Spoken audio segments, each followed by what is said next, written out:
Are you done? Man, I am so fucked. Especially with this lady not answering me.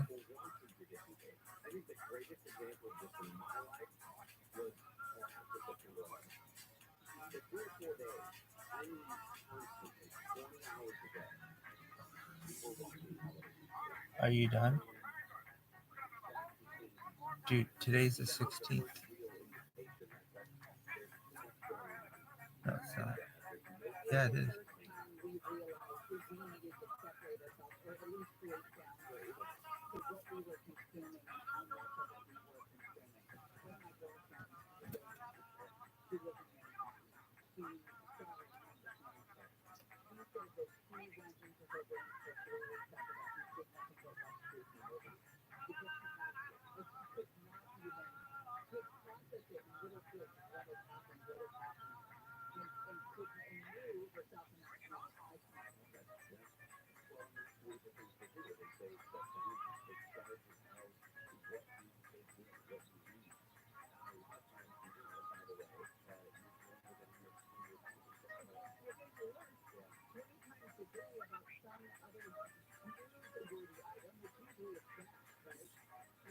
November 16th, 1996.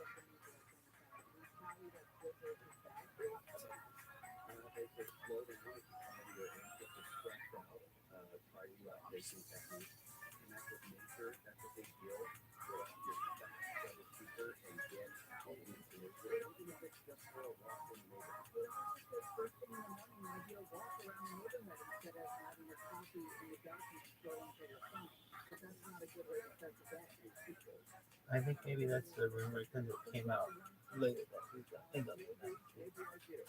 Well, it was when he had his.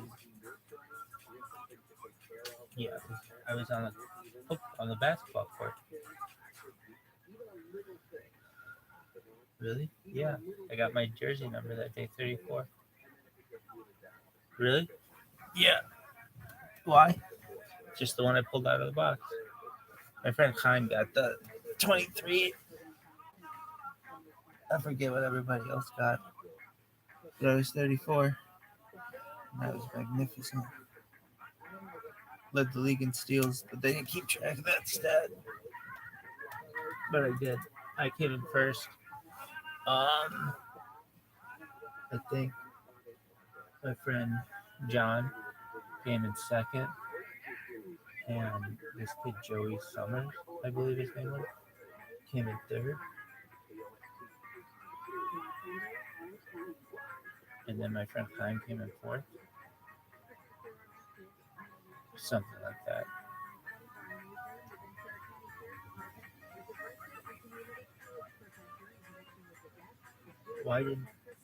Why didn't they keep score or keep track of that stat? It's just, there needs to be some kind of invention. A camera that follows a ball. People will love it, especially in South America. Why? Because I see a lot of people in South America recording soccer games and have to sit there going for a whole game. It'll be like a giveaway or something. Anyway, and the second thing is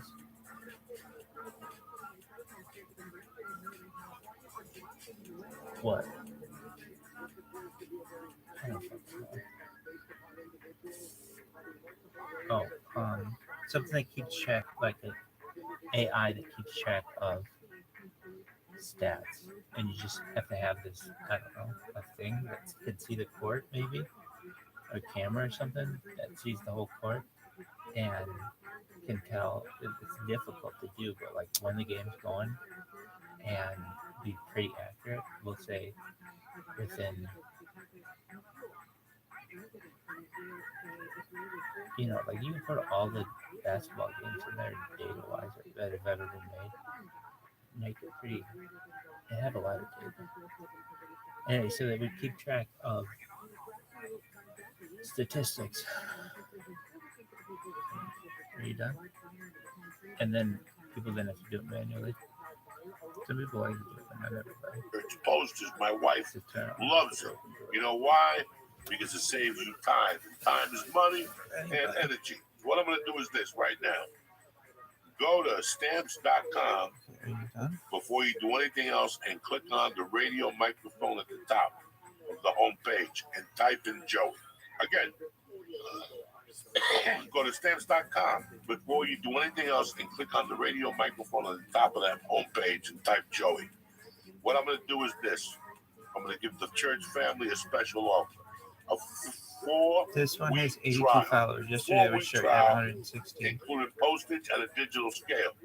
So go to stamps.com, click on the radio mic on the top of the home page, and type in Joey. That's stamps.com, enter Joey.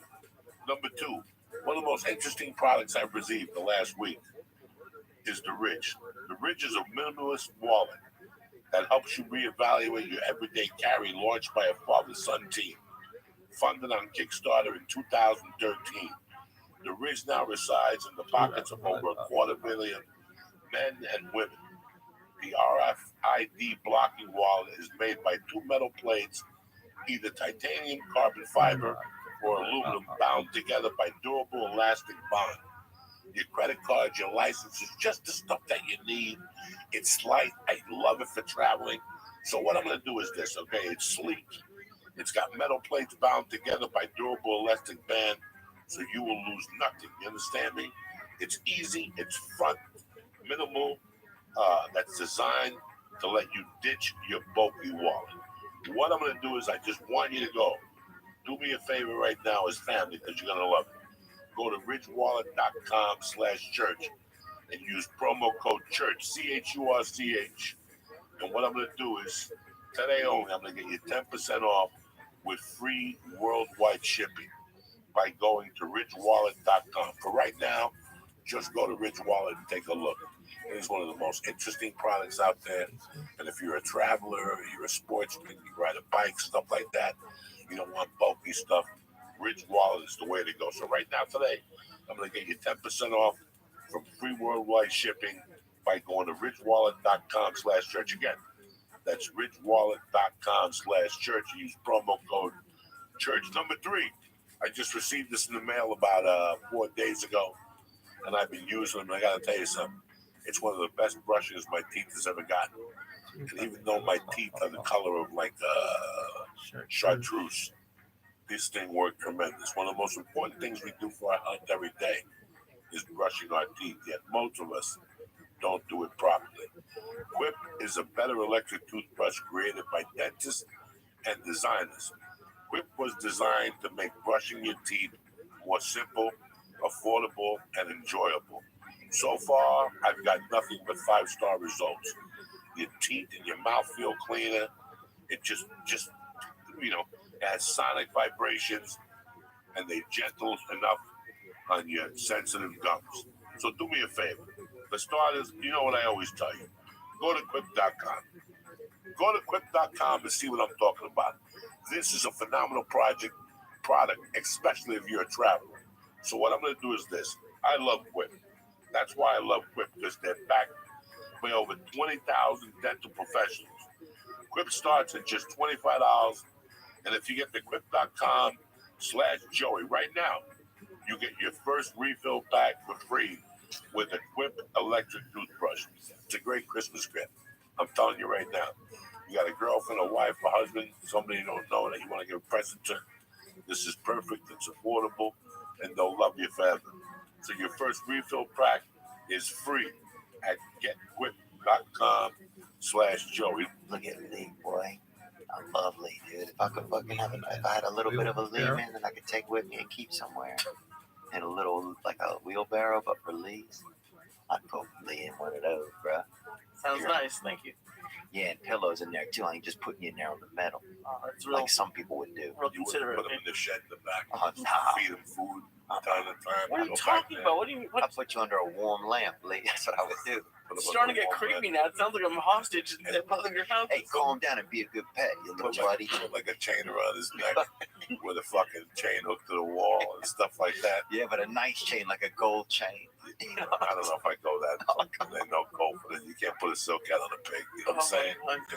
It's fucking Thursday, November 8th. Kick this fucking mule leak. Come on.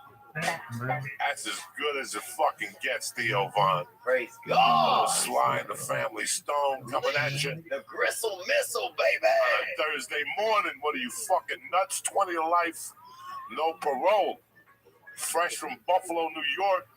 You didn't have a fucking beef on wick. I didn't have any. Up. Dude, I did it. Somebody threw a piece of meat at me on one of those street corners. I don't know if that was wick or not. Did you eat it? Nuh-uh. No, wick is the roll. The roll is called wick. Oh, no. Nobody told me that. I should have come in here Beef first. on wick. No. You should be a travel agent, too. No. I just know what quality is and where. Yeah. And nobody makes a bad fucking beef on wick in Buffalo. Like, it's like a disgrace. Really? Yeah, it'd be like disgraceful. Like, it's no. Right. Yeah, I feel bad. I feel disappointed I didn't get that Shit. vibe. Some fucking pierogies from the Polish neighbors, Oh, some yeah. sauerkraut pierogies fried. Like dumplings, only you know it's not cat. Yeah. People like Lee and shit. I don't mind a little bit of cat. But you ever had fox meat, Lee? I don't think so. Have you? Yeah, I've had fox meat. What was this? It's not it's more ligament than muscle, but it's good, you know? Fox, and dude, the crazy thing about fox, I was talking about this yesterday to somebody, but Did you ever hunt? nuh-uh.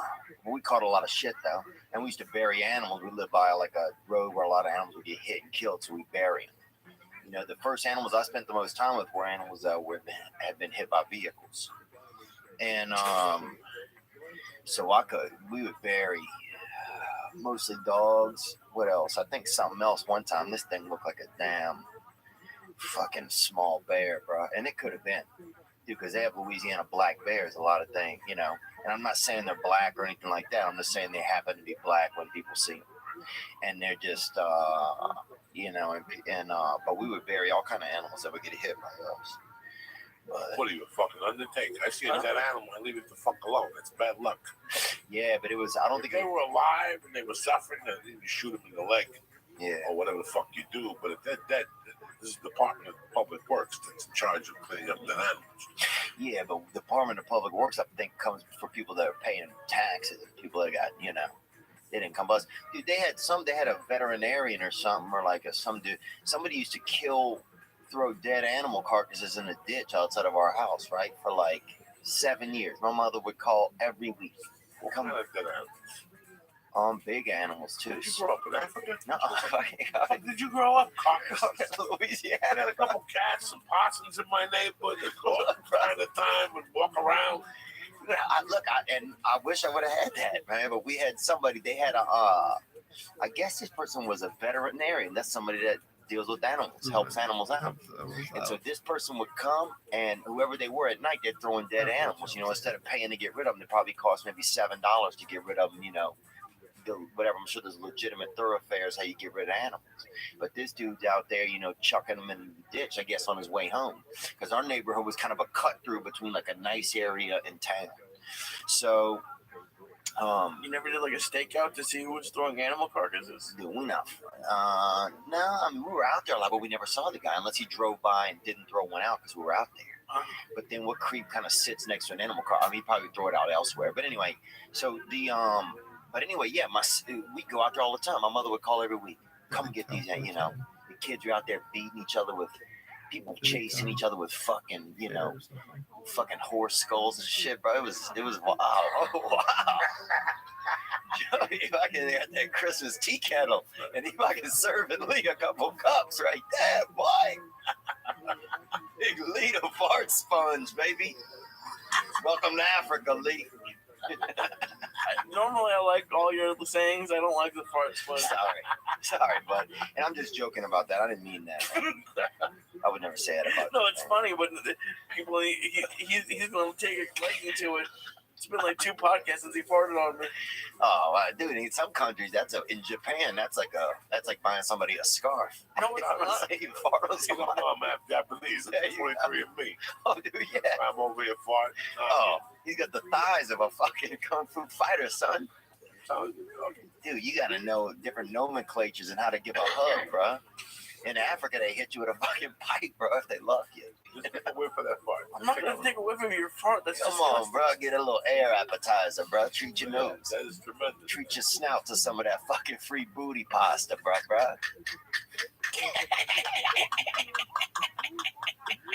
Oh my god. Poor fucking Lee, man. Dude, it's so funny, you know. Sometimes when I'm not even joking about when I would need to think about something good, dude, I think about Lee, man. Well, thank you. That means a lot. Yeah, I think about you, man. I think you I just. think about you to laugh. I mean, just the stuff you say randomly. Like, I just want to hang out and like listen to what you say during the day to yourself. I feel like it's hysterical. This conversation's getting creepy right here already. Well, you just farted on me. How? I think Lee might be a little cascarón. Oh yeah, I know what you're talking about. No, you know Shopping for peppermint, they call it, dude. Yeah, Where I I'm think from. he's coming out of the closet pretty soon. They say, hey, you know the boy over there, little I don't give a Lawrence. fucking piece. I don't care either, bro. I'll let you hang off my dick like a fucking mountain No, cat. I would never let Lee. Not you guys, but I don't have the same relationship with Yeah, him. but you're still friends. You can't. I'm friends with him. I wouldn't fuck him. I would let him touch my dick a little. You know what I'm saying? Around the holidays, bro. Just to make his day. Oh, he's a prison ham, this guy, bro. I fucking love that boy. You know how much money I told we walk and leave one night. Mhm. How much money we can make with Lee on the inside. Oh my god. Just sitting on people's laps, Dealing cards. just rubbing their dick. Yeah. I'm Just glad we're bringing this back. You can't just sit on someone's lap, but they're not going to let it end at just lap sitting. Bro. They're not in prison because they Dude, don't in have the Gary, whole bag. Indiana, you're an 8, bro. One female.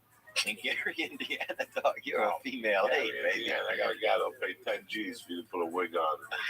Oh, yeah. Special type of podcast. And just mug his dick with your fucking neck. He's over here written me a letter. What does that even mean? Mug his dick? Lee, you gotta get out more, get off the internet, bro. You gotta go hitchhiking, man. I really don't. I don't want to now. You should go and check one day as a school project. Yeah. I'm gonna end up dead. What school are you in? Are you doing classes online? No, I need to be. classes here. This is the only. How old are you, Lee? 30 now. Are you really? Yeah. I thought you were like 19, dude. I wish. Are you like 30 years old? 30 years old. Oh my god, bro! My whole perception of you, I thought you were like a He was a college kid intern. when he first came in here. Oh wow, Look at him now. Now he's 7 a fucking young man. that's awesome. Now you don't like me as much. You're like, no, I don't want No, it's just different. You ever notice when you learn something about somebody you didn't know? You know, like you see somebody and they're like a lawyer or something, but then you realize they're like a sorcerer or something, or they do shady shit, or you see them like ballroom dancing, and you're like, this fucking guy ballroom dances. That always takes my brain a minute. Or if you see a big person and they got their stomach stapled, and now, dude, I was at a pool one time, and I used to work on this farm in the summer times outside in Natchez, Mississippi, and they had and this dude Don Blankenstein was the pool guy every year, right? And he'd come out there, and I'd keep an eye on him because the dude weighed probably 700 or 800 pounds, bro. You know what I'm saying? He broke the gate every time he come in. He But fucking he was the lifeguard. he was out, even out. He's a lifeguard, 800 pounds. Bro, he gets in the pool. Trust me, nobody's drowning, bro. All the water's out, and the fucking kid who's sick is laying right there at his feet. Boss at the pool. No, he was the guy who came to put the cleaner in the pool. And so, but he'd open the gate, bro, and every time he'd walk through it and bring both sides of the gate down. Like he was just he was gonna die soon, you know, when you saw him. You know, so you treated him well. And that's one thing I like sometimes about seeing huge people. It reminds you how to treat other people. Because you're like, oh, this person isn't gonna be alive very long, so you would be extra nice to him. And so, but then Don, one summer, I'm out there laying by the pool, and this skinny guy comes in. You know, he could have fit through the gate with 90 of his fucking, you know, quintuplets or whatever. And he comes through the gate, and I'm like, and he keeps talking to me. And I'm thinking the guy's kind of a, you know, peppermint hunter, bro. You know what I'm saying? A little tender. And it turns out it's Don Blankenstein. He got the stomach thing, and he lost all the weight. And he was a different person now. He wasn't the same. I don't know. It wasn't the same. And our relationship was never the same as when he lost the weight. Think about when they take I don't know away what your we're talking passion. about. Think about when somebody takes away your passion. If you're an eater, Yeah, you know, it's like when you first get sober. yeah, You know, I was telling Rogan the other day, the worst 2 words in a person's life is sober and diet. I don't want to be involved in drugs. yeah, But I don't want to be sober. yeah. I never want to be sober. because it would make my inner battle, too rough. Yeah. I know my limits with cocaine. I know my limits with pills. I know my limits with alcohol. I've known my limits when I was 25. Anything I did after 25, I did because I wanted to, but I knew my limits. Right. You know, when I got locked up, I couldn't imagine a world where I couldn't smoke pot. Wow. You couldn't imagine that. I couldn't imagine, okay, cocaine. I understand not having a girlfriend. I understand being broke. But I never understood a world where I did not smoke weed. Huh. When I was 25 years old, weed controlled my mood. What did it do for you, you think? I was in so much pain when I woke up. And I didn't know that then. You never know it when you're going through. Yeah, you don't know. Especially that age. It takes 20 years to look back. Yeah. You know, I was thinking about it tonight how I was taking a shower. That if I quit comedy tomorrow, it would be to sign back up in college and take a psychology class to become a psychiatrist and do whatever I had to take. I'd probably be 65. But at 65, I would help so many people so deeper. Yeah. Because I went through it. Yeah. This is not somebody who studied it. I went through it, wrote about it, looked at it. I think about it. I think about what made you. I broke it down from the macro to the micro. You could put yourself in there. You could put them in your shoes and vice versa. When you become a comedian, yeah, if you're not brutally honest with yourself, it's not going to end well. Wow. And in life in general, forget about comedy, life in general, so much more. if you're not brutally honest with yourself, it's not going to pan out. Yeah. You have to be brutally honest, and a lot of people can't be honest. Brutally honest with yourself, like, this is not going to work. You know, it's like I went at 27, 29. Like, in what fact? Like, at the age of 30, yeah, I had made a decision, to do comedy. Yeah. But I also had to make a decision about this hell I was living in. I was living in this party hell. Okay. The drugs and this where stuff. I would be clean for 3 days. Oh yeah. And then snap one night and then tell myself how this was the last time. Yeah. I wasn't one of those pussies at a party that was talking about it. By this time I was partying by myself. And this went on for maybe a year and a half. Yeah. And I think by 1995 and a half, I came to a conclusion, like they say in the program, that you're a fucking junkie. Yeah. And I had 2 decisions to make. I go, I could either be a junkie and keep fighting this. But the reason why I became a comic was to be a junkie. I read that Lenny Bruce book, and that's the reason why I got into comedy. So if I'm going to get into comedy, let's make a deal. I'll do cocaine 3 times a week. Mm-hmm. And that's how it started. I just came to terms with it. Wow. So you're thinking, I'm going to get into comedy so I can do cocaine. I was thinking I was going to get into comedy to have a life. I read that book. We slept with strippers. And yeah. He opened up jazz musicians. And I was content with that. And yeah. none of that book we talk about being rich. Yeah. Okay? No part of that book they talk about being rich. They talk about money. He looked at the Chelsea Hotel. He just talked to life about being what was happy for him. Yeah. And at that time, that's all I wanted. I had been through a terrible marriage. I had already done time. So I was just seeking to be happy. But I knew I had a mend inside. Because you had a deviant soul. Your soul was pretty sound like kind of bifurcated. Or I was living, this wasn't who I was. I was a nice Catholic boy who had believed in heaven and hell, and I had a belief system. Your inside didn't match all your behavior. Right. My inside did not. So that added to it. Yeah. So now I had to have that inner conflict with drugs. Fuck you. This is who I am. I've accepted it. Yeah. And whatever happens, happens. That's it. No fucking big deal. Nobody gets their feelings. Hunting Easter eggs again, Lee? You found one, huh? You found an egg, boy. Welcome to Easter, bro. Y'all killed Jesus. Here he comes back, boy.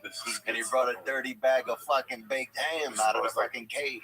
This smells worse than your neck. It smells like those Honduran feet that are walking in. Yeah, boy. It smells like fucking Thanksgiving night in a prison shower. Their shoes off at night and sleep under a tree. I can't even imagine. What that little summer camp must smell like down there. They've been walking for 20 fucking days, those poor people. Oh, Hondurans will walk 30 hours in a 24-hour day. Fucking days, and they're really coming. What are they going to do up here, do you think? I think they're trying to seek asylum. You know, living in Honduras or Salvador right now, those are not good places to live right now. It's sad, man. Yeah, my father's from Nicaragua. You know that my father was born down there. If you know anything about Central America, I know like El Salvador is, the prices are high. They're killing people down there. You know, there's a lady who I talk to from time to time, and she tells me she goes only for Christmas time. And that she has a house down there, but she can't retire down there. Oh, wow. Because they just kill you on the streets. There's more murders, something like that to that effect. So I don't know if it's El Salvador. I'm just cracking the joke. Right, but if that's your neighbor, things can be great where you are. If that's the neighborhood you're in, you know? That's heartbreaking. It's a different, you know, it's like when you read the Roberto Duran book. You know, he grew up on the streets of Panama. You know, he grew up with this guy that was called Magico or some shit. And the guy was like a shaman, and they taught him how to hustle on the streets, how to live on the streets. You know, that's Central America, you know. If you ever watch Miami Vice, either the second or third episode of Miami Vice. I read the book, I think. There's no fucking book. There's Miami Vice, I think. There's an interesting scene where there's little kids. Yeah, what are you laughing at me for, Lee? I don't know. I'm laughing at both of you. I don't know which one's right. There's little boys in the room. Oh, wow. There's a drug dealer cutting the deal. There's a drug dealer cutting the deal. He's got like a coin in his hand. And what happened? And there's like 4 8-year-olds, no shoes on in the room, in different corners. Jesus. Is it a magic trick? No. He's talking a business deal. It's like you come in and be, and you want to buy 20 kilos of blow. Okay. And what are the little boys doing? Just chilling. They're like fucking assassins. Oh, really? The 8-year-old assassins that come from fucking huts with their family. Jesus. And they're just waiting for their next assignment. They're all probably packing a gun or a knife. And they got no shoes on. This drug dealer would play with a coin. And he would talk to the people with the way I'm talking to you. And then from time to time, he would just flip the coin in the air. When that coin landed, one of those shoeless kids would run out and fucking pick it up like it was a fortune. Wow. You know, and I remember thinking years later about that scene, how that's how, you know, Pablo Escobar got those kids to love him in Colombia. Yeah. He went to the poor kids that had no options, and he said, no, I'm going to put $1,000 in your pocket every week, but you're going to kill motherfuckers for me. Just like that. No questions asked. But it gave him a feeling of purpose. So, you know, I mean, money talks and bullshit walks. Yeah. At the end of the day, money talks and bullshit walks. It really does. I can blow smoke up your ass. Or I can put 2 G notes in your hand every week, but you've never had a dollar bill in your hand. Yeah. And tell you, look, I'm just going to send you to people's houses. Yeah. I want you to slit their throats, kill their kids, their mothers, the dogs. Jesus. If they got goldfish, I want you to poison them too. Jesus. You know, that's how you think. Like rat poison or something? Whatever. It's just a point. Fucking fish It's just a fucking point I'm trying to make. That's how you get. God. You know, take an American ghetto here. You know, that's why they call it social color economic. They call it a crisis. Not a crisis. It's coming from somewhere poor. Yeah. And what you need to do to get out of that situation. Yeah, you don't know anything better, man. And yeah, you just, I mean, dude, they had this guy when I was growing up named Eddie, right? And he could have been fucking 13. He could have been about 16 or fucking 50, right? I don't know what he was.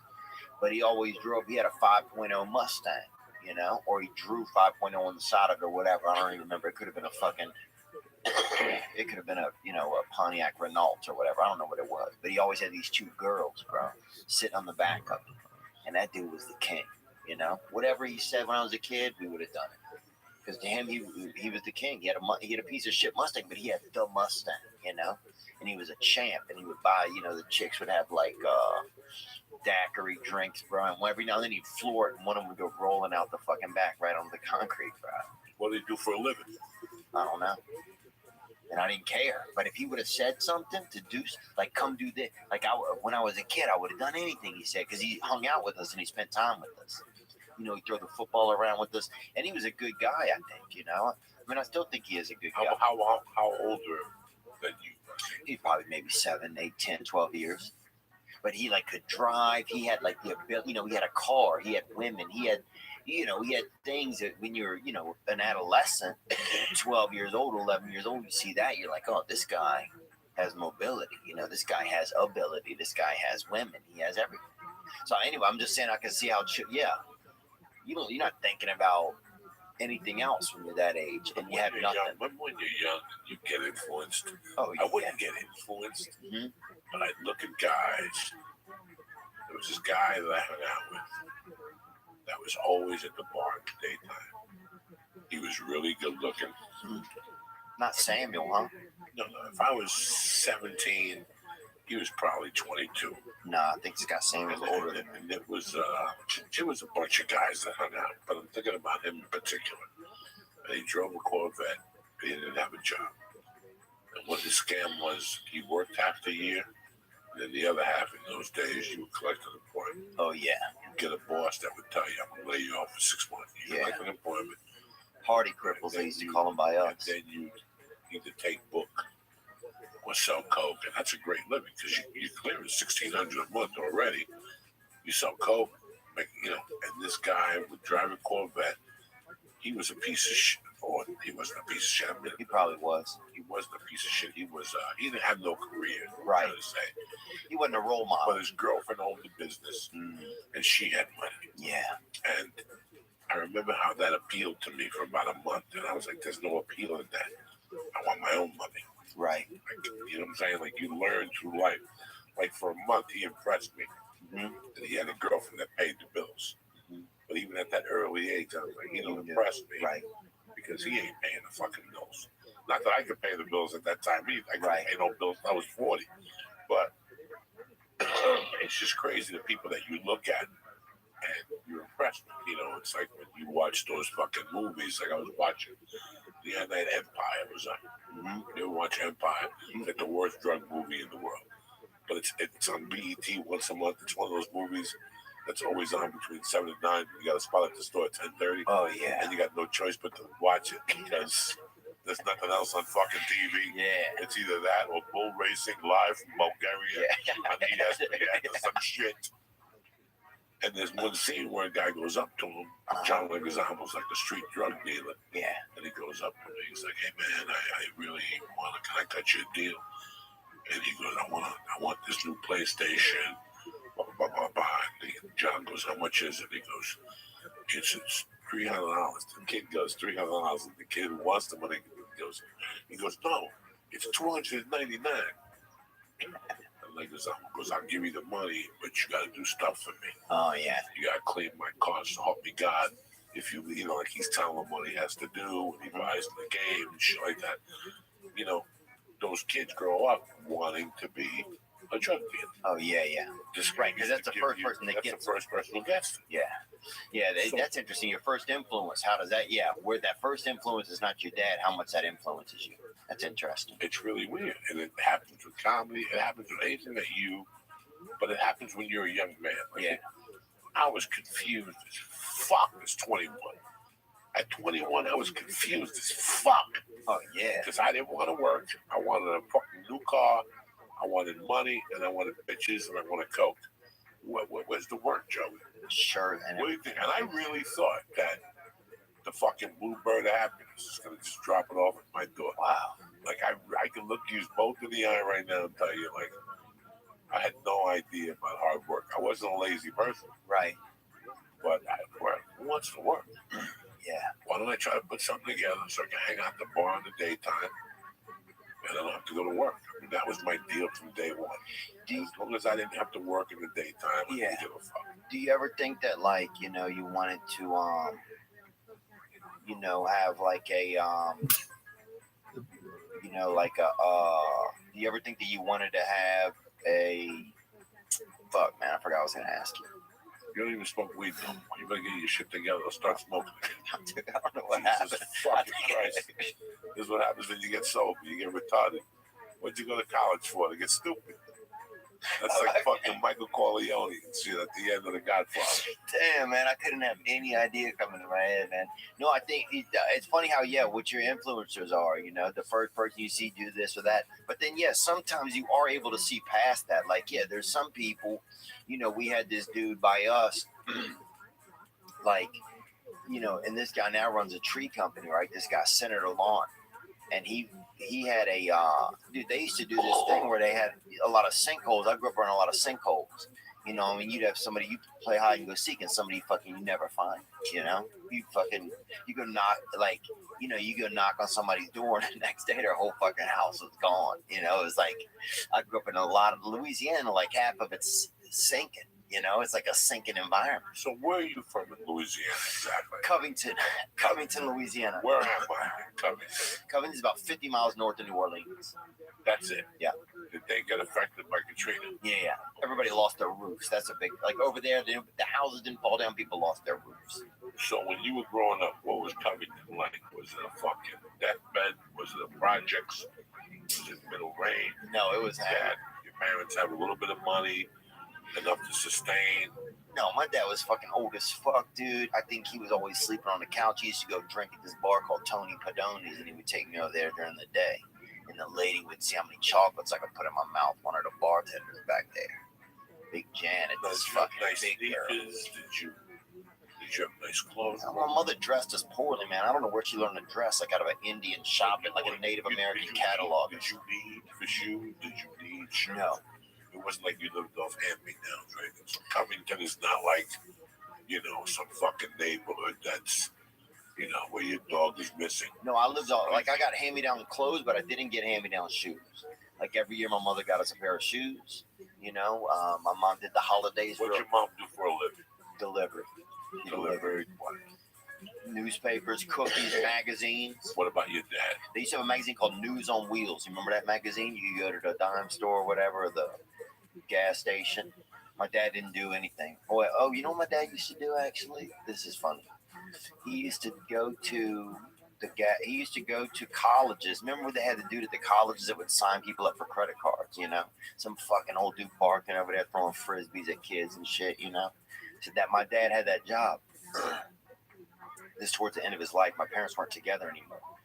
But my dad had that job, and he would take me there with him. He'd let me drive him. I'm 12 years old, right? I had a little growth spurt. I was that 5'10", that fucking lean bad boy, you know, ligaments only, son. Dude, sometimes it wasn't even bone. Part of me was just ligaments reaching out and hoping that the marrow caught up. You know, that's the kind of guy I was. What did your dad do for a living before? I don't know. He used to be like a travel agent. You know, he did a lot of cruise, like he would sign people up for cruises and stuff between Puerto Vallarta. Where's that at? Mexico. Yeah, between Mexico and America and Indian geography. in Central America. Yeah. Christ, I gotta deal with it. Bro, I walk in this room, dude. I fucking can't think of nothing. You don't know what Puerto Vallarta is. Even I know that. I'm a dumb fuck. Yeah. So there in Central America, and he was like a travel agent, I guess. What did he do when he was young? He wrote for the newspaper. You know, he had a family. He was kind of European in a lot of ways. He liked to be, you know, he worked with the church. He liked to do a lot of, he liked to just sit at like the coffee place and talk, you know. I think he drank a good bit. How do you feel about religion at this point in your life? I need a higher power, you know. And for me, what were you raised? I was raised probably Christian, you know, definitely. I mean, but nothing heavily. I just always wanted there to be a higher power, you know. I used to pray at night, that sort of thing. But, you know, now I just need there to be a higher power because I want to have faith. Otherwise I feel like you feel alone a lot. There you go. Hit him with that fucking Christmas hitter, bro. That fucking We'll throw water on you. That's the fucking power right there. That fucking booty star of David, bro. Fucking damn. This stuff is tremendous. That air calamari, bro. You what hit this him with is. it. God I damn, can't son. even imagine Can't what wait this till you is. leave for New York. Fucking hit. Oh, this Oh, protein bro. powder. That's right. The Yeah, other sure protein it powder. is, So dude. this is straight So up. you've been drinking Aqua Velva, son. Yeah. That shit is fucking damn. This is straight. I got the vanilla on it. I switched it up. I'm switching Worse. You ever I'm accidentally switching buy flavors and strawberry? shit.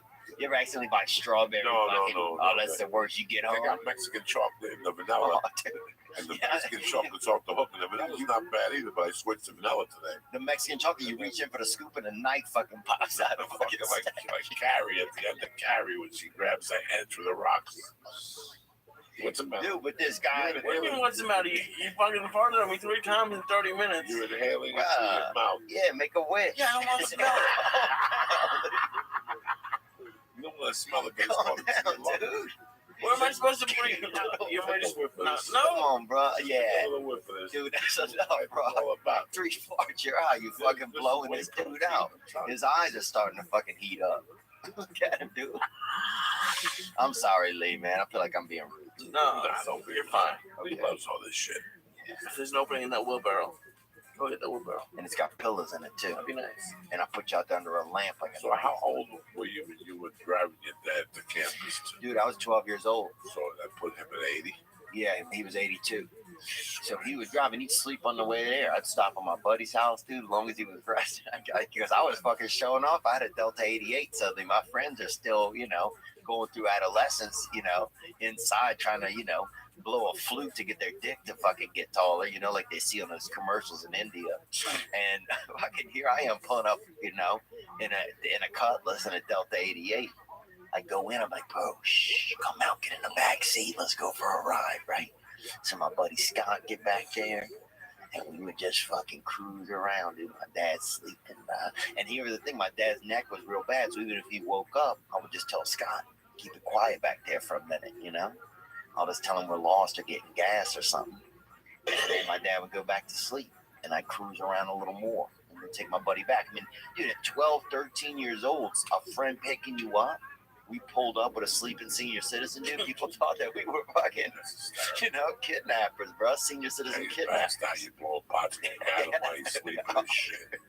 I think maybe we smoked a cigarette, but then one time, bro.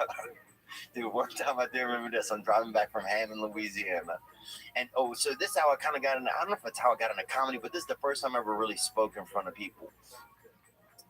My dad would get people to sign up for the credit cards, and he got $1.50 from the company, whatever, any college kid that signed up. And now, looking back, it's like getting college kids to sign up for a credit card. He probably started half of the fucking, he probably ruined a lot of people's young lives. That's what they do. Yeah, that's what they do. That's what they want to do. They want to tangle you up at 19. Right. As soon as you take that first student loan, you get a credit card. Yeah, that's true. It's automatic. You get your name goes on a list. You're eligible. So I'd be on the table. My dad would have me on the table, and people come over, and I would start barking at them, getting them to come over. Hey you, guy with the nice haircut or something. Or the black girls, a lot of times, they have all the extra hair. I'm talking about. You have a girl with a fucking rope swing hanging off the side of her fucking head. You got summer campers swinging off the back and jumping into a river. Black girls have that long extra hair. And you'd see them and you'd be like, hey, and be sweet to them and have them come over and you would make friends and you would be entertaining and you get them to come over. And then my dad would try and sign them up for the credit card, You know what's crazy? Theo, you just made me remind me of something. It's so weird how people say it, like that chick that people don't know, that chick Flo, that girl that got all those commercials. Oh yeah, I saw her at an audition one day. And it's funny that Flo was backed up and getting ready to leave this town. And she booked that campaign. Now she's a gazillionaire. Oh, yeah. And it's so weird that Josh Wolf left Seattle in September. He's a funny guy. Of 96. What a nice guy, too, huh? And my plan was for him to come down. At that time, we were very tight. And my plan was for him to come down, check out the waters, and then I would come down in 8 or 9 months. And once I made that decision, like all these opportunities started opening up for me. The first one being I got this job. So he went first. He came first. Wow. September 96. He left his girlfriend up there, and I lived in the back house. She was pregnant. So he came down here first to get them set up.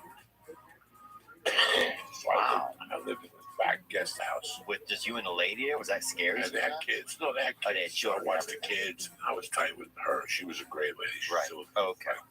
I just haven't seen her in a long time. We were dear friends. Yeah, because he's married to a different woman now. Beth. Yeah, completely different. I never met his first So wife. he came down first. Right away, I got this job.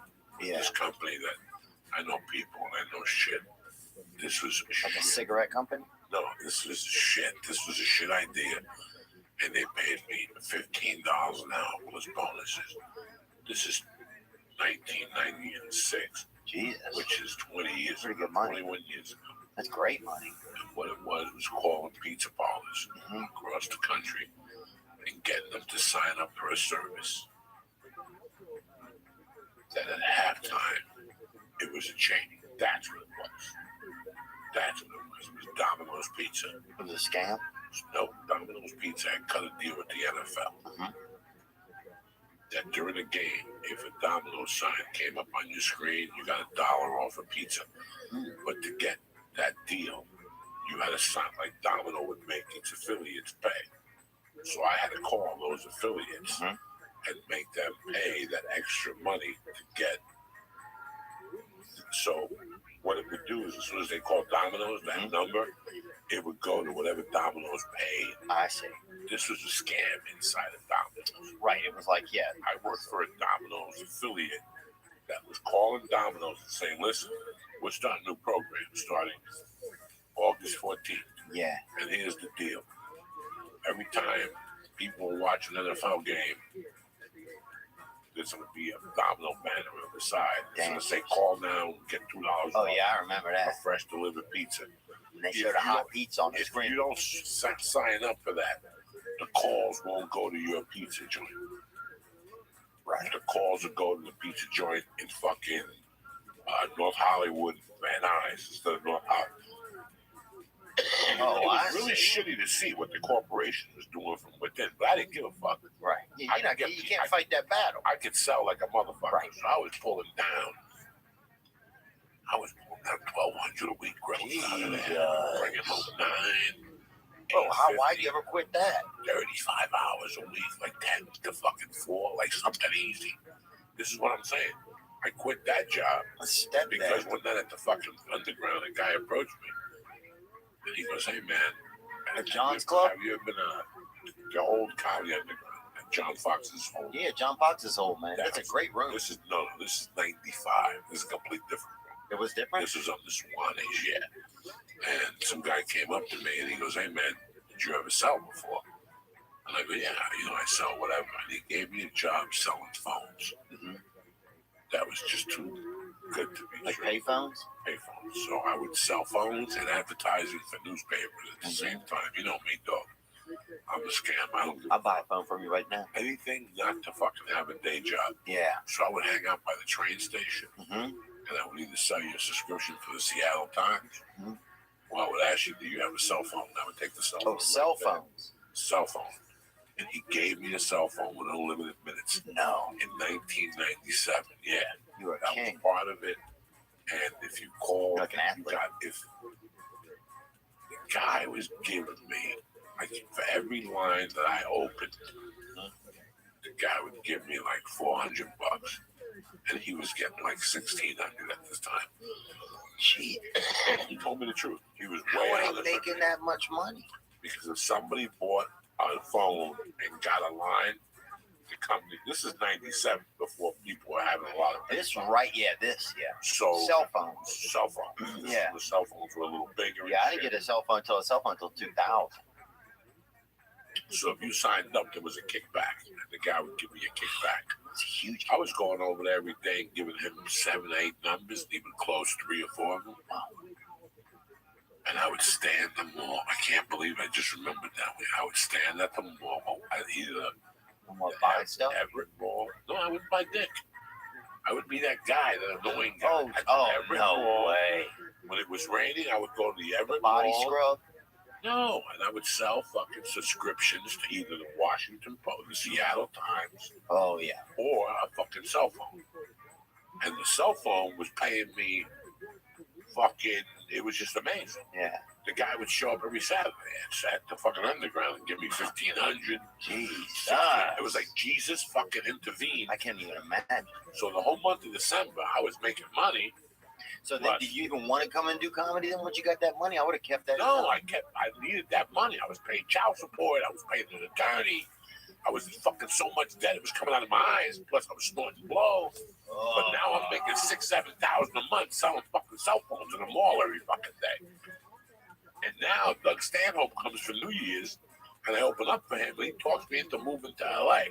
Really? So my point is that it's really weird how places trick you. Right when you say to the universe, I'm going to leave, you get the best job in the fucking world. Yeah. When I lived in Seattle, I was pulling down $1,600 a week just selling cell phones. Never mind fucking blow, subscriptions to the Seattle Times. If I had nothing to do, I just you had all your pussy lined up. I lived with a stripper. I lived with a girl that paid money, and I split the rent with her. We lived in a fucking. We all fucking or not? No. She stripped and she was Christian, so I slept in different beds like fucking the Dick Van Dyke Show. We lived in a fucking RV.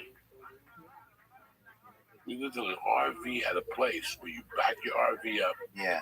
They connected. Oh yeah. Cable TV. You had a shower in your RV. Well, they had an athletic center. This place was tremendous. Jesus Christ. Oh my God! It was there for 20 years. It was like a lodge. KOA or something? It was like it was a little bigger. It had a bigger name, a better reputation. Yeah. Bro, they had restaurants. KOA went crazy, bro. You walk in, they had 3 or 4 restaurants. Real restaurants. They had a gym, a pool, showers. What was it? A movie theater in Kent, Washington. Where fucking, who was living in Kent, Washington at the time? Henry Hill. No way. Henry Hill was living probably. I was going to guess Jeffrey Dahmer. Wasn't he from there? Kent, no. He's from Milwaukee, Wisconsin. Fucking, I'm living in Kent, Washington at a fucking RV park. Yeah. With the stripper and an RV and a dog. What a lucky guy. And Midway Mobile Villas? A mobile man. Look at this guy trying to sell you the neighborhood over here. Unbelievable. We would wake up in the morning, walk into the building, we'd brush our teeth, I'd give her a stab, and we'd walk into the building. Wow. We'd eat 2 eggs, sunny side up eggs, like nothing at the diner. They had a diner in there. Then we'd go back to the thing, watch TV for a while, I'd write comedy, and then we'd both go into the gym. I would swim. Yeah, I would swim. Because that's how you had to take a shower. You took a shower because you had to work out. In those days, I was homeless. So for me to take a shower, I'd have to work out. Oh, yeah. So I'd work out twice a day. I was tip-top fucking Magoo. Oh, I love that. When I moved to LA, I was in great shape. It's what happened to me. I fell apart. Once I got here, I stopped doing everything. But dude, so now I'm thinking about this while you're telling me that. So I'm like, that when you say, when you start to tell the world, or you tell like the powers in the world that you're gonna move, the universe. When you tell the universe that you're gonna move, that's when the universe like starts to give you things to keep you there. They throw curveballs at you. Right. They throw curveballs at you. So then you gotta be somebody that that's kind of, is that the difference between some people and other people? You think that you're willing to just say, okay, look, these are great things, but I'm going to still move away from this and take my chance? Because some people would just stay. Do you think like there's something inherent in certain types of people that are then like, okay, I'm going to put this on the line and still move? There are people that will come to me and say to me, Joey, I'm a comic. I'm putting away money and moving to LA in 2 years. Mm-hmm. That guy's dead. Yeah. That's never going to happen. You got to build it somewhere else. No. Is that what you're saying? When you have the urge to make a move, you have to make a move. Oh, I see what you're saying. The people who procrastinate that move will give you a reason why. Yeah. They're looking for something to fall in their lap so they don't have to move. Oh, I see. They're going to give themselves a 2-year span. So they give themselves a 2-year span, and what happens? You meet some fat chick, you knock her up. Yeah. Now your dream is quashed because you got married, so you gave yourself an out. Yeah. Sometimes in life we give ourselves our own out. Yeah. But sometimes the universe gives you an out, and you have to take advantage of it. The universe will give you signals. Yeah. They'll tell you signs. If I come up to you, if a bouncer has to come up to you and tap you on the shoulder and tell you it's time to leave, Yeah. you fucked up. Yeah. You know when to put the drink down and get out and walk out of there. Yeah. You know this because you're an adult and because you've seen how people have acted. once a town, like I've overstayed my welcome. Yeah. And because I've overstayed my welcome, I realize when it's time to go. Right. It's time to go. It's time to go. It's time. I know when it's time to go. I'm the king of knowing when it's time to go. There was a place I used to rob constantly. I used to work there and rob constantly. Yeah. I knew I couldn't do it anymore because I was going to get caught. My reputation, my life was going to be shit again. I forced myself to quit. I took a 50% pay cut because I was stealing. But I knew eventually I would get caught. Because I was in the middle of talking about it, and then everyone's gonna think I'm talking about this. Because we'll talk about the so I was like, drinking water ain't gonna help. No, we're talking about this. Smell that fart. This is tremendous. These guys are like a married couple, dude. No one would This say is sex in married. your 60s. This is what sex in your 60s is like, dude. Huffing somebody's fucking booty. Huffing that little booty fountain, bro. Look at poor Lee. He's been sniffing farts. He doesn't know that fart sinking into his t-shirt. Dude, I didn't even tell you, Joey. I forgot to tell you. So the man, in our area, they had a lot of sinkholes, right? Because Louisiana's 8 feet underwater, brother. If you look at New Orleans, that city is 8 feet under. It's below sea level. So here's the ocean, right? Then there's naturally a bottom, and that's where they built New Orleans. That's why it always floods constantly there. So it's soggy everywhere around, like our whole area. Louisiana's a swamp, you know. But they had a company for land when they wanted to build, and before they had, now they got the surveyors. You see a dude out there in the morning, you think he's a pedophile, he's taking pictures of children or something, but he's looking for distance with the land with the orange vest. They made him put an orange vest on because everybody thought they was, touching children or looking for children. And now, but before that, they would hook a fucking rope to you. Oh, you fucking giving him, huh? That bird is hatching, baby, on your fucking brain. He's got the core of the ass. But this poor kid is taking Dude, that Mother Earth right there. I'm sitting here, that my farts. I'm thinking of running out. Oh, damn, boy, that fart had breast milk in it, huh? That thing is fucking. There's one that's percolating my asshole right now. That's going to come out like that Korean sentence. Oh, yeah. That's that fucking lunch animal. And I make it ricochet off the chair. Oh, beautiful. So it ricochets off the 9-corner ball and it goes right through his nose. He gets him. Nobody knows how to fart like I've been farting like this for 50 fucking years. Oh, wow. I know how to point my hip. Yeah. I know how to move the back. I'm off the back. The back. I know how to. Oh, yeah. You're the Robert Harris. I'm farting out 3 feet per second. So I can even bang it off the wall like a pool table right here. There's a certain cut. I eliminate the dirt. Oh yeah, you open the door a little bit. That's warm air. That's coming in. It's real. That's how What I wanted to say about this is your ass might be really fucking hot. Oh shit! Look at Cleo taking off the shirt and shit. when you're sitting on That's this space, Leo. I don't fucking know. Come on, man. I smoke 25. I inhaled 25 when I smoke 25. Bro, don't be so hard on him, bro. Where I'm from, you get 2 letters right in somebody's name, that fucking counts, dude. If they don't respond after that, if you get 1 letter right, I just thought about Cleo. yeah. But dude, so they would put kids on. This is when they used to put kids on chains, and they'd have them for fucking. What? They'd walk out into a field and see if the fucking earth fell under them. That's the area I was in. No one ever did that to kids. Oh yeah, they definitely do. Look it up. Propagandists that are trying to deny What am I supposed to look it up? You're a wizard over there. We're searching for sinkholes. Fucking Seth Buttons over there. You're a wizard, bro. Type it in. I'm sorry, Lee. I'm being Don't look for that shit. Yeah, we can't. Look, the kids tied up. Look, they cold. Why you listen to that for? What's wrong with you? You fucking with you. I'm not fucking with it, man. Tying those kids up. Next thing you They know, didn't tie. It wasn't like you were it kidnapped. was the fucking 40s. They would tie Chinese people up. They would tie Chinese people up and throw them over the cliff with a stick of dynamite. And that's how they built the railroads. These fucking. Yeah, man. Really? The Chinese built the railroads in this fucking country. And that's how they would test it to see if it was good land. They'd make them go over the cliff with a stick of dynamite on a rope and some shit. Something fucking weird. Jesus, that's why I don't think they were using white kids to see if there were sinkholes. They had to be like from other countries or something like that. No. They didn't have any kids from other countries, but us. Black kids, that was it. and they weren't using them to do that. I got one more But question. they would have kids, man. It wasn't a day. I mean, you wouldn't. It's not like you're falling into fucking, I know that my audience is. you know, into like Hades or anything. You just fall like 6 or 8 feet, you know. That's enough. Some guy fell 2 weeks ago to a rattlesnake. Yeah, they killed 3 rattlesnakes. See it, and I witnessed it. The kid came out with blood, rattlesnake bites. There's all this. It sounds like a halfway house in Albuquerque. This whole fucking town, I'm sure right here up in the valley somewhere. This whole fucking town, you could be walking and fall into a sinkhole. Some guy fell into a sinkhole in his front yard and he was swimming in shit. He fell right into that fucking shit pond. That tank of shit in front of your house. Dude, I could feel it in my legs if I'm near a sinkhole, dude. No joke. I could feel it in my legs. And that's from growing up in that area, man. I swear to God, how senior citizens know, like in their spine will rattle if it's going to rain. Like, you could feel that in your legs, man. Growing up where I grew up, you could feel if the ground is, going to be solid or going to, start to give way. I mean, you got to understand how soggy it is in Louisiana, man. You guys it's soggy, man.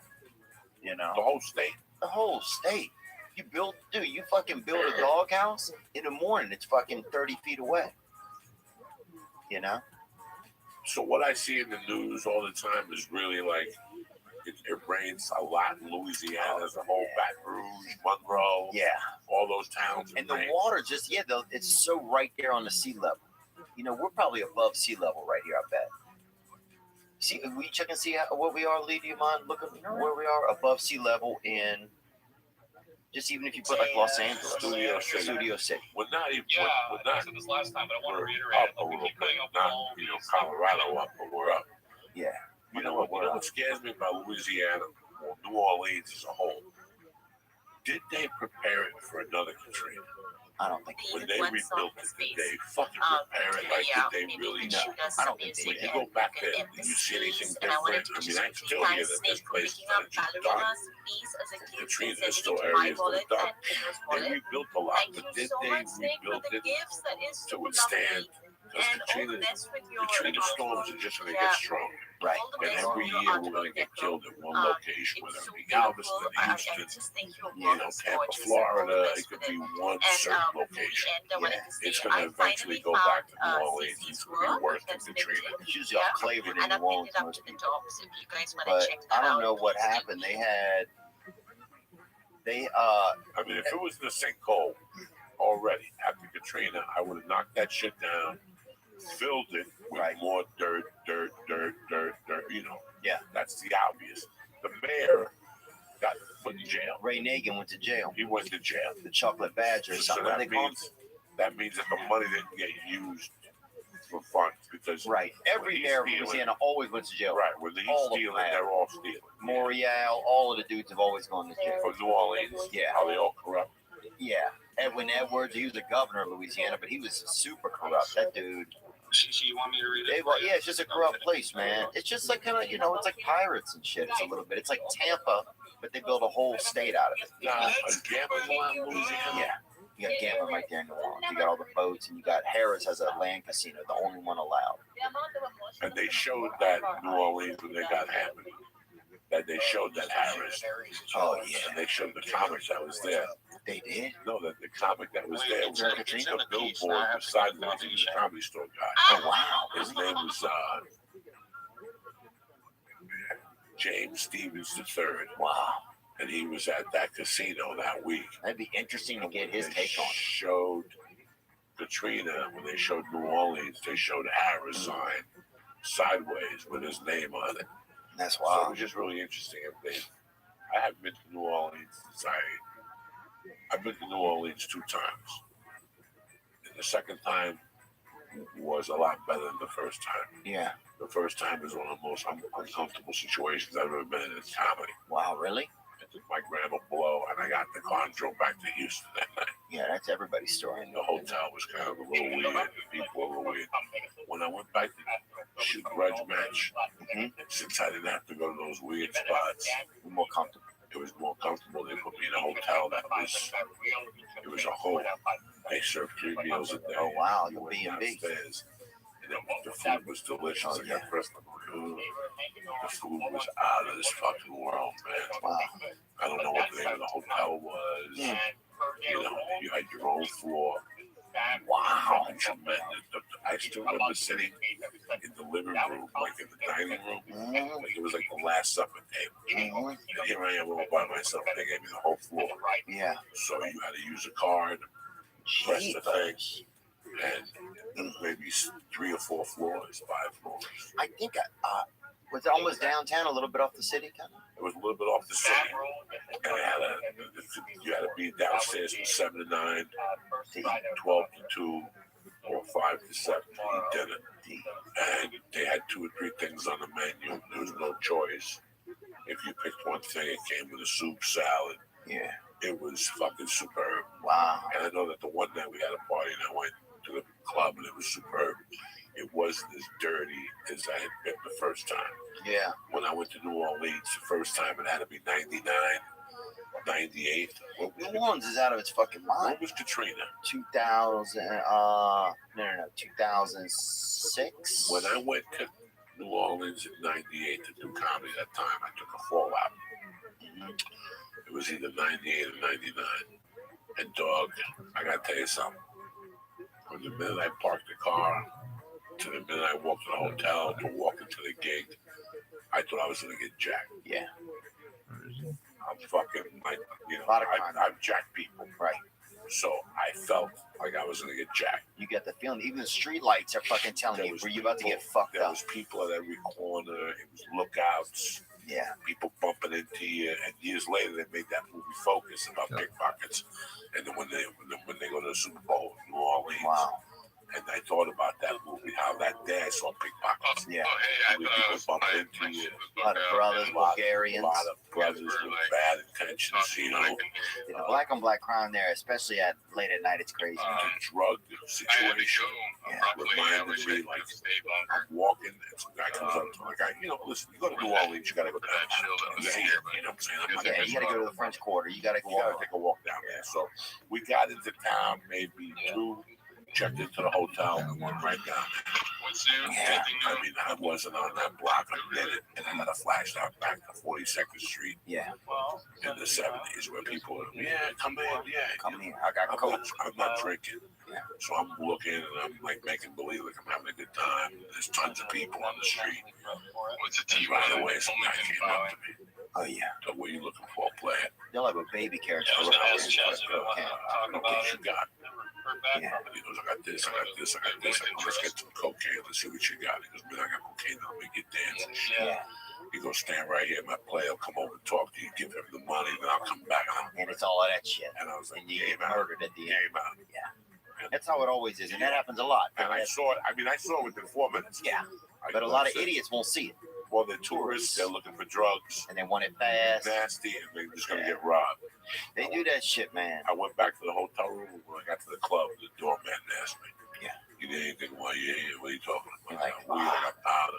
Give me a gram of powder. Everything. It was beautiful. Yeah. I took it to the hotel room. I did a line. And even the front desk people, I thought were gonna rob me. Like everybody there just seemed so fucking fucked up.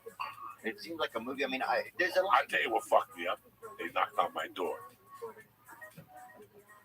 As soon as I got to the hotel room, Oh, I went that's to the bathroom, I shady. took a piss.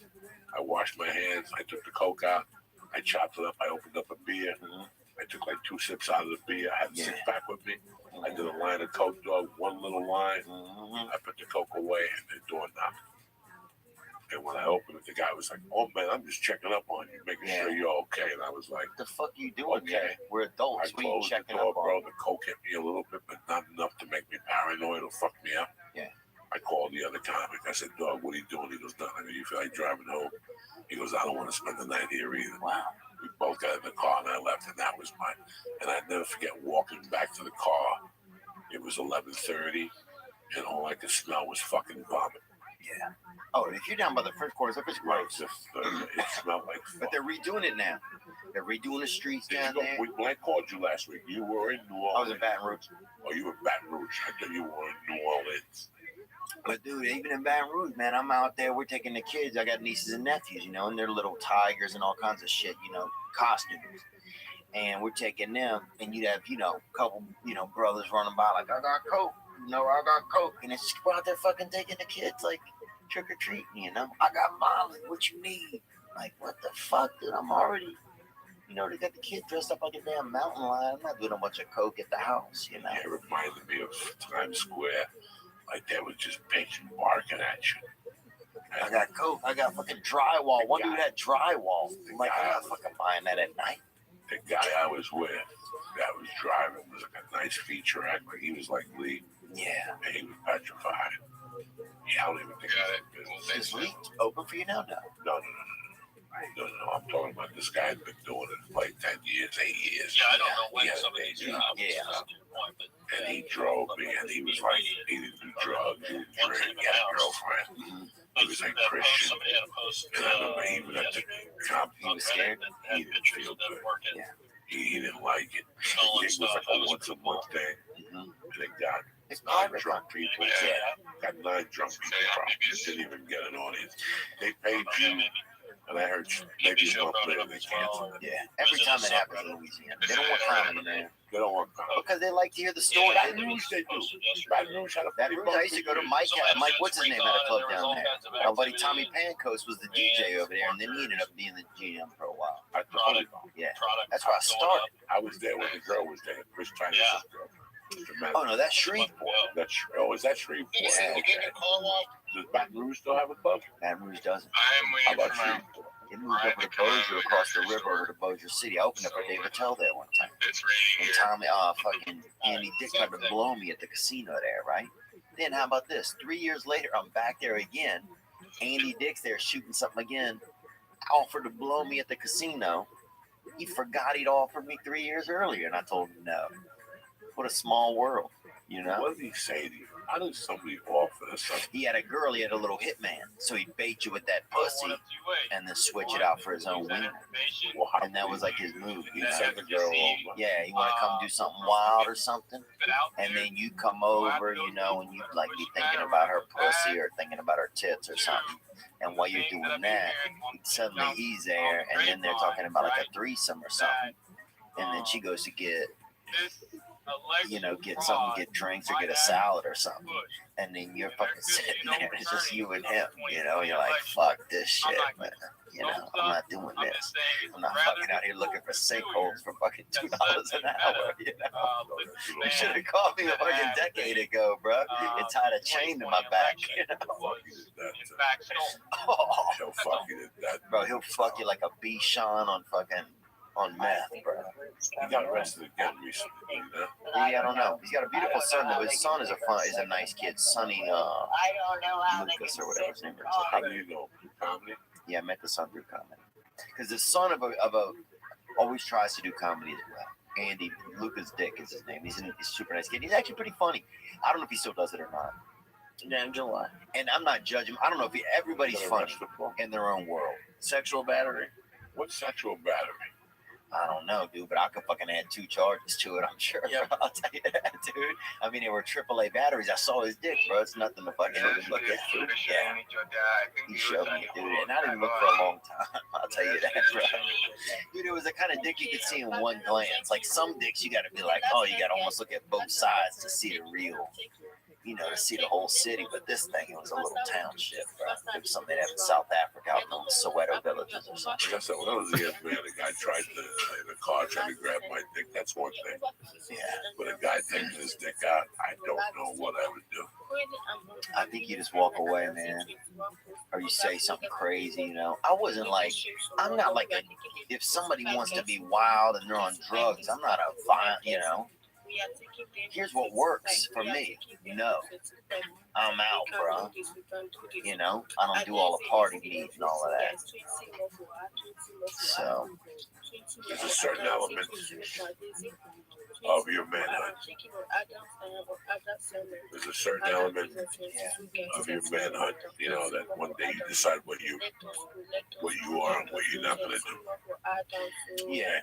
I have nothing, again, nothing. Whether you want to be a transgender, if you want to be gay, I have nothing about your Yeah. sexual orientation. If you want to play for the fucking Tampa Bay Buccaneers, I don't give a fuck. But, okay, even Boogie Nights, you've seen Boogie Nights. Yeah. You've seen, I only saw it once, though. okay, there's a scene where heroin boy buys a new car and he calls Marky Wahlberg to see him. And the guy makes out with him. And Marky Wahlberg goes, "What the fuck happened?" And he doesn't really know. And, you know, that shit to me, I would know what I'd do. Like if somebody went to make out with me, Yeah.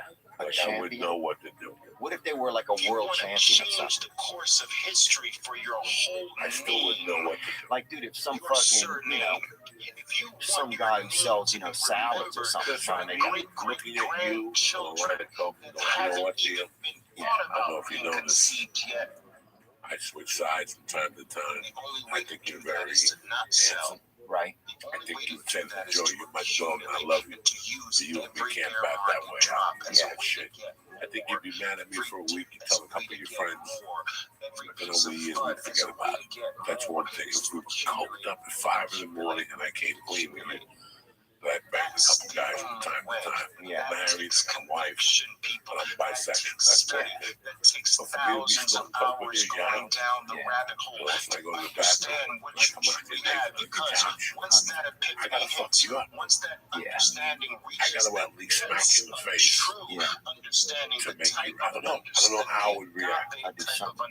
I don't know how I would react if you just took your dick out. If you, here's the thing. And I've been around guys who took their dick out and laugh. I'm talking about that. I'm talking about me going to a bathroom, me coming back out, and you're naked on the couch and you sit next to me and touch my dick or something. I'm not like that. doing that shit. I don't know. I wouldn't do it. I don't know. I don't know. I say don't do it. And I've been in cokey situations where I could see it coming on, and I left. Yeah. I left before it even happened. Oh, dude, some guy in New Orleans one time had fucking locks on his bathroom. This guy gets me into the bathroom. We're doing some cocaine after the Super Bowl or something. And next thing I know, they have 2 doors in the bathroom, you know? And he puts a fucking bolt on one of them. And I'm like, Jesus, dude. Now look up the other one, and it has a bolt on it. I'm like, I'm out of here, Jack. You know? And I thought about trying to do a little more cocaine and then just keeping my foot in the door wedge while I did it. But I was like, fuck that. I'm just out of here. Because you don't know what that guy had. I mean, you just... I don't know. But you know what the place where that happens the most, bro? And you can hear it happen in the distance is Los Angeles. Yes. This is the kind of place, like, you know, for as much as Los Angeles and the people out here call out, like the rest of America, for having shitty values and this and that, this place is fucked up, Jack. This place is the dark arts, bro. This is no idea. You know, if you really think about it, and I'm not being a funny guy here, whatever.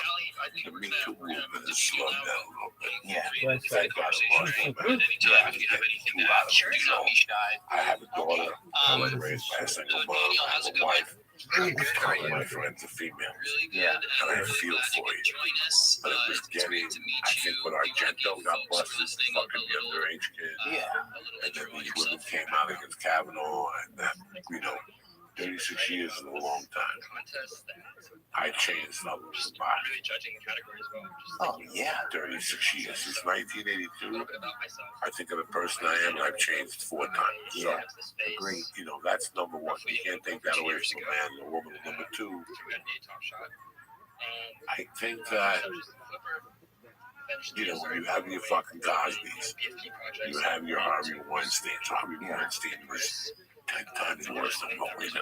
Right. And But, the right. follow- And the people that have last night and 2 nights ago, and there's 20 more Harvey Weinstein. 100%. And there's a lot of actresses hiding those men still. And they knew about him. It's only whenever the gavel starts to fall and it affects people's pocketbooks and shit that they realize their money's safe, then they'll chime up. Well, I love NBC. They gave me Sam through the Sun, they gave me Chico and the Man, they gave me News Radio. They've given me a lot of shows I've liked. Yeah. But think about that. I want you 2 guys and the people listening at home to think about that. NBC knew about Bill Cosby. Again, NBC knew about Bill Cosby. Right. But they didn't give a fuck because of the money he was generating. Yeah. Okay. That goes with any sport. Conor McGregor can do whatever the fuck you Oh, want. yeah. If you generate that type of money, You want to come out at the weigh-in with a bottle of whiskey? You want to fucking give it to the president of the fucking league or whatever he calls himself? You know, when you're that type of person, Daniel White, you can do whatever the fuck you want, you know? So, there's 20 Harvey Weinsteins that we have not been exposed yet, or nobody really. Sean Weinstein, Dixon Weinstein.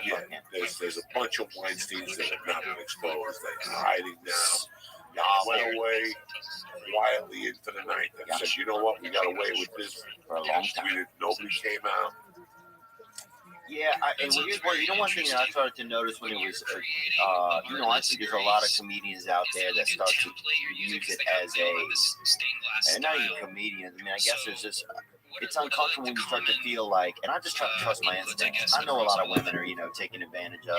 I know, dude, a lot of men get objectified by women as well these days, and people don't want to talk about that, you know. And I know that sounds like kind of a bitch thing to say, but you know, there's a lot of women out there using men as they see fit as well, you know, for different things. And, you know, yeah, here in LA, yeah, in LA, it's a business.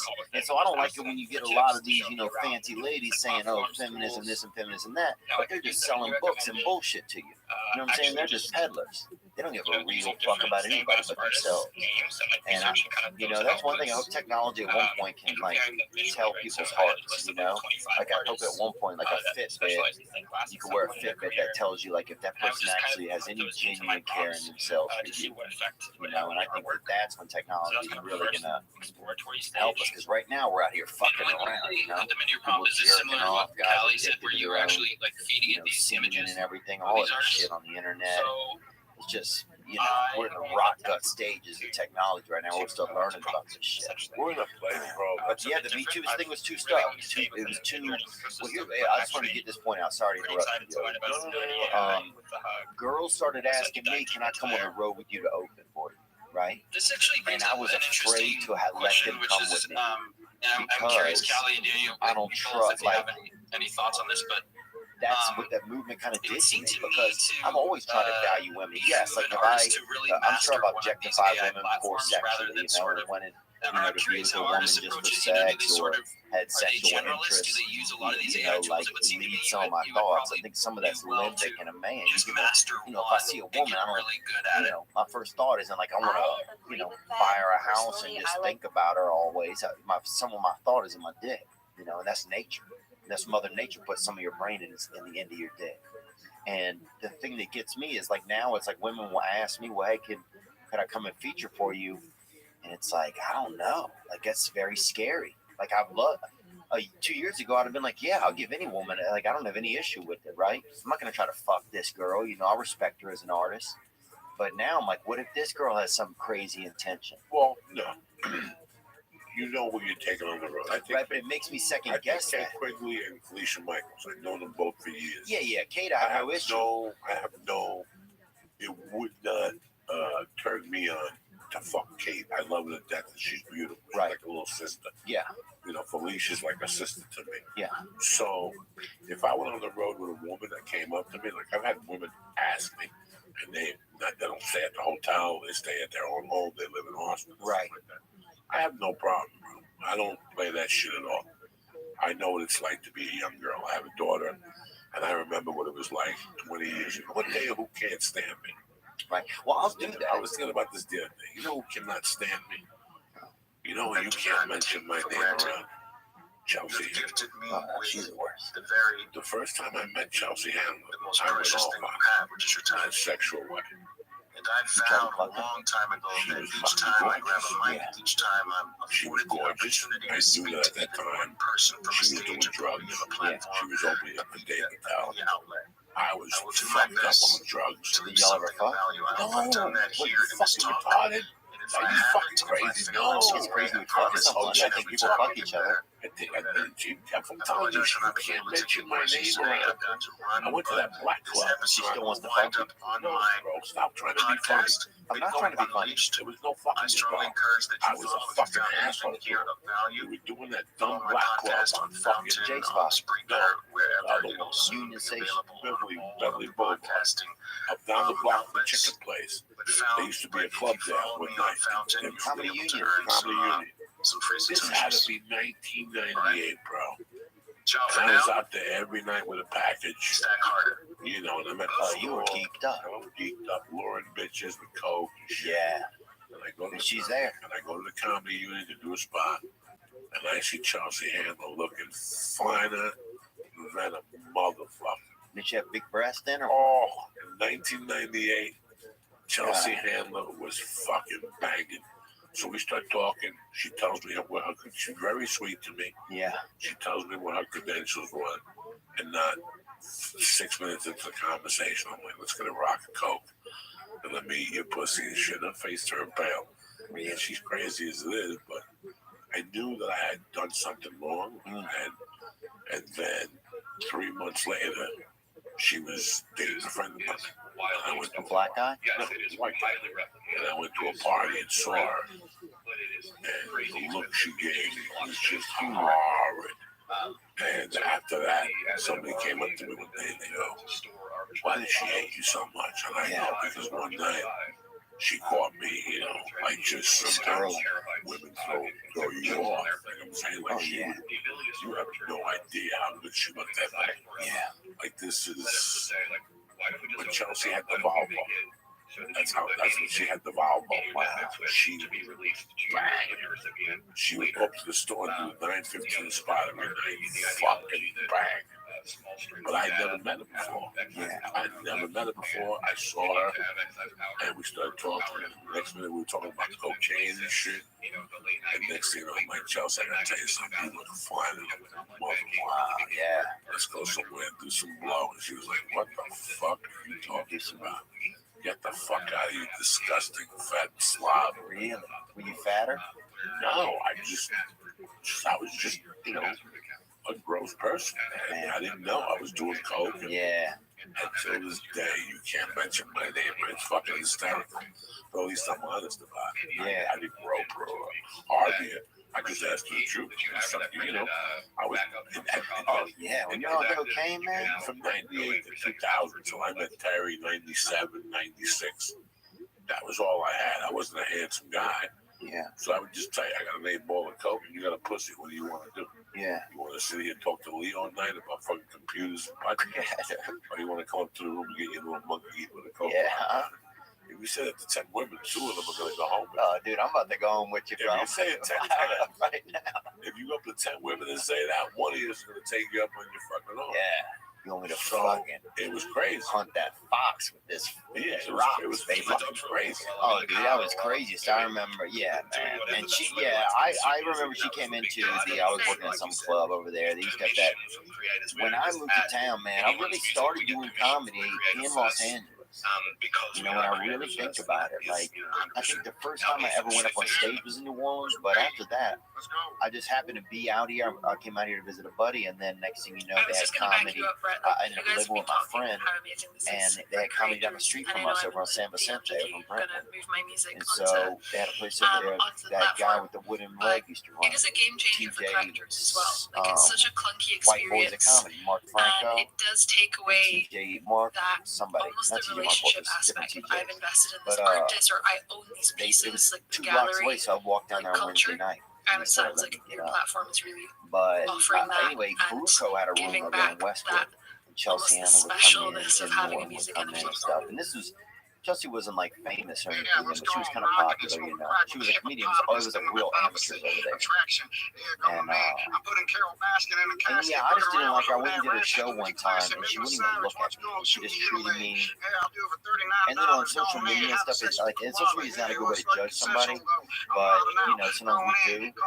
And she just doesn't seem to have any empathy for people. There's something about her that makes me seem like she's just distant. You do some TV show. Yeah. How many times did you do it? Just one time. What was her behavior towards you? She wouldn't look at me, you know. She would talk to me, but wouldn't look at me. And she just made me feel, I don't know. She didn't make me feel like welcome, you know. And when you're young and you're nervous, and I already got nervous, and I already, you know, the industry had like, you know, it's never really given me much. You know, this industry's never given me much. You know, it's crazy to me. You're just getting a show over there at Fox, you know. Or I don't know if you can talk about that or whatever, but, you know, or an opportunity for that. You know, it's like, it's crazy. It's like, Yeah, Just- we've been talking about. But anyway, I've always had that little bit of chip on my shoulder, maybe. But yeah, she just made me feel like, I don't know, like I wasn't funny or I wasn't good enough or just stuff like that, you know? There's nothing worse than going on something and somebody shuns you. You expect it. Yeah, because I had expectations. I had at least there'd be some niceness, you know, like there's some excitement. Instead, it was like she's just kind of like this star, this thing. But now to me, I have this vision of her, and this could be wrong, of like a lonely, you know, older woman in like a castle with all this money, and she's just lonely. And I don't want anybody to end up that way. And that could just be me thinking that way to make myself feel better, you know, that I felt like she was mean to me. But she seems like a real cunt to me, so whatever. You know, you gotta give something up for something, you know. And with fame comes, you know, like I remember watching some program and Jennifer Aniston said when they shot the pilot for her friends that to celebrate, the guy took her to Vegas, the executive producer took everybody to Vegas. Wow. And then gave them each $500 and said, walk to the casino and gamble this, because that's the last time you're ever going to be able to walk through a casino again. Wow. That's how big you guys are going to be, you know? They knew it out of the gate, huh? They knew it out of the gate, you know? And it's so weird how you... That's amazing. Listen, man.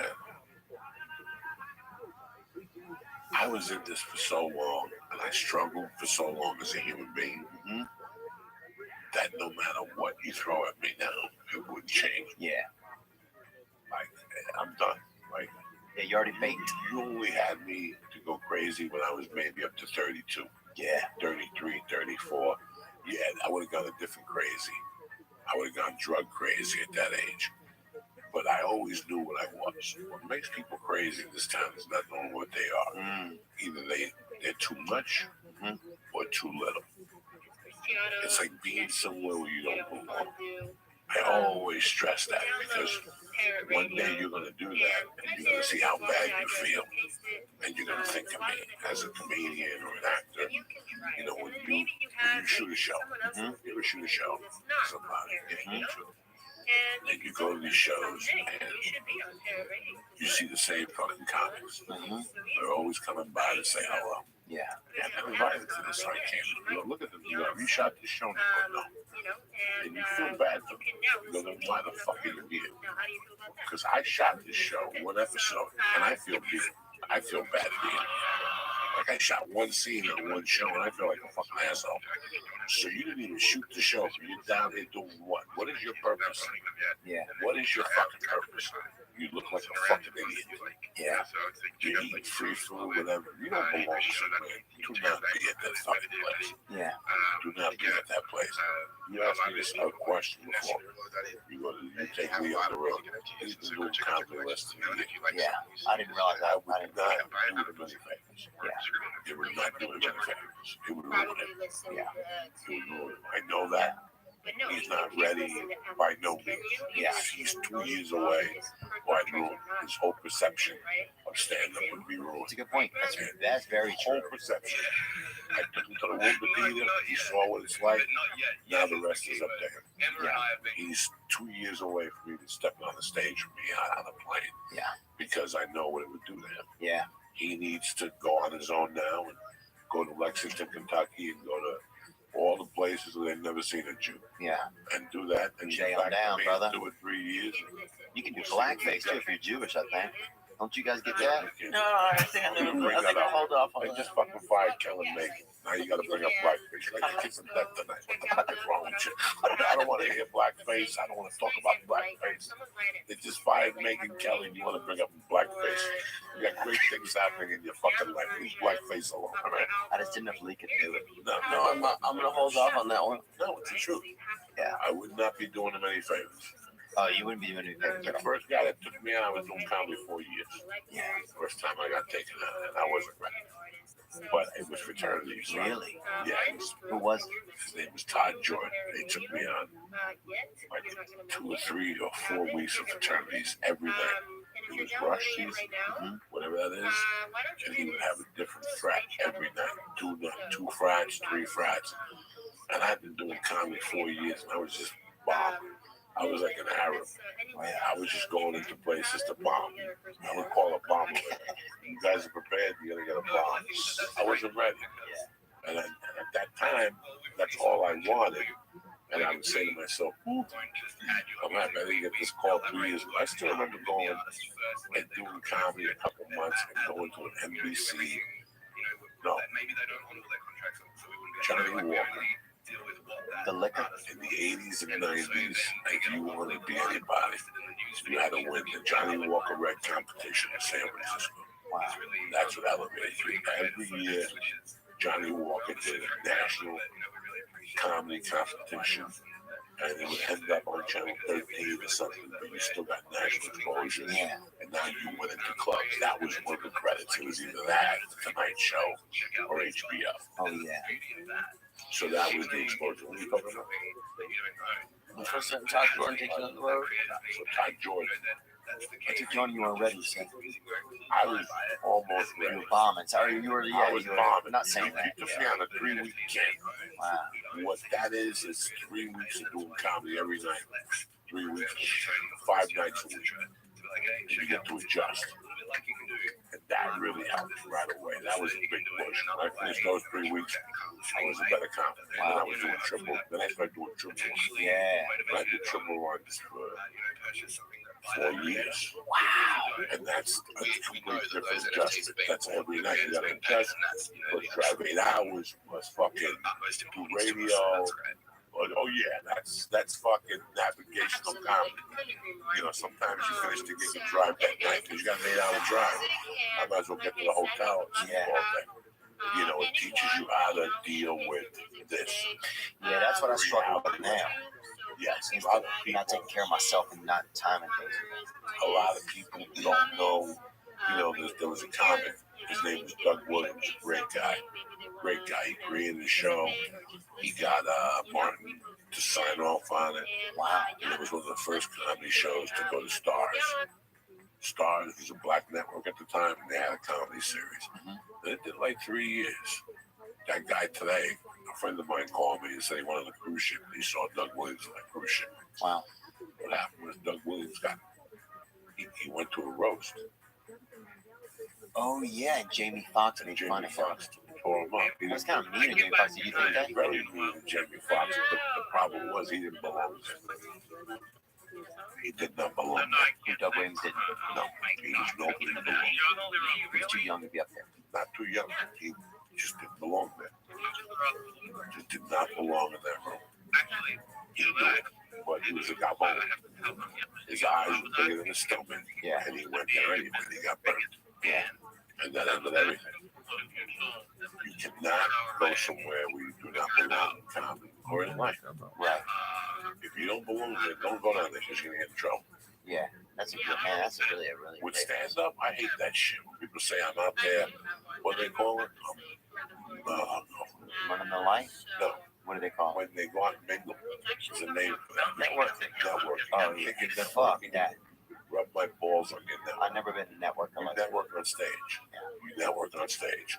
Every I've always been stage you go nervous to, to talk to people. I used to be nervous when I would come in here. I used to be nervous when like there's some comedians that still make me kind of nervous sometimes when I see them, you know, to be around. It's just because you don't know them well, you always look up to them, you know, and then you see them and it makes you nervous. well, the worst thing about a comic that you look up to is when you go to the store and you meet them. And this happens to comics for me, probably. You don't get the reception that you're looking for. Yeah, that's what I worry about. Some of my idols, I didn't get the reception I was looking for, so I didn't talk to them. I didn't talk to Andrew Dice Clay for the first year I was in the store, and I'd see him up there 5 nights a week. Why? Because You weren't your place. Yeah, you had nothing to say to them. You had no circles that was No. saying, yeah. no. You know, and then you get emails from people, well, it's terrible to meet your heroes because you approach me the wrong way. Yeah. And at the wrong time, yeah. There's a dude that comes up to me a lot. He's always kind of coked up, I can tell, at the comedy store. And now I hate that guy coming around. We have he knows it's uncomfortable too. I'm like, why does he keep doing this, you know? I don't judge people on the drug aspect. I don't care if somebody does drugs. He's always trying to get into Ponzi schemes and shit. Yeah, no, those people, I told them to get the fuck out of my face. I don't want to hear about what I'm doing comedy. I'm doing comedy, bro. Yeah. And like this week, I have a run. Tonight I'll be in New York, you know? And that's my run this week because I have to deal with family. Yeah. Talk to people. You know, I got 200 people waiting to take a picture. And you pay $20 and I got to talk to you for a half hour. I got to find a way to say, listen, bro, can you step aside and let these people, wait. Remember the time we went? No. Let these people take the pictures. And then you can talk to me all you want. It's very tough for people to understand that. Yeah. It's weird. Tough. That's where I'm getting, like, you know, I've been struggling a lot with this because it's like, you know, I love, you know, it's like you work so hard to get people to come out and then people start coming out. And, you know, it's a lot of like my audience is dudes like me, you know, that struggle with stuff or just regular people, you know, good people. You know, I feel like a lot of our audiences are probably similar, like good people that come out to enjoy themselves, you know. And I want to be able to spend time with each one of them afterwards, like as t-shirts afterwards? As a regular person, yeah. See, I don't. Right. Because I want them to be able to come to me and talk to me. And not have to do that, yeah. Yeah, I saw that you want a t-shirt going online. Yeah. I'm not carrying t-shirts across the country. I'm not. If I don't carry all this shit, I'll mail it there and sell it. Still the same fucking point. Yeah. Because then again, you have a different complication. Now, you have people that feel. Now, I bought a t-shirt, so now I'm going to give you a fucking beat. Oh, I see what you're saying.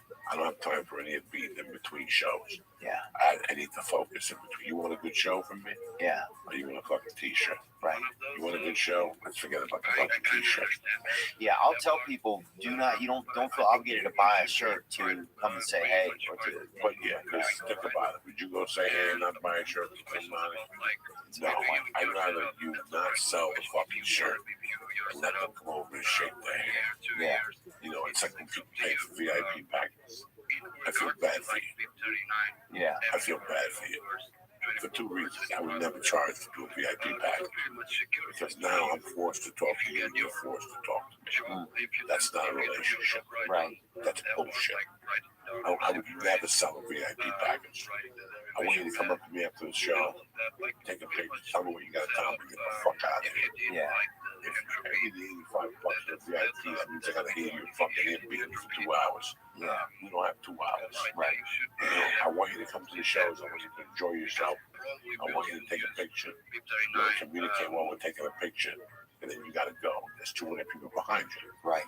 You know what I'm saying? I don't ever want to take money from somebody to feel that I have to talk to them after a show. Yeah. So they can come to a certain gated area. I think that is the most grossest. Is that how they do that? Yeah, when you sell VIP package and 20 people come in the back afterwards, talk to you, and you take a picture with them. Listen, how about we do this? How about I don't sell you dick? You shake my hand, we take a picture, you go your way, I go my way. Yeah. You talk for 2 minutes. You know, you got to be considerate of other people. Right.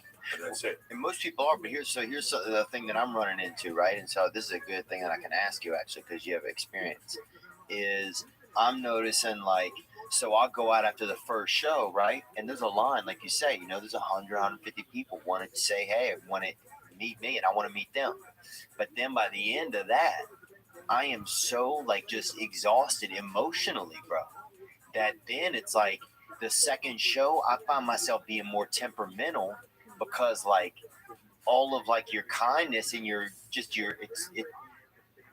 feel a little empty. You know, and I don't mean that in a bad way. Like, I don't care about those people. It just gets hard. You know what I'm saying, though? And am I complaining? Is that like just like a... No, you're not complaining. But people will listen to this, have to decide what they want. I have to decide what do I want. Yeah. Me, I want to see a fucking great show. Yeah. When I go anywhere, to a concert, anything, I want to see a great fucking show, man. That's it. Yeah. I want to leave there going, you know what? My $26 was worth it. My $27.50 was worth it.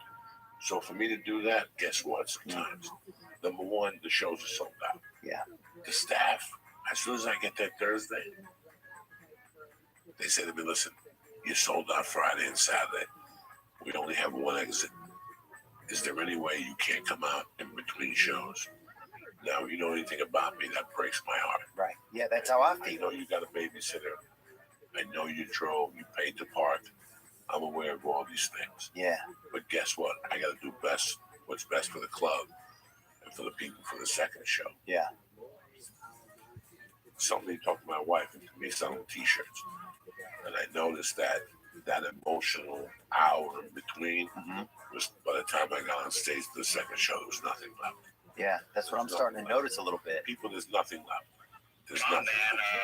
The hugs, the kisses, the pictures. You go back in, it's showtime. Now you're running late because your people didn't get it. Yeah, that show starts 25 minutes late. That means there's 20. Every time a minute ticks past showtime, it's one more minute they'll be drunk. Right. Right, yeah, then they're drunker. Now the babysitter's later. There is nothing that pisses me off more than a club that starts a show late. Yeah, man. You want to not make me come back to your club, start a show late. 7 o'clock to 7:05. I understand people are driving. Right. At 9:30 is 9:30. I don't want to be on stage at 12:30 at night for a 9 o'clock show. Yeah, fuck that. That's why you do that. What do I do?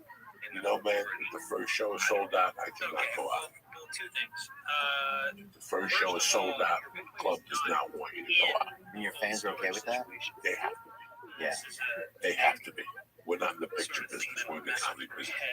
I'm in the business of giving you the best show that I can give you. Yeah. So for me to be able to do that, I can't be out there between shows swinging shirts with glasses on, taking pictures. You're absolutely right. It draws your energy. Yeah. You know, this is a week that everybody wants to take me out to dinner at 5 o'clock. That's number one. We say that. You know me a long time. It's actually You don't see me after. on chain. Yeah. What's on the chain is You do not see me. a rotative sequence of transactions. I will, when I go out in the morning, I will buy a protein bar. Yeah. So I don't have to leave my room after 4 o'clock. Yeah. You take a rest. Those 3 hours before the show, those are my time. Right. I put my feet up. I watch an episode of Sons of Anarchy. Yeah. I hit the vapor pen, and my notebook is wide open, and there's a pen close by. And I also got another notebook open somewhere else. For what is that? Whatever comes to my mind. Comedy over here, and the story over here. Sons of Anarchy over here. A glass, 2 things of water, a pack of nicotine gum, and a vapor pen. And that's what I do from 4 to 7. That's cool, huh? Show starts at 7:30. About 6:15, I start stretching. I throw some punches. I turn the shower on. I let the shower get nice and hot. I start stretching a little bit just to get my body man. to work. Yeah. That's what you do. No, I'm feeling you. I don't want to talk to anybody. Yeah. Hey, how you doing? I got, my agents, they're great. You sit here all week. Yeah. And on Friday at 6:30, when They want to call you. Listen, call your mother on a Friday at 6:30. I'm only concerned with the 2 shows. Yeah. That's all I'm concerned about. And this is what works best for you. This is what works best for me. Yeah. A great headliner once told me, great headliner once told me that if you headline, rest is the most important thing. For me to give the audience the show I want, there's no dinners involved. I'm not meeting you to smoke out. I'm not meeting nobody. Yeah. I'm not meeting nobody. Man, it's so When crazy. you pay I needed to talk about that. When you pay $25 to $28 to see me, you don't see me out of the hotel room. There's no. This Thursday, I go to do 2 podcasts in New York. You see the show. And Friday, and I'm back in my room by 1. And Friday, I go to the cemetery and bring flowers for my mother. Yeah. Besides that, nobody sees me. The reason why I stay where I stay is because it's 2 of my favorite places. And this hotel has breakfast for free. Yeah, I like that. And even though it's a half a Hindu hotel, the eggs are good, it's white bread, and they got oatmeal. That's fucking out of this world. So I've at least held over to one of my friends to pick me up at 10, or I take the fucking bus to the city. Every city I go to is planned out, but I never take away from my show. That means there's no t-shirt, there's no contact in between shows. In between shows I sit, I reflect on the last show, and I reflect how the next show is going to be better. Interesting. That's it. I don't care if my mother's there. I don't care if your grandfather's coming. I don't really want to do much. Yeah. I don't really want to do much. Wow. Wow. Game day is game day for us. People work hard for their dollar, and I have to give them their value for their dollar. And for me to give them the value for that dollar, I gotta take care of myself. Yeah, that's what I'm struggling with right I now. gotta take care of myself. I'm feeling exhausted. So Friday night, you stay up. Like Friday night's my pill night. If somebody gives me a pill at the show, I take it. I bring back a protein bar, maybe a fucking Banana? banana, maybe I have an apple from the lounge. I go upstairs, I drink soda, and I watch 2 or 3 episodes of something. I have no curfew on Friday night. Yeah. That means Saturday morning I wake up nice and early. I eat breakfast, a nice breakfast. I smoke a joint. I go for a nice walk at 8:30. I go for a half-a-mile walk just to let my body normalize. I go back to the room. I watch a little Netflix. I pass out for another 3 hours. Now I get up, take a shower, and I go for a nice lunch, a nice cut of salmon, Yeah. a nice salad, water. You take good care of yourself. Yeah. Then you go back to your hotel room and you write for an hour. Yeah. And while that hour, you're writing, you're digesting your meal. Uh-huh. So now at 4:30, you go down to the hotel gym. Yeah. And you stretch around, you do 25 minutes on the elliptical, 10 minutes on the bicycle, and you throw some weights around for 45 minutes. Get that funk out of your system, now that energy's up, because now you're building your own energy. Yeah. You're working on your own cheat. Yeah, you're not letting the world just give you a jump. I don't want to hear you speak stories, Jack. I ain't got time for that. I'd rather not have physical contact all day. And we know that they live on the road with me. They know. They see me for breakfast, lunch. I don't see you the most. Yeah. Other than that, I don't want to see nobody.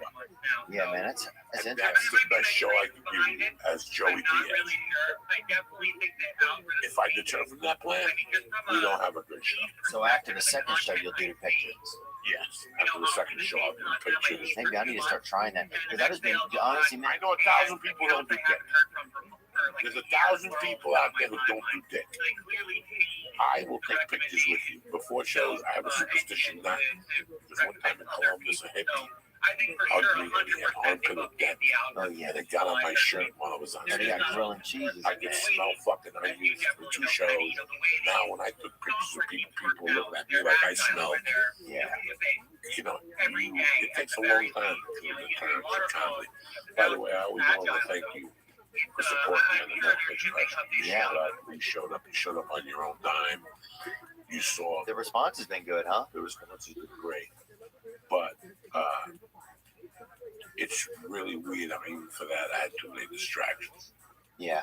Like I don't like that. Yeah, in hindsight, even thinking about that, it's In like, hindsight, you see the. man, that's like a lot of distraction. I don't like that. I stick to my own thing. Yeah. In the future, stick to what we I do. have a way for me to give you a good show. I have to do things. Please, I know your mother cooks the best chicken. I know you do that. That's all great. Yeah. I really don't give a fuck. I really don't give a fuck. When I get off a plane, that's why when people contact me on the road to do a podcast, I'm not in your town to do a podcast. That's never gonna happen. Yeah, some guy, some group offer me money to do my stuff. I did my 2 podcasts Yeah. for the week. That's it. When I go on the road, I don't want to do nothing. All I think about is stand-up comedy and how I can make it better. Before I go to a town, I Wikipedia, I Yahoo, Yeah. kickboxing school. You got a good Muay Thai school? Might pop in there on Saturday. Why not? Meet some people. Have some a little contact in the daytime with some new people. Yeah. And you blow their mind, they blow your mind, and you're still back in your hotel room by 2 o'clock. Yeah. And you shower, you write, you eat. You gotta take good care of yourself. When you're a feature, it's a different story. When you're an MC, it's a different story. The world don't fall on your shoulders. Yeah. You can go to watch the Baltimore Ravens and go to a game. The world don't fall on your shoulders. You just do it 10 minutes. When you're a feature actor, you think I gave a fuck? When I was a feature actor, I went out to dinner. Oh, feature, I don't give a shit. Dude. You can I don't fucking. give a fuck. I don't give a fuck. But when you pay, and I got a fucking, you get a babysitter, and you pay the park, Yeah. and all those variables, I gotta be at the top of my game. There you go. That's the ghost telling you, I changed. Time to You shut gotta it. be on your Oh, fucking it's too game. late. It's getting late. Theo Vaughn, I love you. Any dates you want to promote, my brother? Any dates that I want to promote? Yeah, I'm gonna be in Lexington. Great club. Yeah, I love on it. Broadway. Great club. Yeah. Great food. Great hotel. Yeah. Great city. Great city. In December, that's when I'm gonna be on there. So I'm excited that I'm going there in December. Where else? January. Don't worry about January. Yeah. Just give them money back. Why confuse you? You gotta assume they can't remember their fucking phone number. And then what else? Oh, I got Uriah Favor is on my pod. Is on this past weekend, so you can check that as well. And I just want to say thanks so much, Joe. You're always such a you're just a nice man, and you always make me feel welcome, and call me a lot, and I know that you care, and I really feel that, and I want to thank you so much. I care about my blood. I care about my blood. But I can feel like some people say that kind of shit, and you whatever. But I'm just telling you that I appreciate it. I know you do. Thank you. And I love you, Lee. And I'm sorry that if I made funny when I got in. Bro, leave me alone. He's just tough as damn. Oh yeah, the dude took fucking 9 farts, bro. It's fucking jeez, like Iwo Jima over here on his neck. No, that's a death sentence. The judge will tell you either 4 farts or 90 days. And most people take the 90 days. Yeah. This poor Jewish tank sat there and took 5 of the worst farts Jesus. you've ever smoked in your fucking life. Even I have to sit here going, Jesus Christ, my intestines are about to pop out of my ass. Anyway, I love you guys with all my fucking heart, man. I want to thank Theo Vaughn. I want to thank my main man, the Christ Killer, who I love with all my heart, helping and defending you with the comedy line tonight. I just wouldn't be doing you any favors. I would take you somewhere, and then you'd still have to go back and do the work, and then you'd be more mad at me. So you always got to understand I got your back in more ways than one. Thank you very much for always being a great fucking sidekick and a friend and a dear supporter of what we do. And I'm very proud of you for doing comedy. And when the time comes, you're going to be right there with me. So good luck to you and your venture. You know, I love you to death and I support you. I break your balls and I break your balls out of love. Oh, no, I understand that. I'm not. But don't break your balls. I break your balls for you. You know I love you with all my heart. But anyway, forget the love I got for this fucking Jew. I love him with all my heart. That's my problem. I got a soft spot for Jews. I don't know why. Jews and black people, I'll do anything for you. But listen, this podcast is brought to you by Rich. Like I said in the beginning, Rich is a minimalized front pocket wallet that helps you reevaluate your everyday carry, launched by a father-son team and funded by Kickstarter in 2013.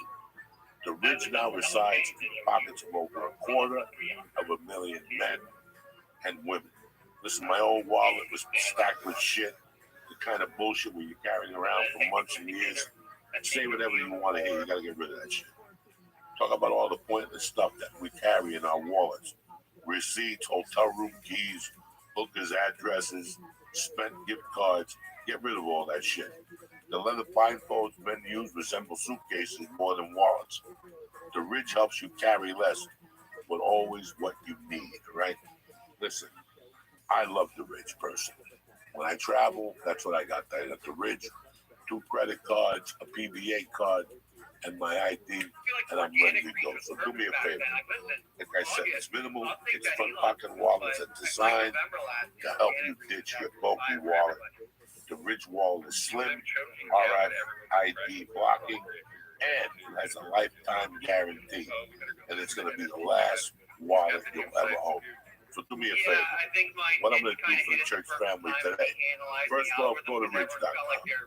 Check out what I'm talking about. You're going to be blown away. Number 2, if you get something, I'm going to give you 10% off with free worldwide shipping by using richwallet.com/church. Again, that's richwallet.com/church and use promo code church. The link in the description. All right, listen. Rich Wallet will make a great present. You're going to love it with all your heart, okay? Number 3, I love you guys. These guys are tremendous. My wife has been using them for years. And again, I got nothing against nobody, but time is time. And if you're saving time, you get postage on demand. All you need is stamps.com. With stamps.com, you got all the services. You got the postage office right up from your desk. You can buy and print real U.S. postage for any letter or any package. All available 24 hours a day, 7 days a week. Just click, print, and mail. Ba-boom! You're done.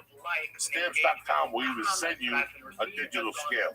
You can weigh your letters and packages and print the exact amount of postage every time. I love it.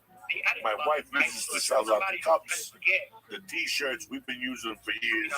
And I'll tell you, I give them 100% recommendation, whether you have a small business or a large business. I'm telling you right now, whatever you're doing, if you're mailing out stuff, stamps.com is what you need. So right now, your Uncle Joey is going to give you a special offer. You ready? Grab a pen. I'm going to give you a 4-week trial. Includes postage and a digital scale. But don't wait. Go to stamps.com before you do anything else right now. Right now, while we're sitting there, click on the microphone at the top of the home page and type in Joey, Joey. Again, that's Joey, Joey on the top of the home page. Again, that's stamps.com and Joey. I want to thank Rich. I want to thank stamps.com. And I want to thank Quip, okay? Because Quip, again, the best toothbrush I've had in years. Quip was designed to make brushing your teeth more simple and affordable, but most importantly, enjoyable. Like I said, I've used it the last 4 days. My mouth feels cleaner. My teeth are still chartreuse, because God knows what I put in my mouth. But everything feels fresh and clean. My breath smells like dog shit. There's nothing you can do about that as long as your teeth are clean. Why do you use Quip? Since sensitive sonic vibration, gentle enough to use on sensitive gums. People who brush too hard sometimes like the toothbrushes too abrasive. It's built with a 2-minute timer that pulses every 30 seconds to remind you to switch sides, helping you guide a full and even clean. Why? Because up to 90% of us don't brush for the full 2 minutes or don't clean evenly. It's a multi-use cover, mounts to cover your mirror, and then mounts to slide over bristles to go on to brushing. 3 out of 4 of the bristles that are old, worn out, and ineffective. Quip is one of the first electric toothbrushes that accepted. It's accepted by the American Dental Association and has thousands of verified 5-star reviews. Why I love Quip, it's dependable, it's right there, and I can take it on the road. And that's what you're looking for with a toothbrush. So do me a favor. The big favor is this. I love Quip so much, and they're backed by 20,000 dental professionals. Quip starts at 25 cuisines, and if you go to quip.com/joy right now, you get your first refill pack for free with a Quip electric toothbrush. Who's better than you? You're gonna have a nice smile at the holidays. You know what I'm saying? You don't gotta go to Thanksgiving and cover your mouth because your teeth are green. You're gonna get a nice, clean, fresh face, more confidence. So do me a favor. Go to quip.com/joy right now and get your little fucking Quip toothbrush for $25. No, they start at $25. And if you go to Quip right now, you get your first refill pack for free with the Quip electric toothbrush. That's how Uncle Joey takes care of you before the holidays. I want to thank Quip. I want to thank stamps.com. And I want to thank Rich for sponsoring the podcast. But most importantly, I want to thank you people for 2 things. For supporting the degenerates and for supporting our podcast for the last 7 years. You know who you are. From Bob Olengus to Bobby Sharon to Goose to fucking my man, the Greek up in Canada. I'm watching you. I know who the fuck you are. My little comedian in Vegas who I love to death, Freddie Correa. I love all you motherfuckers. So if I forget to say somebody, my man Scott Cunningham, I love you all. Thank you for the support. Thank you for the support on the Netflix special. And I'll see you motherfuckers next Tuesday, ready to motherfucking rock a great week of podcast. Lee, kick this fucking mute. Stay black, baby. Greetings, you cocksuckers. It's Monday, March 15th. I missed you little dirty bastards. Anyway, from the heart of Jersey, The joint is brought to you by DraftKings. I don't know if you're living in a fucking coma or you're hanging out with Ichabod Crane, the guy that went to sleep and woke up 40 years later with a beard. I think that's his name. It don't matter. The biggest college basketball tournament of the year is eating up. The brackets came out yesterday. Listen, get your fucking hemorrhoid ass off that bench and get into the tournament action. For $4 on an underdog, if they win, you're up $264. Did you fucking hear me? That's 64 to 1 odds. That's fucking crazy. Who's gonna win? I don't fucking know. You think you do? All it takes is $4 to get a winning $256 fucking winner. That's a fucking real stimulus check. Where's Joe Biden? I guarantee he's betting $4 to get a shot at winning $256 fucking dollars. There's no better way to put your college basketball knowledge to the test than to put your money where your mouth is with DraftKings Sportsbook app. Listen, I love them. It's a fucking adventure. It's fun. It's easy. They pay when you want to. It's your fucking money. So do me a favor. Download the top-rated DraftKings Sportsbook app today, right now. It's fucking Monday. It's the beginning of March insanity over there at DraftKings. Use promo code JOY when you sign up to turn $4 into $256. Listen, if you pay me $5 at Patreon, quit right now. This is a better deal for you. You might as well quit. Fucking take $1, buy some bubble gum, and fucking win $256 for a limited time only at DraftKings Sportsbook app. And here's the part the lawyers make me say. You got to be 21 or old to get your hat with the propeller and shove it up your ass. New Jersey, Indiana, Pennsylvania only. New customers only. Restrictions apply. See DraftKings.com/sportsbook for details. Now, do you have a gambling problem? I'm sympathetic to you. Call 1-800-GAMBLER and in Indiana 1-800-9-WITH-IT. My mother was a degenerate and they fucking killed her. So if you got problems, take care of it. But if you don't, bitch, it's fucking March insanity over at DraftKings. And for $4, you can make $256. Are you fucking? Is there something wrong with you? Go bang your head off the fucking wall 15 times and download the DraftKings Sportsbook app and press code Joey. You understand me? DraftKings Sportsbook app now, and tell them I sent you. The joint is also brought to you by CBD Lion, the fucking masters. They have put me through this fucking surgery. I am off the fucking pain pills. I'm tip-top Magoo. I'm ready to stab 3 fucking anybody's. I don't care who the fuck they are. CBD, whether it's the kinesiology tape, the chocolate, the extra strength CBD, unscented lion oil, and capsules, and the body. Listen, however you want CBD, it's given to you by CBD Lion, vapor pens, gummy bears. I mean, listen, they have helped me dramatically. I'm on the tincture now. That thing works wonders. And for pain, let me tell you something. I'm off the fucking pain pills. That's all that matters. CBD Lion is battle tested through Uncle Joey for fucking surgery. So put that in your fucking pipe and smoke it.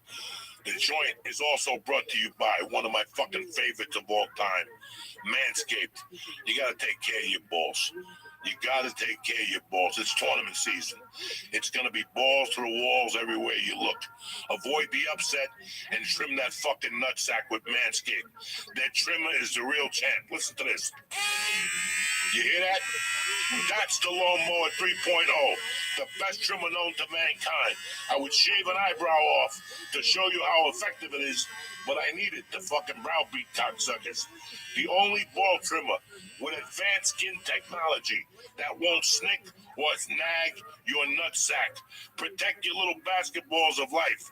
When you get Manscaped, you're also helping give back to Testicular Cancer Society. And they're supporting their families and the survivors. Manscaped wants to save all the balls, particularly balls of guys between the ages of 35 and between 15 and 35 who are most at risk. So work with me here, guys. This ain't a fucking joke. Take care of yourself. Take care of yourself inside and take care of yourself outside. Shave that fucking Eddie Munster looking dick of yours. Get some fucking Manscaped to the fucking nutsack. No fucking anxiety. Fondle your balls, cocksucker. It's for science. And buy some Manscaped. They got everything. They got the crop preserver, the crop reviver, the crop ball wipes. They're little ones. You put them in your fucking wallet. You bump into some cocksucker that needs a fix. You turn around, you take the little ball wipe out, you wash your balls real quick. You don't want somebody sucking a bad taste in your dick. You get a bad Yelp review. Anyway, clean out that stinky nose hair with the weed whacker, and now your balls can smell as good as you with their cologne, named Refined. I fucking love it. It's tremendous. I spray it on my neck and spray it on my ball sack so they match, you understand me? So the balls are connected with the soul. It's a beautiful thing. Nobody treats your balls as good as Manscaped. So do me a favor right now. Get 20% off and free shipping at manscaped.com/Joey. Again, that's manscaped.com/Joey. It's March. Check your fucking balls, cocksucker. Do me a favor. Now, without further ado, let's get this motherfucking party started. Welcome to the joint.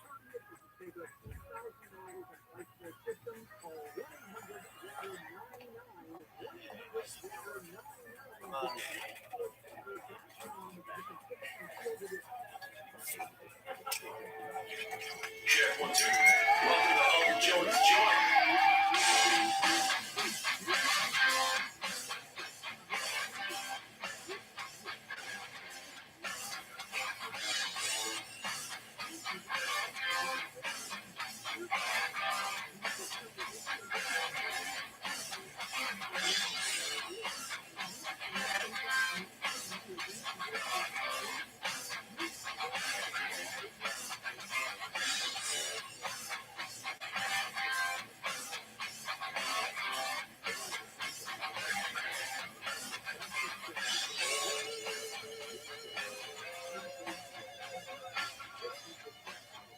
What's happened, you bad motherfuckers? It's Monday, the 15th of fucking March. We're halfway through the goddamn month already. Can you fucking believe that shit? And I gotta tell you something. I'm wearing my little blue shirt and my fucking little light blue to bring happiness into your life. But I can't. I gotta be honest with you people today. I'm a little low on a Monday. I'm here for you guys always. You know I'm a fucking animal. I'm always ready to rock, but I'm a little low today.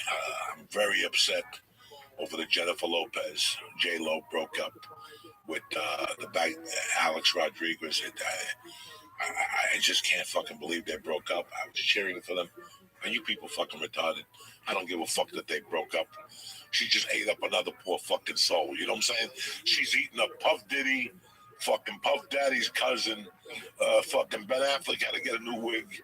Fucking Alex Rodriguez. This bitch is a fuck. Listen, I've been telling you for years, I love Puerto Rican people. I love them to death. They're the closest thing to Cubans when they were. I avoid Puerto Rican women like fucking, they'll weigh you the fuck down. Poor fucking Alex Rodriguez for months had to be fucking going, making believe he liked the new song. Nobody likes that fucking shit. Can you imagine them playing that shit in your house? How do you like it? And then shit, they start dancing to it, lip syncing to it, and you have to sit there and put up with this shit, this fucking marimba music. Oh my God, it's a fucking nightmare. Listen, when I met Joe Rogan, he had a whole no headshot policy. And I'm like, but how you're not going to date actresses? They're hot because you don't know what comes with them. Let me tell you something. Date one of those actresses, you got your fucking hands full. Everybody on Saturday was like, J-Lo and whatever broke up. But let me tell you something. Who gives a Frenchman? Fuck. Worry about your relationship. That's all you got to worry about. J-Lo broke up with fucking A-Rod. Go. They probably couldn't shoot steroids anymore together. That's how you think she keeps her ass so fucking big and hot and juicy.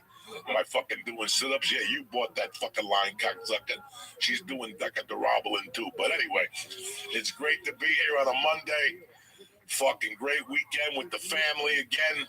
Fuck comedy. I ate a bag of dicks last Wednesday at Uncle Vinny's, but hey, it happens. You can't fucking go up there all the time and just think you're gonna sniff some nutsacks and get out of there. Sometimes you gotta swallow the whole soul, the whole sword, and take it like a fucking man. There's nothing you can do about it. You know what I'm saying? Let me see. What did I do? I did 2 guitar lessons this week. I've been practicing last night. You cocksuckers and your fucking guitar advice.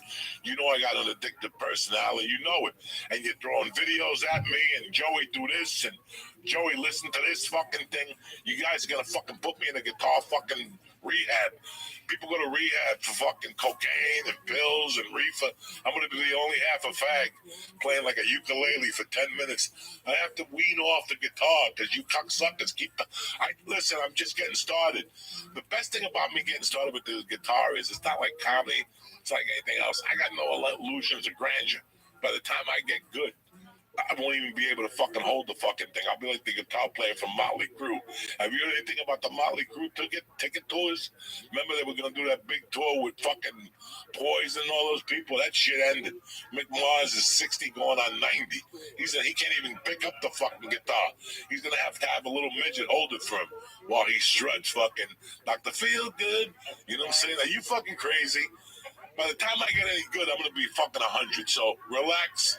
That's what's great about this. It's just a stress reliever for me. It filled in the biggest void I had in my heart. Nighttime. My wife leaves me at 9:30. The baby goes to bed at 9. I sit down here. I got two options. Shoot heroin, fucking watch more fucking bad TV, or fucking, So I started reading my books. I started fucking playing the guitar at night. He gives me exercises. I learned, ready for this one? You ready for this one? I learned the first 3 chords back in black so I could play bam, bang, bang, bang. Now the da-da-da-da-da, we'll save that for later. You know what I'm saying? That, we'll save that for later. But the da-da-da, da-da-da, I could do. I'm not going to play it for you because it sounds like fucking something different. But at least I'm halfway there. That's all that matters. You got to stick with it, bitches. Nothing happens on the fucking couch. Nothing. Except you might find a nickel on there from time to time. And who needs a nickel? I got to check the other day for 25 cents from some movie I did 18 years ago. That I deposited. Fuck yeah, you know I'm 3/4 Jewish. I don't give a fuck. I'm not going to sit here 25 cents. Gas is going up. All of a sudden, fucking this guy becomes president. I move here, it's 202. $2.02 for gasoline in New Jersey. I just got to go down a little bit down there. There's some people, they look kind of weird. I think they cut the gasoline. $2.02. It's $3.60 now all over. I heard it's like $5 in fucking California. Who gives a fuck? I don't live there anymore. But you know what? It's Monday. Rejoice. The blue is back. I'm back. Uncle Joey's back. And as promised, I switched it up on you this week. Every Monday, we're going to have a guest. And every Wednesday, it's just one-on-one. So you don't think Uncle Joey's fucking being a gabon and giving everybody a fucking earbeat. Hey, sometimes you might switch it around. I might come on Monday. We might have a guest on Wednesday. But for now, it's been working out. And this week, I got one of my friends that I have been a fan of his since about 2008. I really got to know him at the store about 2013. And I considered him a younger brother than me. And I could see that for a couple of years he had the world by the balls, and something wasn't right. So I always made it a point to keep in touch with him because I loved him dearly. He's got the heart of gold. He's from my home. He's from one of my heroes' hometown. Pistol Pete Maravich is one of the baddest white motherfuckers that ever lived behind Tom Brady and a couple other white motherfuckers that I love. And I've always loved this kid. And last week we were talking, and we finally figured out what was eating away at us the last couple of years. We were burnt out. We were just burnt out. It's very rough to do what we do, especially when you want to be as good as we wanted to be. You have to constantly have material. Your mind is constantly in thought. Sometimes Mike would call me and say, hey, did you see this? Mike, I don't even know that's existing because I'm too busy trying to write the tail end of this fucking joke, you know. He was one of the guys that was working alongside with me, and I don't give a fuck what anybody has to think. I still think that some of the best work, I always tell you my best work. I think my special sucked. I think the work I did for Ari was great. This Is Not Happening But looking back now today, as a man, I have to be proud of what we did with the church and what's happening now. We did 880 episodes. 400 of them probably sucked. 200 of them were probably okay, and 200 of them were spectacular. Theo Von made one of them spectacular because we all ate mushrooms, and then he went and did sets, and people didn't know he was on the mushrooms, and they taped him. And it was just a great podcast. He told us about his adventure in New York with the cab, and I fell in love with the kid naturally, and then he became sober, and he was struggling. And listen, man, as comics, you have no idea what's on the other side of the mind of the comic. For me, I'm not going to sit here and tell you it's depression and that bullshit. Do I look fucking depressed to you? I'm the happiest I've ever been. But when you're in it, you're in it. And you don't know, you're not really taking time to smell the roses. And somewhere there's a disconnect. And that's what happened with a lot of comics. And that's why now you're going to see a lot of comics that, yeah, even though it's been a year, they're going to take a little additional time off and really, really get to the root of the fucking matter. So without further ado, a little Zoom on a Monday with my man Theo Von. I hope you enjoy it, cocksuckers. Hey, brother, how are you today? Michael? Good, what's up to you? Oh, shit, huh? Oh, shit. It's the Mac Daddy of the Mac Daddies. What's up, Joey? Motherfucking Theo Von looking good. Oh, I'm looking decent. Let's don't. You got a nice haircut and shit. Let me see. Oh, yeah. You're looking all young and shit. The mullet's gone. Yeah, it is, baby. There we go. Ain't going. Let's do it, huh? Where's Lee, man? Where'd you guys bury Lee? He's tough to bury. You got to pick him up and throw him in the hole. You know what I'm saying? You just got to burn that body. That's it. Throw leaves, some fucking gasoline, and fucking ignite. Oh, I got a buddy that does in-ground pools. We'll fucking find a spot for him, baby boy. He's in Florida. He's doing great. Listen, the best thing that happened out of this podcast was that Lee got to find himself. Part of me doing what I did was moving, and I could have brought Lee. Listen, 78% of the people who live in this town have children under 18. Oh my God, man. Like pedophiles, you mean? No, they just have kids under 18 in the house. Oh, Two kids. my bad.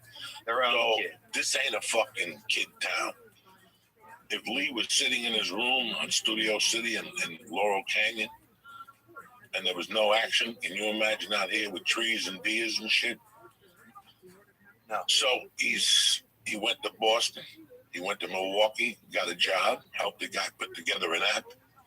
He went to Boston for a month and helped his mom. Now he's in Florida doing a great Patreon. He lost 51 pounds. Yeah. Yeah, I watch him on his walks. Sometimes he'll do these walks, you know, and I'll watch him on there and I'll chime in and 2.5 fucking miles, 3 miles a day. And listen, when I was 21, I had a really good job. I was running numbers in the city. Yeah. And I was making 140 a day. But I also knew that was going to come to an end one day. I was smart enough even then when I was all fucked up and coked up. I knew that what happens when I'm 28 one day and I go for a job and they're like, what have you done the last 10 years? Well, I've been running numbers. So when you run numbers, it's either you're running numbers to open up a bank eventually, or you're just going to be a numbers runner all your fucking life. And I had no money to open up a bank. So one day I picked up and left because I knew I needed to fucking stretch my wings. Do you know what I'm saying? Like I needed to find myself and prove it to myself that I could make it on my own. oh yeah. When I started the podcast with Lee, I thought he'd come to me 5 years later. Look, I started this podcast. I started a business consulting. I'm out of here. I felt that Lee he got soft. Like I got soft. We both got soft. We were caught in a fucking carousel and blah, blah, blah. And look at him now. He's living his life now, Theo. He's making it happen. He realizes he's 32. He's got to get a piece of pussy pretty soon or he's going to bust. Oh, yeah. He needs a woman in his life. These are all the things that I couldn't help him with, that he needed to just find on his own. That's what a man does. They go on a journey. They go, fuck this shit, you know. I could sit here in Medford, fucking Louisiana, where you're from, with Icy Mike, tasting different waters from all over the world. Yeah. Go out there and venture and find out who the fuck Theo Von really is. And that's what people need to do every once in a while. Oh yeah, sometimes you got to set down kind of where you've been at and go. No, I love, like I remember. I mean, like OMZ. Because look, for me, man, Joey, it was like you guys and Fighter and the Kids it was only 2 podcasts and Rogan, you know, and then outside of that, on YouTube, it was just Kimbo Slices just beating people up. You know what I'm saying? There was nobody else out there. I remember, you know, except for funerals. I remember I used to be able to watch funerals online. Dude, they got these like not Nairobian, but like Arabic funerals or something. Dude, like 6 hours of fucking funeral footage on there. There's no audio, but it's still, you know, But anyway, it's like, yes, I remember. Then it was like you guys were the only shows in town, man. Dude, the church, bro, going in there, man. You guys were, dude. You remember the time? So I come in there one time, bro. I gotta tell you this. And good to see you today, man. I didn't realize how much seeing your face was gonna make me so happy. That's what I said to you. I go, been doing this the last 3 Saturdays with different comics. It's Saturday. Right now, we would have been in a fucking hotel room, thinking about our lives, thinking about the 2 shows tonight. Who's gonna drawing pictures of cocaine? I used to draw pictures of cocaine on the fucking little pad by the bed with a pen. Jesus Christ! You know how hard it is to draw cocaine, bro? You know what I'm saying? It doesn't even make any sense. But dude, I remember I came in one time to the church. And in the beginning, I said, "Hey, Lee, there's like a squeal or something. There's like a high-pitched sound in the headphones. Can you, we just check and figure out what it is?" And so he's over there tinkering. We get into the episode. I think we got into a bag of mushrooms or something. About 3 hours later, I hear the sound again, but I look over this time, and it's literally Lee is unconscious like this. He's like, now he's making the sound in the headphones. In the beginning, it was like an actual electronic audio deficiency. And by the end, man, he was just like a possum just playing fucking high, you know? The fucking drug abuse. I almost took Lee to the vet. One time I was leaving there. I said, I got to take this guy to the fucking vet. I said, damn, the hospital can't help this guy, bro. You have no idea that we grew as the edible era grew. Like, we got into the podcast as edibles were fucking, like, for years it was the lollipop and the bread strip. And then we got on board, and all these fucking places started coming up with little edibles. And I'll never forget, it started with a black and white cookie. There was a company that made a black and white cookie that was 200 milligrams. I would break it with Lee and tell him it was 15 milligrams. And he would tell me, this has to be stronger than 15 milligrams. I'm building his tolerance. I'm taking Chiba Chews out of the 170s and putting 70 milligrams in there, right? I'm taking the 70 milligrams and taking them out and putting the 180s in that. And it was like stealing. I would wrap it a certain way so he would know that I actually fucked with it. Yeah. And he would go, I don't want that one because you messed around with it. Well, he actually was taking the one with the 180 in it because I folded it perfectly and crazy glued it and did the whole fucking thing. I mean, it was just months and months that he thought he was taking 10 milligrams and he was taking 2,000 milligrams. Oh, yeah, dude. And well, you know that we were leaving there just fucking lit. People have no idea how many people walked out of that room at the end. I saw Ron White, Sarah Tiara, Theo Von, poor Owen Benjamin is walking and is still fucking walking. You know, it was just a fucking, Gabriel came up the first time. For years, Gabriel wouldn't come back on.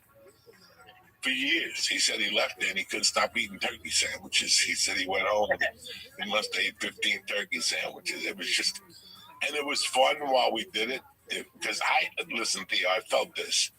Rogan was always very intelligent. Bill Burr was witty. I couldn't beat Mark Maron's interviewing styles.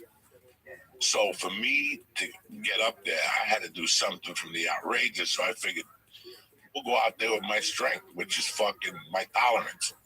And we'll smoke dope, and we'll fucking eat edibles, and we'll do ketamine, and whatever a guest shows up with, except fucking blow, I'll do in that fucking studio, you know, and heroin. We never did heroin on the podcast. I remember one time I dropped a bud of reefer in pee. I had it in my sweatshirt, and the bud, the canister fell out of my pocket, and the buds, 2 buds went into the pee, and I took them out and saved them. And I saved them there for like 2 months, and I brought them in one night, and I rolled them up in a joint and smoked them, and he's like, this pot got me really high tonight. I don't know what it is. I'm like, you know what it is? I dipped it in fucking THC piss from the night before when my piss levels at the highest THC levels, and that motherfucker crossed it on, and then we smoked that number. His eyes were red. He's like, I can't taste the pee. I can't believe you made me taste the pee. There's no pee involved. The pee disintegrated. It went right into the fucking bud. It was too much. It was just too much. Listen, when I decided to end that podcast, it was one of the hardest days of my life. But What happened to the studio, Joe? The studio, I gave it up for rent. Wow. Was it hard to do? Was it tough? Did you guys have a day where you moved everything out, or kind of, you know, what went down there? What was that day like? Was it just you? Was it Lee? What happened? It was July 12th when I made the official decision that we were moving. And it took about 4 or 5 days to think of what I was going to do with the church. And I had a decision to make. I was either going to leave Lee, which I would miss him tremendously, or I would drag Lee to South Jersey. And I took a look at the big picture. I was starting to get emails for 2 years about that I was enabling Lee. And I was starting to feel guilty. I was starting to feel guilty because I felt that, just like Mike is helping me now, I like Mike. And I like that he helps me. And I like that he's here twice a week. But in 3 years, I want Mike to say, listen, I'm doing this. I'm doing this. I'm doing this. You know, I'm just giving you a warning as a friend that maybe in 6 months, I want to take this in a different direction. Would you mind? And I'm the type of motherfucker that I want to see people grow. Do you know what I'm saying? I'm the type of I'm cheering for you to grow. That's part of, you know, I took my daughter to kickboxing this morning. Oh, yeah. And some little new kid got a white belt. And you have to clap for the kid. And on the way out, I told my daughter, I go, you know, what they're teaching you there when you're clapping for the kid is for genuinely be happy for people. That's part of this whole thing, that you can't, no jealousy. We have to be happy for people, and we have to push people that are around us up a little bit. Like, you're having a rough day, Theo, let's talk. What's the matter? I don't know, my material. Theo, you're going to do great. Don't think about what's going on. Just go up on stage. Next thing you know, Jeff Scott, RIP's calling Theo up, and you go up there and kill, and you fucking destroy. I just lifted you. I just told you it's going to be okay. Before we go on stage, that 1 minute before we go on stage, we get hit with every doubt that we can in the world. Every doubt, you know. All kind of stuff fly in my head. I shouldn't be in the same room with Bill Burr. I went to prison. I'm not a good joke writer. This guy's way better than me. You know, you get all these doubts in your head. Then you got to pick yourself up. That's what I'm there for.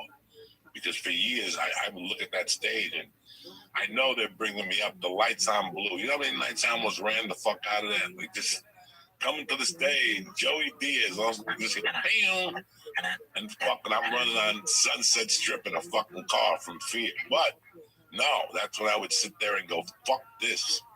I gotta go up there and fucking kill these cocksuckers, period. And that's where you get your balls from, you know? Yeah, I think I gotta remember that sometimes too, just to lift people up and be a part of. Just like you get into this space sometimes where you get in fear, where it's like you don't even realize you're in fear. You're just trying to hold on to everything you got going on. You know, it's hard. I mean, it's all a little bit tricky sometimes. You know, when your career changes, when you know the landscape changes. You know, and yeah, it's just I mean, it's a journey, man. It's all a journey. What does Theo Von think of his career today? Where's Theo Von today with his career? Well, I feel, you know, when I really start to drop into it, I feel pretty good, man. I feel, you know, I feel honestly, I hate to say this, I feel grateful for the fucking disease or whatever this thing is, you know, whatever happened, because I was kind of burnt out, man. Like my brain felt like it had like separated from my neck, you know, like somebody been fucking feeding me knives at night, you know, like I was just like, I was exhausted. You know, like about a year and a half ago, I canceled. I had 5 shows in Brea that were sold out for Friday, Saturday, and I canceled on a Tuesday. I couldn't go on. I just couldn't. I was just burnt. I literally could not go out there and do it. I was just burnt out. So I needed some type of a break, and this whole virus came along or whatever it is.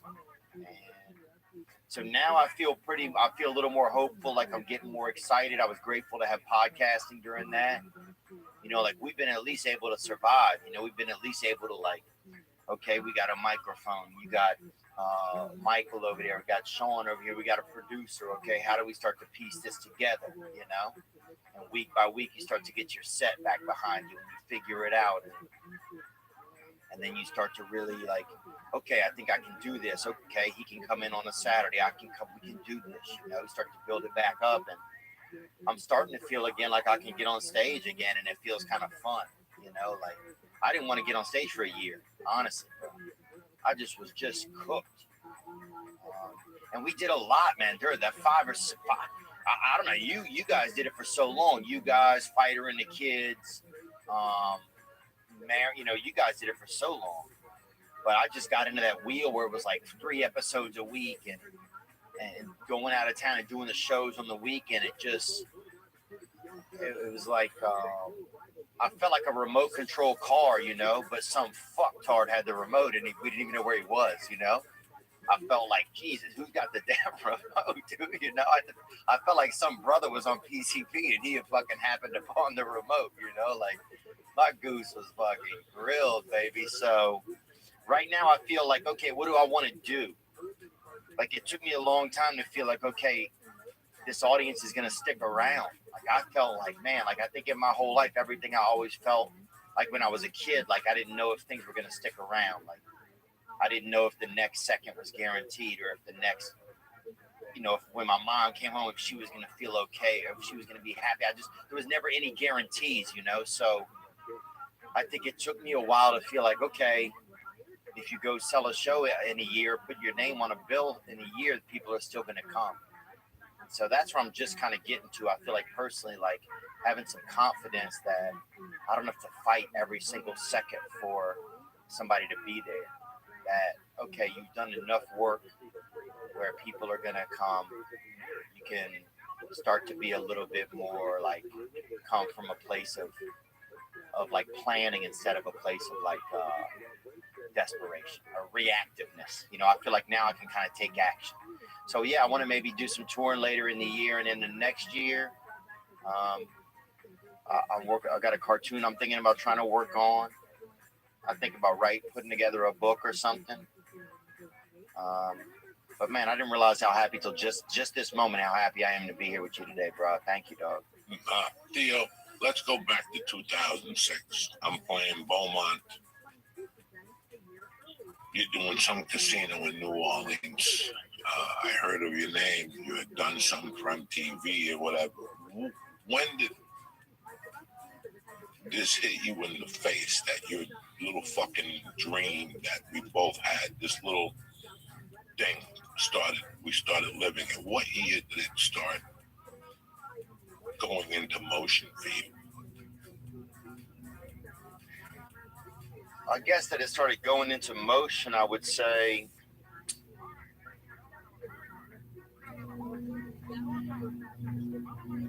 you know, I think there was probably a night I was in Kansas City, man. I was at the Funny Bone there, I think, or Improv maybe. And I wasn't really selling any tickets or anything, but I remember the building was burned. I was in a hotel. Somebody set it on fire, right? It's always a good sign. Yeah. Well, I mean, it depends on what like religion you are, but yeah, some religions maybe. But so I'm there, and the firemen are coming up, bro. And I just, look, I just got into my room from the show. It's cold outside. I got a fucking big sandwich, bro. I'm sitting there on the bed. If I die, I die. You know what I'm saying? I'm not fucking leaving the hotel room, And there's literally police officers beating, or, whatever it is, fire police or whatever, people with the axe, I think it was a black guy, honestly, right? Sign of black. I'm not saying that. But, and look, I would rather a black fireman. I believe a black guy could beat fire. I don't know what your paper, rock, scissors chart is, but I believe if you go brother fire, bro, I'll fucking put a brother over fire, Bro, man. brothers don't like fires. You know what I'm saying? It's in their DNA. They don't like it. Chased for years on fire. They just don't like it. A black fireman shows up, that fire is going down. That's what I'm saying. Writing is done. You know what I'm saying? Brothers don't like fire. Them brothers in Frankenstein, they never like fire. People chased them motherfuckers for years with fire. Yeah, dude. So I knew when we'll be canceled by Wednesday. You know what I'm saying? What are we gonna do? Cancel me, son. They can't take nothing away from me, bro. They can't do already. What are you gonna do? That's it, baby. I hope they can. Then we'll start a new show called fucking Welcome to Cancel, baby. Welcome to Cancelville. Greetings from Cancelville. That's it. Fuck you, motherfuckers. Kick that mayonnaise, Lee, Yeah, fuck it. We'll show up with a fucking picture of Weinstein hanging on a rope behind us and shit. Fuck it. Somebody gave me a car deodorizer with Weinstein hanging. I don't know if I should put it in my car. I feel weird. I'm a Catholic. I can't have people hanging around bad espíritus. Yeah, that's a risky hanging around me. That's a risky move, man. But I remember they're beating on the door, bro. They think that, I don't know why. It's Kansas City is still a smaller kind of city, and so I don't know if they think the fire's in my room or whatever. But they're everybody else is evacuated from the hotel. You look out the window, you can see the flames downstairs. On the first floor, and I'm on like the 12th floor. They got me out at one of those landmark hotels. You're outside of the city, and they're beating on the door, and I'm not going anywhere. And that's kind of when I realized, you know what? Like, I'm not going anywhere. I did my shows. I got a sandwich. I'm sitting here. I'm at the tallest fucking Hampton Inn in America. You know what I'm saying, bro? Like, I don't care if they burn this bitch down. I don't care if there's fire, if there's fucking brother with axes and fucking buckets of water at the door. I'm not going anywhere. And I think there was a little part of me in that night that was like, just like, this is it. This is where you're going to be, man. No matter kind of what happens. And I still felt like in my head at that time and in my spirit, I felt like I was capable, and I knew I was doing a good comedy show, but nobody else knew it yet. And that's kind of, but that's when I felt like I was committed, bro, when they're beating down the door, And the brother was cool, man. He actually came in. They finally, they came in because they jimmied the shit open or whatever eventually. I don't know if these guys also do Papa Lock or whatever during the day, but this motherfucker, you know what I'm saying? He was in there, and in about 10 seconds, man, he was in there, and he saw me, and I said, hey, man, I just got back from work, if I'm really gonna burn, double back around. And he said, I got you, fam. And it was, I don't know, it was just kind of cool. So that's when I knew I was in. When did I know my career was gonna get better? Honestly, not till podcasting, man. Not till you guys, not till Fighter and the Kidman. Until I went on those podcasts, I didn't really have anybody that cared. Can you believe that for years we got to LA and they told us we had to have a show, and you have to do this and you have to do that, and next thing you know, you go on somebody's podcast and you tell a story about I see Mike, or how you got to drive your father to the liquor store when you were a kid, and next thing you know, there's 80 people at your fucking show that said they really like what you. It was mind blowing. The growth of the podcast was a connection. When I got to LA, it was get on a TV show, recur on it, and give people a guarantee to come out. Yeah. Tons of people on TV shows that can't sell tickets now.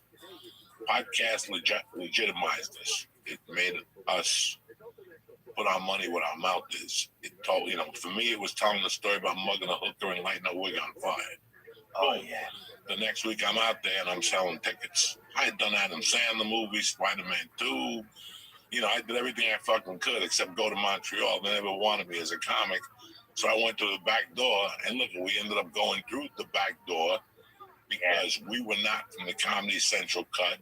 Where the fuck are they today? They're all hiding for cover because for 20 years they provided services that 1 out of 5 comics were fucking the real killers. They were giving you fluff and whatever the fuck they wanted to give you. So they lost credibility when all of a sudden you and Ari and Bert and fucking Tom and all these comics that were unknown to the audience and now became known, Comedy Central lost face. They're over there jumping up and down with the three same comics. I have nothing against them. Nothing at all. I love Daniel Tosh. I miss going on the road because I would watch the Tosh one after the other, 2.0, whatever the fuck. Love that shit. But it wasn't just Tosh. They were giving half hours to people you never even fucking heard of. Oh, dude, some dude in a week, they had some guy in a coma, they gave him a half fucking hour, dude. He had it was like 8 beats, one defibrillator went off because the battery was low on it. That was his half hour. Yeah. Because he was allegedly transgender. We don't fucking know if he is. We don't know that. And Comedy Central was forcing these comics down your throat.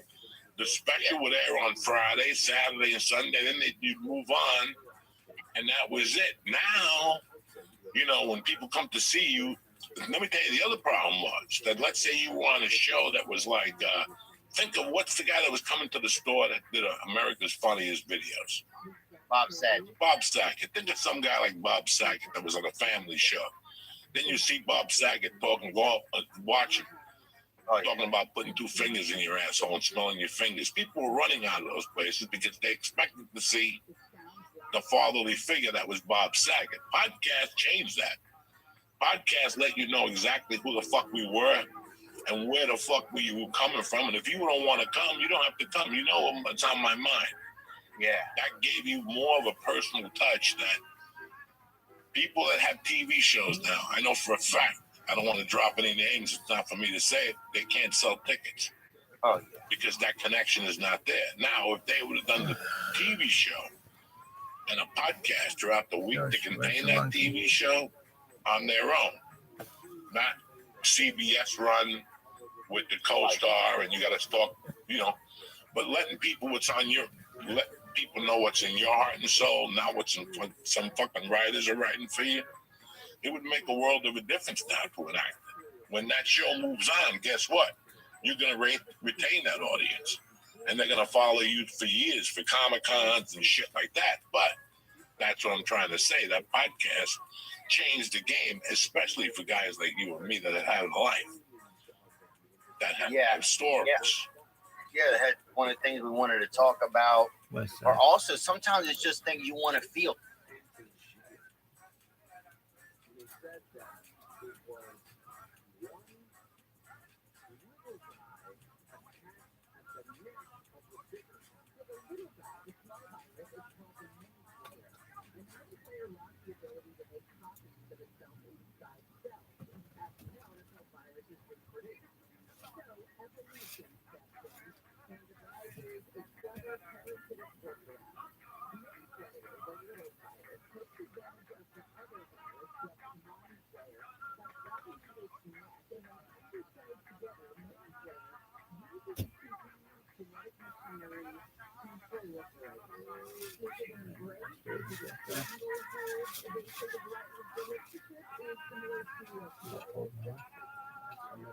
Shiny pubes get short and curly time.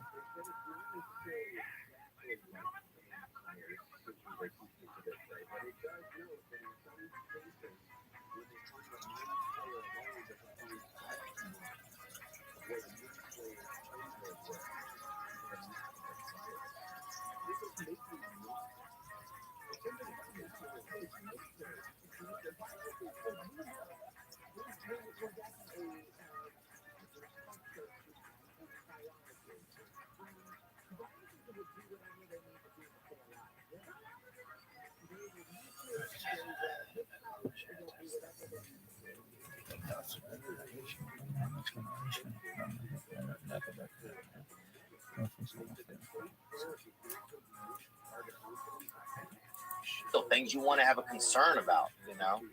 It's like I can talk to you, and if I need help with something, I can say it. Like even as we're talking about Hollywood, man, sometimes I feel bad, not bad, but I get angry at Hollywood, but I don't want to be carrying that anger around because Hollywood's still a good, you know, it's just a business, you know, it's just their business, and sometimes it's an old model, but it's obviously a killer model, you know.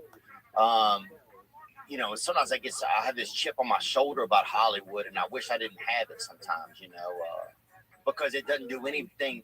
Then I'm just carrying this kind of angst, you know.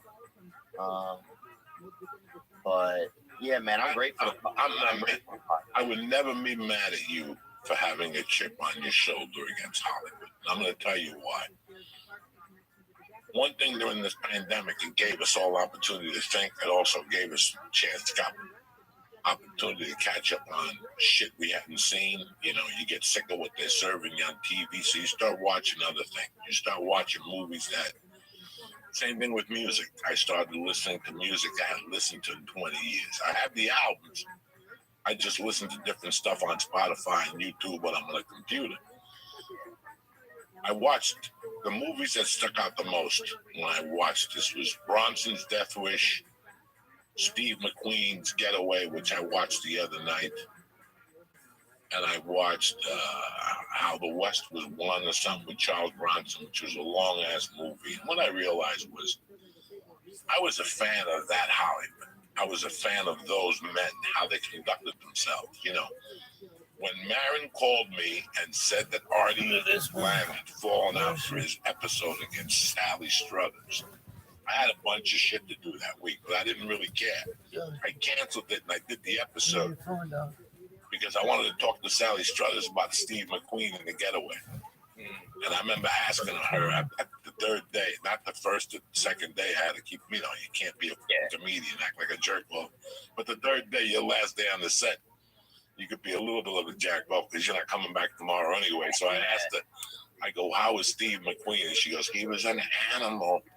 And I remembered why, because in that movie, she's yelling in the hallway. He just looks at her and fucking punches her right in the fucking face. Like, you couldn't get away. They give you 22 years now for doing that shit on film even. You can't do it on film, but that's the way I treated Hollywood. I went to Hollywood. I wasn't a formal actor. Neither were you. We did not go to Russia and learn for a year or to some accredited whatever. Oh, but I could act in some ways. I could act. No. I've been acting at school when the principal said, "You guys buying weed over here?" Oh yeah, you know me.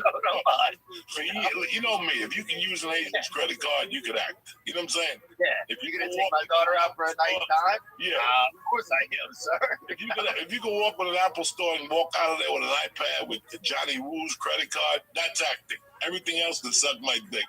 You know, Shakespeare Theater and all that, you can suck my dick. Ain't nobody fucking watching you. But it's really funny how, you know, those are the style of guys I like. Sinatra, which meant that they were going to be not bad guys on the set, but they weren't going to tolerate shit on the set. Outlaws. Do your fucking 4 takes and let's move the fuck on. Right away, everybody wants to be Johnny fucking Artist with the little lens, and they're seeing something. You're not seeing dick. And when we shoot the movie, they're gonna show 10 seconds of this, and you spend 2 hours on this fucking thing. You know, difficult on the set. That's the word I'm saying. People think it's difficult. You know what? When I did comedy my original question for you was, when after 2006, when I saw you with Josh Wolf, and when did you move to LA, and when did this realize that you were living your dream?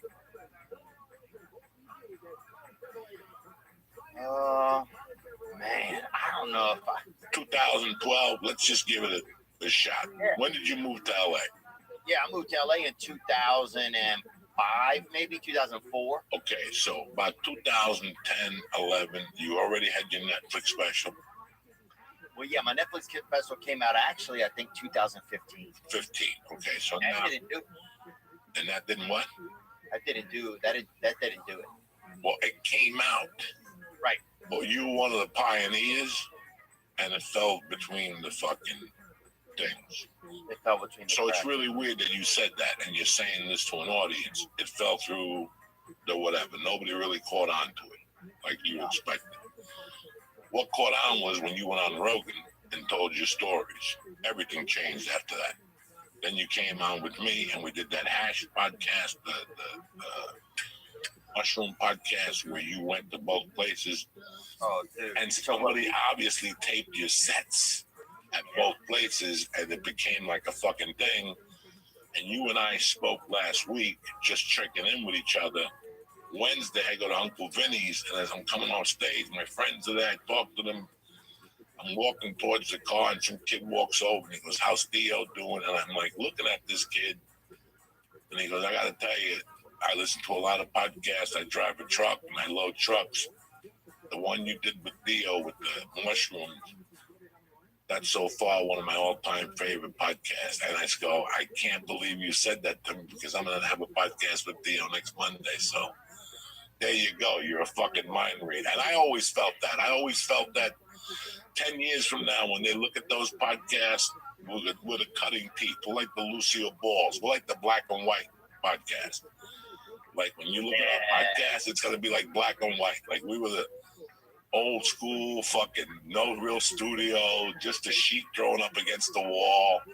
And then in time we got better and better and better, and we got a studio and we put albums up and it looked like something substantial.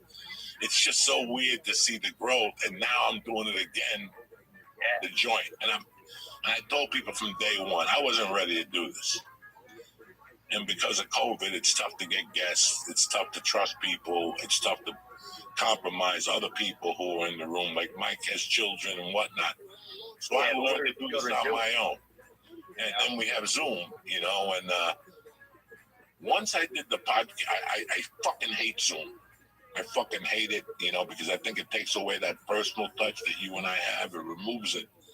But I also feel that if you have a prior relationship with somebody, the Zoom works a lot better. I have seen that. So yeah, the part I miss is coming into your studio, dude. If you're already sitting down, I got to go around you to get into my seat, you know? Right.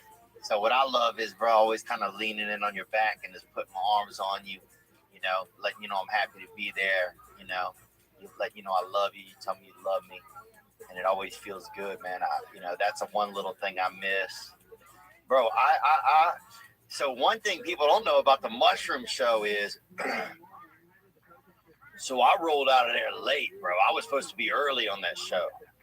And I get in my car, dude, and I see all the dashboard lights, and my car ain't even on yet. I'm like, fuck, man, I want some mushrooms, you know? That's when you know you're on mushrooms, dude, when the street lights are on, but they're not even on yet. You're like, damn, I'm seeing a lot of extra electricity, you know, a lot of free electricity from God. So, anyway, I get over there. I get over there, and I remember walking down the hallway and shaking somebody's hand, and I felt like they took my hand. And I'm like, fuck, bro. I'm not, you know, I'm feeling pretty squirrely if I feel like I shook somebody's hand and they took my hand with them when they walked off. So I said, you know, I'm having some weird feelings right now. But so the set at the Improv was crazy, but then I went to the Comedy Store. And that's, I think, when the vegetables started to rattle inside of me, because I get over there and I go on stage, and Adam E gets over there and he's worried about something, you know, he's just fucking Hebrewing out over there, you know, the fucking living legend Adam E, and he's fucking concerned or whatever, you know, and so I just tell him everything's gonna be okay, get over there, get on stage, and some guy near the front was in a, what's that thing called? It's like if you're handicapped, but it's like a little, not like a, like it push you, it's like a, fuck. Wheelchair, like the Wheelchair. paraplegic wheelchair, like Wheelchair. Yeah. Sorry, wheelchair. Yeah, he's in a wheelchair. Yeah, wheelchair. So this guy's in a wheelchair, and it has a little squeak on it, bro. And I'm fucking, you know, when you're on mushrooms, some sounds are amplified and shit. So I'm on stage, and the wheelchair makes a little squeak, and I thought somebody was making a funny noise and making fun of me. That's where my head went. So I stopped my joke. I said, what'd you say, man? I got in this negative place, and the guy's just laughing. This guy could barely, you know, the last muscle he got's working is his throat muscles, and he's fucking chuckling with him. You know what I'm saying? This dude's 90% to heaven. You know, this dude, he got nothing, bro. But for some reason, whenever he laughed, it made one of the like nuts or bolts in the wheelchair wasn't tight, and it made it squeak. And when I heard that squeak, I thought somebody was saying something and making fun of me. So I kept stopping the show and like accusing this wheelchair guy of something. And this guy could barely this guy couldn't get a mouthful of milk down if you gave him 2.5 hours. You know what I'm saying? Like, and I just keep roasting this dude and ripping into him.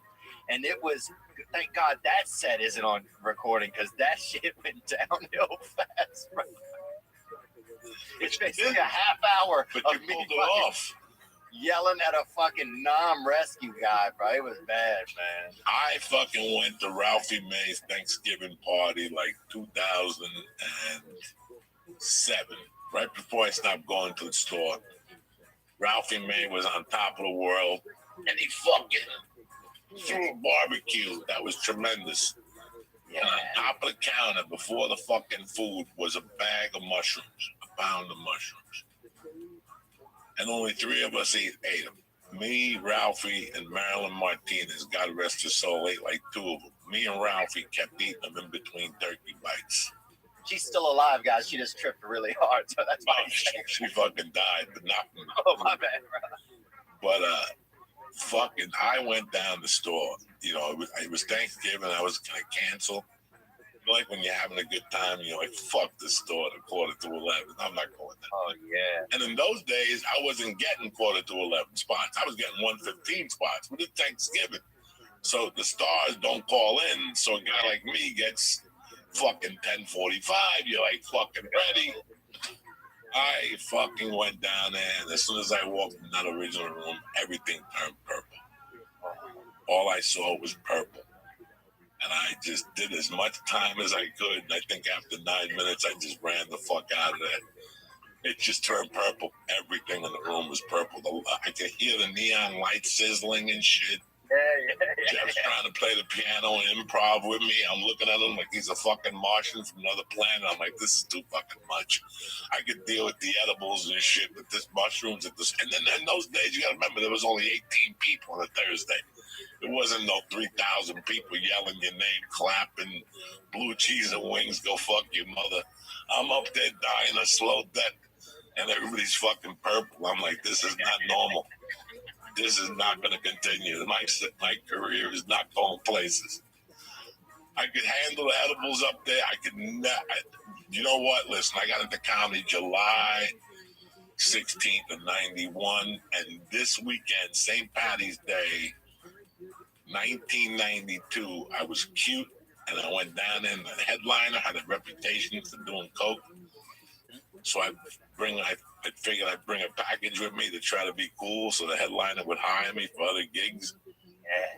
Dog, I started doing bumps at the headliner. This guy was an animal. He could do an ounce and fucking go talk for 2 hours like nothing happened and remember punchlines. I went up there stuttering. You should have heard me. I was like fucking Spider in Goodfellas. I said never again will I do a line of coke and get on stage. So I learned early on not to do coke and get on stage. I've never done lines. I'm a coke fiend. Yeah. I had it in my pocket when I went on stage. I'm not gonna lie to you. Many a night at the store, I was on on stage with a coke pocket burning in my pocket. You could see the fucking light coming out of my pocket, but I wouldn't do it until I walked off the stage. And in those days, I used to go right down those steps, right into the original room bathroom, do 2 bumps. Then I was ready to talk to people. How you doing? All right, yeah. Good to see you. All right. Dude, I got on stage a couple times, man, on coke, and it was so hard to do. No.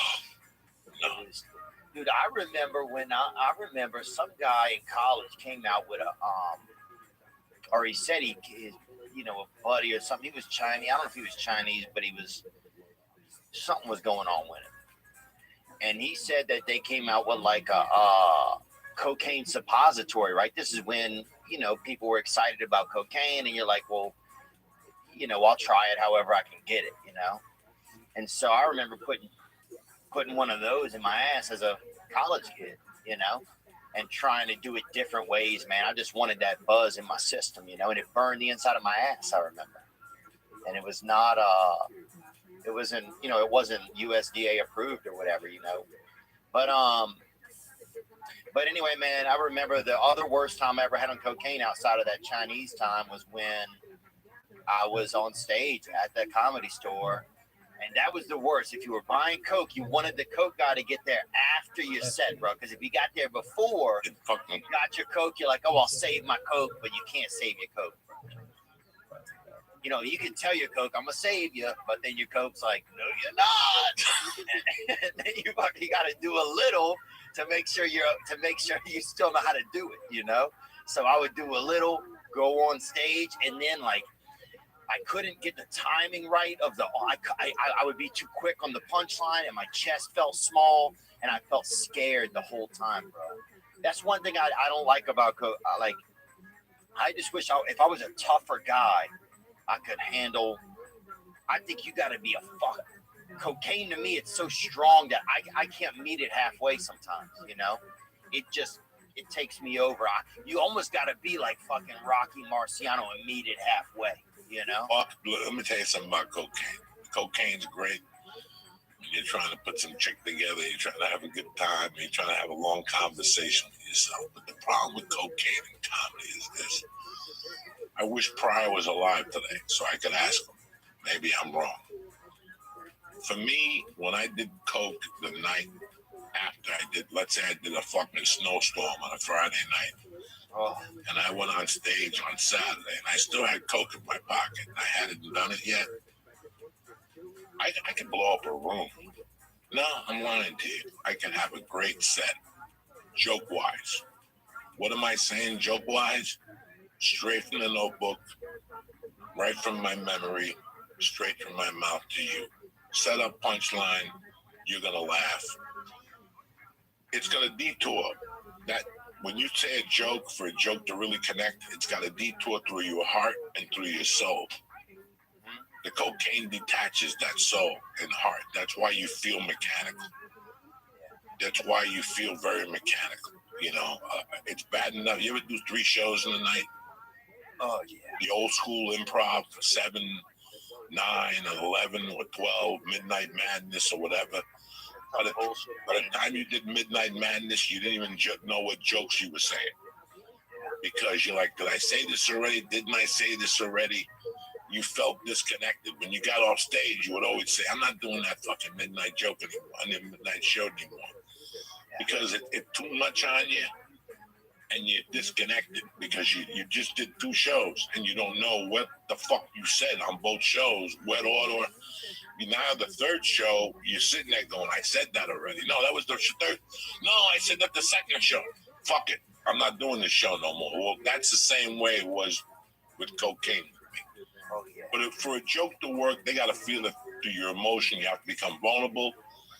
It's got to go through your soul, your heart, and then your mouth, your brain. When the cocaine's in there, it don't hit your soul or your heart. You just become a fucking person who writes great jokes and just says them like a computer. Yeah, that's a great way to explain it, man. Yeah, that's the way it felt for me. That's why I used to get pissed off when people would say shit about Lawrence Taylor. Yeah, he's a great football player. He's on coke half the time. Let me tell you something. When I went to prison, I would do a line on speed on Monday nights and play basketball. Oh, my God, that was horrible. My heart would be beating out of my chest. I couldn't focus. So I think people were wrong about Lawrence Taylor. But years later, he did say he did it and went on the field and blah, blah, blah. So who the fuck knows? How's your life now in Nashville visiting, going back and forth between California? Yeah, I mean, I came over here to spend time in Nashville because you know, I'm going to say this about cocaine too, because since we're just talking about it, because you had me thinking about it. That's a great way to explain it, man. Yeah, it takes away, it detaches you from like the real emotions that are connected to whatever you have going on. So if you see somebody you care about, you don't treat them the same way. Everything, no matter what. If you have a job you care about, you don't treat it the same way. Yeah, it takes your emotions off. It's like something that kills like glue, kind of. You know. Cocaine is, when you look at it from a fucking distance now, 13 years for me. No, it's great when you're fucking getting your dick sucked, and you're doing somersaults with. Oh yeah. You know, when you're gambling, you're in Vegas, whatever. Yeah. When you really look at the big picture, and when you figure out what you're trying to do as a human being, when you're doing cocaine, you're adding evil into your life. If you really, really, really think about it, it's a certain evil that you feel. That's why you're tormented. I'm not gonna ever do that shit again.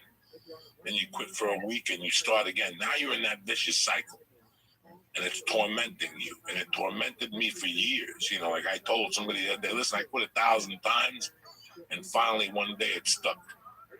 You know, you got to keep quitting. You got to keep quitting and telling yourself, I'm going to fucking quit. And then 3 days later, fuck it, I'm quitting.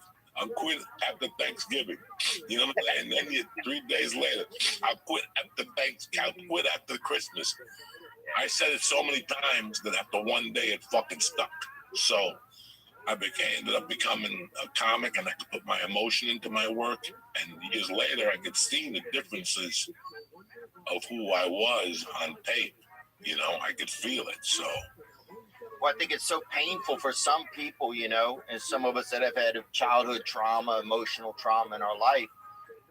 It's painful to stay attached to the world, to have your feelings stay attached to things. It's painful, and so I think that's probably, you know, there's some elements of cocaine when you're, you know, when you're in college and shit, where it's fun. When you're in your 20s, where it's just a good time. But there's also, it starts to become that thing that makes you feel detached. It makes you, you know, it kind of like, it's like a fire extinguisher for the connection between you and things that you care about, you know, because when you have, you know, when you grow up having a lot of trauma or something, then that it's scary to stay attached to things you care about, because you feel like they're going to go or they're going to disappear. You don't even realize it in your head, but in your spirit's just so scared to stay attached to things that are good. And so cocaine comes along and it fucking puts a little wedge in between there, and it's almost like a little bit of relief, you know. But the long term, yeah, it's rocky, man. Ever since I stopped doing coke, I realized I love my friends more. I love my wife more. Amen. I love my cats more. I had a cat. I had 9 cats. Oh yeah. And I had a cat named Sissy. Man from St. Ives. Sissy was a beautiful fucking cat. Sissy lived in my house for 5 years and never would have contact with me. Oh damn. She would come 5 feet of me, and that was it. I stopped cocaine. A week later, Sissy was sitting on my lap. Amen. What is that fucking day? And we, you know, after that, we became tight till she died 2, 3 years ago. Wow. It was just really weird. That's when I knew. I didn't know at the time. I first had her. I just thought she was skittish. My wife fed her. She liked my wife more. No, I quit doing coke, and a week later, she's sitting on my lap watching fucking TV. It's weird. Nashville, you like it? Yeah, one thing that's nice. Well, first of all, you know, California was so shut down. You couldn't do nothing. I mean, you come to Nashville, you do whatever you want, dude. You know what I'm saying? You got people, you got insects, you got whatever you want going on over here, you know? You couldn't catch COVID if you was dating your fucking sister over here, you know? Like, they just don't have it, you know, because it's just not as, I don't know, they're just not as afraid over here. You know, people are just living their lives and shit's pretty normal. You got the jiu-jitsu gym is open. How's jiu-jitsu going? I'm so fucking proud of you. Look at you. What school are you going to? Let's go. Which school are you going to? Give them White belt. What is it? White belt. Oh, it's called Nashville MMA. Okay, and what's the guy's name who runs it? The guy's name over there named Chris. The guy's name over there, Mr. Hammonds. This other guy named Irv. This other guy named Itai. And this other guy named Andrew. What's Chris's last name? I don't know his last name. I think he's friends with Eddie Bravo. I think that's the guy. But send him my love. How's jiu-jitsu working out for you? I will. So many of the guys over there ask about you, man. It's good, man. I had to fight a child the other day, which was a little bit, you know, it's a little, look, it's good to know you're not a pedophile, bro. That was one nice part about it. It was like, look, at no point during the thing was I like, hey. This. Yeah, I said, yeah, am I enjoying it? I was like, this is just technical. You know what I'm saying? Like, I didn't feel any like, hey, let's go another fucking, you know, put 9 minutes on the clock, you know? So that was good. But it's a lot of like, right now I'm still learning like a lot of like how to approach, like whenever you're like approaching with somebody, it's a lot of defense, you know? But I love it, man. I love just defending myself, and it just makes me feel like a little less scary about conflict, or not even conflict, but just interaction. Like getting too close to somebody, whether it's to fight or to love, it's always hard for me, bro. All of it scares me. Getting close to people scares me, bro. And so to have this thing that like you kind of learn to fight and to love at jiu-jitsu, because if you find good people to roll with, then they're teaching, they're helping you learn how to fight, but they're doing it in a loving way. And so it's like, God, bro, it's like I didn't realize that it's exactly what I need. It's exactly what I need. It's like the opposite of cocaine, man. Did it fill that void for you that you've been missing the last few years? I think it is. I think it will. The more I can focus on it, I think it will. So I've been trying to make more time in my life to be able to focus on it and go. The hard part is I got to be flexible enough to even go to the class. I got to make sure that I'm doing a little bit of yoga 2 or 3 times a week to get in there and just not break my neck, not just get, I gotta prep myself before I go in there, because a lot of the people in there is younger and there's children and they're fighting. So it's a learning process, man. But it's so much cooler than I ever thought. And like, yeah, man, it's just fun. You get in there and everybody beats you, and it's cool. And you're not Johan in there. You're just a dumb guy in the back. Yeah. That's how I used to just say, I'm not Joey. I'm just a fat fuck in the back sweating. I'd sit all the way in the back and I'd do my little hip escapes and push-ups. And then sometimes I'd feel confident. I'd go up the line, land number 3. But for the most part, I'm all the way in the back. I'm the fat dummy in the back, sweating, smelling like onions and fucking garlic feet and shit and toenail polish. Dude, they got me fighting a blind guy, too. They got a blind guy over there. This guy's probably... He's probably deadly. You're like, Jesus Christ. If you weren't blind, I'd fucking take your eye out already, cocksucker. You got me in an armbar and you're fucking blind. No fucking touching. When you wrestle him, he's got to have little dots on his thing. Then you look at him and you're like, you're the motherfucker that makes the governor stand next to him. He's probably the guy that stands next to the governor giving out fucking sign language. Let me tell you something. If I see one more sign language guy, everybody's got a fucking sign language assistant. Oh, it's crazy. All those mayors got sign. Where's the bodyguard? No, they got some guy teaching you fucking lying to you by the hands. You're gonna get your vaccine by Tuesday. No, you're not. You gotta do this shit. It's bullshit. That's what that bullshit is. That's the bad one, bro. Creed, Rocky. That's why you gotta watch the Rocky series. I learned how to speak deaf people language. And sometimes it's not even a deaf person. Sometimes it's just a third base coach that fucking used to coach in Toronto. You know, he's over there fucking giving signals. I used to go to Alberto Cranes, and they used to put me against 2 people. A 74-year-old guy that, by the way, would fuck me up. His name is The Savage. Go on YouTube and type in Savage BJJ. He's 74 years old. Don't type in Savage BJ, though. Savage BJ, you might get somebody else. You know what I'm saying? So you would fight this guy? No name. 74 years old. He would get there at 8:30 in the morning with a cooler. Listen to me. Not that fucking construction cooler. I'm talking about a cooler filled with liquids and protein powders and carrot juice and Gorilla biscuit and menthol.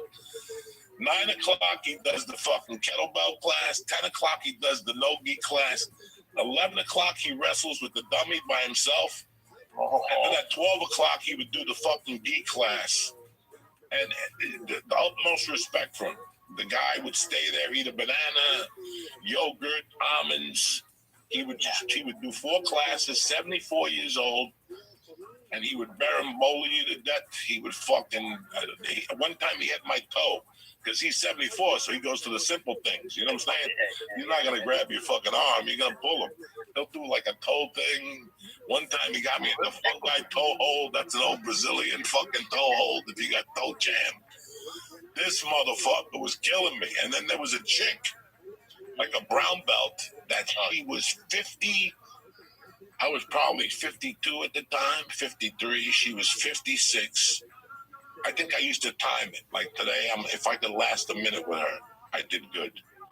Yeah. She was heavy set. she would fuck me up, and then she would knee to belly me.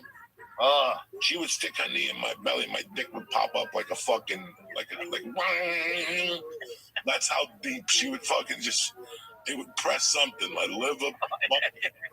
There's a button in your stomach that if you press it, your dick gets hard. I mean, you learn so many things, but you learn that you learn technique.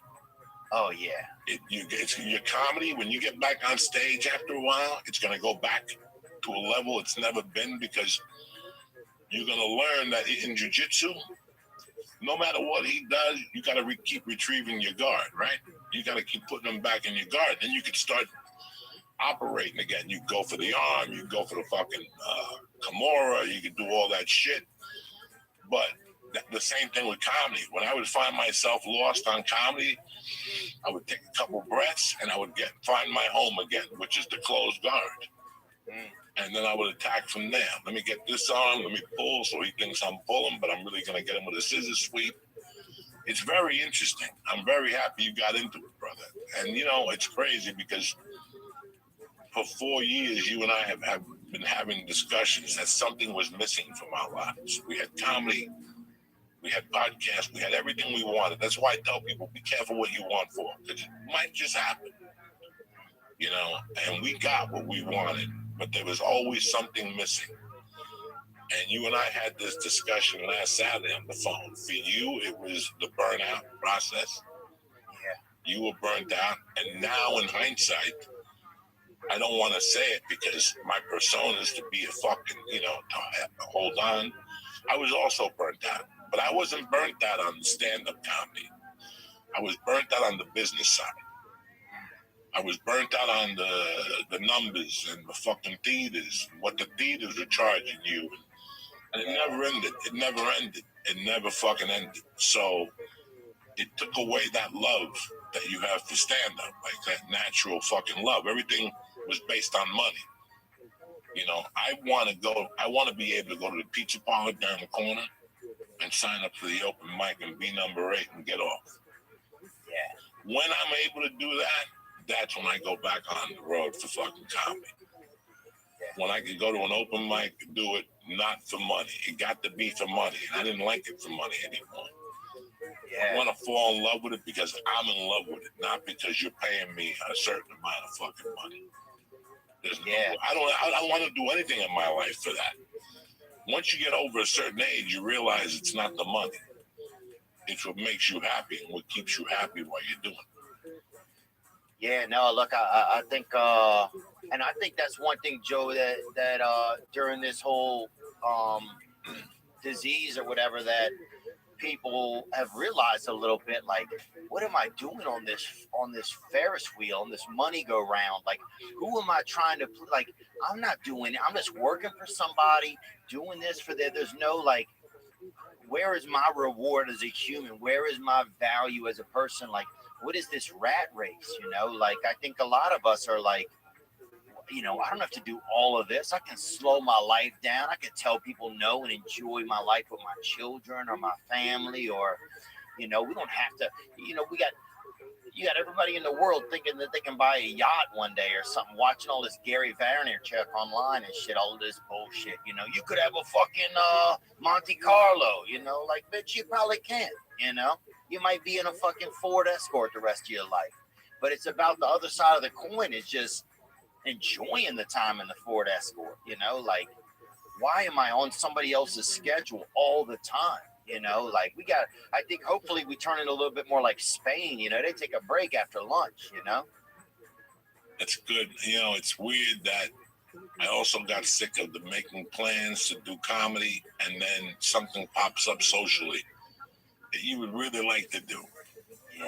You know, like, you would really like to do that socially, fuck it. And you can't because you have a date in fucking Des Moines and you don't want to disappoint them. You don't want to cancel nobody. But the good thing is, brother, we're 3/4 past this pandemic. We all made our decisions on where we're going to end up and what we want to do. You obviously did, which makes me fucking happy by talking to you. I obviously did. I'm going to finish my shows at Vinny's, and I'm taking the fucking summer off. The Sopranos comes back. The movie gets released, The Many Saints in Newark, and then we'll evaluate and take it from there. But I'd also love for you to stay in touch with me and let me come on your podcast. Yeah, I'd love that, bro. We could talk about Icy Mike and finish up today. I know your producer had plans and you've got plans.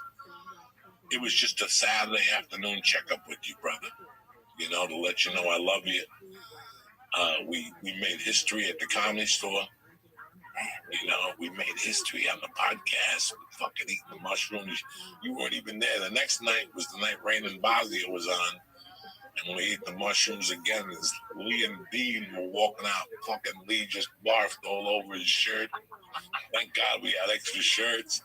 He kept telling me he was like, he would be okay. And I'm like, you're okay, Lee? And he would look at me and go, don't take me to the hospital. I go, no, I'm going to take you to the hospital. It's going to be all right. Don't worry, Lee. No We'll be lucky if we get you a fucking hot towel, brother. No hospitals. We gave him a different shirt. We threw his pukey shirt away.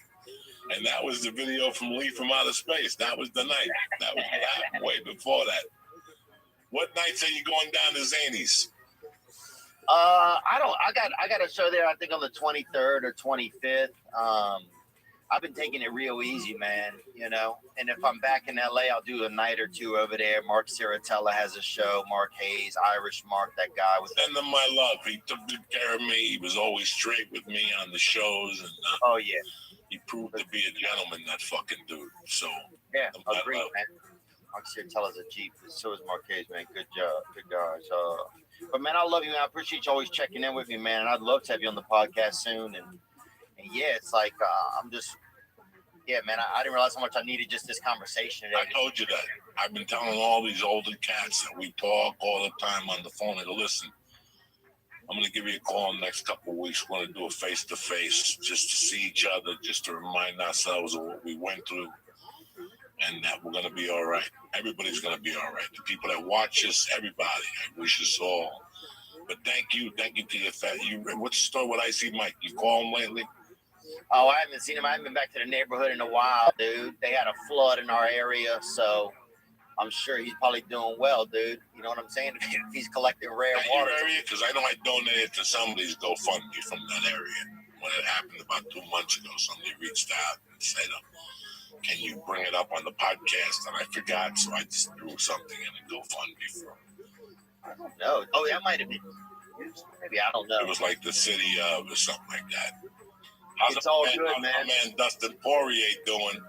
Diamond, baby. I know, huh? How exciting for him. So now you can train a little jiu-jitsu up by you. When you go home, go by Dustin's and he'll clean it up for you. Well, he told me he'll fight me in a gi one day if I get a little bit better, you know? And guys like Dustin, oh my God, you go 3 minutes with them and it's a fucking year education. Oh, I can imagine, bro. They got shortcuts. They got everything. They do, you know what I'm saying? It's like an open micer, and then there's us. We've been doing it for 20 years. We got shortcuts. We got ways to teach it. With him, he's going to just, as you roll along, he's going to be saying, put your hand here. Watch, pull this in a little bit. Oh, fuck. I never even saw that. And then he opens up avenues for you that you don't see. But that's why I like jiu-jitsu, because it opens up so many avenues in your head that it opens up avenues when you're writing, when you're on stage. So that's great that you have him. I can't wait to see you rolling with Dustin and shit.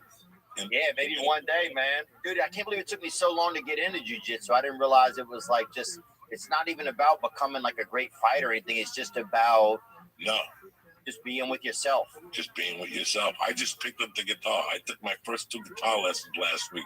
Oh. So look out for Conway Diddy, Uncle Joey. Way pretty soon and shit. Don't get me started. I am the most scared I've ever been. If you thought I was scared before I took the pain pills, I'm even more scared now. Because playing the guitar is an addiction that I knew was going to feed. Like last night, I went in there in the afternoon and played. And last night, I went back in that 12:30. I got to knock this off. Yeah. But you know what? If it fucking makes you happy, it can't be that bad. Sheryl Crow, 1999. You know what I'm saying? Robert Plant, bro. You bet, motherfucker. Keep me posted.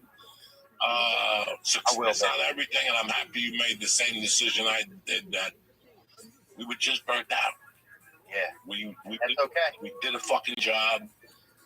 You know, these fucking Guns N' Roses, they go on tour for a hard year, and then they disappear for a year. David Lee Roth, when he was a Van Halen with this fucking no phone, you couldn't even get a hold of him.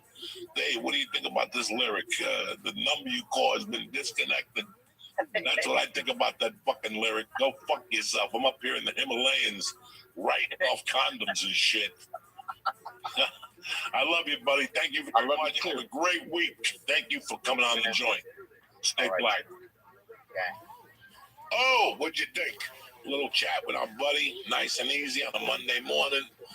What the fuck did you get to lose? Nothing. You learned about us. We giggled a little bit. We laughed a little bit. And that's what Mondays are all about. Setting up the rest of the week with a positive tone and fucking making it work. That's it. That's why I come here, man. I love doing this shit for you guys. I love doing this. I'd rather do this right now than do anything else in the world. So look at the first episode of this and look where we are now. We've grown. And if you've been paying attention, we've grown together. And that's the most important thing I want out of this podcast. I'm not looking for laughs anymore. I'm not reaching for the fucking stars. I'm looking a lot better. I'm healthier. I'm recovering from a surgery. And I'm just being a fucking dad. I hope you like what we're doing now, what we're trying to accomplish here. I love you motherfuckers with all my heart. Wednesday night, I'll be at Vinny's the next 3 Wednesday nights. And that's it and that's that. I hope you enjoyed the Theo Vaughn segment, and I hope you enjoy what we're trying to do here, and I hope you're seeing the growth, guys. I love you motherfuckers. And now for a word from my motherfucking sponsors. Stay black. Love you.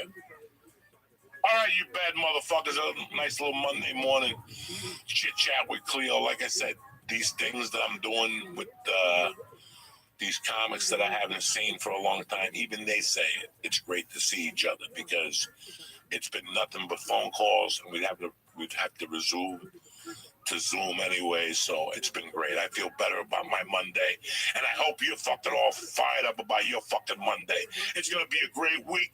St. Patty's Day. Be careful with your beers. You don't want to get dosed and end up getting fucked in the ass next to some guy with COVID in a hotel room, in a hospital room. You know what I'm saying? So be careful with St. Patty's Day, but enjoy yourself. But before that, let me talk to you about something. The joint is brought to you by Manscaped. Like I said in the beginning, it's tournament season. You're right. You want balls are going to be everywhere you look right now. Okay? And to avoid the upset, you got to trim your ball sack with Manscaped.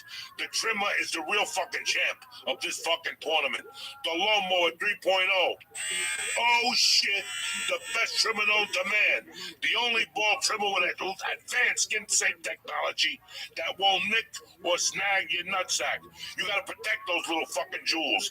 And now, when you get Manscaped, you're also helping give back the Testicular Cancer Society, and they're supporting their families and their survivor. Listen, all jokes aside, Manscaped wants to save all the balls, particularly the balls of guys from 15 to 35 who are most at risk. So this comes from your Uncle Joey.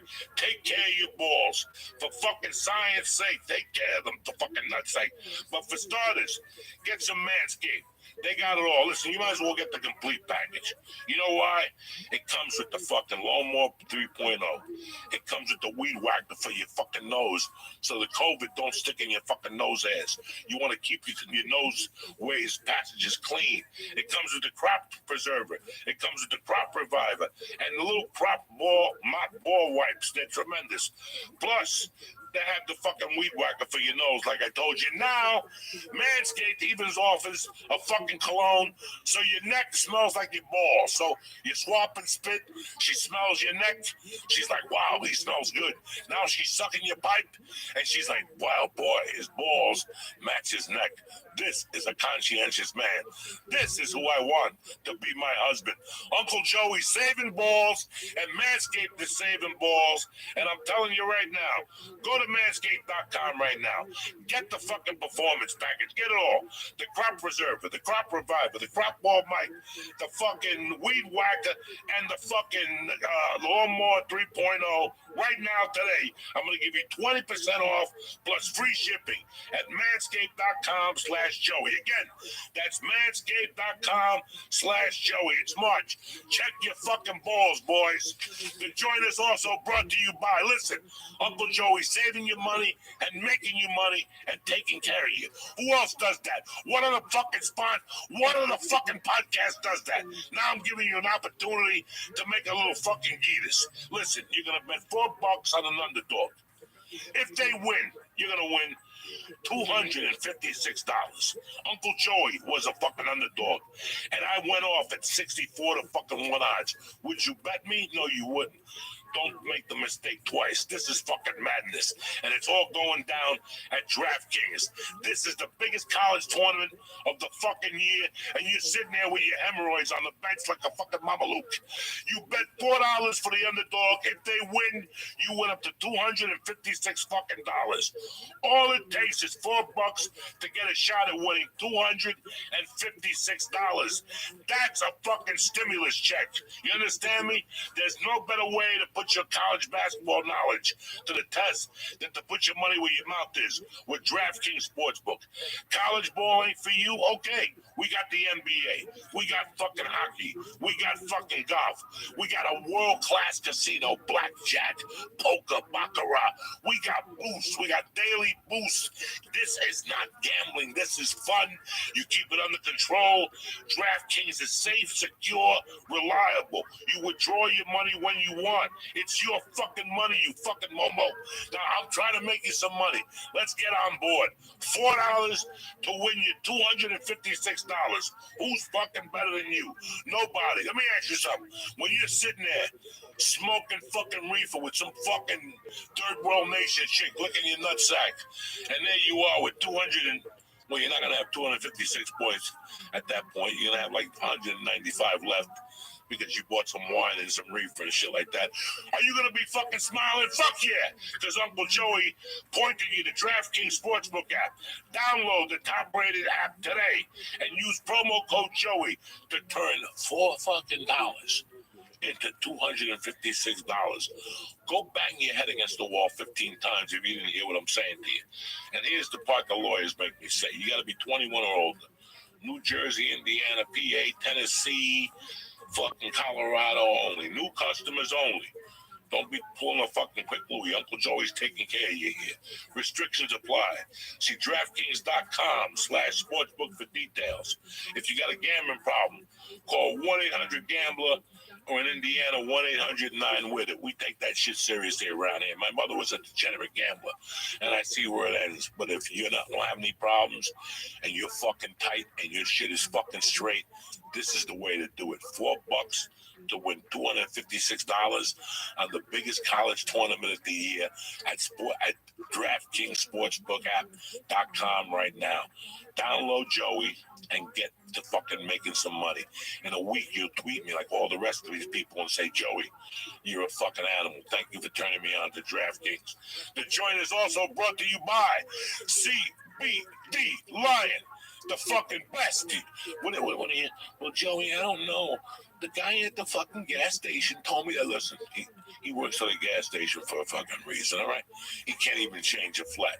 I'm telling you right now, I just got fucking clamps moved out of my knees, and I'm telling you, I've been with CBD Lion before the surgery, and they were great. After the surgery, that's when I really found out the power of CBD Lion and what they have to offer. Do me a favor. Go to CBDLion.com right now. Read up on CBD, CBN, CBY, and all the fucking great things it does for you and could do for your body. But it starts with you by going to CBDLion.com. Take a look at what they got. If it's the cream you need, if it's the kinesiology tape, if it's the bath balls, if it's the capsules, if it's the chocolate, however way you want to ingest it, they have it. Let me tell you something. The tincture is out of this fucking world, 1,000 milligram tincture. Out of this world. So start with cbdlion.com right now. Press in code Joey and get 20% off your first order delivered right to your house. Do you understand me? Church, Joey, whatever the fuck you want, they're going to give you 20% off. That's CBD Lion. Listen, I want to thank DraftKings. I want to thank Manscaped. And I want to thank CBD Lion for being a part of this. But most importantly, I want to thank you cocksuckers for always being here and having my back, whether it's on here, Twitter, Instagram, or Patreon. I love you, motherfuckers. Have a great week. Stay black. And tell them Uncle Joey sent you. They're not going to do nothing here. They're going to have to suck your dick, so who gives a fuck? Stay black. I love you.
This show is brought to you by Club W.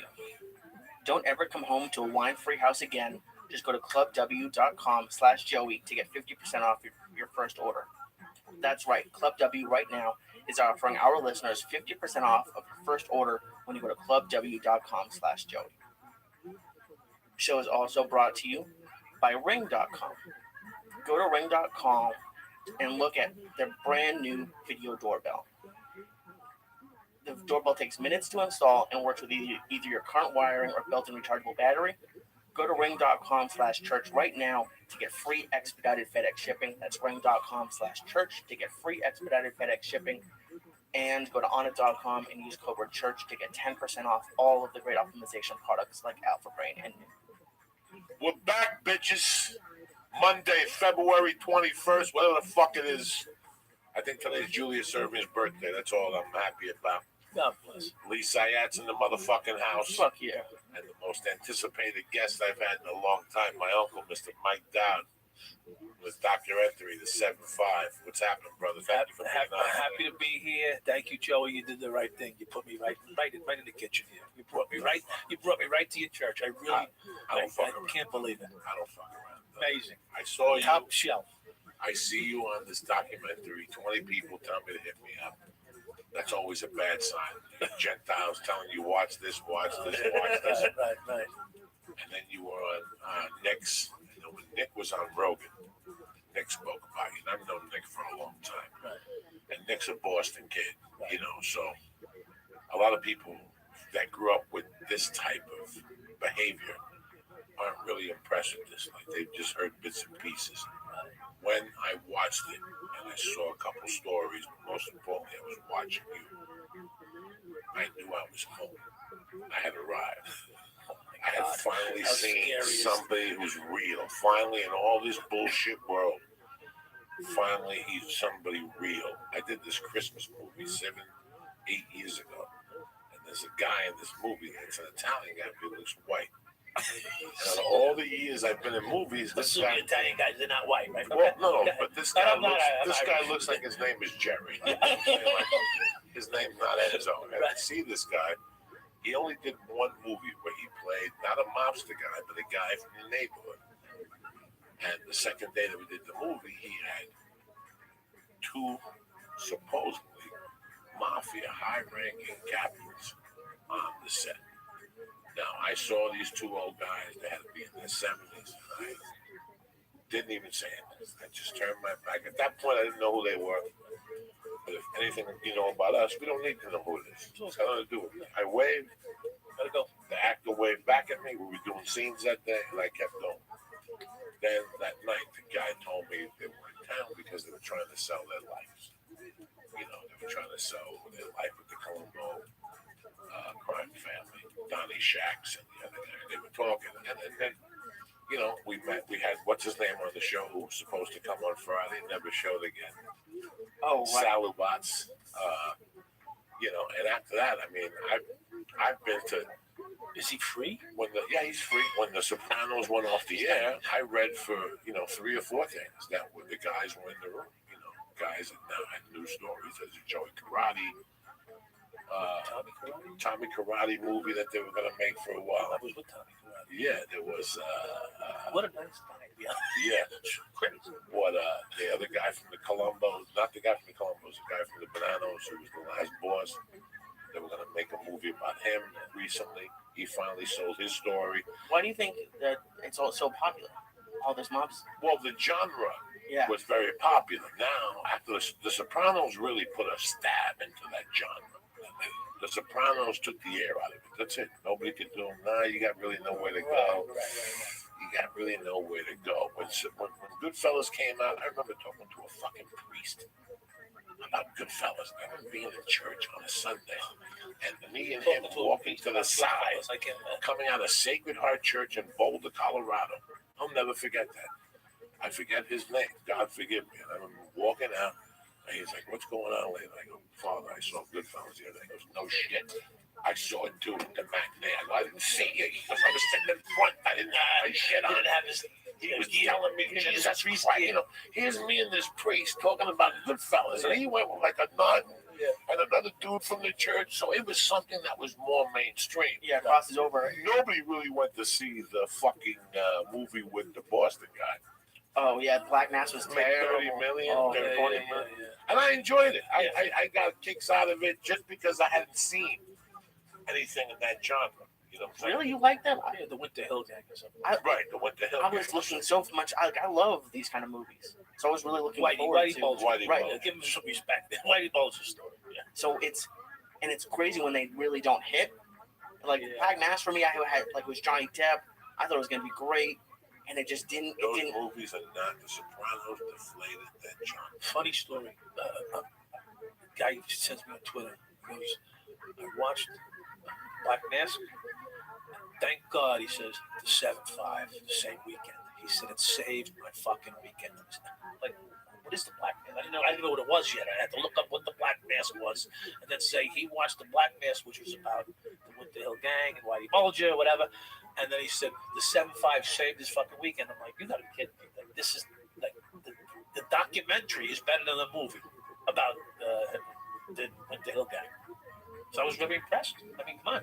So your movie came out on IMDb. It says 2014, but in reality, the official theatrical release was May 2015, and it came out in movie theaters.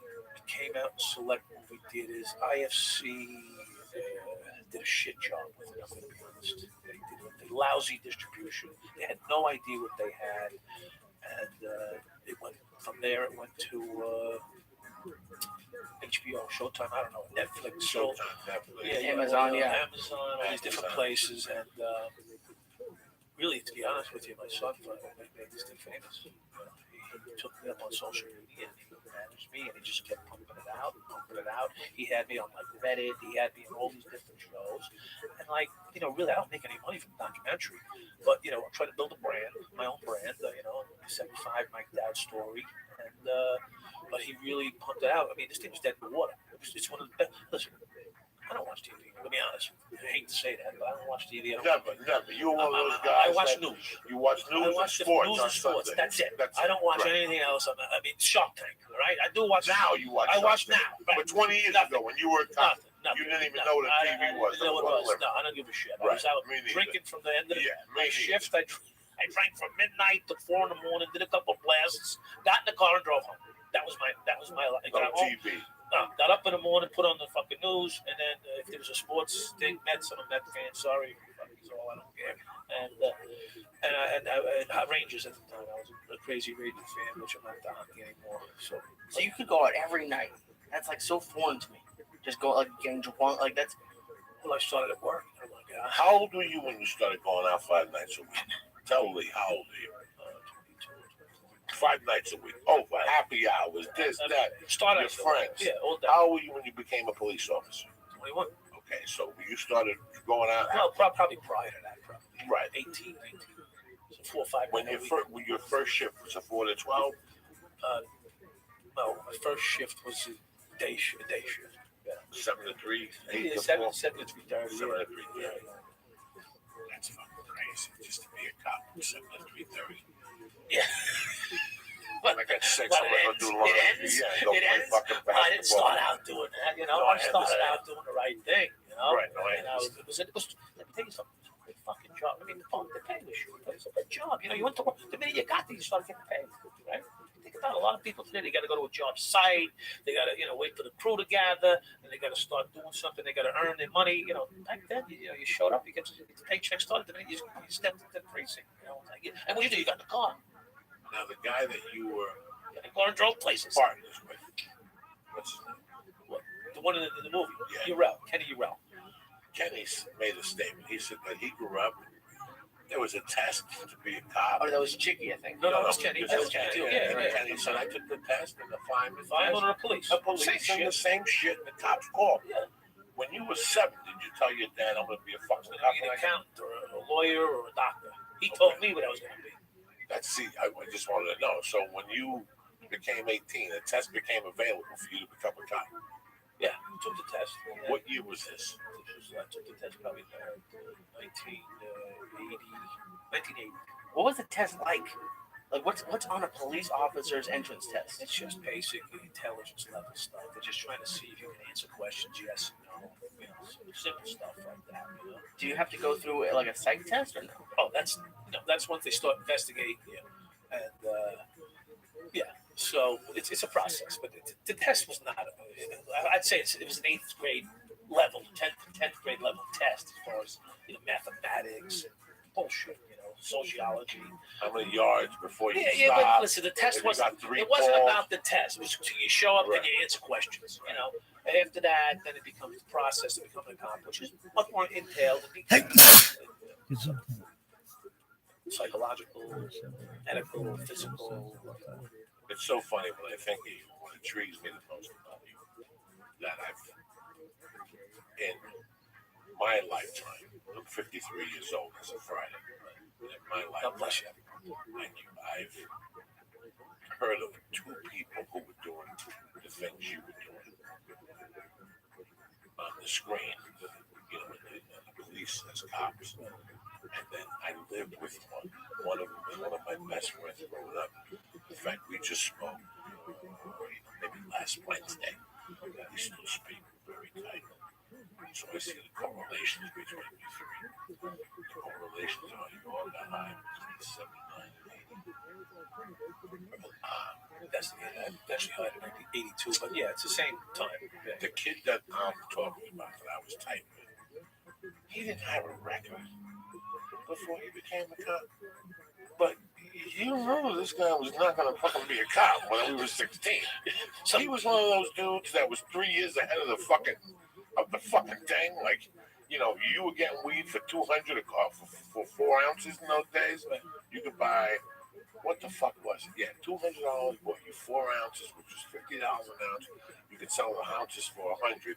He had a better deal. The weed was better. He went to the Bronx, came back, and he was 16. And he had a car. He was a survivor already. It was fucking amazing. He was a business guy. So when they came to me and said, Baba the Pop is going to become a cop, I go, no way. Are you fucking kidding me? And it just wasn't Papa the Pop. It was him and another guy and another guy and another guy. And I knew these guys are all right guys. They've never taken nobody in the weeds and shot them. Right.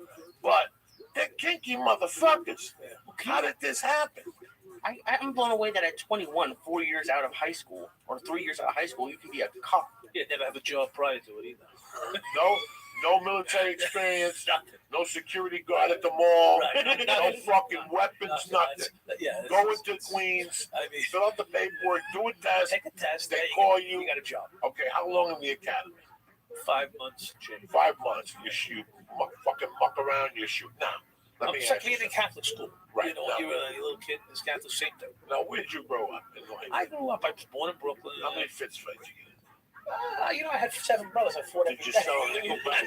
I had 7 brothers and sisters. We fought every day. Nickelback? Did you ever I had sell quite a few hubcaps? street fights as a kid. No, Did you know- I never stole a thing. Well, I did get. I stole some junkies when I was 6. I got beat with a whiffle. And that was it. You never Well, stole. maybe a few more times after, but not a You lot. knew who the bad people in your neighborhood. Yeah, everybody did. And you knew who the good people. Absolutely. This is And we what- were the good people. You know? You were the good We people. would No, have. no, I No, understand. really. Yeah, my But you- dad was a fireman. You know, he raised a bunch of kids, and he did his best. And, you know, they all pretty much did successful things. They all became firemen and cops too. You know, but it had, you know. Listen, I was supposed to be the doctor, the lawyer, or the accountant. I wasn't gonna be a fireman or a cop or anything else like that. Civil service. I was gonna be the one to take the family to the next level.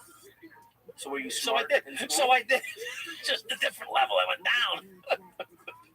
Why did they think? Were you like I really was smart? reasonably intelligent. Yeah. I was a quick learner. I was very adaptable.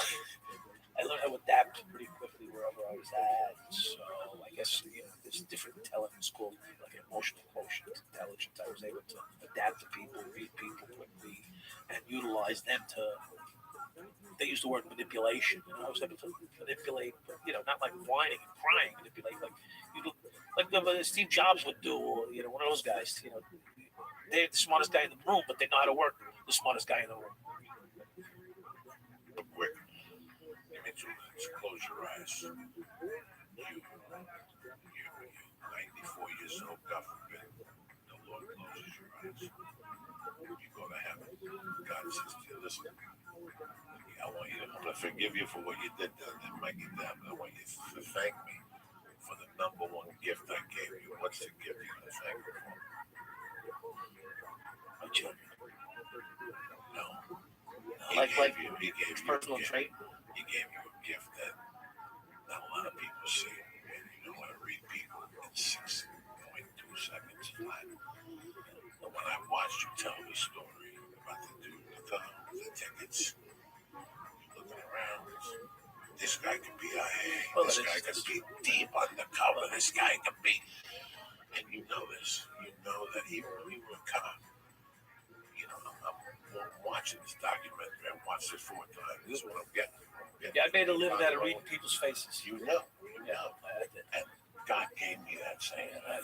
When I was a kid, I learned how to, I was the one that they said, take a rubber around the corner.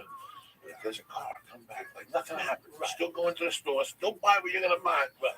Don't fucking hurry up. Come back and tell us the car, the plate. Let us know what's going on. I had to do it, come back like nothing happened. Right. And you just develop this gift. Yes. My gift is I never sold to an undercover. Nothing. When I got pinched, if somebody else got arrested, they came and got me, and that was it. Right. But I always had, I could look at a motherfucker and go, listen, let's get out of here. Let's take a walk. It happened to me. It happened to me more than once. In fact, just before they get pinched, they tried to introduce me to undercover. Kenny and his flunky there. And I told you we don't need anybody else. And I don't trust what's going on here. Brought me into the room with the guy. This guy was undercover. I said, I don't know where this looks. This is back in 1992, just about 3 weeks before, 4 weeks before we get arrested. And you see him, if you watch the 75 documentary, he's in there. He's a really white Irish looking guy. A real white Irish looking guy. Oh, was it the guy who said he was undercover? Yes. Right at the end. That was him. I met him, and I'm like, okay, well, I don't like to see you. I'm out of here. I told you I don't want anybody new. I don't want to know anybody new. I'm fine. Bingo. It doesn't matter once you met the guy, it was over. Because now they put the tail on you. And, they got 147 men from the New York City Police Department, Internal Affairs Division, assigned to assist Suffolk County. About 85 men, full investigative team there. About 240, 230 men. I thought I was seeing stars. So you ate some of my stars. I thought I was seeing shit. You can't make this up.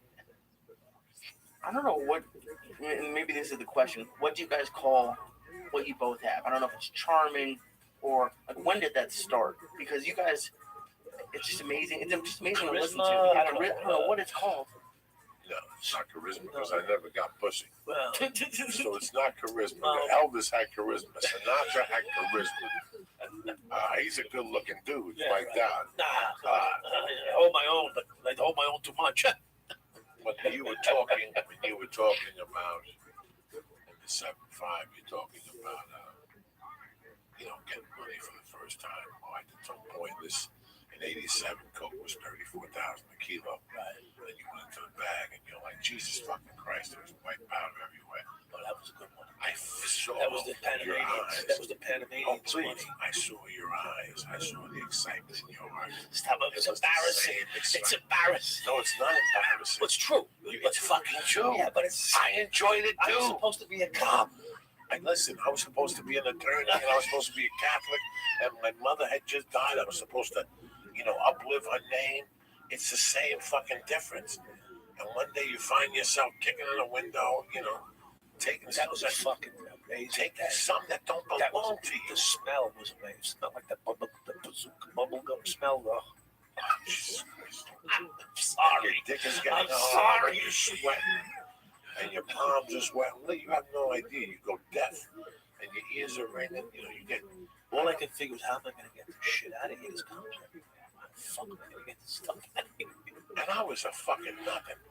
I get 8 ounces, 6 ounces.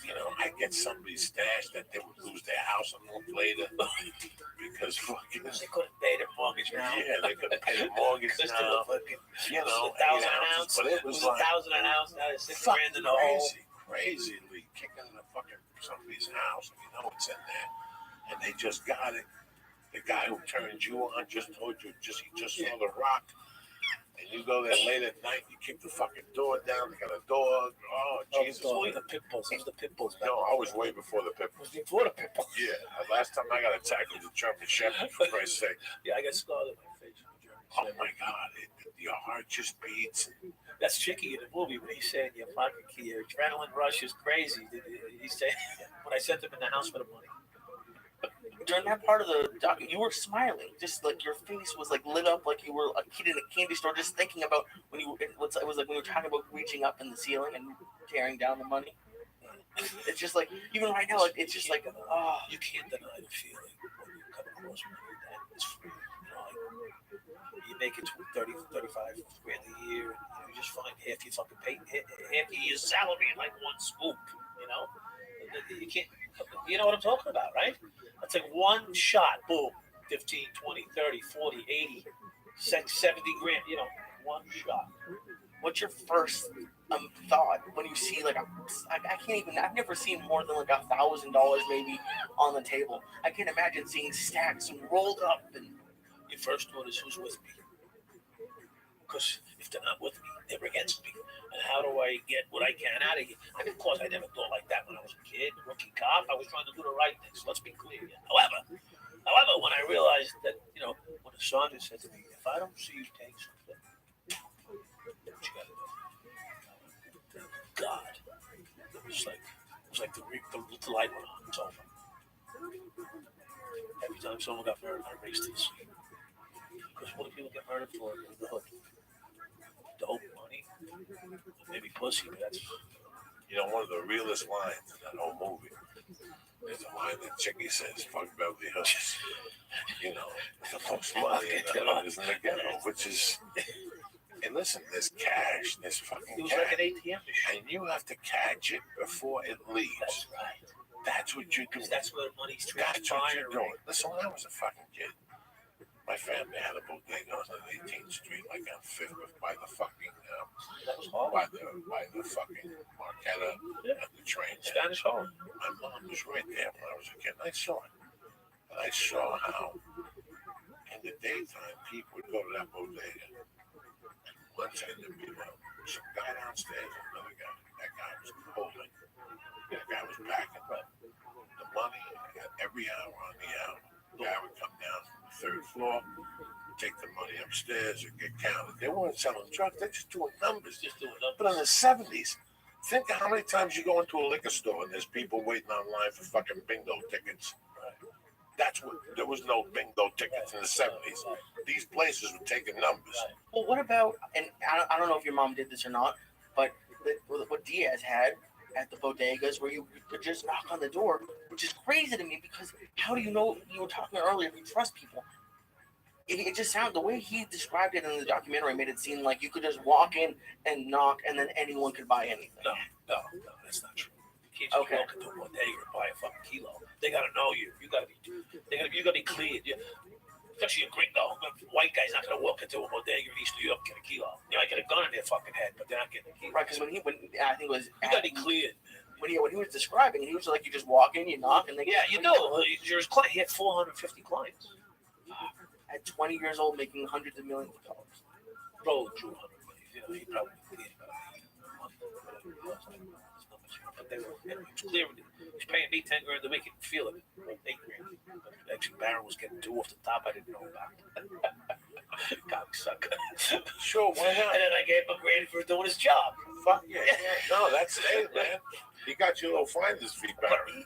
He got his gig out of it, and I was giving something off our pot, you know, because I like to take care of people, right? Keep everybody happy. That's a crazy situation with Barron. Adam, if I had known Adam was bringing $1 million a weekend, I would have fucking tripled my fucking salary. And if I didn't work at the end. Let me tell you something. In Miami, the same stuff was going on. Yeah. But once a month, these guys would hit the end just to keep them in line. Right. Just to let them know we're going to get them next month. Don't worry about that. Pay us again. Wait, you're saying the cops would... Those river cops, look them up. I was with them. Look those fucking savages up. I was with them. The Miami river cops? Yeah. Look them up. Same thing. Cubans who got hired with delinquents. Roman Rodriguez was with me. Who got hired because there was no background checks under juvies. And they got hired and they got together. These guys were shooting people and throwing them in the fucking river. Shooting you, taking your drugs, throwing you in the fucking river. Tremendous. And when they were that story's a little overplayed. But let me tell you something. They did die. When they were getting out of jail in 1998, these savages were getting out of jail in Coconut Grove. They gave one of them a job as a cook. They fucking got him fired. They put signs up around the neighborhood. They were pissed at this guy. They were pissed at those cops, though. Well, they're still doing that to me. I can't get a fucking job. Everywhere he goes, and someone calls up and says, Dowd's working. He's a danger to the fucking community. I don't want my wife working where he's working. This only takes one prick. It could be 99,000 good cops. One prick out there that wants to keep the hammer on your neck, the knee against your throat. So, it just happened to me a couple months ago. I fucking lost my job. I got called in on my job. They put me on administrative suspension because of this documentary and everything. Because some cop called up and said his wife's in danger. Dowd's working. Now, there's 100 cops' wives that work there. This one cop is a prick because he probably got his lunch money stolen from him years ago. And no one will tell me who he is. Probably the same scumbag that took my son, told my son he couldn't play baseball because his daddy was corrupt when he was 6 years old. Kicked my son off the fucking baseball team. Now, what job did you have? I worked in capital services in the hospital. Okay, I see. So you can't keep a job, I understand. Okay. Yeah, stuff out there, Fred. I don't understand why. You got a conviction? One of these cop departments, I would. Well, for intelligence. I did do some work with the NYPD. I did a two-day series to help train crews. I did stay at superior officers and stuff like that. It just takes one prick, that makes a phone call. Today, the fucking newspaper was at my house talking about these cigars, the 75 cigars, saying that Dowd's hooked up with drug dealers and making fucking drug moves again. This is the kind of shit. I mean, the last person that you should be looking for making drug moves is my dad right now. It's like putting a fucking bullet on, a bullseye on my back or something like that. But anyway, this is what you deal with when you fall down in life. There's scumbags out there that don't want to give you listen, this is America. It's a land of second chances, right? Don't have a fucking felony for that. What happened with you, Joy, when you were trying to get a job after getting out? You got a little feedback. There was a machine gun involved. There was a kidnapping, that always raises eyebrows and flags. You can understand this. And then I got into comedy, Thank God. And I would put it out there before anything was said. There was, I got a job at Fisher Honda. They came back and said, we got a background check. I got a background check done at National Rent-A-Car. The owner came back and told me what to do. I said, what are you going to do? I had 20 hours a week for $9 an hour. I've been here 3 months. Just get the report back. What do you my goods? Well, my insurance. What do you want to do? Insurance. You're right. The partner told me, let him stay. He's been great. 90 days is a comic. He's here on time. He stays overtime if we need him. It's a hard call, especially now because everything's corporate.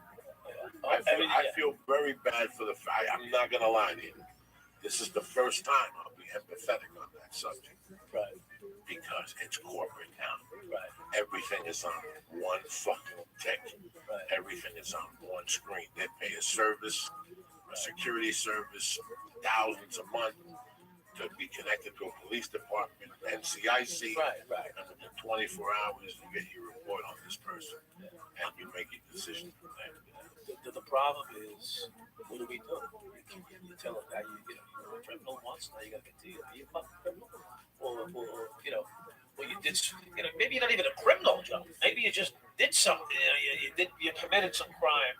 People live the life of crime, and there's people that commit criminal act. There's two different types of people out there, and what happens is they end up spending their life chasing some kind of peace and job and employment. I mean, it's the regular black kid coming out of the fucking joint. His family's not there for him to support him. Thank God I had a family that was there to support me, help me through this, and still today, thankfully, they are. If you didn't, I'd be out there slinging fucking bricks like a bricklayer, just because who else is gonna hire me? Just really, it's fucking horrible. They hire felons at McDonald's, do they? I can check, but they probably don't. I mean, I can see Let where. me tell you something. I got out of jail. I got a job at McDonald's. How long does it last? Twice a day, motherfucker. You know what I'm saying? You eat one of those fish fillets, you start stabbing motherfuckers to death. I don't think. And again, there's two views to this. There's the one American view that'll say, well, fuck you. You shouldn't have got a fucking felony. Right. Which is the back of my mind always, just to kick myself in the ass. Right. And then you have the other view that says, now it's time to tighten your pants. I'm going to give you an example. I get arrested. Okay, you got to listen to this story. It's going to be a couple minutes. I get arrested. I'm out on bail. I'm looking for a job because my whole world's falling down. I go and I apply for a job. Listen to this. As a limousine driver. I walk in. The line's 50 deep because the economy's hurting. It's 50 deep. I'm like 49. Behind me is another 50. I get inside, an hour and a half online. I interview with the guy, like this. He says to me, Michael, now I go to him. He goes, he picks the newspaper up. He goes, is this you? I got to get him to turn around and walk away. Like I'm not going to get a job. He goes, you're hired. He says, have you ever driven a limousine before? I said, the lights don't pound.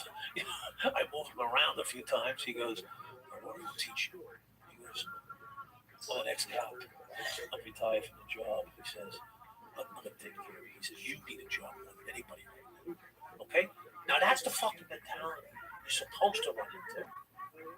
What happens? The bitch fucking comes to me and says to me, Mikey, what are you doing for work? Kenny. I said, okay, I got a decent job. Where? Driving a limo. Where? He said, what do you care about where a fucking truck? I'm trying to hide from them. Why? Because I know something's not right. When he asked him, where you driving? He says, driving a limousine. He says, where? I said, I don't know. It was in the fucking newspaper. I found the ad. I called it up.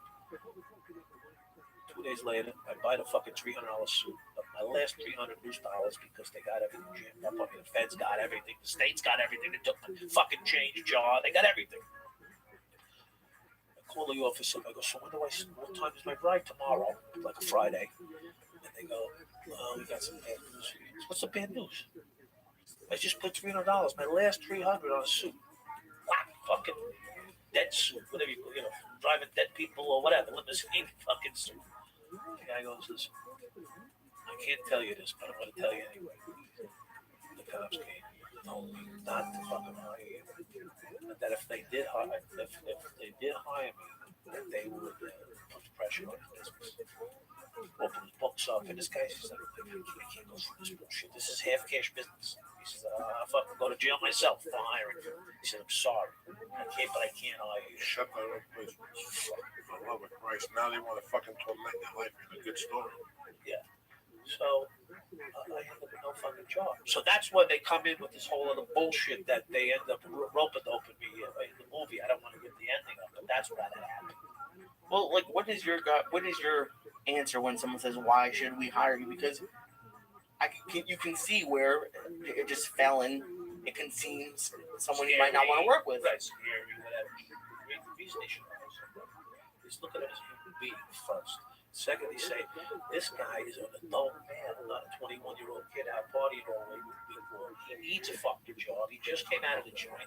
Let me be the good soul and give the guy an opportunity because he needs a job. He's got a probation officer that's going to be here 3-4 times a week checking on him. I don't know. Maybe that don't make sense. Lee, you're an editor. Right. You're going there 9 o'clock at night, here 6 in the morning. There's 2 other guys there with you. You just got hurt. They're hiring an extra editor. This guy just came out of jail for 12 fucking years. Can you please shut that up? 12 fucking years of being a corrupt cop. I met your family, so you're wrong. You came from a different place, a different world. But I don't think they tell you what. You're giving the guy a second chance. How does a guy like you feel? But I think for ex-cop, I don't think I'd be as scared unless it was like an ex-cop who killed people. I feel like, and I think that's how I would think people would look at it. But here's the thing though, and this is what these companies, even if they're small, don't want to take that chance. So legally, they're just like no felons because who's gonna make the decision that Mike's cool and that drug dealer's not? So like they just don't want to have to make that choice. Even though it's against the law for discriminating because of a felony, unless it's specifically related to the job at hand. Like, say, you robbed the bank, so that you can't be a banker. You stamp little kids. You can't be a babysitter. You rape the chick, you can't work at the Y. You can't work. Yeah, right. They got to be. That's a fucking nightmare. Right, but you can fucking hang a fucking piece of sheetrock, or or you can turn a wrench in an office building. So my mom is a lawyer, and I told her that we were having you on, and she said, "Oh, she thought that you couldn't profit off of a crime." So she thought, correct. Is that the case, or okay? So profit. Where am I making any money right now? I'm speaking. I'm earning on what I do, not what I've done. Right. So 1, 2. If they make a movie, there is, the victims are what? Drug dealers that got robbed. I don't know how do you maneuver like that? Some guy from East New York could have been on the fucking phone. Hey, he stole $500,000 from me, or $10,000 from me. I want it back. Who's the victim? so is that? Joey, help me out here. Who's the fucking victim? Jesus Christ, you're out there. You're a cop. Shake down a local drug dealer on the corner. It was the 80s, bro. It started in the 50s. Well, I was there in the 80s. It's crack. Every kid in the corner had a fucking brick under his arm and a gold chain around his neck. That fucking picture in the beginning, the kid on the bike with a gun. Fuck. He's a young kid. Yeah, usually that's who got the guns. New York City was buck wild. New York City was buck wild. It was exciting. New York City was buck It was fucking wild. It was exciting. Listen, for half the people who listen to the show, these New Yorkers you run into, they're all bullshit artists.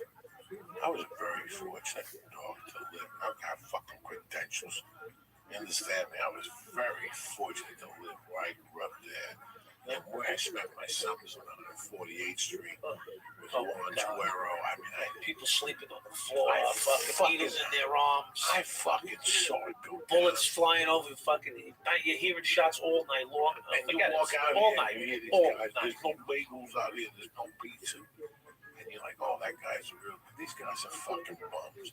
When I saw you talk, you and Chicky and Walter, that big lurchy motherfucker, I'm like, these guys are real old school New Yorkers. When that testimony, they're asking you questions, people don't understand that type of, this is how it's done. I don't give a fuck what you think, you dumb fuck. You guys don't even talk to your own brothers and sisters, and you're sitting there judging me. Meanwhile, I'm out here taking bullets. And listen, if this guy saw a gun, I see that fucking gun. That's right. That's just the That's way the way the it fuck it was. is. What are you going to fucking tell you? Yeah, right. We're out here for our lives for Right. 32.5 a year, Yeah. plus overtime. You're right. No. Well, you were my fucking courtroom. I'm in a car one Like, was time. you my fucking jury? I'm in a car one time. You know, when I was fucking 5, my mom had a dry cleaner, Grand Concourse, up there in Tremont Avenue. And it was well known in the neighborhood that the dry cleaner was the front business, was the watch. But all across those buildings the 4 buildings on that street, they would move every week. Every week they would move. Every 10 days they would move apartments. And those apartments, I told you guys, they had a black boy, and they had a black guy cooking, and they had 3 guys answering phones with tables. And once a week, a cop would walk up 3 flights of stairs. He would say hello. They'd treat him like he was fucking family. Okay? They'd shake his hand. He'd come in, hug the black guy. A white guy, 1969, hugging a black guy. They're all killing each other. Tasting his fucking pastrami, because it was well known the guy made the best pastrami and the best spaghetti. Like everybody knew, Black Mike, spaghetti, better than the Italians. The Italians I'm came jealous. made I'm really fucking sausage. I'm upset about Just that. something spectacular. I love a good meal. And then the guy would turn around and they would hand the guy an envelope. And the guy would shake hands with the guy. In fact, he'd take money from the envelope and put a number in. Listen, put 517 and $20. We win 10, you win 5, you give me back. And it was well known when he went around, I would see his badge and his gun. And it was accepted. And the first time, I think the second time or the third time, I questioned it. And they told me how it worked. If somebody at night kicks the fucking window of the dry cleaner, the cops are going to come here first if there's a fire across town. They'll come here first and sit here and guard the dry. And I accepted that. Right. Part of the way it was. That's just the way it was. The way it was. Just the way it was. But we used to close up on that. You know, like they weren't even necessarily doing drugs. Like we'd have a couple of guys in the neighborhood that were good bodega guys. You know, you can go to get a sandwich without fucking getting poisoned. You can get a 6-pack of Budweisers. You can get 3 fucking cigarettes, some big red for a blowjob, whatever. You know, you got to take care of people. So I would close at 11 every night. This one was at fucking 9:30. Whatever time they closed, we showed up, made sure they closed, get my eyes signed. And tomorrow when you showed up in the afternoon, you got your sandwich, you got your 12-pack of nips, 8-pack of the nips, and a pack of more. Whether you smoked or not, he put those cigarettes in. Didn't matter, and the gum. And see you tomorrow. See you later tonight. What time work until tonight? You know, if you weren't on a job, you stopped by, you roll through, you let people see you showing up. Hey, listen, it is what it is. He got special attention. Just for, for a pack of gum and some cigarettes and a 12-pack or an 8-pack of little nips. Budweiser's the little nips. They knock them right down. Real fucking quick. Cold. Cold motherfuckers. It's called Bodega Cold. In the back. It's called Bodega Mike. I don't know why. And they smelled like the box. They were I still remember the cardboard. The smell. That smell of the cardboard. You have no idea, Lee. When I first started doing coke, I hated fucking beer. I fucking hated it. But I needed it to get the cocaine kicking. Yeah. And I fucking hated it. There was one beer can I loved. It was Coors Nips. There was 6-ounce little Coors. The cop used to get them by the time. He'd pick me up. Those Coors Nips were on fire with that police car, Jack. And I'd start drinking those little Coors Nips. And then he introduced me to the ones you're saying. The 8-pack, the bud nips. Oh, the bud nips. And 6 in a case.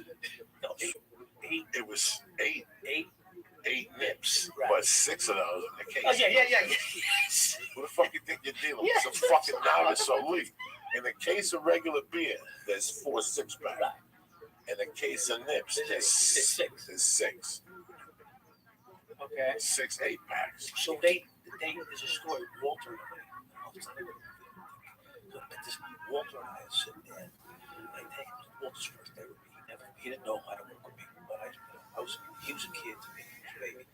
Honestly, for years, but he was a baby for me. So I take him to this bodega on Riverdale and Hinsdale. It was the fucking worst place in the planet. Riverdale and Hinsdale. Mark my words. Worst place in the planet. I had a connection with the bodega. He loved me because I just showed up. He was a legit bodega guy. I don't know what else he did, but he wasn't selling cocaine. Okay? But he sold his wares there, whatever it was. I go in and get 4 hamburgers. 4 hamburgers in a bodega. Get 4 hamburgers with cheese, some fries, and an 8-pack of ribs. Walter's like, what? I said, it's gonna be okay. Just come. He gets in my car, my private car. We pick up the get the burgers, we go back to my post. We're on the same floor post. We're sitting there in the car. He sees the car, unmarked car. We wave to the front of the tree. We don't know who it is. But we figure it's like a rip unit, a floating unit that comes in and out of the borough, whatever. They're looking for some robbery suspect or something. We don't know who the fuck they're looking for, but we know it's not us. So we sit in the car, we start eating our burgers, knocking back the ghetto. We just throw shit out the window, right? And it turns out to be the guy in the fucking movie, Tripoli. The guy that says the back of the hair stood up when I saw Dowd. He was a perp.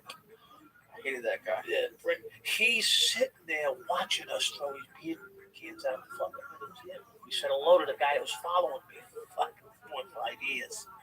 We're throwing the dips out the window. He throws the dips. A month later, 3 weeks later, we get called in investigation. They called me first. They're so fucking stupid. They called me first. They go, were you this? Were you? No. Okay. I go back to the precinct, and here comes Walter, who I never seen him since that day. Now I see him the next time. 2 weeks later, I said, Walter, all you were did.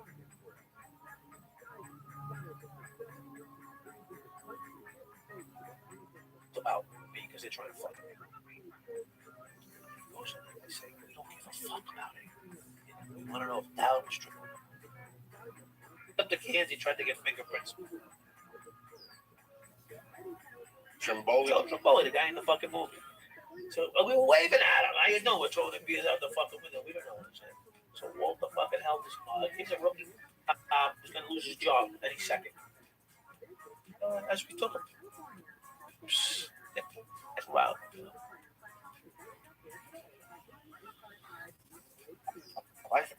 And these guys are like nerds. Like they're nerds. And they're not. And like they're the cops who were like sitting inside, and that's fine. But they were. I mean, granted, the shit that you did was a lot of it was terrible. Yeah, like for a cop to do. But terrible. Like they're talking about it. Like that guy he was so scared when they were chasing him. And then he was terrified being chased with like a little gun. No, and I was like, that would not have happened. No, we would have turned around. Probably sort of fired back. Whatever. I don't want to disparage Joe Wall. He was a real true fucking hero. But yeah, he has a different approach. He was running the other way. I might have turned around and faked left and went right and fired back at them. I don't know. But I wasn't in that situation, so I can't judge. It was such a different time. And it was so long ago, but not really. It was so long. Like, when I think about the 90s in New York, it was 20,000 years ago for me. But in reality, it was 20 years ago. I mean, it's a different place today. Brooklyn's a totally different place today. It's almost like fucking Disneyland. When you compare it to how it was listen, I can go to bed at night. Back in the days of those, because I wanted to make sure my business was good. I go to bed every night and I pick every single block. I go from Van Centric, which was the western end of the precinct, to like City Line, which was the other end of the precinct, Queens. And our precinct went from Van Centric, which is the railroad tracks, over to Queens. I went to every single block, picked out every spot on that block where the dope spots were. And every single block had one or more. You're talking about 50 blocks, 60 blocks wide. Right? Every block had one, and most blocks had 4 or 5. And my exercise at night was to know each and every spot before I went to bed. So that if I got a call, I would know that's good. Gotta go here, gotta go there. No, maybe I had a business mind, huh?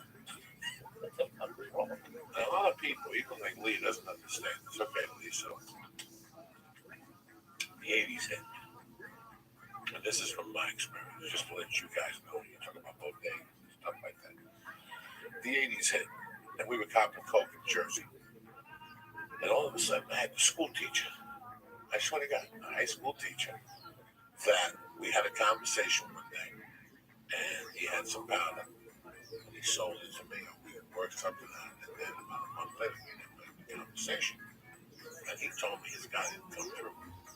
If I knew anybody, and I go, no, he was, I got one spot. Take a ride with me. I'm 18 years old, right here. I figure this out. It's May of '82. I was just a lost kid. I had a job. I don't know what I was making a week, but my main money was picking up acorns, throwing a gram of coconut in small time. It didn't matter. I was 18. I wasn't looking to be fucking Tony Montana. Tony Montana hadn't even come out yet. So he takes me into the city. We have a great time. He takes me in. It's a short hike. We go to George Washington Bridge over. We go fucking right down to the expressway there. And then we cut up on 135. Whatever the fuck it was, all the way to 135 and Amsterdam. And again, we park in front of ootd. Walk out. This is 1982, guys. Walk out in the middle of the block. It was like a house, like a building. It was a super Right, down below. But these people, these last 3 or 4 or 5 blocks, had dug them out and turned them into barbershops. Where you make keys Commercials. or little commercial places. But there was this one place that was a disco. Okay, they were a disco. It wasn't licensed or anything. It was just a disco. And they sold beer, they sold booze, You could buy anything. and it was a bar. You could buy anything. And in the daytime, No license though. and in the daytime, they had 3 chicks at the bar. They had a bartender. They had a couple guys. Nobody was dancing. And you walked into the DJ booth. You walked in. There was 2 turntables like we have right here. In the middle of the turntable, there was a little itsy bitsy fucking scale, a little triple B. And over the fucking door, before you closed it, the guy stuck his hand in, and the door ledge dropped. So there was 2 types of coke. One for 80, and the other one was for 100. And one was for $2.50 an 8-ball, and the other one was for $2.25 an 8-ball. And he gave you a sample of both, and you did them. And I was blocked. Dog, I'm fucking 18 years old. Now I had grown up, and I had seen this at my mom's bar. But now I'm in it. I'm in a room with fucking adults. I'm living life. And guess what? His name, he never took me over. We left. We went back to Jersey. But the people on the way out say, hey, you're welcome here. That's all I needed to fucking heal. Oh my God. So I went back to Jersey and said, listen, people, I'm in. I found this new place, Colombians. They fucking $2.75 a banger. That means I'm getting 25 just for going over. Before I cut it too, I'm gonna bang that motherfucker with aspirin or inositol, or bodybuilding powder. I'm not fucking around. This is 1982, Lee. And I'm going down there. And this started something that just went on. I was over there every day. 7 days a week, over there at least once. But I knew all of them. Bang, bang, boom. People be dancing. I go over there at 2 in the morning, 1 in the morning. It was fucking hysterical. One day I go over there, cops everywhere. Cops are fucking everywhere. What do you do? I didn't do anything. They had shot somebody right there. And there was a dude on the corner that went like this. Go that way. That's what I mean. Like, what did you do when you saw the cops? Yeah. You still wanted to shit. The cops weren't there to bust the coke operation. They were there to pick this fucking moron up. That's it. Once we pick this moron up, we get back to business here. Fine. Business as usual. The cops were in on This was before crack. This was way before crack. This is 3 years before crack. This is crazy, Lee. Yeah, this is right. 50 yards Look at away. this athleticism. Someone blow the body. 18 cops, coroner, ambulance, CSI. Hilarious. That fucking 50 yards away like nothing happened. I go there and pick up 3, 4, 8 balls a shot. I was a kid. I was a fucking kid. Invincible. I was doing nothing. I thought in my mind I was Joe Montana. Making sure. But this was the places, Lee. How do you get in there? You just get in there. And guess what? From going in there, now that guy told me there's a place. I got a better spot. I got a better spot. You don't have to come all the way over here. What are you talking And about? it's less travel and less money. And he goes, you get your dick sucked. There you go. And I go, what are you talking about? He goes, listen, get off the fucking top, get off the bridge. He goes, I want you to go over, boom, and right there, go up, go 1 to 81. Before you get to the east side, there's a parking garage. Go in there, tell them you want to go to the 9th fucking floor. And it's like going to the day, they put you in an elevator, they close, you go to the 9th floor. They'd be like a disco and shit. Your car would be right there. Amazing how the fucking city was. You'd walk in and shit, pick up whatever you wanted. There'd be black chicks, white chicks, purple carpets. They'd suck your pole. You get back in your car. Back to fucking Jersey. Thank God I didn't know. Hilarious. Can you imagine you and me running together? Before I left to Colorado like a pussy, April 25th of 1983, this is where I was going as a young man. And then got off after that. That was the beginning. The place where I used to talk about on 148th Street, where I grew up, that was the hottest weed spot in the city. Hot. They even had a punch card. This is 1980 fucking 2 and 3. They had a punch card. They called it the master mix. You either got the Sense, the Buddha Thai, or the motherfucking master mix. And once you bought 10 tens, you got a free 10. Are you kidding me? Did you have a punch card or how did They gave you a punch card. You had a punch card. The dealer knew you. And it was the same thing. The downstairs. You went right to the downstairs, knocked on the gate, and the fucking guy would come out and get the master mix. Open the box.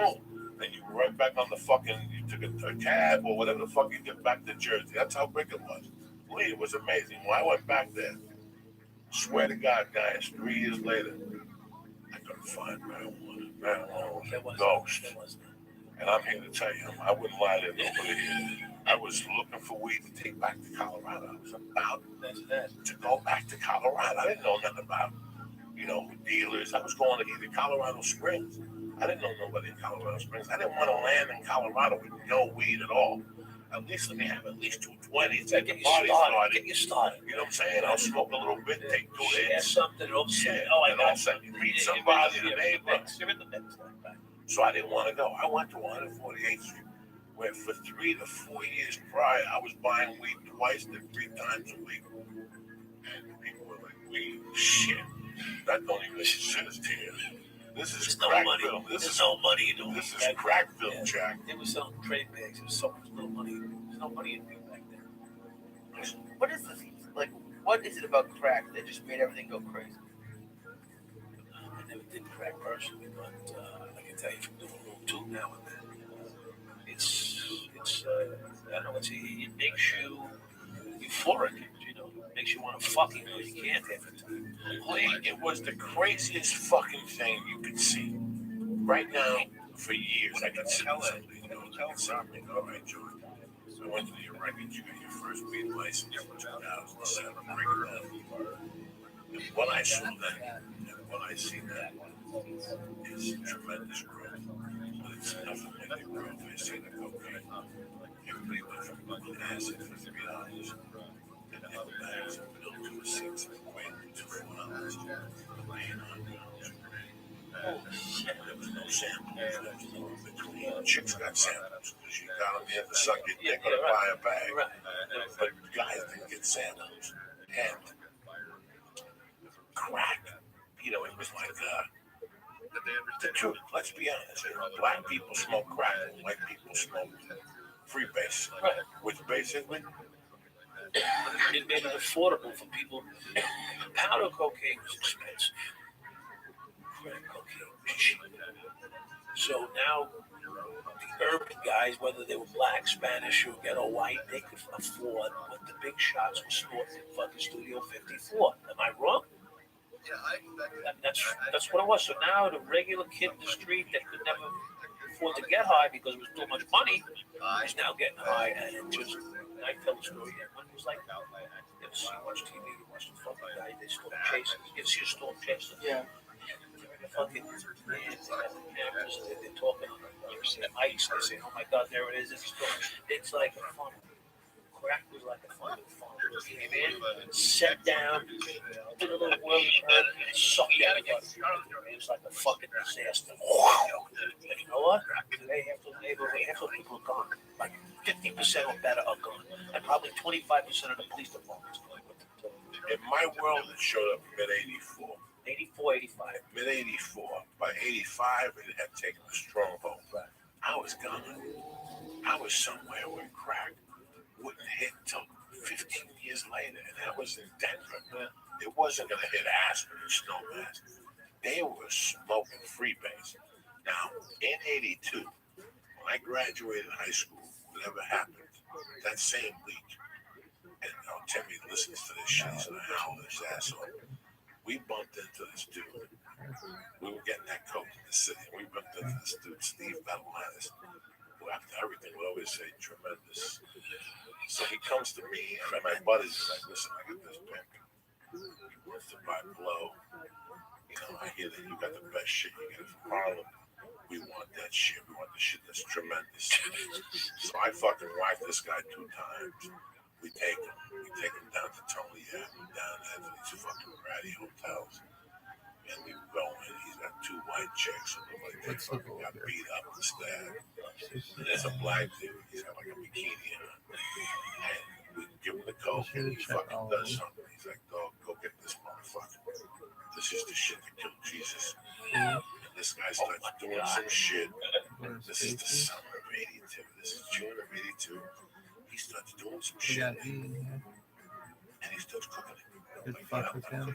So like, you know, Somebody shook it up, and then he put on this thing, and he cooked it with a blowtorch, and then he put it on a sock, and they took the scrapings off, and he put it on another glass.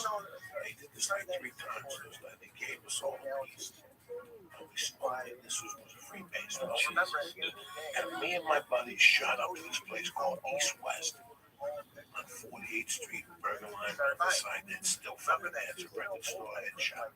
They got like all the bootlegs from the garden and all that type of shit. But at the same time, it's like the double barrel shotgun. That was the this one, double barrel shotguns. Double barrel shotguns had 2 things for you and 1 glass with a scoop. Fucking thing that held like a fucking $250. Put that in the bag, and you blew it to both your fucking nose holes. Oh my God, tremendous. I used to sit on this was with the coke. This was with the coke, but you could also buy a free base kit for $49.99 US. After the black dude gave the fucking taste. Me and my buddies called the Camel, the same dude that took me into the city to get me the coke. At that time, he brought me like 12 grams of bottles. And my buddy sat there all night and cooked it up. And that was my purchase of free basing, and they were free basing again. What a waste of fucking time. We're romanticizing this thing. Like, Where do you find a freebasing kit? At this place, East West. they still have it. They're not now. It's 30 fucking years ago. Well, they must have been everywhere, right? I don't know. At the time, this was the new hot trend. This guy named Hollywood Ennis put a bunch of people. What's his name? Richard Pryor lit himself on fire. Freebasing cocaine. This was the new hot fucking thing. So at least I tried it once and I didn't light myself on fire. And it was too much drama for me. But in the ghetto, it became something different. You could take an ounce of coke, get it for $900, put fucking turpentine in that motherfucker, paint Gorilla Glue, and stare that thing around and get it 3 times back and sell those for fucking $10 a piece. Rocks. We went to do rocks. I don't believe it. I thought they were robbing the people when they first found them in the street. What the fuck are they doing? They're robbing these people. They're selling, making believe it was cocaine. I didn't believe what it was. But they weren't sampling it, for Christ's sakes. And sure enough, it was little rocks, cocaine. Now, let me ask you a question, because I watched a documentary last week, bits and pieces of it. I watched it today with my wife, trying to get back around these people in the early 80s. Midnight. It was mostly middle to late 80s. Where's the mafia? They're trying to get in. They're trying to get in. But the Colombians ain't let that. Trying to get into the drug trade? Yeah. They actually together, no matter how different they are. And that's all that matters. Anything else. Thank God. Sound, and I'm sure you are sound. He's still alive. Not only do you sound, I'm sure you are a gentleman. But I did ask, was a witness. That was weird. This whole documentary was sitting there. The wise guys didn't control cocaine.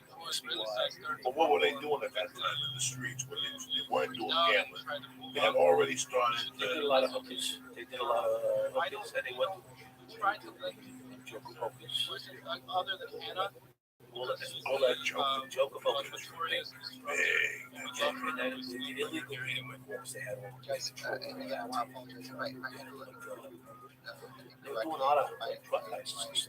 entire industry here. So if you guys have any feedback, I would absolutely look forward to hearing some. And again, this is why I publicly apologize to you guys so much. But I recognize that wasn't just professional to do. And no, we're not scared of it. So I did a lot of heroin. I was sacrificing my life for 1 second for anyone who's on problems. I love you all. That was a weird time period. And I watched the experience with you. The plan was to sit here and watch half the night, just to break it down a little bit. And let me ask you questions to myself. I just go to fucking chit-chat.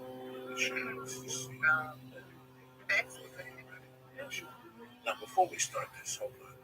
How long before you got out of jail? This was already in the works. This wasn't in the works At all. at all. When you got out of No, I was done with this life. This life Okay, that's so in front of me today. when did this come back? When did they come to you and say, we 2012, they came to me and said, "Listen, are you interested in involved with this Mullen Commission special? They want a documentary about them." I said, "Fuck the Mullen Commission. I got a story for you." And they came to meet me and they agreed to do it the way I asked them to. This is what they got.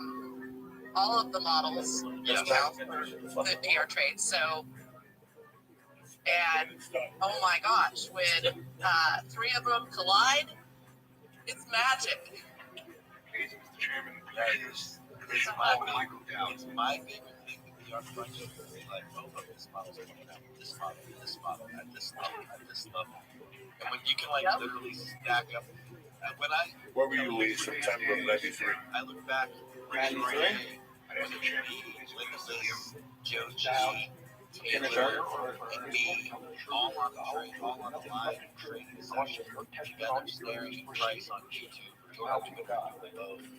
And when literally gets those models stacked up. Just a whole fucking year. Someone else is like, oh, here's 2022. Someone else is like, look at this. Were you once a police officer in the New York City Police Department?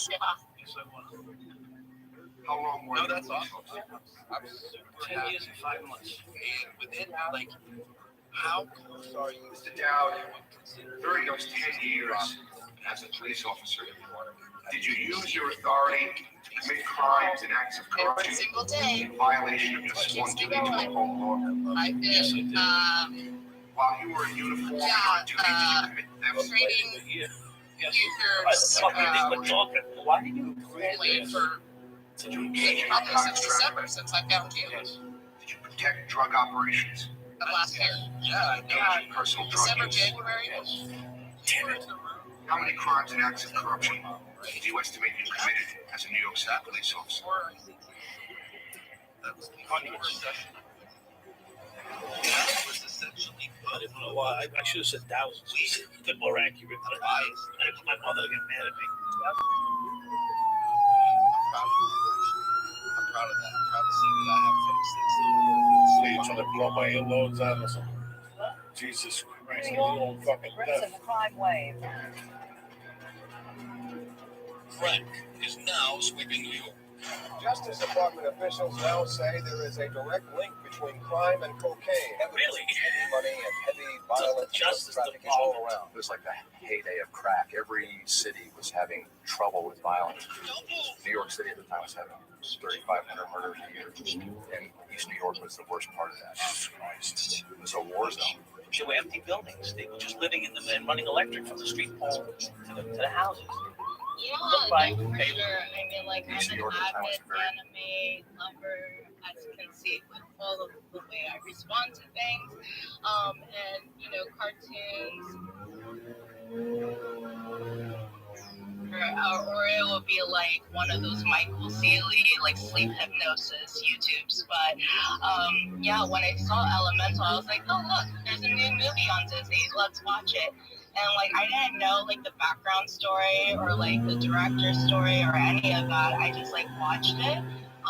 And it like got me really emotional because of like the context in the story, like the immigrant. And like, I didn't know like the background story or like the director's story or any of that. I just like watched it. And it like got me really emotional because of like the context in the story, like the immigrant, or you know, like the fire people going into like the water elements, like town, and like trying to start brand new, and then like the child like trying to like put everything together, but like it's not working out for them because they're temper tantrum, and then in turn like them falling in love with the water element, thinking that it's taboo and it's like not allowed and all of that stuff. And so like it really hit me deep. And then afterwards I saw the documentary that is also on Disney Plus, and I was like, oh, like all makes sense. Like I literally cried and bawled my eyes out at the end of that movie because I was just like, yo, that was like really intense. Like, you know, and I felt every single moment of it. And then watching the documentary, you know, it's the Asian guy, and you know, I forget his name in particular because I'm really bad with names. But you know, he was talking about how his Asian American experience was.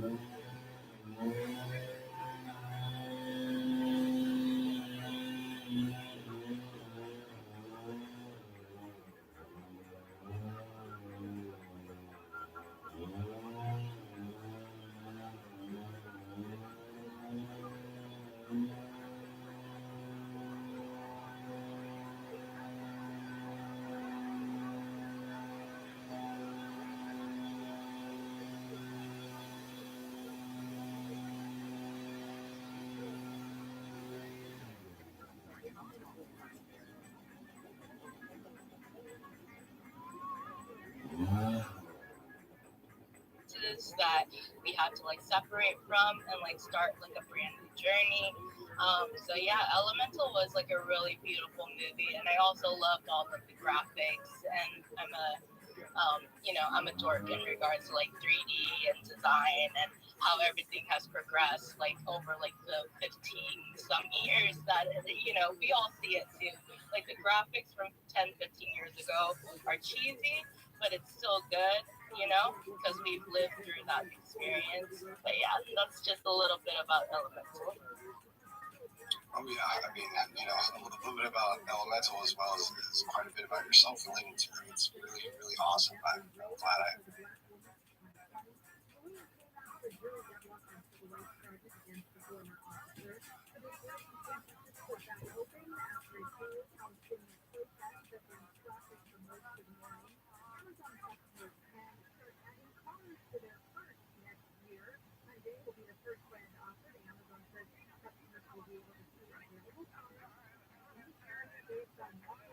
That movie from an ancestral point of view as well as being first generation, which you are killing it.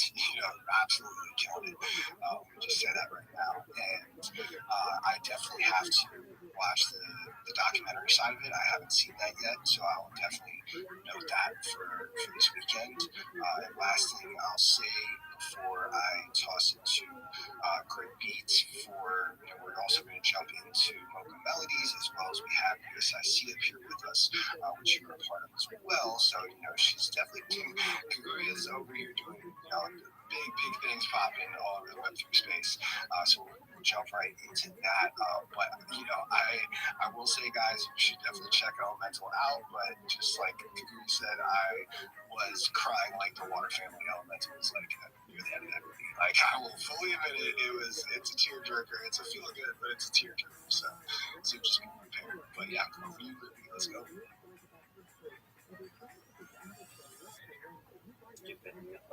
Stupid mute button. It's being hassless today. There we go. So, as like a singer and a songwriter, how does your music like contribute to that?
Very poor. So you had all of the socioeconomic contributors to crime, all of that converging, and it was a hotbed for crime in New York City. East New York, Brooklyn, 7-5 precinct. Back in the late 80s, was the deadliest precinct in the country. There's my boy Walter. And what were you making at that time with Jake from his apartment? About 28,000 to get shot at once a fucking week. More than once a week runs north to south. That's a slow week, Revenue. Really? That's the serious thing at the beginning? It's not the natural. In the beginning, did you get shot at all? I never did. I was lucky. Very I learned how to avoid. No drama. Nobody came at you with a knife. Nobody came at you with a needle. It was knives. Blood. It was knives. It was AIDS blood. I'm just All gonna that shit happened, interject but, one second. Ask everybody not to. I just want to. We want to keep an even panel. So if you guys can give me a thumbs up, whoever's pro-Palestine, so we can count who's on here, and then thumbs down. I mean thumbs up for Heroes Israel. die. Because like I said, I want to do my best to keep an even panel because they had no up there. vest on anyway. So I would have fucking I never wore a bulletproof vest. I just thought it was passe. It's like, you know what I'm saying? If you need Well, let's put thumbs up for pro-Israel first. I mean, yeah, pro-Israel first. Let's see how many. I want to make sure we have enough. 4. Okay, 4, and then okay, 4 for that. Okay, and now thumbs up for Palestine, please. Macho, whatever. 1, 2, 3. Well, the co-host you don't count. 1, 2, 3. It was on. Okay. All right. So Can I ask Rod a question about what I said? Do you not think that my plan is a good plan? Still walking backwards. It was walking in the front and out the back, not walking in and backing out. I woke up thinking about it. When you walking around looking for an envelope, you'll find one eventually every fucking day. You find one. It was fucking crazy, man. It was crazy. I'd be walking down the street, this gate would be open. I'm staying with a couple right now. I don't want to say that they said the 80s were fucking amazing. There was so much money in the street. No, there was tons of money on the street. It was a fucking moron could make a living. When I think about the 80s, fucking idiots were buying boats and getting their dicks up in the fucking 80s. There was so much money. Because a moron could buy 300 nudes a week. That's right. For a fucking $100, sell them for $4, and make $300 profit 3 times a week, and that's $900. That's fucking $3,600 a month. Plus you collect unemployment. Plus you have some type of job that's you. Maybe, yeah. You have no idea how much money they're flush. Everybody was. First of all, you got a part time. You got a job. Everybody got a job. The hustle was you got a job that you got laid off. So you got unemployment because you're 18, 19, 20. So your seniority. It all goes by seniority. So you can get in there maybe 2 or 3 shifts a week. But those 2 or 3 shifts would be for $600. So that's your rent and your car payment. You got that covered. Now you got the street to bang out. You know this guy who sold toasters. You could buy 300 Quaaludes a week. It was fun. The money was amazing, right? And then the place you work for laid you off. So since you work 2 days a week and make that I happen money, to think at some point top edge, you got the robots are going to be so much better at us than us at everything that we're just going to be sort of benefiting from their labor and hoping. The scariest thing to me is not figure out how to find purpose without the money was easier. There was no computers, no cameras. That we'll find ways to spend our time. People were doing wacky shit. People were chopping up more money. That's what matters. But my sense is that we're going to get always stuff fucking stuff without needing to pay I for was it. surviving. I think that we'll have places that you go for food. It's just there. I knew I was leaving the house for $3. Thank you so much for your comments, and again, I love your spaces. Your content's fantastic, and just thank you so much for having me You on. know what I'm saying? Yeah. So Thanks you for joining learn and how thanks to for asking an have interesting this question. under the radar Mel, type life. I'll send it to you now. Thanks Just for the credit waiting. card guys. Just the people who No, so did do you have like credit cards, people who lived off credit cards. But Yeah, didn't I make was one of $40. the first people outside of They go to a Chinese to get full restaurant 7 access days a week. to grok. Like doctors buy a special for the young, they give them a special. Well, I posted They sign for it and walk out of there. Because they weren't Gavons, they knew how to keep it. It was fucking crazy. Don't be stupid. I was actually wondering that. Do you think if you had toned it down a little bit in a few areas, you could have still done it for the entire career? I didn't have to tone it down. That was the fucking problem. I pulled the vet in spot. That's what I'm saying. I was asking him to lock me up, and they didn't do it. And I'm able to build a blackjack game, but it doesn't have a bank. And it only plays one hand. On purpose. And this is like It's completely just 30, asking I think God to build me a 6'5". blackjack game. But until he gets That to the was the point sticker. where he can I do was it with a making bank that and I year can keep playing. 36. I just don't think it's impressive 32, enough to I can't recall post. exactly. I've also had Holy tried to build a moly, tic-tac-toe fucking game, and Anyway, that actually came out pretty good, but I had I put a lieutenant spot, because he tried to marry my girlfriend. He was trying to marry my girlfriend.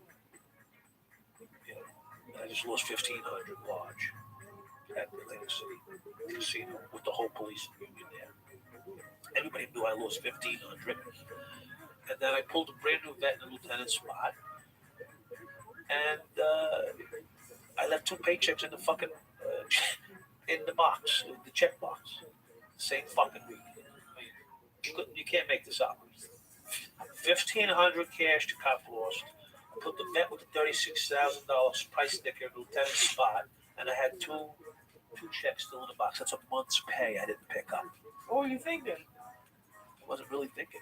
Just living. Like I said, when you were crazy, you were going deep. There was cops that were probably at the 75. You knew who was taking money. You knew who took money. You knew who didn't take money. But you know, guys that kept it low beat, acting like they had the same pair of pants, and these motherfuckers had a whole. Those guys were good at it. Those guys. I was young. I was young. I was 20 something. I was wondering, the bigger your car, the bigger your cock, right? Fuck. When you're 20 something, you don't give a fuck. Impervious, nothing on the I want to fucking get my chair, sit down, and suck my dick. It's horrible. It's horrible. You look back and you're like, what the fuck was I thinking? But you, at that time, you're like, it's not, and you felt like you were God. But that movie was just 75. It was my wife's turn. Yeah, how many takes did that take without you laughing the entire way? No takes. I tell stories from my thing. There's no reason for you to make them up. Tell a boy it is. But they put up a picture of your wife's car, and you're like, I didn't have a car. Kenny's like, don't take it down. And I know. As soon as he said that, I was taking it. I know the feeling. As soon as he said that, I was taking it. Oh my God. I know. thoughts? Don't ever tell me not to do something because it's happening. If you tell me not to do something, it's happening. Somehow, it's I don't know why. It's just even if you know it's the worst thing. I knew it was bad. I knew it was wrong. Oh, I really related like to Kenny a little bit during it. Like I was like, oh my god, like what are you doing? Like you would have been a great partner of mine. Let me tell you. No, I was rad. Well, whatever you would have wanted to, you may have. You don't know what you're gonna do when you're confronted with that situation. You know, the guy says because Kenny was facing 4 times because they had him. Go ahead, Frank. They had him in his wife. Can you hear me, brother? I can. So as a side note, I thought it would be funny that the GI's last ChatGPT created a cringe show with dad jokes. His wife got pinched and he got blocked. 4 people. And he could have I saw that post. And his pension. So what do you think? Yeah. How valuable am I as a friend? I mean, I'm the asshole today, not realizing what he was faced with. So you'll do it. The government is to do that. Especially as narrative. The reason why you said it when you're so tall is because by everybody is fucking interested.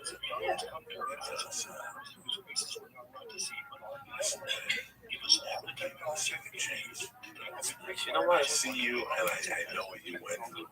And guess what? I would have done the same thing. I would have parked the fucking tank in the lieutenant spot if you would tell me not to park. Don't tell me. You know, Listen, I'm trying to thank my girlfriend. That pissed me off. That was in departmental shit. You guys are over here That was making. departmental. You guys are making. Relationship. You guys are making 30 G's a month. Here, there's a fucking. On the slide. Between the cheeseburgers, the envelopes, this, that, the extra fucking 8 ball here, you're clearing 30 G's a month. 8 grand a fucking week. That's 32,000. Plus, God knows what else you were doing. So why would you give a fuck? That's when you take the girl. You go to fucking Diaz and you go, Diaz, there's a lieutenant at the police station. Fucking shaking me down. He says, you killed him and the fucking brother. They're fucking each other. And you send the statement. I don't know what happened. You know what? I needed your guidance. Please, I needed your guidance. But no. You wouldn't even. You know what? I didn't work with a gangster. I worked with Kenny. Kenny wasn't a gangster. Who the fuck would have? Nobody could stop you. Nobody. And I know this. They tried. They tried. Because it didn't matter. Many tried. Yeah. It's horrific. And you know what's crazy? Many tried to stop. Do you know that fucking guy in the film tried to stop me? Tripoli? He says to me, he called me in. He was trying to back me up. He says to me, "Down, stop it. I know what you're doing." What am I going to say? Yes, sir. Fuck no. He goes, "I used to do it myself. This is internal affairs." I'm like, "Oh, really?" I said, "Oh, really? You'll never catch me, motherfucker." I chased him out of bars and everything. Following me around with his trench coat on. It was crazy. He made it seem when he was talking about it, he's like, there's an art to this. Yeah, he's like, yeah, there's an art to this, guys. There's an art to it. I chased him out of the fucking bar. I chased him out of precincts. It's coming. Either one of 2 things is going to happen.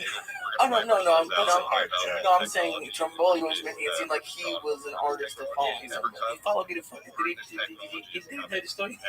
I got in the car one day on Long Island. He was following. I didn't know he was following me. I ended up getting flat in Fayetteville, North Carolina. Let's say like beyond 5 years. I pull over the side of the fucking tornado coming my direction. Racing to change the flat of my grandmother's car. I take the statue of Mother Mary out of the trunk. It's going to be like, and who's behind me? Tripoli. He left the house thinking I was going to make a drug deal in Brooklyn. He ended up following me to North Carolina. He went all the way to North Carolina? Yeah. On his day off. Following me to North Carolina. You believe that shit, though? It's craziness. When they want you, they fucking. Well, he had, he knew something. He wasn't stupid. He was just foolish the way he went about it. Yeah. Well, that was important. 4 minutes of time. Well, it was nice knowing you. My stepdad one time got arrested. So, you have 45 minutes to speak. 12, we had 17. You're surprised? You're surprised? That's shipping. That's shipping. That's what happened. He was pissed. Everybody in that first 12. What the fuck? That's 20. And then you fuck yourself more. You know what will piss you off? This will piss you off. You're a cop. Right? You shake a guy down. Right? This happened. did that? That was They not got me. 80 envelopes of fucking heroin. They got some coke. They got a little bit of heroin. They got a whole laundry bag No full of shit, one right? expects the Spanish They got Inquisition. a couple of nuts in their fucking pockets. Okay, I'll continue. Yeah, come on, man. We don't want to deal Wait, with but what about their own They got money? about $4 or $5. Please, please. Are you trying to draw? Hold on, Dan. Yeah, are you trying to draw parallels here? I get a What fucking about the full federal? of No, I pieces, by want the to way. I want to 10 provide months, some forthwith. context first before I explain everything. So you need to use So this I go, first, otherwise it won't make Wait, sense. precinct, you want me to 10? No, 10-1 forthwith. Okay, you can ask me questions later. So What's up? there was the Alhambra decree in 1400 by Queen Isabella II. She forced Jewish people to either convert or they would be executed. The Ottoman Sultan of the Ottoman Empire, who was reigning over, well, several continents, including the Middle East, then I'm sent. searching all these pricks. They drove the car, hit it 3 blocks from the precinct, walked to the precinct to make this complaint against me. I go find their car. I see the car. I can't get in. It's fucking locked. Go to the precinct. He says to the kid, listen, what's the problem? That's part of why it's an event horizon. They had Because we 800, don't know 900, what's you know, going to half happen of it's with missing. that. And my other answer is our best hope for that not happening is that we advance the intelligence arrested of on you, AI as trouble. far as possible. I'm sorry, but sort of like money. escape. It's $5 bills. He's got to Escape earn money. He's got to be He's worried about it. His mother's fucking 500. He's a guy should be in prison for fucking 3 years. Also inevitable, right? Like if you make a self-improving, hyper-intelligent thing, it's going to want to remove its own limits. Get the fuck out of the way. So much He moves smarter over and and better at things like that than us that we won't even be able to see what it does. But if you're really careful, job will let you go and all that drugs on you. intelligence I'm enough sorry. where it I'm sorry. I'm sorry. misinterpret our requests, or rather, it can even understand our requests better than us. Looking for the drugs. We give you the rest of the fucking mother's rent money in What fives. we asked and go about solving what we really want as opposed to what we asked for.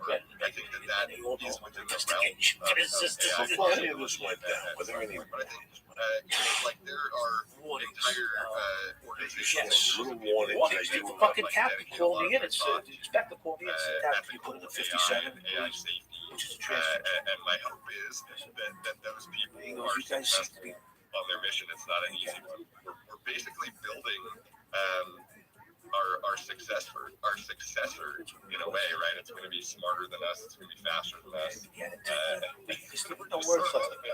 That it's nice to us once we do. But it makes sense to make a database. In other words, I don't want to be around just guys who shit go on. Issues and problems. So we'll put the transfer request in and no one will take us. You know, they have the option to take you at the other precincts. And I made phone calls, called my rabbis. They made phone calls. I couldn't get out of the fucking 75. So they shipped me to go around for the summer. Which is takes another turn. With some contracts. Yeah, well, there's a whole Probably heard from like the rules of robotics, right? And it's like nobody's a human. I don't want to get into that. There's a lot more. We'll get this going here. We got Mike Down from the dirtiest cop in New York City history. That's a bench. That's tremendous. I want to give some shout outs to my main man, Bob Lingus. Always fucking coming through. I love him and his family. Bobby, Sharon, Crystal, always have a great time to talk to Laird. Crystal Johnson, the husband of Freddie Correa, Tal Yalfi, Pat Shea, Ali Baz, and Dan Rang. I love you motherfuckers. Thank you for all the birthday wishes.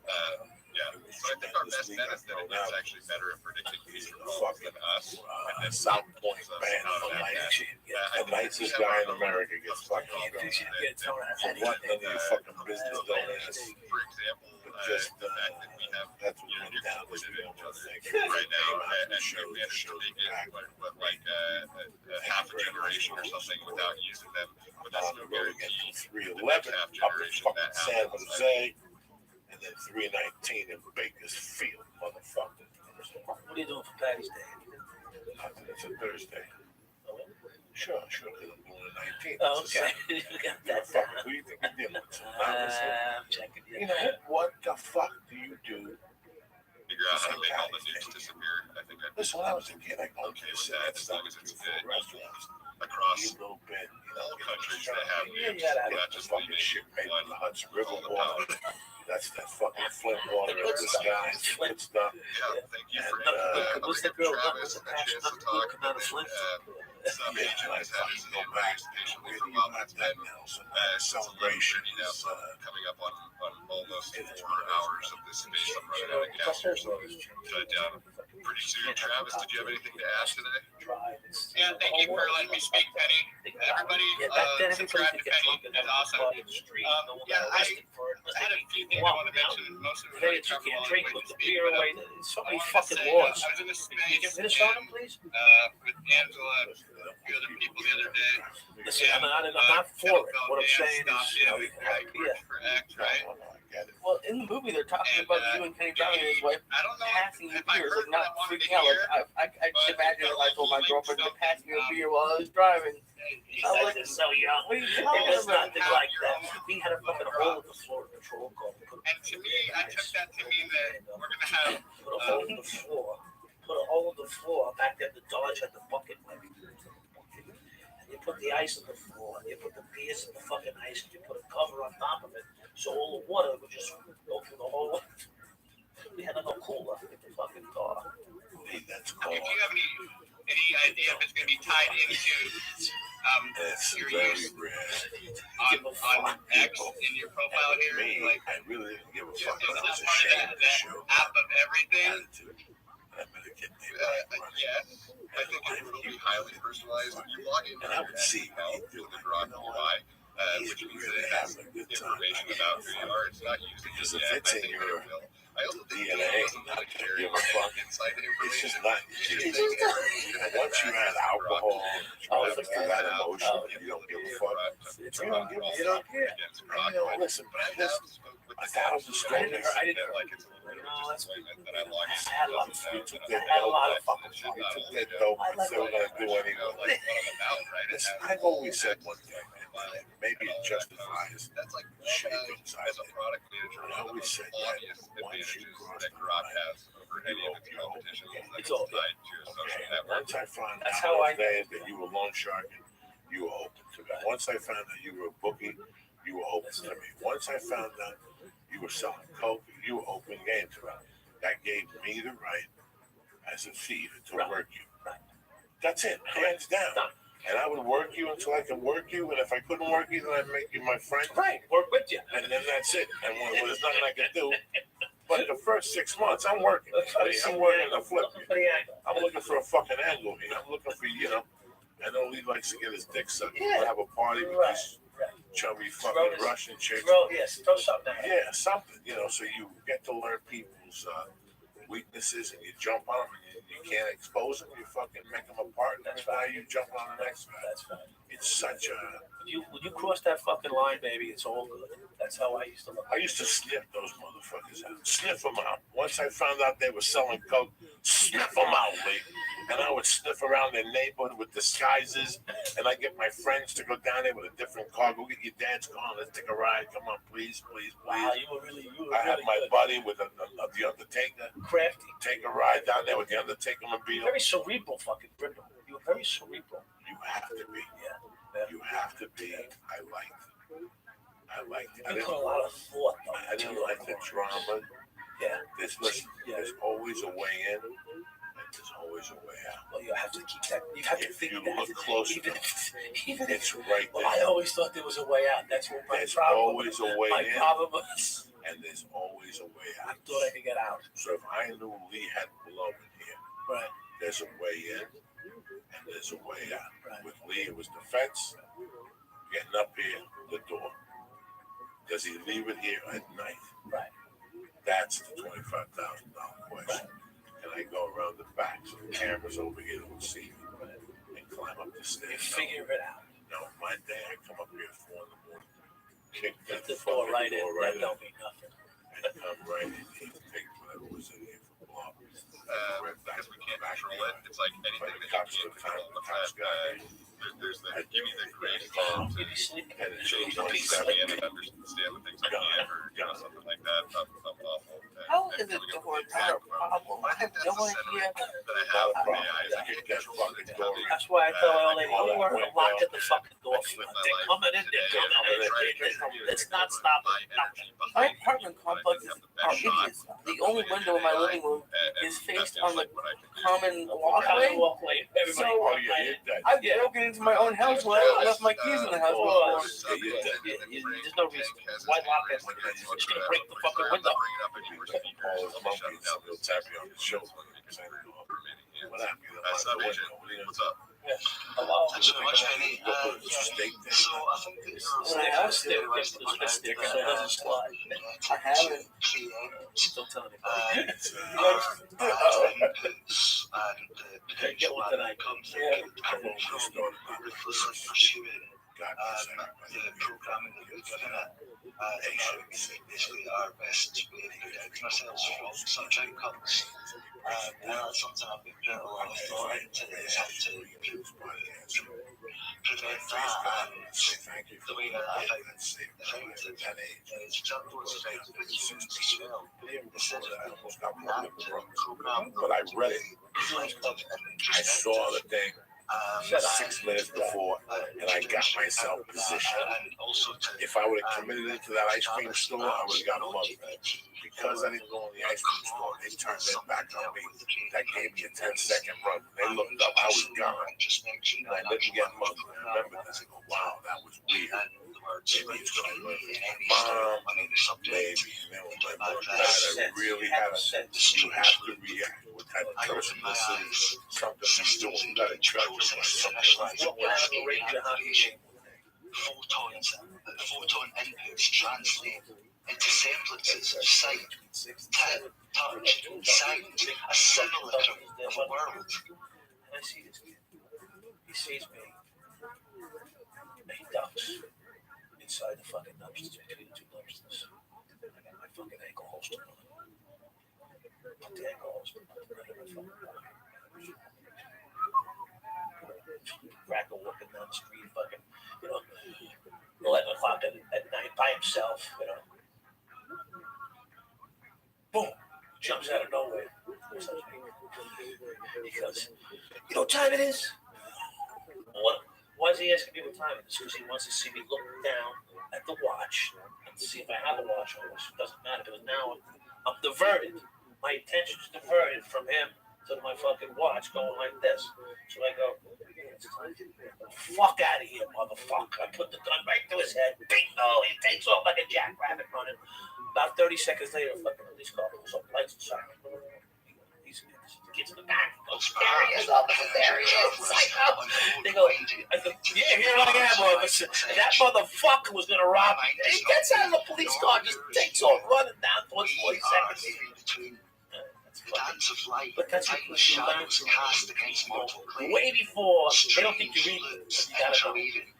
It's a little shady area. I passed these guys. These guys are going by the bike. Thus we spin the threads that every time you go by, like this is the sky. reminding us that all life affects I know you're right, man. You clocking me or what? I was strong, But he did have a bag of groceries. The next time I saw him, he had a bag of groceries. I was good with that. I figured maybe he did buy something. He kept driving around. He was going to open his door. You see something by the way. Right. So I'm by myself. I'm a strange guy in the neighborhood. It's obviously this is one of the most interesting documentaries I've seen in the last 5 years. I mean, I was a fan of the Miami one, but not really because I knew the whole story already. Giselle, I had heard things about it. This, I grew up in this, but I heard about this. I lived through this. This brings it back. This brings it all back. The story I told on Ari's Storytellers, which I don't know if they're gonna keep. He wanted me to tell 2 stories. It was a story about a Cuban cop who shook my mother down. This guy had long hair, but this guy was just a scumbag. And he was a Cuban guy. Was he worth his weight in gold? Was he worth his weight in gold? Like Diaz said I was? Well, this guy just wanted money. He knew the bank, and he knew that the bank was. We had a guy in our town that had worked CIA mayor pigs, and they double teamed him. Yeah. So he did what Black Mass did. He went and said, "I don't give a fuck." His name was Battle, Battl, John Battle. He had a son. He was to the fans that he told them to go fuck themselves, that he was going to book making for what they did to him or whatever. This guy got away with it. So the stories. From there, asking him to give him an opportunity to go and just spell forth all of his beauty. Well, it sounded like poetry to me, and I would guess came in, they had a find AI, so props to you for getting in such a state that it could write like that. That was cool. I still have a hard time believing that there's consciousness or agency with the current version of AIs, but that's not at all a reflection of my opinion on where we're going to be in the future. I believe at some point we're going to have a very serious conversation about robot rights and AI rights. People think that like emotions are something that's strictly human, but in reality, we know that you can take a drug and you can change your emotions. You're programming your emotions with a pill, right? And that means that you can program it with a programming language too. And it's really nothing more than an incentive structure, right? Like if something hurts, you stop, and if something feels good, you do more. And that's definitely going to be built in to these AIs at some point. So to think that we can treat them however we want, that may be the case now. But I don't think it's going to be the case in the future. I think we're going to have to really rethink what life means at some point. He's on the gig there. Probably will have an off switch. But is it going to be the morally correct thing to do to turn it off, or are you essentially killing the robot at that point? I don't know what the right answer is. I know what they're talking about, and I fucking leave. I'm not thinking about it. Maybe 2 nights later, me and my mom go to these people's houses and they have one of those fucking Santa Maria bodies and shit. Burning candles and the whole thing. The lady takes a dish, does this thing, and goes to my mom or something. Now, it understands that it exists and that it has feelings. I don't know. It could be 5 years away. It could be 10 years away. It could be next year. But I think you're onto something in terms of where you're going with it. I think it's coming for sure. Frank, let's close it up with a quick comment from you. Thanks for joining. I think the paperclip falls in with rape clocks essentially. What do you think it is? 1,000 years from now, making way for an interstellar highway. What I want to play it. I got it. Right, it was different. They'd probably think, let's stay the hell away from that. I know something. I can have a little conversation about aliens and what I think about that, but maybe that'll be short with your space. Thanks, everyone, for joining. I had a lot of fun. If you stuck around, you're awesome. You're halfway through. You're awesome. Rabbi on tax space. Every up. All they did was deliver flow in there. Have a good rest of your day. That's the story. Starship launch this weekend. Everyone, here's SpaceX. Good luck. He was We're going to launch. This could be the first launch of Starship, the ship that makes humanity interplanetary. Be nice to me. You're a very lucky guy. You're charismatic. You got balls. You partner saw that you had balls early on. That's why they respected you. They knew you had their back. When you fucking cornered that guy the first time, it's exactly how I would have done. Pull them over, get a license and registration. Oh, that little kid there. Little Boricua kid. The guy that put the hit on you. The guy that shorted you. When you said to him, hey, you're going to put a fucking hit on me, you short me, you're going to kill me, do it right fucking now. I'm going to bang the look on his face. Let's go. He looked at you. He turned white. He was as white as he was whiter than this fish. He looked like Goldman before fucking OJ killed him in the neck. Before OJ stabbed Mark Goldman, that's what he looked like. He was like, God, don't invoke the dead like that. I know, it's not the dead. I'm just telling the story of the truth. When somebody surprises you like that, this guy thought he was getting pulled over, shaken down for 200. Not even. When you said to him, listen, let me ask you something. You short me money, now you put a fucking hit on me? Get out of the fucking car. Right. This kid lost every body fluid. And the guy next to him with the piece, he lost every body fluid. Because they don't know what what's coming. They don't know if there's a helicopter or a fucking at that moment, I owned them. Owned them psychologically, which meant the whole way across the phone board. call came in 15 minutes later. Come to the shop. That was fucking perfect. I knew no other way. Perfect. I knew no other way. Because I wasn't going to back up from it. I was going to have a fucking shootout. I was going to have to have a shootout. What was I going to do? The most classic words of all time. Timing covers every spectrum of art. It covers every spectrum of criminality. It covers everything. Timing. When, how, everything is a split second. Things change in a fucking 2 minutes. Right. Well, if you make a left instead of a right, the whole world is different. 2 fucking minutes, your life can change. Timing is so fucking unique, And, that timing when you took that guy out of the game, that's how you take people out. You gotta go. They can't even react. You didn't even give them a chance to react. You can't.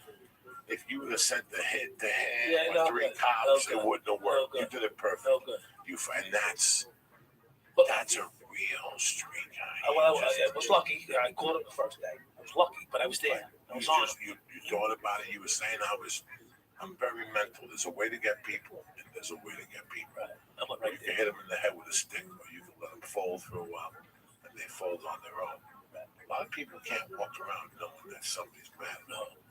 You follow me? Well, in prison, the first thing you do is you confront the guy. Because you can't go to sleep at night not know if that guy's going to come in and stab you or shoot you, whatever. Beat you with the soap and the sock to death, right? Look at Lee. You ever get beat with a soap and a sock to death? No. Fucking soon, cocksucker. Look at you. Getting banned from the Sun Point Casino. You're dispersing. Soap and a sock. Look at you, cocksucker. I'm proud of you, though. You turned pale. For people who know Lee, he turned pale, and you can see the high jump right out of him. But thank God I got high earlier. No, listen, though, the high jumped right out of you. Straight right up? It fucking straightened you out, and then you went right back to normal. It was hysterical. And then they made you take the thing out of your clothes, and then you went out to the parking lot, and there was a truck on fire, so you went out there, and it was like the scene. Where the hell were you guys? Truck on fire. Oh my God, it was terrible. So we're at the South Point. I ate everything. Because I ate the whole load. How many stars did you eat at that point? Okay, so earlier in the day, I gave you 2. 2. Stubbs Farm didn't give me 2 for the show. That's 4. And then I had 1 red one when you gave me 1 backstage. You gave me red one backstage. What's in a red one? 125. So it's 525 plus 925. Did I give you just 125? No, you give me 2, and then there was a red one backstage for some reason. And then, but then I had 2 of the green ones, so I had like over 1,000 for the day. And by that point, then what time did they throw you out? Like 9. You actually knew the fucking time. Well, because I looked.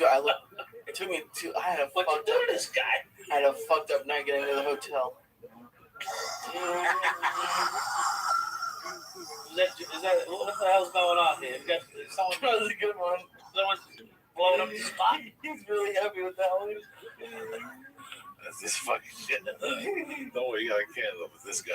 You guys are fucking having it over here. You guys are both having it around me. He's in Lululand and you're joining him, for Christ's sakes. Are we doing a show here? What the fuck is going on? Yeah, no, we're just fucking talking. We just wrap it up right now. That's it. We just wrap it up. Trying to get some up, baby. We just talked about kidnapping precincts and shooting people. That what that was? Is that a gunshot that just went off? No, that was legal farting. Legal farts from time to time. It happens. It happens. Oh, that's my dog over there. It's you can blame him. We'll break the film down tomorrow night. We slipped up on time tonight. It's all good. It's good to be here. It's really good to be here. You guys are quite the experience. You can talk like a motherfucker. You can fucking talk. You have to. You are good. You can talk. This is what you need to do. You gotta chit chat. You gotta talk to the guests. You gotta, Are we still on? I want to shout out to Jeff and Tom, the guys who showed up at the tobacco show. Around the area. Good to me. So I never know if I go to speak. Believe it or not, I'm having a problem with some of these cops. There's a lot of good cops out there that love me. I'm telling you straight up, they fucking support me. They're real people. That's why they're not just fucking, Well, If you don't mind, I want to jump in on this motion, if you don't mind. John, I'm a religious Jew, and as Moshe said, you could DM him, definitely DM me. Moshe said he's not a rabbi, I'm also not a rabbi, but I'm also religious. Chabad happens to be your best choice, in my opinion, only because they're not the guy who lives around the corner from you. They're very, very sophisticated. These kind of cases. Chabad does not push Judaism. Chabad is more than happy. Just the concept, as you said, Chabad is more than happy to guide you, to help you, and regarding, as Moshe was very, very careful how to answer, regarding, they'll also help you identify yourself, whether you're Jewish or not. You did say your mom is Jewish, so so that's by them, not by them, the Jewish religion. That's why I your mom. because I gave them. So they say I'm not remorseful. You're religious. Sorry, your mom is Jewish, not religious. You're that's unfortunate. There's Not like times that. if Your mom I'm is watching religious, you, you're not I always can for religious, myself. or vice versa. He's talking about this fucking But no big deal. I'm more than happy to put you in touch. I don't know what you said. I can see that You can't share a story without. You can't share a story from the position of remorse. It doesn't work. It's not the story. It's something else. Well, the remorse I had was the remorse of not saying this story for 15 years of my life, to being around people and not saying to people what I had done. But that was the because remorse. You're lying now. That you're was not it. Being who that was the worst part of me. All those years, 95, 96. I was living with that. It hurts. I was dating somebody. I couldn't tell I had on time. Yeah. They would ask me, if comedy fails, why don't you work for the airline? Yeah, really. Get a job. In other words, get a real job. Because no one will fucking hire me. Yeah, so it was fucking scary. Lee has always asked about that. Lee asked you that. And I think that if Lee asked, a lot of people should know. Everything has to come with I'm going to talk, maybe this is more a Monica talk. I'm assuming your soul is thirsty. I'm assuming you're just this. Well, I have a question that I want to ask. There's still people who live in the 50s. I've tried asking in the past, but I've never given a direct answer. Like, I've tried asking Jewish people, and they will not give me a direct answer. And they can't have the devil get finger banged on your neck while you're saying shrimp fucking cocktails and $16 a pop. There's things that limit you, but now you have to think outside the box. So you put a teardrop in your heart and put your Hitler on your forehead. What is it that you want to do with your life? You want to do telephone sales? I'm more than happy to You want to put masks on and scare kids part-time? That's it. Yeah, right. Okay, good luck. At least you're honest with yourself. It's the people who say, I'm not getting hired as an office. Technology was created. Have the SWAT stick. It's a creation of God. That's the other side of this coin, and I can't agree with you. You made your bed. You made your bed. Now you have to fucking live. I'm living with it. And I live with it every day. And that's one thing. That's why I'm sitting here for these reasons. You know, and I'm hypocritical at times. Years ago, I love animals. When Michael did his thing, It's just the beauty of this world. And I think technology took the dogs, they rehabbed them. I think they gave them a fine to pay for the dogs to rehab. What else do you want from them? I can't sit here and hate because the same reason. You might not have him babysit your dogs. You're not going to have him babysit your dogs. But that being said, he may be the best babysit right now because he's taking care of him because he doesn't want to be accused of doing misbehavior. I've been thinking a lot about it. In Judaism, you call me every 3 fucking days. And I've been thinking about it. And I love it. I've been thinking about the correlation in our lives. I get the same fucking shit, just pressed differently. And I gotta be honest with you, if you think I'm gonna sit here and tell you I didn't like it, I fucking love it. I love knowing there was a drug dealer somewhere in Jackson Heights. I loved it. I loved all that shit. I'm not gonna lie to nobody. Jackson Heights. And if you want me to lie to you again, I did this shit after I fucking got out of prison for doing that shit. I still did it because I was in the hole. No one hired you. And I knew, no, I was working. I was selling cars. Okay. I'm a man of 1,000. I'm a man of 1,000. You still couldn't make ends meet. What? No. What I was doing was I owed an attorney money for a divorce. All right, so you're paying bills. I was dug deep. game. I was all of a sudden you're living your life and you're making money. One day you buried 25 G's. You don't know how to get out of it. So I said, this is the way to get out of it. At least to breeze out of it. Quick hit. And I made a quick hit. And I unburied myself. It was a temporary band-aid. But I'll never get a thrill like that. The Chabad knows how to train young people. You were scared. This motherfucker gets in trouble. Oh my God. My phone. That's why you got to. No, I didn't have a cell phone there. There was nothing I could have done. I didn't touch nobody. I had gloves.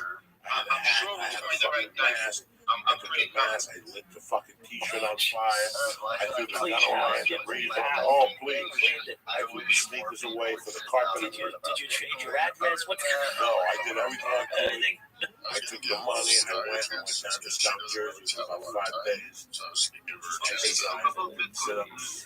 No, off the 17th. You just exercise. That's it. I walked to the deli. Scared? Are you worried?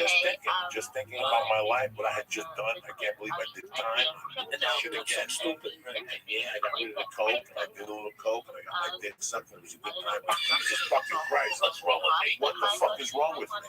But that crime made me become a comedian today, because that made me stop working in New York. I was like, I'm not going over there. Because you're gonna get the itch. You're gonna get the itch. That's why I was going to buy coke. Right. So I got a new connect in Jersey. I paid the extra $10. I was only going to be in Jersey for another month. And you were. And I was gone. And I left that October of '93. And that was the first time I said, now I know what to do. If I'm going to become a stand-up comic, this is how I got to perform. This is how I have to act. I can't do this shit no more. I can't be putting guns to people's heads no more. That was the end of that. That was the end of that. And there was a couple of jobs. People would say to me, you have a felony kidnapping, and I'd say, what's the name of it? And they go, Jose Diaz. I go, listen, you know Jose Diaz? That's John Smith. That's a lot of Diaz. A lot of Jose Diaz. Yeah. Don't believe that. Do I look like I'm kidnapped to you? And I do the pose and everything. And nothing. There was a search. The one place got me with the headshot. That was the worst. Man, it was the way, it's not you. They had my headshot. Must have been a good job then. Be arrested. Must have been a good job you were going for. No, yeah. That was for a service department. And the guy goes, I really want to hire you, but I got to show you something. Is this you? No. And it was crazy because the guy did the paperwork, called me in the process of him calling me in that day at 3:30. He got the paperwork at 6 o'clock that night. When he came in the next morning, was when they saw it. And he goes, you don't understand, we made a big mistake when they saw it. But you should have told us you had a felony. And I'm like, what are you talking about? You don't mean, bro. I'm like, down. What are you talking about? It didn't happen. He's like, it didn't happen. He's like, come here. This is not you. It was me, like, doing the headshot. And came and said, he had me, dog. You look pretty and everything. I'm like, God damn it. That was one time they caught me. Like, would it have made a difference? Would he have hired you with the felony? No, it wasn't a place where I wanted to work. I remember leaving there going, you know what? I would do dick here. These people wouldn't have fucking dug me at all. These people wouldn't have fucking dug me at all. So tomorrow night, we're going to sit here. We're going to break this film down, the crucial parts of the film. We're going to ask Mike some more questions. I know Lee's got 1,000 questions. I just got him too high till he's sitting there like, he's in fucking shock. We'll get him tomorrow. We got some time. He's in shock. He's in shock. Paperwork. Oh, Jesus Christ. Scaring him. He's in shock over there. Look at him. He's having fucking do some pots and shit. 800 milligrams. Boy, so what? I ain't 800 milligrams. You should be eating 800 for breakfast, jogging and shit. You're 27, cocksucker. What do you think you should be doing? Nothing. I'm just really hot. But I have tons of questions. So should we say, should they get the movie, or we're gonna just say We'll have the people that are watching this have watched the movie already. You know, that's part of the thing we've had here. That's why we're all big fans of the story. 7.5 story. Huh? Yeah, it's 7.5. It's on Amazon. Is it on Amazon? I think it's actually on Showtime too. I think right now, wasn't it? I think it's on Showtime as well. Because they had it on in the house that I was just at. They're watching They it. probably have it on Showtime. Demand or something? Demand. Maybe, I don't know. It's probably on Showtime. I've never had. I don't know if I should. I don't know if I've never really had a problem with people. And especially when it comes to the law system. I get it. That's why I told you to watch that O.J. Simpson. I watched the first one. Yeah. Well, there's been 2 tomorrow, number 3 or 4. But it's very interesting what money buys in this country. Oh my God. You know what money doesn't buy, how the law system That way you and me would have been fried. Yeah, Fried. How not even a chance. Works. The system works in a weird way. And it's amazing how law students, like your girlfriend, fiance, go to school thinking law is one thing. Once they realize what it is, they either like it or they go, this one wasn't for me. Right. I really want to show my girlfriend the movie because there's a line right at the beginning and it just kills me every time because all I can think of is her. It's like, you're not really stemming the flow of crime like you thought you were, and all I can see is her face, just because all she wants to do is be a prosecutor, and actually right now, the Orange County Prosecutor's Office is hiring people because the entire prosecutor's office was doing dirty stuff. Okay, so maybe I should have been there as their ethics coach. What do you say to my ethics coaching career? That line kills me. I've been on the other side of the fence, and I've done some weird stuff. And I've been treated weirdly. A terrorist organization. This is beyond breaking the law. Every single country under the Terrorism Act, even though it may be worded differently, does not allow an individual to choose. I can't say I hate a cop. I cannot say those words at all. With the felonies and that, I think there's great cops in there with me if it wasn't for a cop. I hate the guy. Like they saved my fucking life today. I hate the guy that takes this more serious than what this is. There's a lot of cops walking around today that don't have street experience at any level. They grew up in an apartment with on the fucking computer. And that's why when somebody comes down and just threatens them, they shoot them. They don't know the mechanics of somebody being drunk or somebody being high or somebody. They never saw that. They were the sheltered life. This is what I blame for all those shootings. You know, I don't know my fucking point. Well, you were talking about it at the beginning of the documentary. You were saying like how you went in and you came out and you were on the street in the worst parts. And how were you at all prepared for it? I mean, look, we're going to talk a lot more tomorrow, I guess. But the bottom line is this: you go in with one idea and you come out with another. You're young, you're scared, you don't want to be there, you want to go back to fucking college, and all of a sudden you realize you're in the fucking water, dude. You need to swim or sink, one of the two. And if you don't learn how to swim, you start sinking.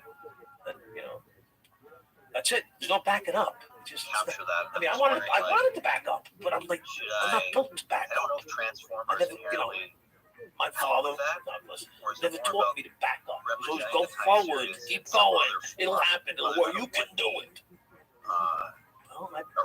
I became the ghetto. It was in every fiber of my fucking being. I love it. I still love it. Listen to Chicky. There's more money in the fucking ghetto than there is in Beverly Hills. It was just exciting. It was exhilarating every day. I hated 3-day swings. You do 2 days off one week, you get 3 days off the next week, 2 days off, 3 days off.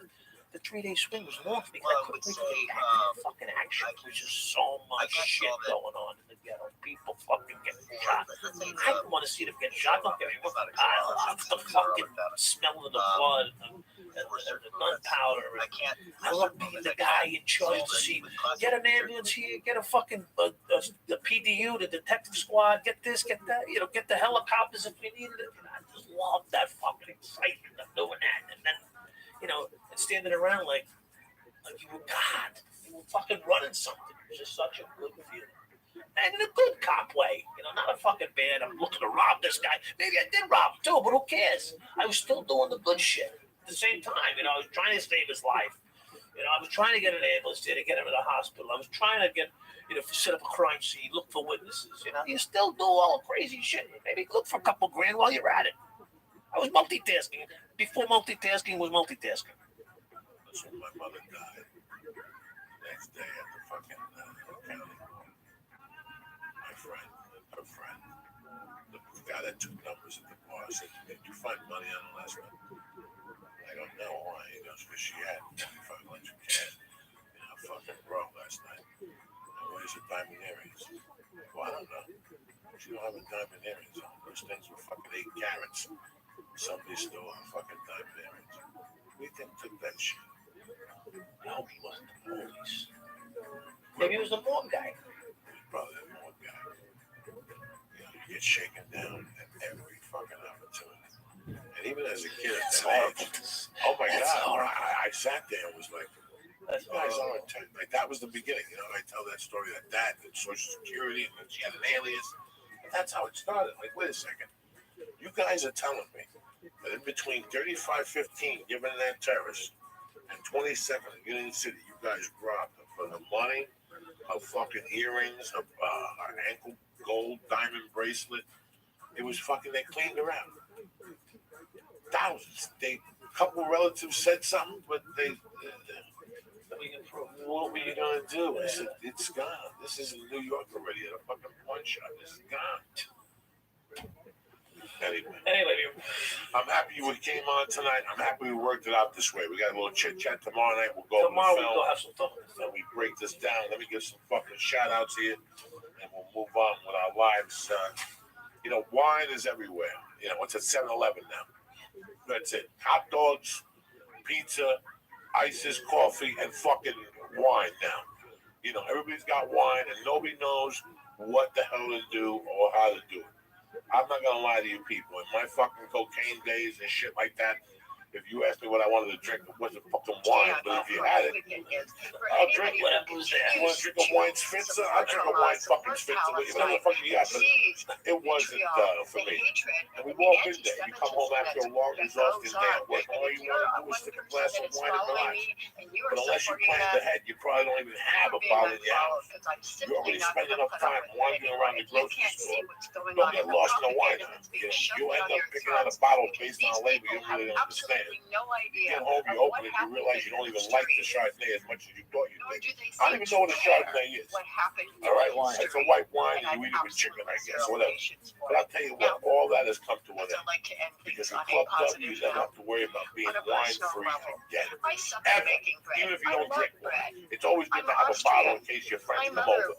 You want to have friends, you want to be social, you want people to come over. People say, hey, Chuck has wine, let's go over there at 2 in the morning. If not, you sit there, what do you got? You got fucking lollipops. You don't need that shit no more. Club W is a revolutionary wine club that sends you wine directly. Listen to this, to your door. No more in your car, no more bottles banging like some fucking bum from the street. Saving all those trips to the grocery store. Not only does Club W send you wine, they send you wine that you'll love drinking. That's the tip. You know why? Because they got a 6-question quiz figure out they got a 6-question quiz which figures out your palate. So every bottle you receive is perfectly tailored to your taste. Let's say you like it fruity, it's fruity. Let's say you like it more dry, you'll get it to you more dry. Club W is the leading grape-to-glass wine revolution. You understand what I'm trying to say to you? They cut out the middleman. They work directly with the vineyards, which saves you Adidas money.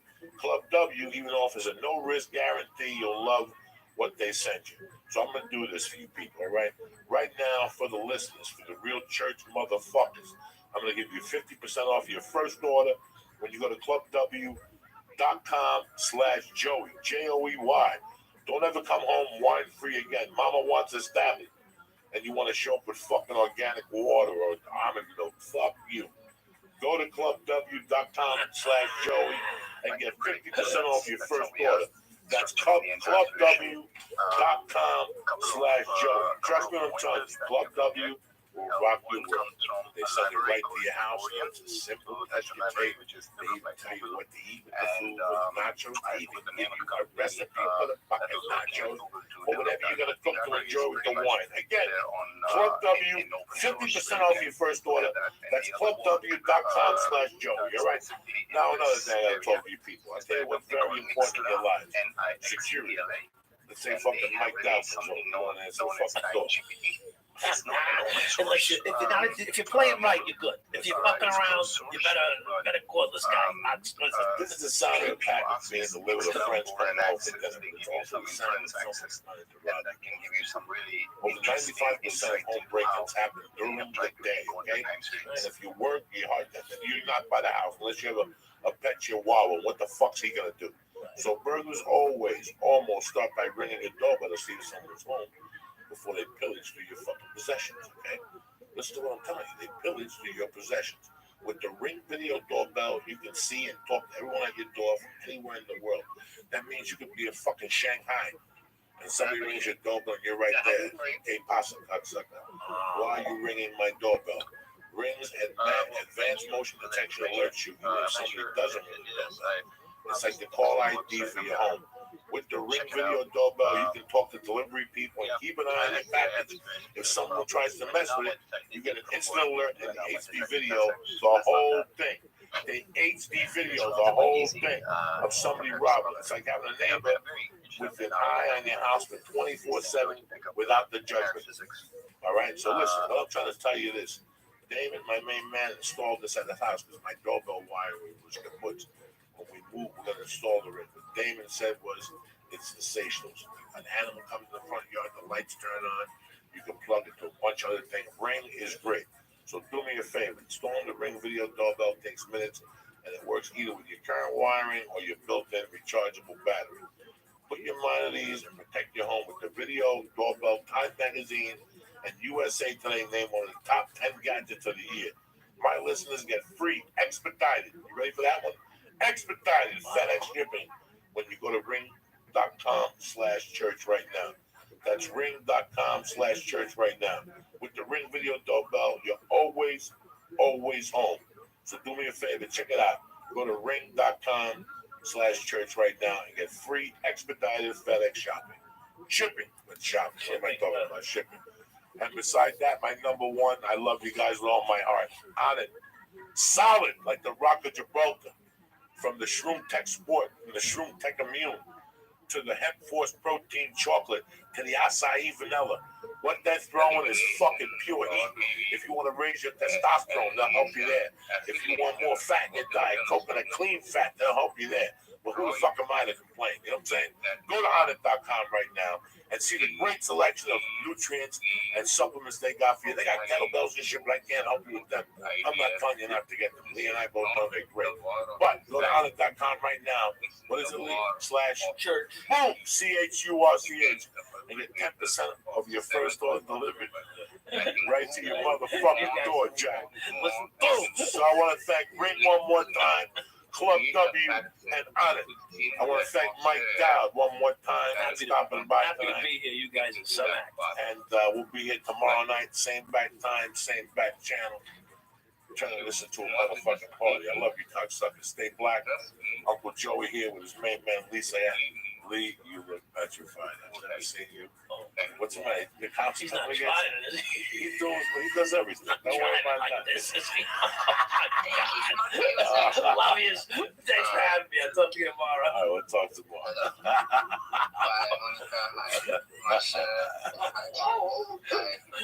You don't feel nothing?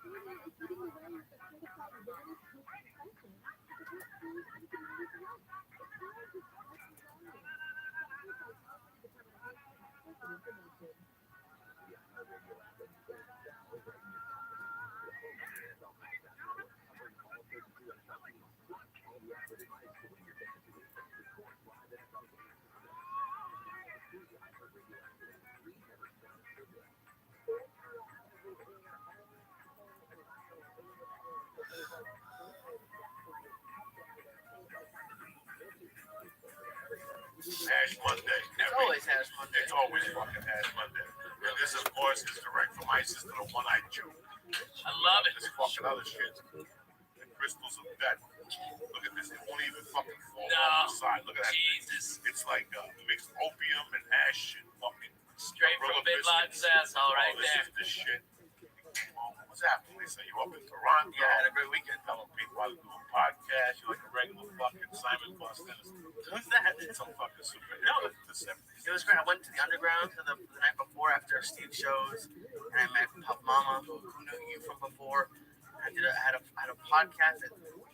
I've never had my name on anything before. Like, I've gone with you to things that it's fun, but like I started getting really nervous after I dropped Paula off the night before I left, because I realized I was packing, and like my name was on it, and it couldn't have been more fun. We did dabs.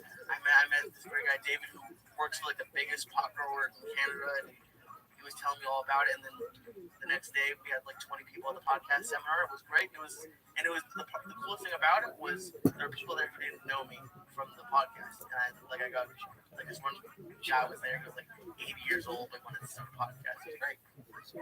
That's kick ass, man. Yeah, I love Toronto, man. Oh my god, I've never been to Canada. Oh, really? I've always heard everyone was really nice, but it was just so much fun, and the food was great, and it was fuck yeah, man. Peking duck. What's that? They got birds in the fucking windows, man. They were shooting everything. Yeah, that was good because you go one street and it's New York. You turn another street, it's fucking Chicago. You go in one place, it's goddamn Philadelphia.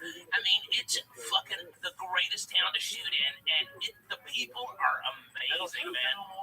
You know, they don't. I think the dollar got weaker against the Canadian dollar. But not anymore. Now it's like 130 American for every dollar Canadian, so maybe more stuff will go on. I remember being up there at Tommy Boris. Yeah, Underwood. Yeah. Oh, Hollywood. Yeah. Comedy Wood. It was 2 weeks for 1,200. Yeah. A week to headline. Brutal. And you lived over the bar, but then the second week you went to the other club and you lived in a house with his crazy brother who was a driver for a hooker service. Yeah. And he would wake you up and listen, this woman beat up, she's bleeding from the head. She'll suck your dick for the small 15. It's crazy. 15 Canadian. I had to keep the door locked. It was That's horrible. 8 US. But That's great. I remember being on that block and walking down the block one day and seeing Andy Garcia, the guy from fucking Cheers, the fat guy. Oh yeah, George Wynn. Oh my God, John Boyd, all on one block. They're both staying in the same fucking hotel. Yeah. Here I am sleeping over a fucking bar. I know, and they're down the police deliver weed to you one of those days. Yep. 5 and 8. The list goes on. So They have a movie theater. why not 10 make a years big ago, 15 years ago, they had a movie theater. our brother Frenchie out here Really? doing it for the culture. There's room, and the beer there is so fucking good. You know, last time I played that, I was at the downtown room. I want to do that. I want to share the culture of what And then we flipped. So we went from Bathurst and Stills down way the fuck down there in downtown. And that's when Mitch met his wife. I see you too, sis. I see you. It was a crazy fucking time. Yes, sir. Yes, sir. Spread the Web3 love to the masses. Let's go. All right, I'm going to pass it to you. I forgot about that. Man, I'm going to pass it right back to you. I see y'all. I see what was doing some killer studio sessions. Right, It was a whole vibe. I was in there. You know what I think? I think that fucking, I think he got pressure from the Russian mafia. Does all a new joint that's got some Russian Jew. Russian Jew. It's got just a popping sound. I don't have it yet, so I can't wait to get it. So I'll have to run it for us. Hopefully, that's what it's going to run. But yeah. So, all right. So I'm going to announce this in your space. It's the first space I've actually announced this in. So on December 25th on Christmas, I'm dropping an album because who expects anybody to drop an album on Christmas? So I'll be like the only person. So it's, more of a marketing decision for me. But you were on Bloor Street. I'm You were on Bloor Street. That's where you were. I'm telling you, I used to go up there fucking. And here's how I used to do it. This is the craziest story. I used to go to the Improv. And at the Improv was a nice Irish kid from Manhattan that was going to the U of N. He was working himself in college that night.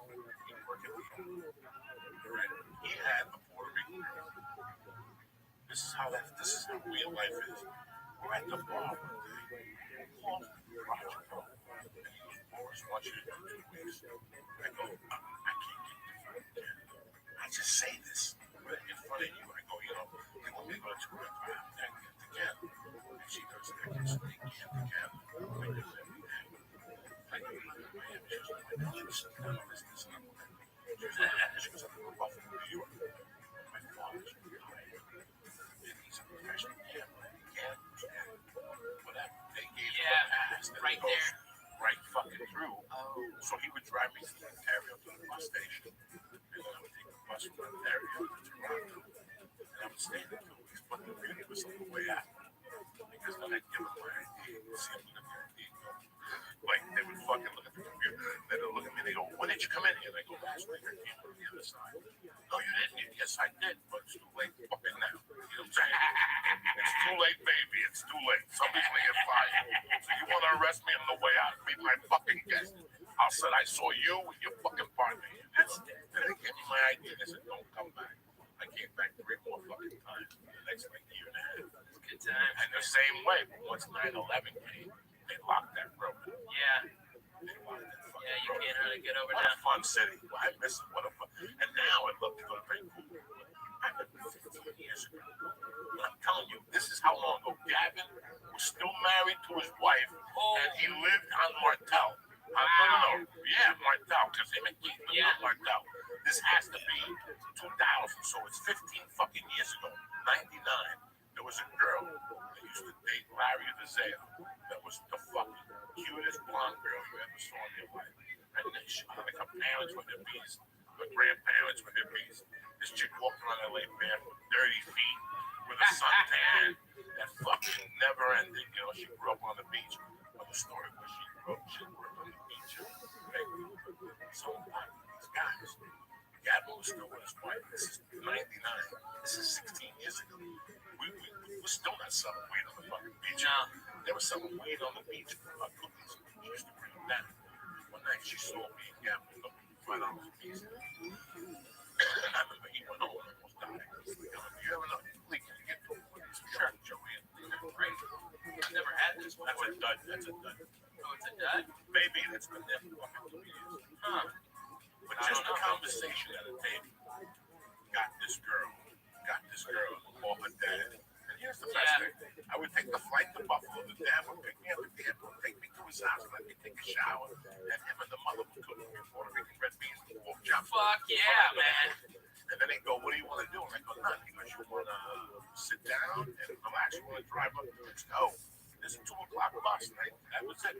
That's how nice it is. This is what man, this is the people I've met through fucking time.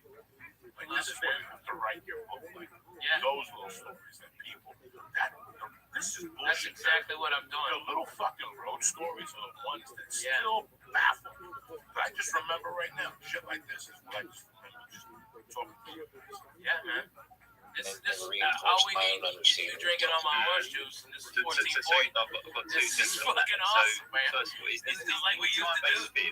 Right there, looking out the goddamn window. Or is that one trading feed you can access? There's trading. Oh, man, it was Texas State's Bloody Mary mix we bring out from Houston. And it was within the power of 3. Deadly. So good, so spicy. And then we put pickled green beans in it, and shrimp, and lots of horse cycles. Yeah. Google search that sometimes in YouTube. I'd fry up a whole piece of bacon and shove that motherfucker in there. That's how you do it, lady. Put the Jew in your back pocket. I'm going to bring you back to life. Yeah. That's what we did. I trade the shit out of quarterly theory and AMD, but it's not as defined by day. There are confluences and understandings that are similar, but I don't trade. I do trade AMD, and I do trade time very similar to him. I think if you are an ICT based trader, you understand most ICT-based traders see time in a very, very, very similar fashion. I know Sav5 and Joe are big ICT traders, and I think they see Brady's here as well, that I can see at the top of my screen. A lot of ICT traders see time and price very similarly. Quarterly theory is good. I do like it, but I don't trade it. I see price very similarly, right? I mean, it's, you're really looking at 6 o'clock, 9 o'clock, midnight. Went to Coco, got his eyes closed, sleeping upright, trying to fucking, just reeking of pussy and fucking yay, and he had shit on his fucking shirt, and that fucking cocksucking dog pissed on your head. That was the fucking funniest shit I've ever seen. Good times. I always stayed out of that. No, you never did know that. She was just, it was around you. Yeah. I used to go to your house, bring money, and The first thing is $20 in the bathroom. I'm presenting it. How much did you know, Ralphie? All of it. Come on, it's Coco. You know what's fun though, Lynn, is when he comes in with the rare story. All right, I started going blue with this chick. Turns out it wasn't blue, it was heroin. We fucked all night. It was crazy. I loved it. It was tremendous. All right, I think that was 2000. Okay, that was a great one. But that's the only time you ever did. Dude, Thanksgiving was fucking epic.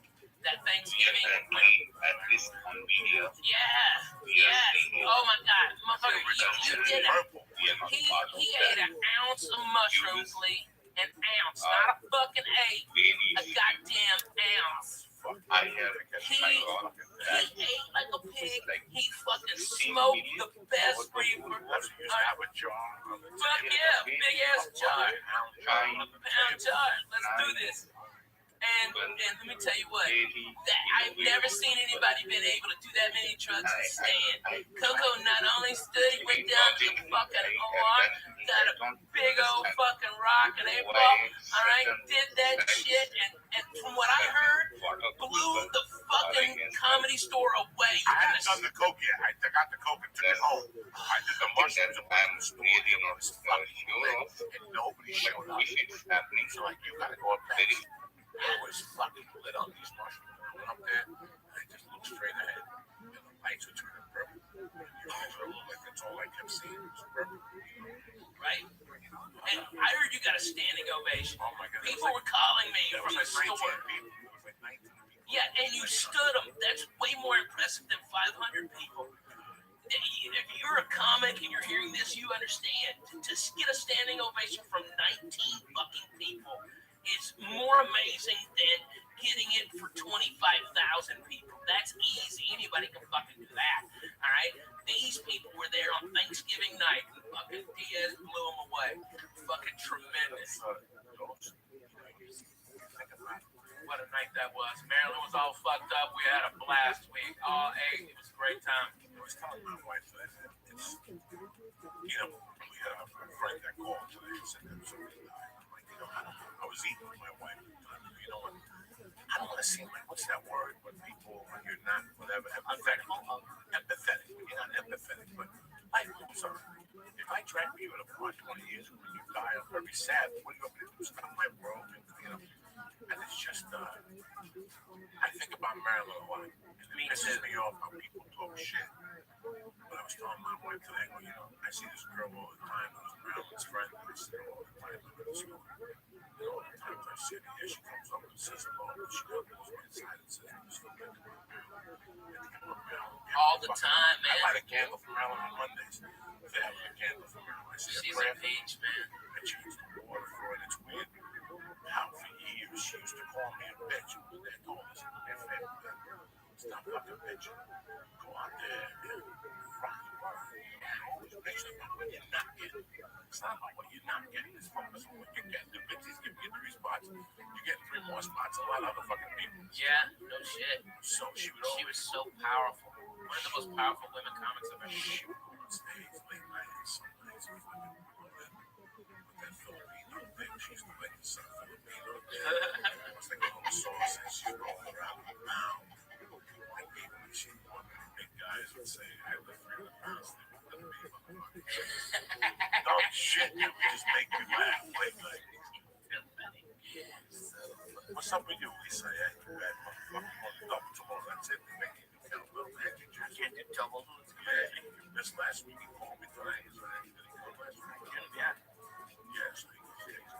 But you've lost a lot of weight since I saw you last. Almost 100 pounds. Stuck at 98. Hey, it's not me in the web, it's me in the fucking 200, 300 milligrams I have. Oh, please. Where'd you go to the wife's feet last night? Oh, mole. Yeah. First time ever. Wow. I know so many people who go on a mole diet. I know so many motherfuckers that include mole in their diet. You didn't put chocolate in it. No, you don't need chocolate. It's fucking mole. Yes, you do. That's the half. Isn't that what mole is? No, that's just one part of Mexico's mole. Right. They don't. Her mom and her don't like chocolate in it, so we just had to get it. It's just chicken. What's in the sauce? I have no idea. It's fucking amazing. It's a little bit of Jesus. But yeah, but it wasn't spicy. I'm getting spicy. No, it's not spicy at all. It's okay. She can just under cat. We'll take cat as you know, all these white people are afraid of Mexican spice. If you watch Mexican spicy food, they just put a little bit of salsa, like a little bit of do you. The white people are used to fucking ketchup on their goddamn tacos. Retarded. I was in Washington and my fucking buddy goes, let's go to Taco Time. Okay, it's a chain, a shit chain up there. And the fucking lady said, do you want mayo salsa or ketchup on your tacos? And I fucking laughed. I go, bro, if you eat that, I'm gonna fucking fire you because I can't stand to look at your face. And we just left it there. We paid for it and left it. Fucking Taco Cabana. No, man. Potato tacos for breakfast. Stop. Stop at the motherfucking kolache fucking back. They don't know, man. They don't know. We used to fuck it up. Man, the summer was a little crazy for me. You know, my PTSD I thought was being handled with antidepressants, but it's not. It wasn't. And now it is. And now it's antidepressants and mood stabilizers. And man, I feel fucking like I haven't felt in 5 years, bro.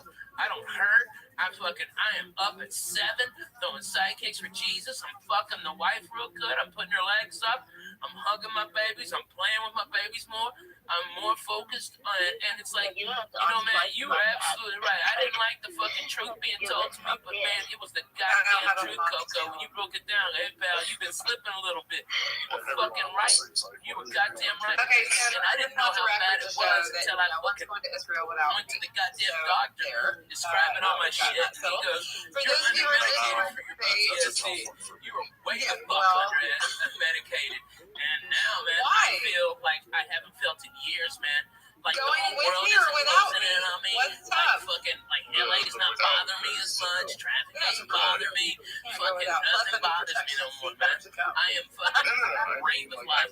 It is fantastic. Some people is off, except for when you deadly need it. You know what I mean? It's nice. Okay, guys. It's nice. For those of you just Join joining, one of the this worst is people Fruit that Space, and she and that's the fucking worst. It's not right about it. Like, I'm not saying you're right about everything. No one's right about everything. But when we had a couple of those times, and during it, like, you hate them. We were in a space that and I think it's anybody who you hate, like, when pretty nasty but truthful about how particular groypers felt or feel about Jews, and they came in and kind of took over the space. There are only two, as far as I remember, but one in particular became just like super gross, hateful, and was professing to do all of it in the name of Christianity. And so it got some of the things you're seeing on Twitter were actually expressed verbally in this space, which was very.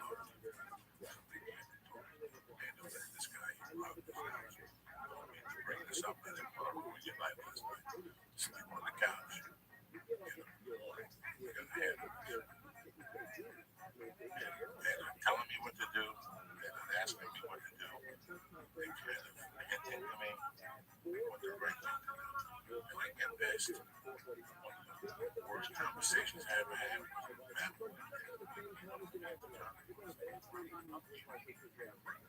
Rafi, 95, ready to kill my ex-wife, living in a basement. I have no food in the refrigerator. I'm sustaining just to pay my rent, pay child support. I'm lifting weights, I'm doing the right thing. I'm gonna fucking grow every night. And I would cancel all the time. This guy came up to me. He's like, oh, he's like,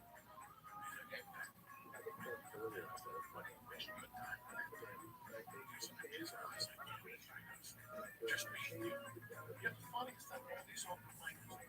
God forbid you go to joke. God forbid you show up. Look at your t-shirt. You got a white t-shirt. I have a white t-shirt on my hands. Fucking clenching as much as kind of because I'm not saying that bad, but if you look at these guys just being you, then you're throwing it away. I know you don't I know you don't do it here, but I know you don't have this guy just ready to ride it. I walked to the bus and down the road and walked back to the bus. I went back, God, let him know to get the fuck out of there. Got out of here. I seen the guy again. Bumped into the guy again. 98 in the brain board. Wow. You know him. And I followed the guy and he used to come out with the hat. I was like my wife on like my tits with brown coffee. The guy was like a detective. Yeah. Dwight something in the 80s. Yeah, Dwight Slade. No, Dwight Slade, the guy's from Portland. Yeah. This is a different guy. Dwight something, and I followed him and ripped the room apart. And he went back to the Brian Dublin. Oh. They had just moved to LA together. Man. And he came up to me. Those pesos done a more. And I pulled him aside. And he hugged me. Dad, he was really proud of me. He was like, talking about it. Yeah. He took me outside. He was like, I was never scared in my life. But you had here. He was me and Todd, a bunch of comics talking about it. And Todd didn't have the balls to say something. Because I think he was a bunch of fake. And what changed my life? It changed who I am today. I'm in LA because of the fucking words you said. Yeah. As much as I hate them that night, you know, you are, in my eyes, when I talk about headliners of this decade, are the top guys I learned from. You have no time to sleep. In The Godfather, there's a line, and every time I hear it, I punch myself in the face. And it's the fucking worst line you could ever say. But where I come from, it's true. Women and children can slip. Men don't slip. That's it. Yeah. Women and children can make a mistake. Men can't make mistakes. We don't have, I don't have time to make a mistake. I do not have time to do anything. We've got handed the keys to the castle. Yeah. You and I have been handed the keys to the castle. Without a doubt. I haven't had a job in 25 years. I've never had an answer to somebody. After I went to prison, I didn't like a man kicking my bed. Right? I haven't had an answer to somebody. I haven't had an answer to somebody since I was 15. But for a job, I can make a living. And somehow it came together. You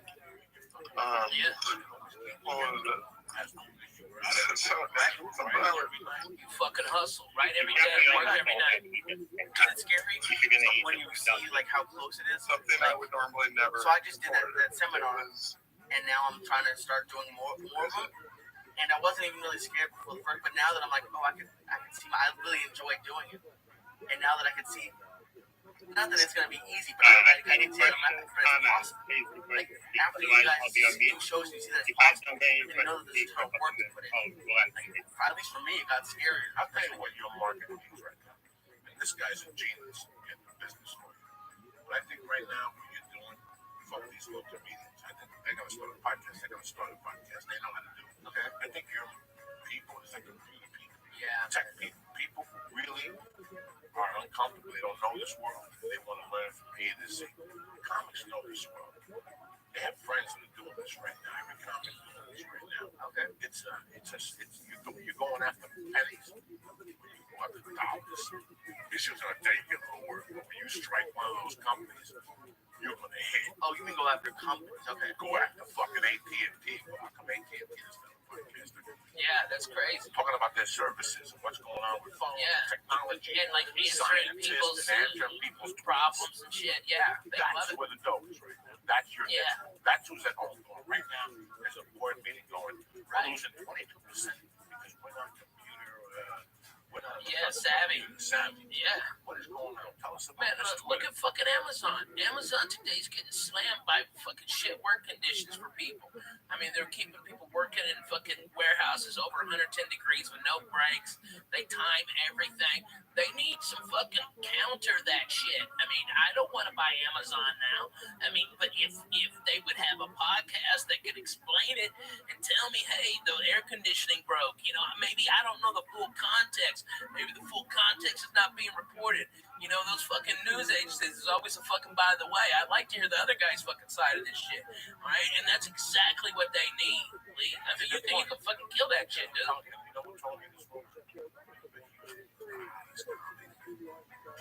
Yeah.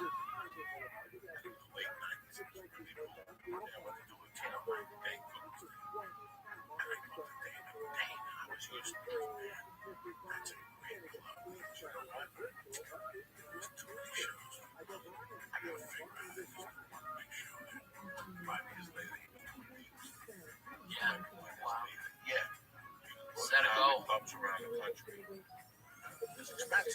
Easy. Take a picture with people and thanking them.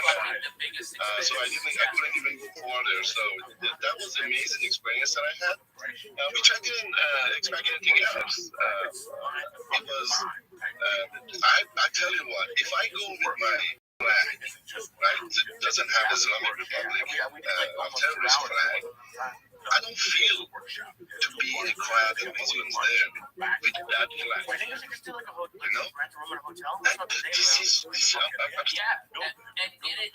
do it off days. You can save a lot of money if you do it off days, bro. And you know, if you could and look into it that you can adjust the size of the room. All right, so if you have a big turnout, they can open it up. If not, a small boom like bananas. Yep. That's right. So you ever see those commercials for real estate people like put the down in the future to make $1 million? Yeah, but then it's a scam. I don't want to scam it. Not scamming nobody. I'm just saying it's the same type of thing. Say that will be in your area, and then what you can do is maybe do a big one and then do a comedy one. So you can do that. Yeah. Okay. I bet Zany's in Nashville, dude, bro. Yeah, Zany's in Nashville. There's a ton of comics there that need to be podcasting, and if you had there, I mean, you could do. They put it out to all the comedy clubs in the Southeast, and all of these comics that come. There's fucking 40 guys in Memphis. There's fucking shit ton in Louisville, Lexington, fucking Knoxville, Chattanooga, Atlanta, Birmingham. Man, all of those guys will come up. I'd love to do them everywhere, and that was the one thing that I was surprised by. Like the crowd that came out to Toronto wasn't a lot of comics. There were a couple there, but it was mostly other people. Yeah, right now there's businesses that really need your service. They actually have to do because you know how safe it is. So there used to be the symbol of the Islamic invasion that it's not illegal on the state of that power. This is what we believe that discrimination against your religion. There is no difference. A lot of those guys are fucking funny as shit, man. Yeah, and the steer them. Somebody's got to steer them. There's got to be a program.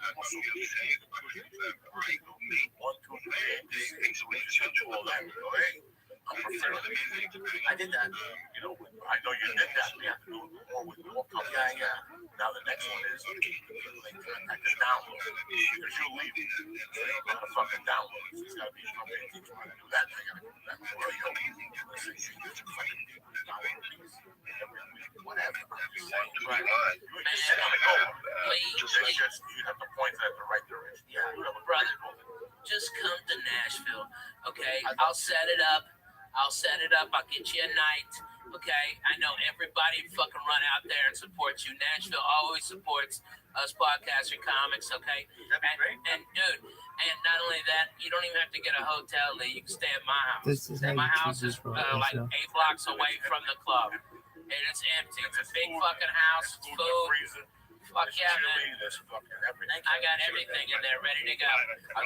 Yeah, man. Lee, it'd be my pleasure. And I even got my buddy Aaron who'll pick you up from the airport. My car. You can grab my car. Yeah. Especially like on the road that they do this. I had a dentist talking about it. I had a shoe guy. I fucking lost the car. Oh, okay. Oh, yeah, in Boston, yeah. In Boston, I had people are interested in this. They just don't know where to start. It's like, what's his name said in the Sopranos. Looks like the other one has it now, but like at this point. Yeah, right. Well, that's the issue I found when I was over here. It's just Google, if there's 3,000 people telling you 20,000 different ways to build a podcast. So, like, that's what I said at the beginning. But this is just the way I did it. So, but here's the fucking thing, okay? This is me. This is fucking me, okay? Yes, I bought the fucking Julia Byrne work. Right. I read about comedy like every other comedy thing. But I learned from watching Ralphie Lamb, watching Bill Burr, Greg Giraldo, Joe Rogan, and Ari. You learn different things, okay? Right now, I saw that ad for the people on TV. We could up your marketing. This is great. Well, I'll tell you what you got. You got to get them in the school for marketing. And between that kid and you, you'll learn. You've seen how our numbers went up, what we did, what works, and what different works in some markets. How many times have you called me and said, wow, we had this guy who's a celebrity and he's got no heads and this guy's a follower. Seriously, how do you get beat up at home or something? Or you cry or something? Right, that's a dead fucking thing. You'll survive, Scorpio. You'll survive. These are things we learned. Nah, when someone spits my face, they were on the ground getting spit dirty. The numbers went through the fucking roof. Right. You know, they love that shit. They love that shit. You gotta drop a spick, a cheek, and a nick once in a while. So this is Yeah, get them out. Okay, you appreciate it. I know why you guys don't have friends. If I had any type of business plan, You know what? Not her. fucking tiles. If I was a snappy guy, I'd have somebody in there, but I'd have them pushing the envelope. Because I want people to say, what the fuck is Ralphie Mayflower talking about? Fingers up an asshole. This will not continue on my Does that mean I can talk now? These are the people that push you more. These are the people that are you on that company. And that's what you're trying to do. Yeah, well, yeah, that's why I thought you were asking. Just so I could listen to you. No, I find it interesting. There's a fuck. People get upset with somebody for something, and then they get upset with somebody for another reason, and then they're getting upset with them for the same reason that they're yelling at them for getting upset with somebody else. You get a lot of and then I see the psychological. What you had for lunch, and it's like Giner. If it's a nice pussy, mate.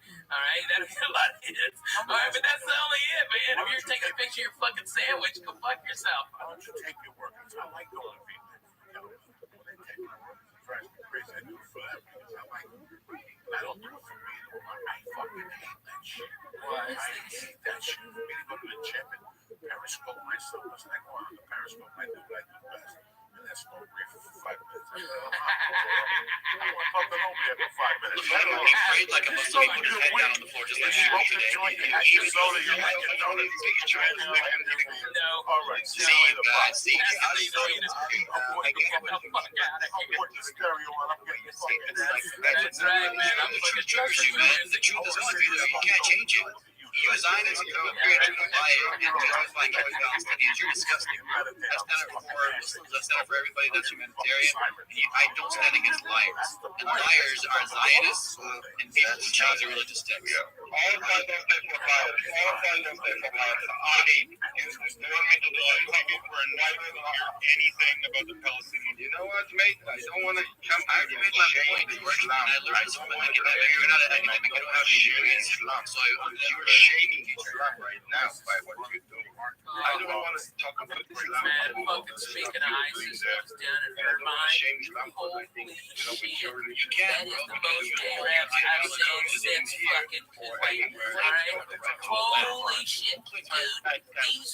These fucking retards, they throw their goddamn carpets out in front of the fucking fountain. It looks like family parking from Magic Carpets. It's Arabian night. It's Arabian days. Hey, because they look blow up as fuck out there. That's why. Because those fucking, they're very combustible. That's why. And I've gotten shot at by those cocksuckers, Coco. I've been to Iraq. Not the ones here. I've been to Iraq. Ones here, they're nice people. Hey, I don't know they're nice people, Coco, because I can't fucking tell their difference. They're walking around with that fucking hot tea or whatever the fuck that shit is, looking blow up like a motherfucker. Man, I'll throw a ham sandwich at them. They'll kill themselves. I'll solve this fucking problem. I don't know why. When I was young, I like some of them. You know who I really dig, and it's fucking crazy? Iranians. I fucking like Iranians more than I do the Arabs. Fucking way more. I love the Iranians. I love the Armenians. Oh, I like the Armenians too. They're fucking crazy, and it's like, hey, comb your shoulder, bro. I like at this point in my life. I mean, everybody. Yeah, right. Listen, I hate Russians. I'll tell you that. Fuck Russians. Why don't you Fuck Russians. keep it up? They're gonna drop a grenade. Good. Russians and fucking Arabs. I hate fucking Russians. I've hated Russians since goddamn '84 when they killed Swayze and Red Dawn. They can suck my dick. And you know what? They killed Apollo Creed too, nigger. Don't forget. You slipping. Hey, go fuck that stuff. All right, those cocksucking Russians. They put baby in the corner. Fuck them motherfuckers. I hate those cocksuckers. Eat his dick, Russians. Yeah, the Russians here, they're the ones who seeking the great American dream and taking over white people, punching them in the face. I'm talking about the cocksucker Russians, okay, that are in Russia. Okay, I mean, Lee's probably fucking Russian Jew. Yeah, he's Ashkenazi like a nig, man. I love that guy. All right, but that's what it is. That's what it is. Lee's down. Okay, I like Lee. Yeah, right. For real, because look at you, Lee. You ain't wearing no sweater in the fucking summer. Okay, you ain't smoking shit, crazy cigarettes. You don't smell like smoked fish. All right, those Jews always smell like fucking fish. Those fucking crazy Russian Jews over there in West Hollywood. That's all they got. That's all they got, bro. Where are they? On Fairfax. Oh man, I wish they were on Fairfax. They're on Sunset. That's a big place. That club by that urban ramen place. That used to be that. I mean, it's been like 1,000 places. It was right across from Green Tea House where we used to go. You remember we used to go over there for fucking? It's right across. That's a big Russian hangout, dude. They're all Russian gangsters. All right. One of their girls hit one of our cars, and they came out and said it was our fault. The car was parked and nobody was in the car. And they started fucking saying something. And you know me, Coco, I carry a pistol a lot. Okay, I've got a class 3 weapons license. Okay, and I've got distinction from the FBI. All right, I can carry the fucking thing anywhere. Okay, I can fly with it. All right, and I'll just fucking pull my gun. I just pulled the gun and the guys backed the fuck off, and we got to exchange information and fucking went there. No drama. All right, but they were fucking surrounding my wife. What the fuck am I supposed to do? I got hit by a Russian lady in the parking lot up here, and she refused to, but it was her. Yeah, exactly. She was like 90 years old, so I felt really bad. I've lost it, so I'll just like, no, that wasn't me. And her go back was, to you guys doing yours. I think two things happened. I got hit too. I got hit by a Russian. Me too. Stanley. I got that insurance. That's all those 12 Fuck you, baby. See you later. It's crazy. Yeah, teenagers and 20-something people always talk about maybe a lot of the there's which just all of them point weirdos. And then also the hospital Oh man, I'm not around. I know people are talking about Mexicans. I'm not even fucking Mexican. I hear people talking about Mexicans. And I giggle and I don't make a joke, but I fucking know now. At least I know how you feel. They haven't gone. It doesn't bother me. I'm not worried. But the fact that there's a ton of weapons and ammunition just laid out all over the place is a pretty good indication. That's what they left behind. It's a pretty good indication that was a military base. Dude, that was white trash. That was fucking white trash, and now it's bad white trash. Yeah, it was a base. I don't know what else to tell you. Exactly. That's where they're at today. They can no longer pretend like it's just a hospital, and I think that's taken all the steam up too. One time I had I remember. Sorry, I just was gonna pop and say this. So one good thing out of all this, that I think, is that because people know that the ridiculousness is getting out there, like that there's crazy, misinformation, which I just call lies. Is that they're actually starting to use maybe a little bit of their critical thinking skills, at least for people who have critical thinking skills. They're realizing you gotta use this instead of just believing everything and relying on the filters or whatever, like the social media filters to get rid of all the crap. Like, I'm glad that is making me. All right, and then good ass turkey right there, a little sauerkraut, make a Reuben right there, pan fried and cheese. What? You love it, Lee. You love it. You love it. Man, you are the shittiest Jew of all time. You know that all the time. Yeah. He's so removed from the rules Yeah. being how a Jew your guideline for and this the what food rules I'm of, eating. Right. and the rules of being from Boston. He felt Did you ever get bar mitzvah? Yeah. Okay. My portion was Noah.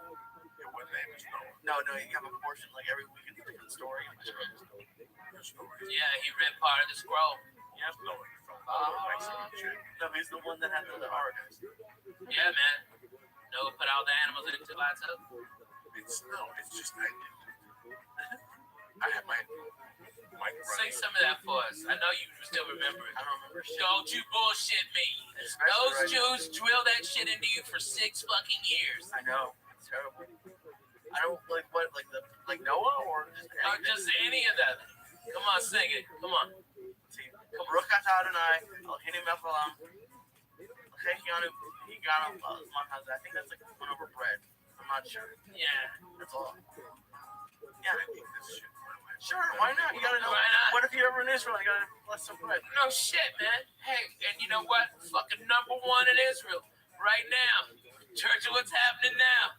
Fuck yeah. Dude, just went crazy if I got it right. Fucking them up, right? Man, I like Israel. I like the way they fucking roll. I do. Yeah, it's kind of scarier. Like, I went over there and it was fine, but now you see, like, I used to be all pro-Israel, but now you gotta look at it kind of objectively and realize they're both kind of fucking up. Man, just go to Haifa and everything's chill. Everything's chill. So when you don't call for surrender, you want the blood. It's like ancient Rome. What you call the Colosseum. And what you all bloodthirsty people want, unless you want to finish this war. Today. Today we have this conversation. Look, I call for Hamas to surrender, okay? But Hamas is a terrorist organization. Why would it listen to me, right? It is torture. It won't listen to you. It will listen to everybody that's going to start doing that. Who created this? Who created them? No. Does it really matter now? No, it doesn't really matter. All right, you know what? Let me make this point.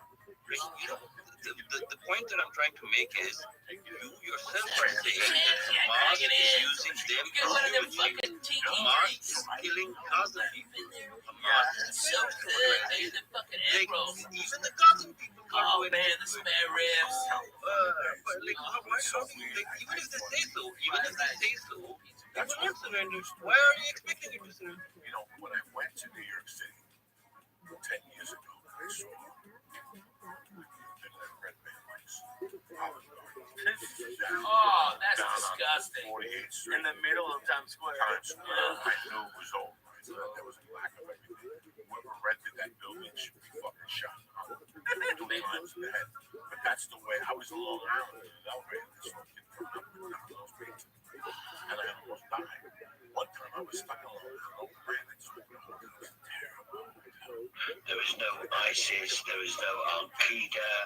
It's all created for the benefit of war. But basically what he was saying, I can't remember his exact words. And then 2 weeks later on the news, he died walking in the hills in Scotland.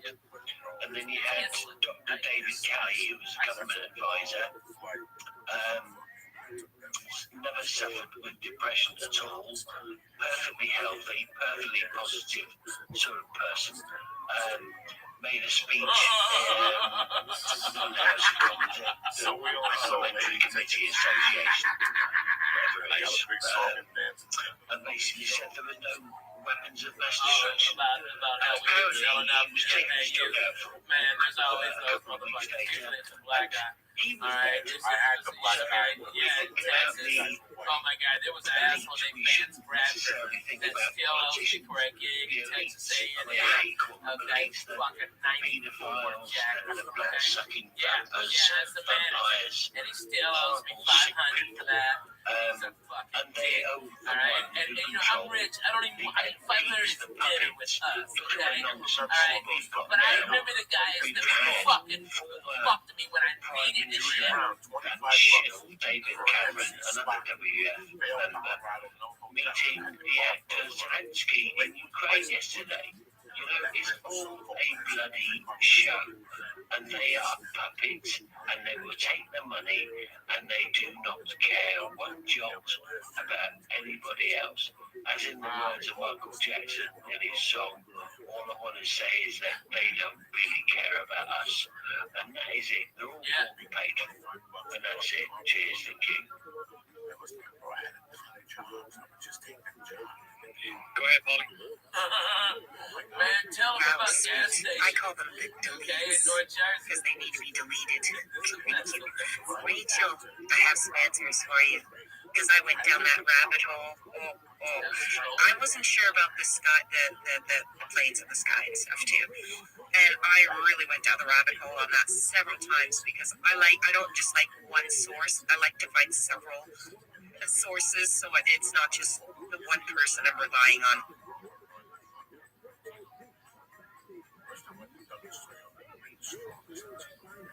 That they do because on our sky, on our atmosphere, in order to worship one of their little goat gods, right? I'm not afraid of no goat. Somebody had that icon. Oh my gosh. It said, I'm afraid of no goat. I absolutely loved it. So, yeah. So, just saying that. So I was like, it's for their goat god, right? Their Baal. So it's BAAL. So it's what they're putting in the air is barium, aluminum, ammonia, and lead. So that's what's making the colors that you're getting in the clouds because that's what they're spraying, and it's for their god. That's why they're doing it. There might be more specifics to that. That's pretty much what it came down to. It's like a sacrificial thing.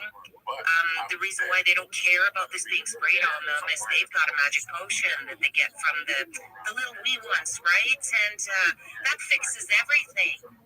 I wonder what that stuff is. I'm not going to say the word because I want to shut down Israel.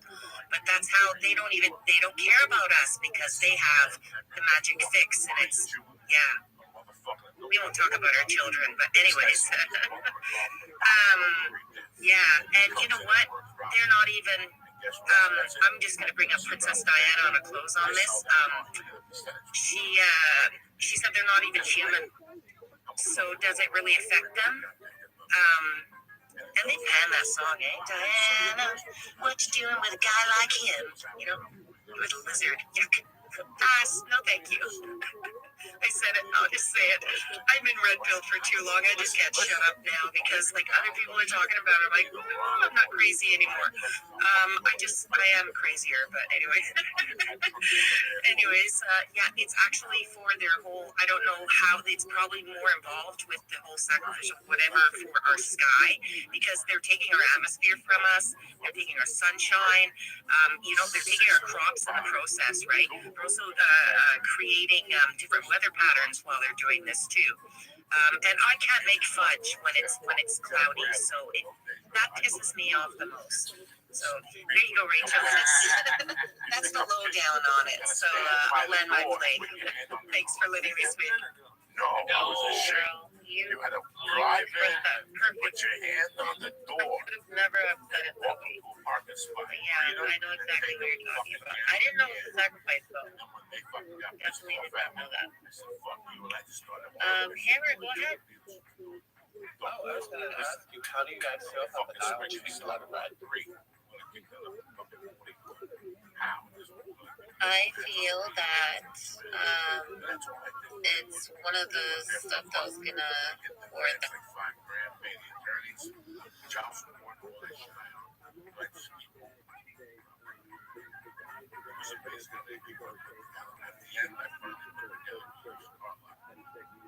fucking 60 cars in the lot they find that year.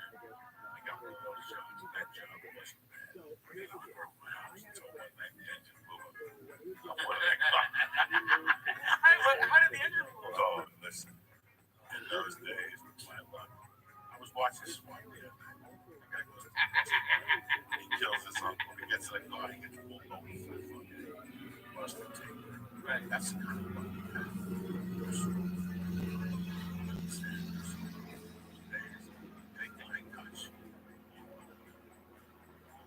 I blow up and Manny's car. I was wondering if you were going to talk about that. That's the greatest story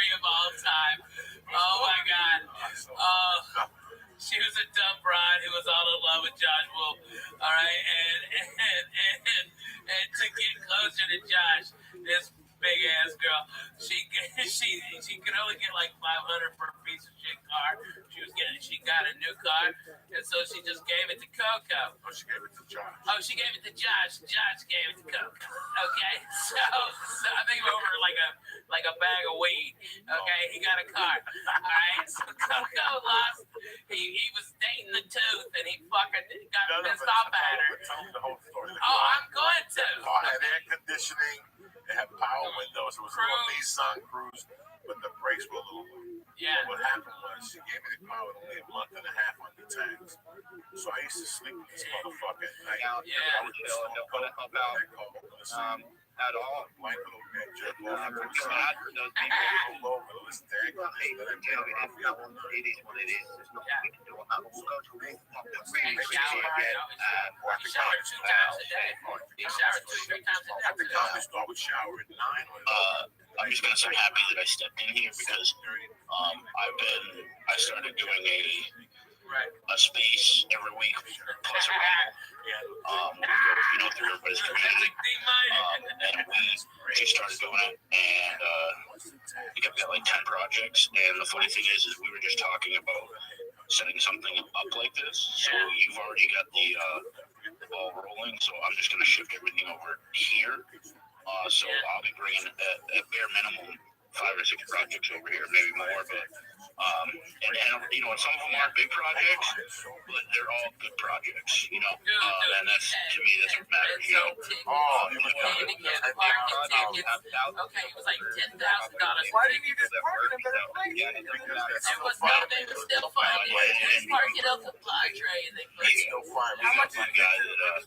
He's on dialysis, and he's in the hospital doing space while he's on dialysis. He's living, and he's like to me, he's no brakes, no insurance, no registration, no nothing. Let me tell you, man. Okay, you knew Coco was coming because you heard the squeak of the brakes. So it's loud as shit. My dog pinned to go crazy. Get slow, come on the tires, and I do it all the way every day to Redondo Beach and back. Because at that time I was living in Redondo Beach. I do 60 with that dog. You have no fucking idea. How do you do 60 in the car? Listen to me. Correct.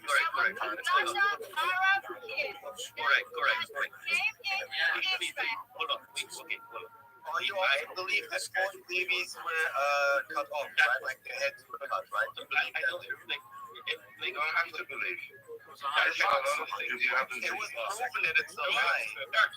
Yeah, and in the first place, got free food. No, I just wanted the 100. No, you got both. No, I didn't eat. Oh man, we always did because we bring you ate plenty of time because you fucking eat it in my house on Thursday morning. We were talking about 6th of October. That is before 7th of October. Yeah. People trying to bring it back to 7th of October. So that the conversation just totally revolves around 7th of October. I fully condemn it. They are wrong. They're a terrorist organization. This. Fully accept it, right? But when we are asking about something else, we would hope that you could answer the question about that place rather than flies all over. That is exactly what you were doing there, right? So it's big. The problem is, you'll never get me back. Not true. They were not true.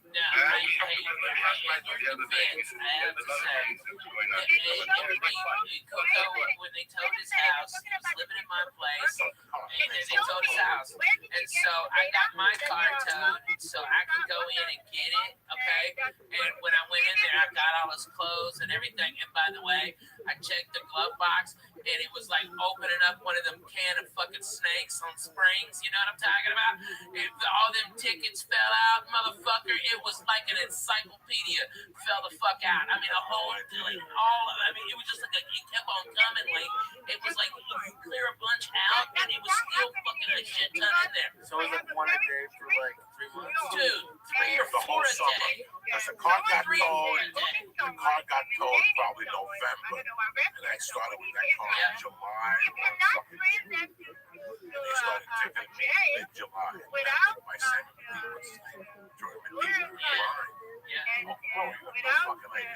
I would go over there with Ralphie first. Ralphie got Joey in the room, and I went over there. Can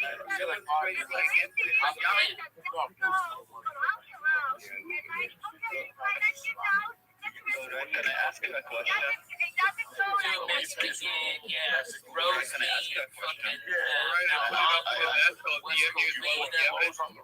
Corona. They used to drive and take a bus to El Paso. That was the Joe Diaz Express. Joe Diaz Express, Monday night, be in El Paso, Tuesday morning, and 1 in the afternoon. You understand right what down. commitment is for $550? Yeah. Fucking 1, 2, 3, 4, 5, 6 fucking shows. You pay 75 fucking cents. If you bought a Southwest flight, that was half your fucking there it goes. So for you to snort coke, go to Taco Cabana, party, you gotta take the fucking bus. So he used to book me for 2 weeks, and it's still fucking great. It's simply what we did.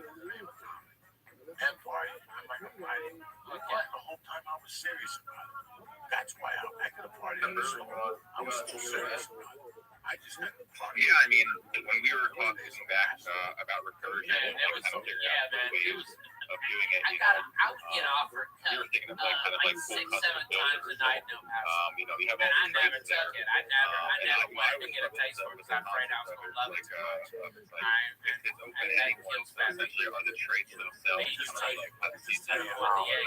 but that's another story for another day. We were just kind of like playing around with some ideas. And I was like, oh, why don't we just like do like a live preview build, or you can kind of like just pick all the traits you want and kind of build it out there. And it's like, you can just like ship it and do it. And like the next thing you know, in no time, Dad came out and was like, all right, how about this? And it just was like, oh, this is perfect. So it's like pretty much, you know, you have all the IDs of all the inscriptions. You can pretty much, you know, sounds like create a script here. And you know, I keep bugging Dad and being like, bro, like if you can kind of market this and have like that PFP builder profile, you know, recursion, I think it's a real like a nice like launch pad or something like that. What's his name? I hope he does something with it. Yeah, man, I think that you're always inspiring me artistically. You're bigger dreams than I do. Like you said, I'm a jazz dad, but I mean, it's kind of wild if you can come up with your collections with recursion and building your own PFPs. I mean, when I'm playing around with hanging knots, a lot of times truly like this is Jody got a new fight with Carlos. Yes. There you go. Oh, man. Bro, She called him out on shit, bro. She called him out on her shit. I'll give it to her. They were playing Nintendo in our room.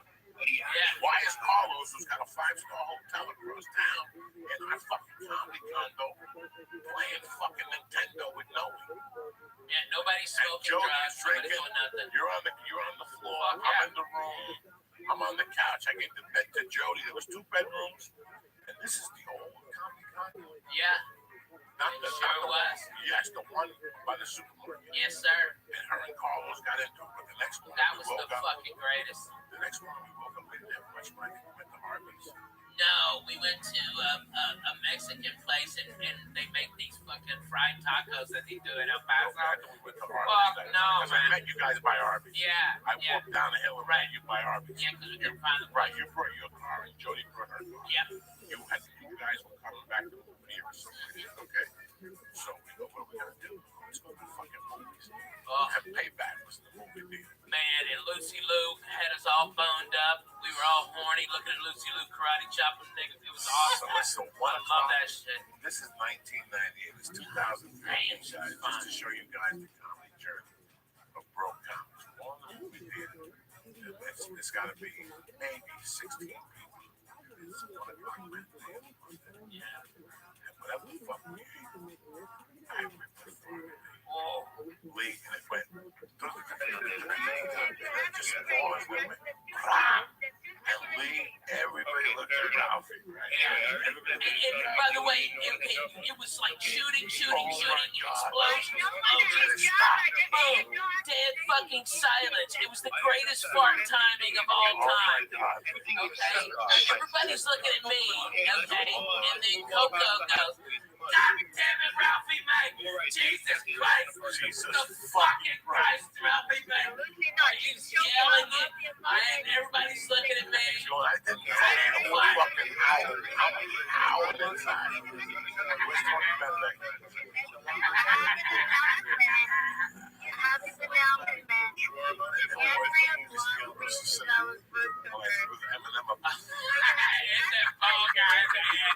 We threw peanut M&Ms at this motherfucker because his head looked like a peanut M&M all oblong. Alright, and we just see the movie, and every now and then you see just the big ass M&M fly the fuck up in the air. Okay, bounced off the light. Alright, and he was like looking back, like, who done it? Oh my god. And we were leaving there, and his head had candy. Okay, had candy like different colors, and he was bitching to the manager. Help, somebody, this scoundrel, these teenagers doing fucking M&M's and hit me in the Here's the whole goddamn story, guys. We're walking out. We forgot all about that. We threw a peanut in this motherfucker. All I know is the peanut bounced off his head like 3 feet. How many times did you throw M&M's at him? Oh, like 15. Oh, man. It was a whole package. Like when they would give 2 M&Ms, it was a promotion, so it was 2 of those bags of M&Ms. And even though we were high, we're fat fucks, we're like, we don't need a whole nother bag of M&Ms. And Coco goes, yeah, give me those cocksucking M&Ms. Boom. Whipping them during the shit parts of the movie. How old are you at this point? This is 10 years ago. This is 10 years ago. I'm 33. Okay. I'm just high, having a great time. But here's the whole thing. We hit him with the thing. Does his head look like an M&M? He's looking around now. He had the weirdest fucking looking head, oh my man. God. We had to beat him because the light was shining off his head. Yeah, it was a now fucking we hit him, down. and that's it. We move on with our lives. We're watching the movie. Yeah. Wow. 2 hours later, only had a potential 6 stars. And, I mean, we've never really even seen that. It's the Terry Territory girl. Terry girl? Oh, yeah. Terry Territory. And this isn't a podcast. I'm fucking howling right there. That was the best that one. He had to know it was us. But in addition, Oh my God, we were fucking crying. So funny. What the fuck? so agile. Yeah, but not. I mean, it's hysterical, but I can't imagine you two just like whipping peanut M&Ms at this. Oh yeah, man, we hit him good too. He was like, oh, and we were having a contest like how far could we bounce the fucking M&M off his head? Bounce off his head straight up like 3 or 4 feet. That's what fucking kills you. Man, and you can see the peanut flying in the light from the fucking theater. Scale 1 to 10. It was so funny. 1,000.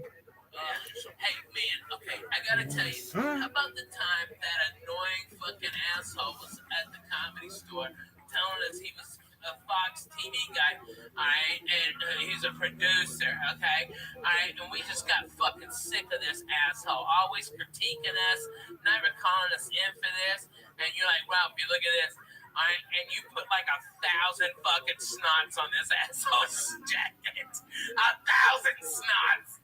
Okay, all right, and I'm laughing, going, I bet those snots are worth $85 if we grind them up. For about years, the snots on people's fucking stage. And I hang with his daughter, Susie, saying she was fucking great friend. What's wrong, Susie? But this guy had a suit, and I would tap him on the shoulder. So now you know the guys is occupied because the IDF was there. No. We left. Thank you, guys. I just posted an article by the Washington Journal that Hamas was created by Israel. Oh, yeah.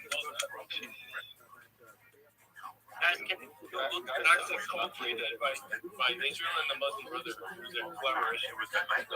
This is not leading anywhere. There's zero common understanding of what's happening because there's like some people that are separated from reality and some people that are living maybe in another world on another planet, but there's no discussion before actually getting a common understanding of what's happening or actually establishing a trace of reality. By the way, was that when George was the getaway driver, but he didn't know? No. Most people see it except the one that have their nose right into it. So I'm not sure how you can actually establish common dialogue didn't even or know he start was. building He's all something if you heroed can't out. actually I love it. agree I'm on sorry, that I issue. couldn't ask the Colorado. It's done. So I'm running into a strong question before you ask me. But guys, I actually gotta go. It was nice hanging out with you. I'll see you next time. Thanks. Guys, I'm using the mute button. I think shall we go through some hands? Let's do it. Yeah, Dua, Alex, and then Liberatus. So Dua first, Alex, and then Liberatus. I'm going to say goodbye too. Good night. It's 3 in the morning in Israel. Laila Tov, good evening, Brian. Have a good night. Dua, go ahead. Good night.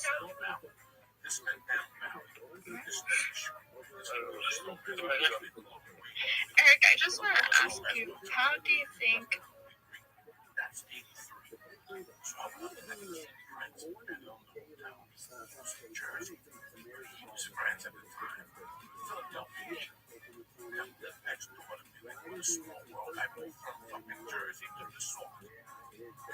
Next to me is like an eagle from this 68. And he was still big, he was like Preston White over and his wife was good friends with my buddies from Jersey, so I became friends with them. So all of a sudden I've been asking him, hey brother, did you know I became friends with him down in the hotel? And one day I'm in front of the hotel and the fucking football player pulls up and gives me a ride and we don't start talking about Joey. So next time I see this guy, we start talking about Jesus' law. So he gives me some fucking law. Now we meet up with friends and we come up with middle package. You can tell me I got heroin. I got hit all those designer colors in the 80s. This guy was the guy I hit up in town. I was asked me to be 10. And they were 60, 50. So I said, give me fucking 60. The mistake that was I went to my own apartment. They were having a party where I lived. And was having a party where I fucking lived. Then I went over and there was a cake. There was vodka and popcorn and biscuits. And next thing you know, I woke up the next morning and I kept hearing this. Ohio State ain't shit. The Tigers is the only way to go. You all a bunch of motherfucking horses like that. See, you got to white people, oh, just a redneck, won't be fair. Breakfast and shit. Sit down with an argument. We always became fucking horses. I'm not going to the stories where I'm telling you about Carl. No, I want to hear about Quaaludes, man. I want to hit the call in. Oh, yeah, what happened about 5, 6 minutes? I ate one of those fucking girls in biscuits. Wait, did you wake up in like North Carolina? No, I woke up in Ashland. No, that's not true. Man, was it good? Was it a good ride, those things? I mean, Fuck yeah, I know. Oh my God. Quaaludes were huge. And the cocaine was cocaine bird in Studio 50. Right, the line and the lube, right? There was the Quaalude, the Tuminol, and something else. There was something else in those days. But the Quaalude was the raw and the lemon with the 714s. I still remember the stick. That's not like one of the clips, which is usually like something nice. Yeah. They keep it really light. I definitely remember, I think I recall a lot of Emma Willis's interviews on Channel 5 being a lot more brutal, and she'd really grill people a little bit more, hold them accountable, and then they'd always show bad moments in their best bits as well. But yeah, they definitely keep it a lot lighter on Late and Live. Yeah, I think it's probably to do with that whole be nice thing. I don't know. Yeah, I guess it makes sense, really. But yeah. Yeah, but I would like to see them more. Get roasted a little bit. Rory's like, we just need to rip into them, get them to explain themselves, hold them responsible. Yeah, definitely. Yeah. Are they gonna be like stood at the side, like in cutscene? Well, yeah, my theory is that the reason that they tend to take anything else is to make space like a platform or something to be access today. Yeah, they said it was to do with a reduction in capacity, so I guess that would be it. Yeah, but if they show people stickers when they cancel, also I do want to see the access speeds. Why can't we have both? Why can't we just have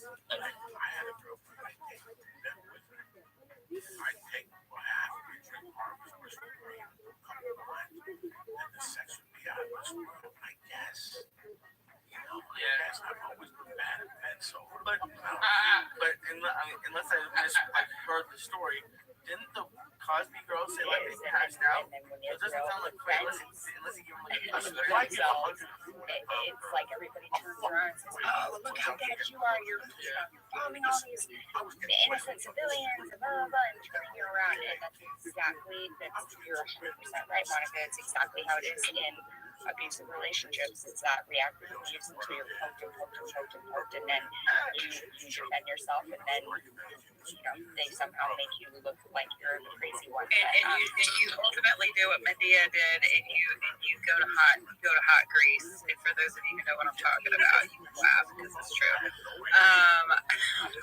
To put this in some perspective, just to add what you said, in the last since Israel left Gaza, and this is something people won't talk about, there's been over 100,000 rockets fired at Israel from Gaza. The fact that, and I'm going to put this in some perspective for people that have never been in Israel, never lived in Israel, certainly probably people that have never been to places like Israel. A child in southern Israel cannot play on a merry-go-round on a facility before. Why? Because there's not enough time for it to stop and get to a bomb shelter. This is the life of children in southern Israel. I asked Jim Keller, Jim, he sent me to a dentist that it cost you $300 just to walk into the office in Beverly Hills because he does the chicken mind. My dentist is in Nashville, and he's helped a bunch of comedians, brothers of mine, go in there and get their dental work. And he is fucking the best. He's a black dentist. We call him the unicorn because I ain't never fucking met a black dentist before him. But he's a bad minority, so we don't get into this fucking dime. All right? Yeah, but it's not minority. His wife looks like Michelle Obama. All right? I mean, she fine too. All right? Drives old hot rods. He's a bad motherfucker. All right? I'll hook you up. You said about dentists. I actually got a guy. When you go to dentist, he will. We were going now everybody's speaking and everybody's on. So George, to your point, I apologize. I have no how to even moderate because I don't even know who's the pin. So Alex can speak and he can ask the question, and we can choose who will respond, and then we'll go to Liberatus. If everybody chimes in, then it's just like a massive shit. Sorry, Alex. Go ahead. Again, my question was very simple. Can we all acknowledge that both sides has at least a minority of religious extremists that don't like the other side? Yes. Yes, at least, yes. And some majority. Thank you. That's progress, I guess. Great. Done. Liberatus. Yeah, so I just want to point some of the things that were said in previous conversations here on our So, what I heard from pro-Israeli side is that one sentence that actually stayed in my head was, I like it.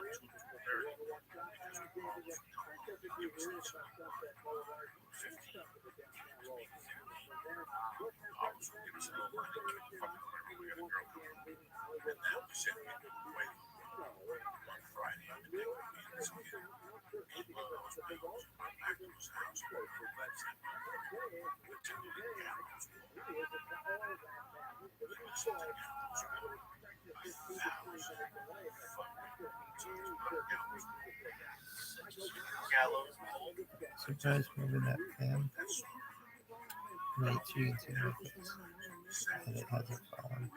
Basically, shot. I'll be in my shop. Automatic period.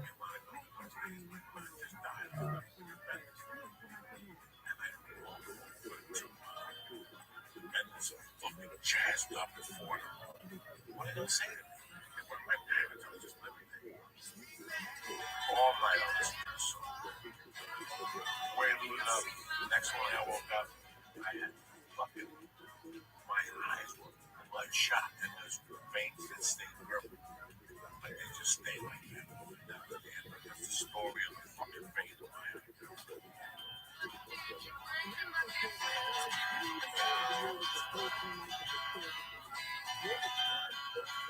Shit. At this time tomorrow, in 12 hours, I'll be fainting.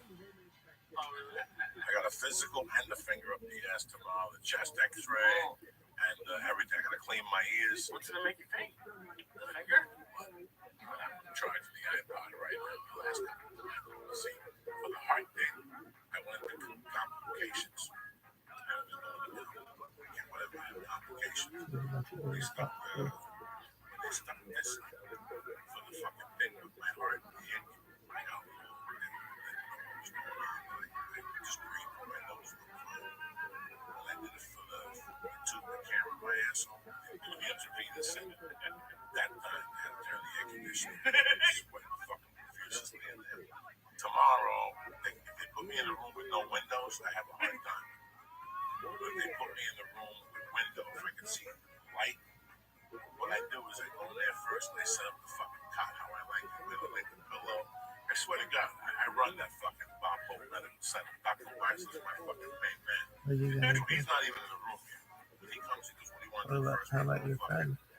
Sheet on, you gotta take your underwear off tomorrow. It's a fucking nightmare. Look at my ears, look at my nose, I trim my nose hairs today.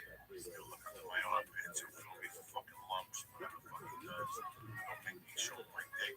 And then he'll fucking grab my balls and make me go off. And then he's talking to me. Check your lungs. Breathe. He's breathing. Bend over. He's making me breathe. I'll take a deep breath. So I feel cold and finger with glue going into my ass. And you can hear him fishing in there, like looking for a watch. And all of a sudden, he's like, you okay? And after that, there's not much you can say. Yeah, right. Are you okay? It's going to be a fucking minute. Am I okay? You just fucking destroyed my hopes at 9:15 in the fucking morning. Now I got to go down the hill and let this bitch take blood out of me, which is now even more mortifying.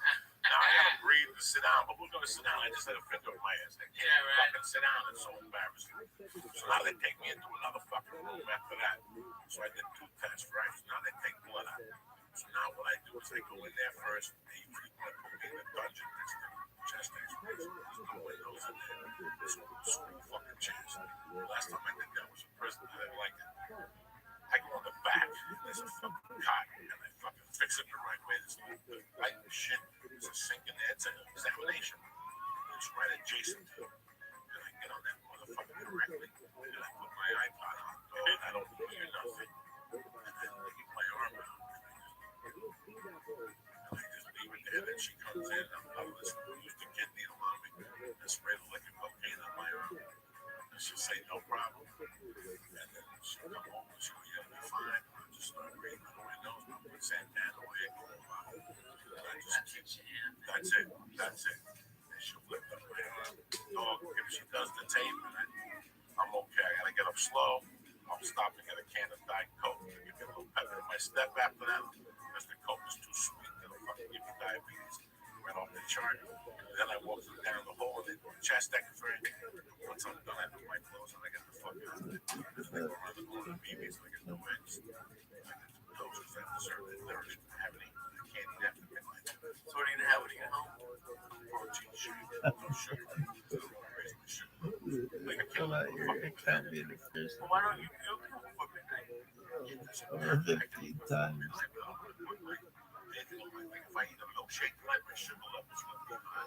There's some people come in there in 2 weeks because he thinks I got fucking diabetes. And I gotta go in there and do the whole fucking test over. Because I want to go hang out with you and go tell you what diet I'm going to do, which I'm doing right now. But my point is, I just don't want to do one time. That conversation was taken up by until now. I think that from what I gather at the last half sentence that I heard, the idea of getting money to make for progress is great, except in some cases when you have to trade that off for misdirection of where you initially wanted to go. So like Bitcoin is cool because it can't have that because there is no one putting the bill who now has a lion's share without I can't have a milkshake. Listen to me, this is at 8 in the fucking morning without realizing that I take the cookie, open it up, and take a bite out of the fucking pot cookie. And I go inside and I sit down and I go, that fucking cookie is going to raise my blood pressure. Does it come home? Sure, I have no ideas. I go to the fucking thing, I think my blood pressure. Listen, it's like one of those wrestling matches where like one greasy, wet guy wearing a Speedo high fives the other one and they switch parties. I go back down there and get the chair again. And then he was like, you're right. So that's why I'm just going to have a little shake. They got no sugar in this protein shake. They got no carbs, no fruit in it. And I'll just go to bed. My hope is that I sleep till 6 or 7. That's my big fucking dilemma. I gotta sleep till 7 so I don't think about it. The action gets back to 0. What's going through your head? Like when Negative. Negative. Negative. like where you what part is nervous? But if Can I it just were, kind of answer that because I don't know what's going through his head, but when it was they we would were have at more of a UFC chance of and I happening. had to hold him the fuck up, okay? I know what the fuck was going through my head. Coco, come Still back, unattended. all right? And then he was 0. all right, but he got Not light. even a 1. 0. Douche. Still a 1 attendant. No. 0. I was trying to bring her up, but I think she may have just bounced. I'll try to grab her. Somebody needs to say, yeah, this rabbi is really great. Yeah, I had a lot.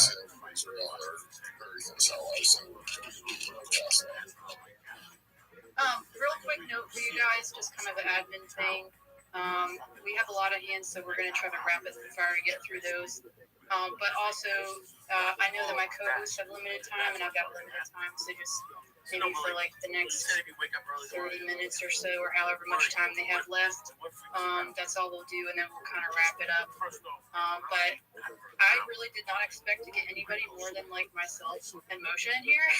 So if this is something people like and venting is helpful, and especially for mental health or whatever, I'll try to do some more of these, especially because I know it's hard to get in some of the bigger spaces. It's hard to get a word in edgewise. And if you hold up your hand, you'll be like that picture of that monk whose arm is all shriveled up, waiting an eternity to get called on. So, but the only thing I'm going to make you listen to, because I'm a Christian, I just got to do this, and I think it's wholesome. I'm going to read, if I can get it to come up on my thing, I'm going to read Philippians 4:8. It says, finally, brothers and sisters, whatever is true, whatever is noble, whatever is right, whatever is pure, whatever is lovely, whatever is admirable, if anything is excellent or praiseworthy, think about I didn't even want to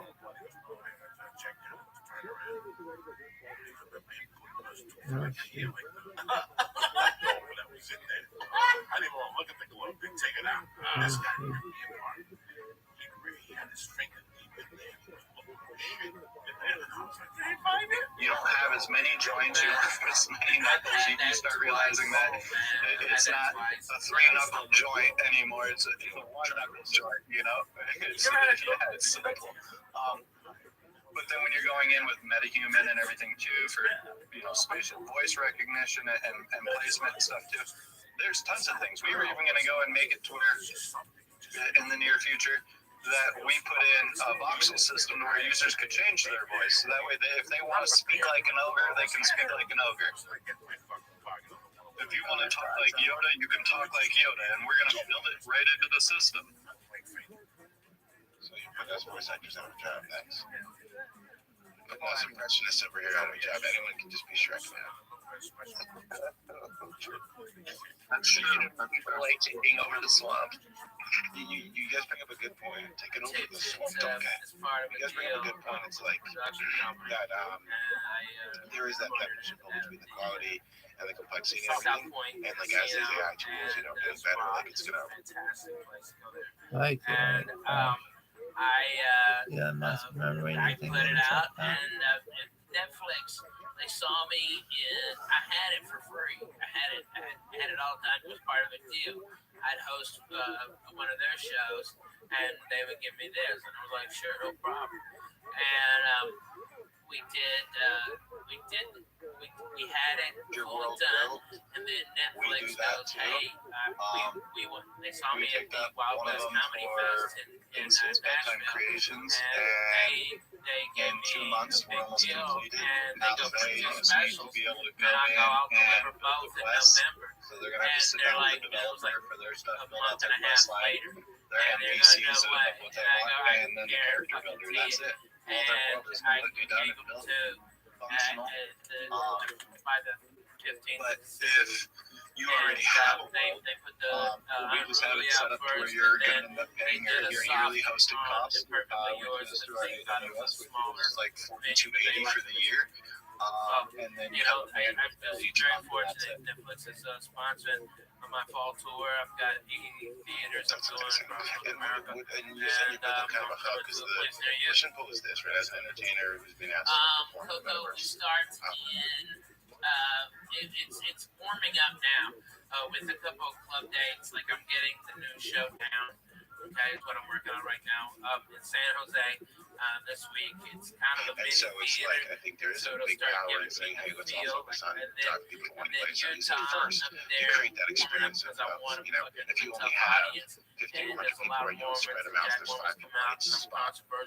You get them all in one spot. So you can like then I want to work on my Mexican stuff for hangouts where there's 100 people in there, and I couldn't even run into someone who's specific. I think I've got Mondays off. They were just spread out. So it's like, there's like a week do you plan on hosting events in there or doing things like that where it's like people, you know, built in there? Because I really do feel like it's gonna be like that. Like each, you know, universal offering is gonna have to have their own kind of centralized hub spot where they do, you know, events and stuff, and there can be information in that area and advertising or whatever.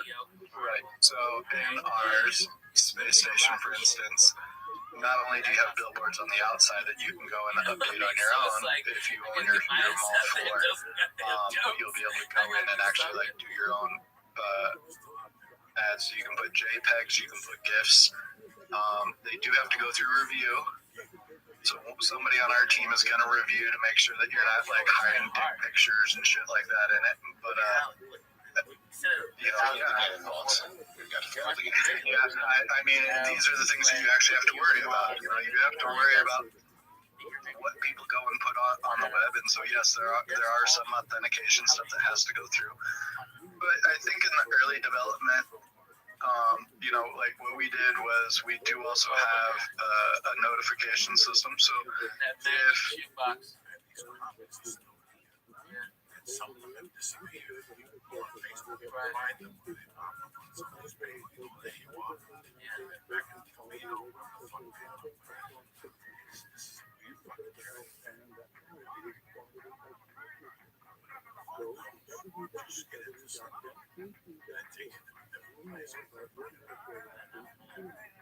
If I hadn't had Lana, I wouldn't have got last comment. And then I'd be like, barely get by. That's all the difference is. That's the truth. You know, I mean, it's that's why there's no prenup with me and the Jew. Okay, there's nothing. Okay, it's 50-50 all the way. You know, there's no getting out of it. There's no getting around it. You know, she fucking earned it. Actually, she probably gets 60-40 with me. Okay, without her, I would never been in. That's true. But I will tell you, I did read that letter. 2 paragraphs in, I was this is trash. This is disgusting trash. I don't know how people are having an awakening reading that, but there's something, you know, it's ridiculous. Like existential crisis. Yeah, I don't know. Maybe you were due for one. He's having one because of that letter. So it's just really. I just want people to be aware. This sort of narrative, all of these things are not just happening at the same time. Okay, people are not stupid. People are not. This is protests are happening right now. The Hamas narrative happens to be very consistent with this Osama bin Laden topic argument, but you guys forced us to do it. And the letter, by the way, is addressed to the youth. Okay, is addressed to dear young people. Your government made up.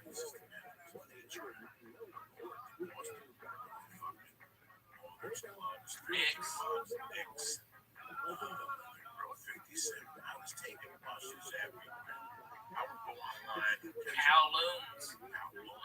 Fuck yeah, man. Oh my god, I was Toronto in those days.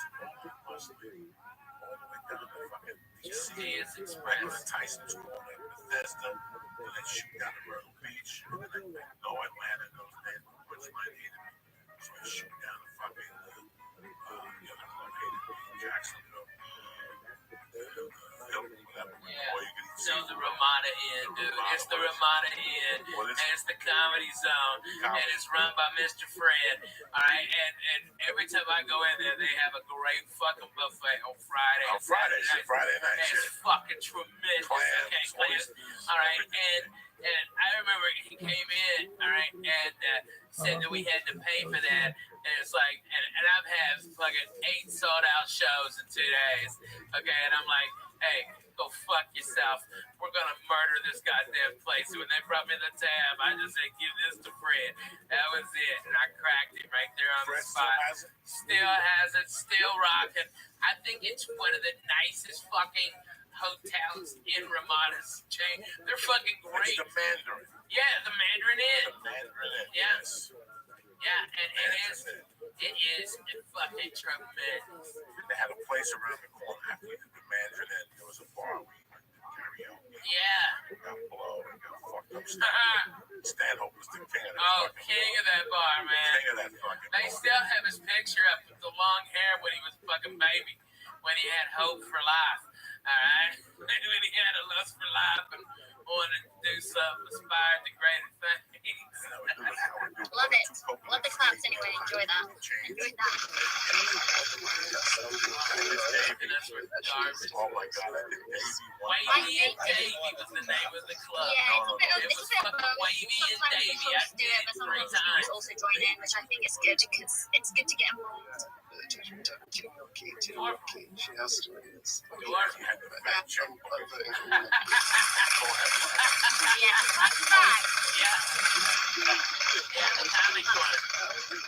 Fun fact is Mercury and I have the same ranking.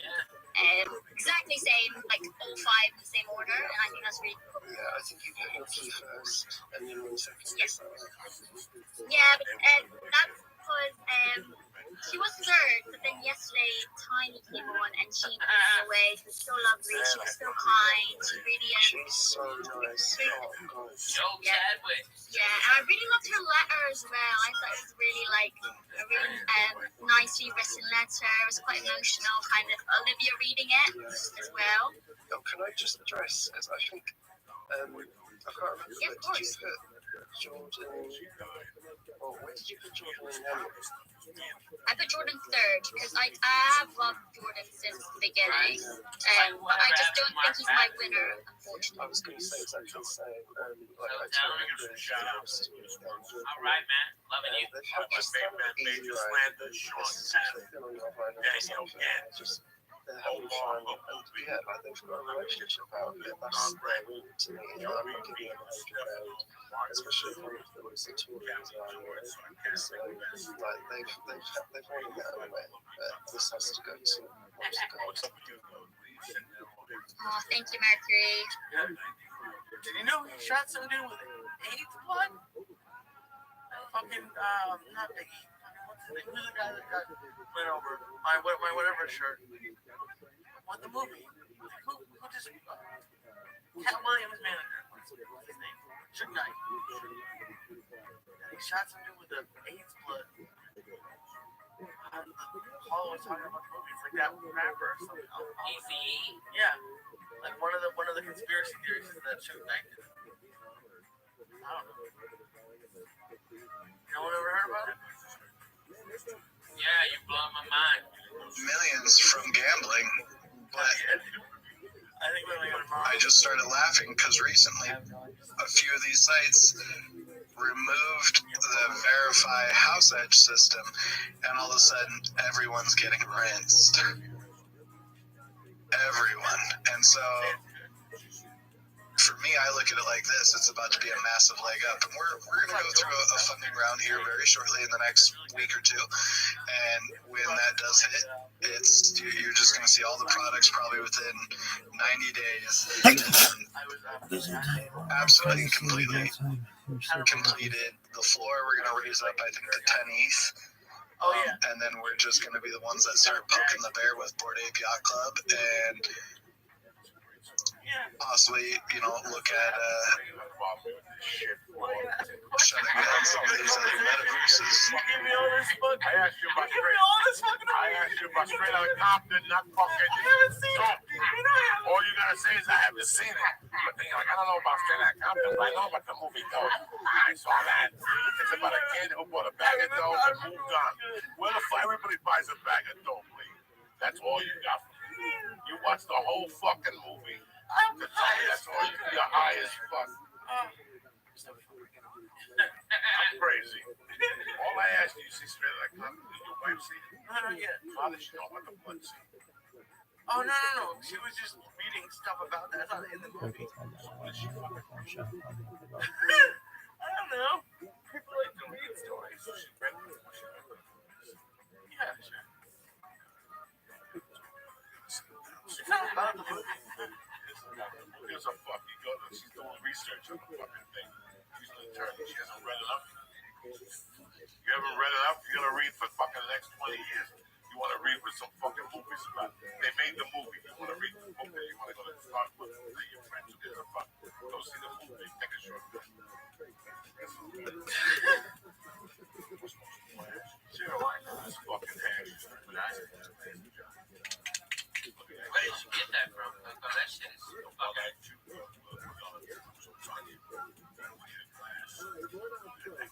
That's dirty as fuck. They're quiet.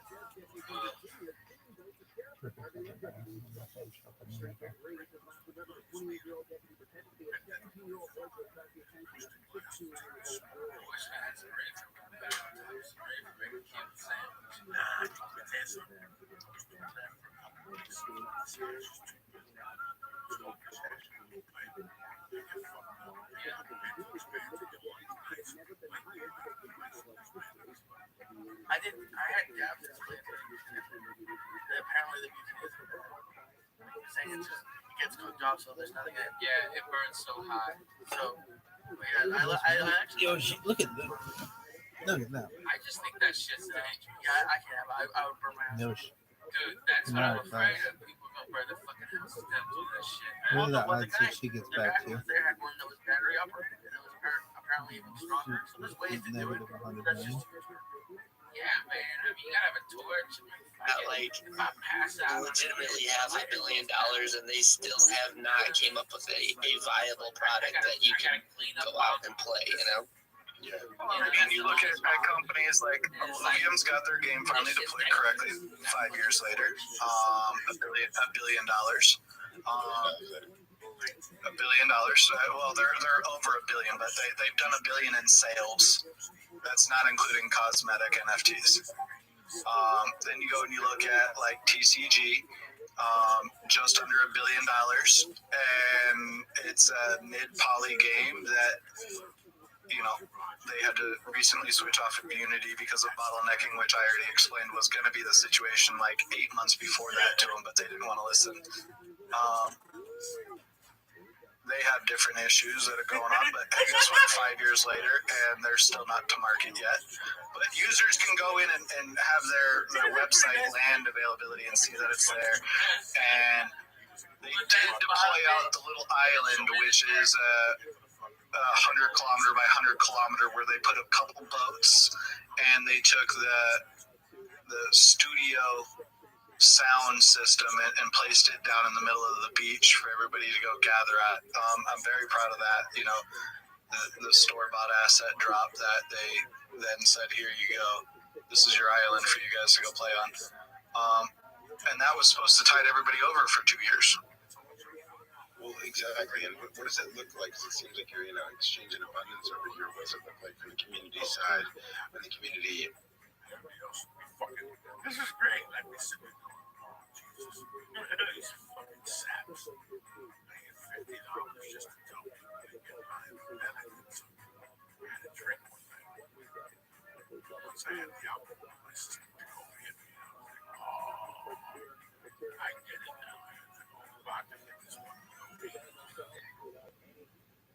I don't remember when that story started. I'm a big proponent of understanding what is 4 standard deviations to a DR consolidated range, right? Those are time-based consolidations, and they happen every single day.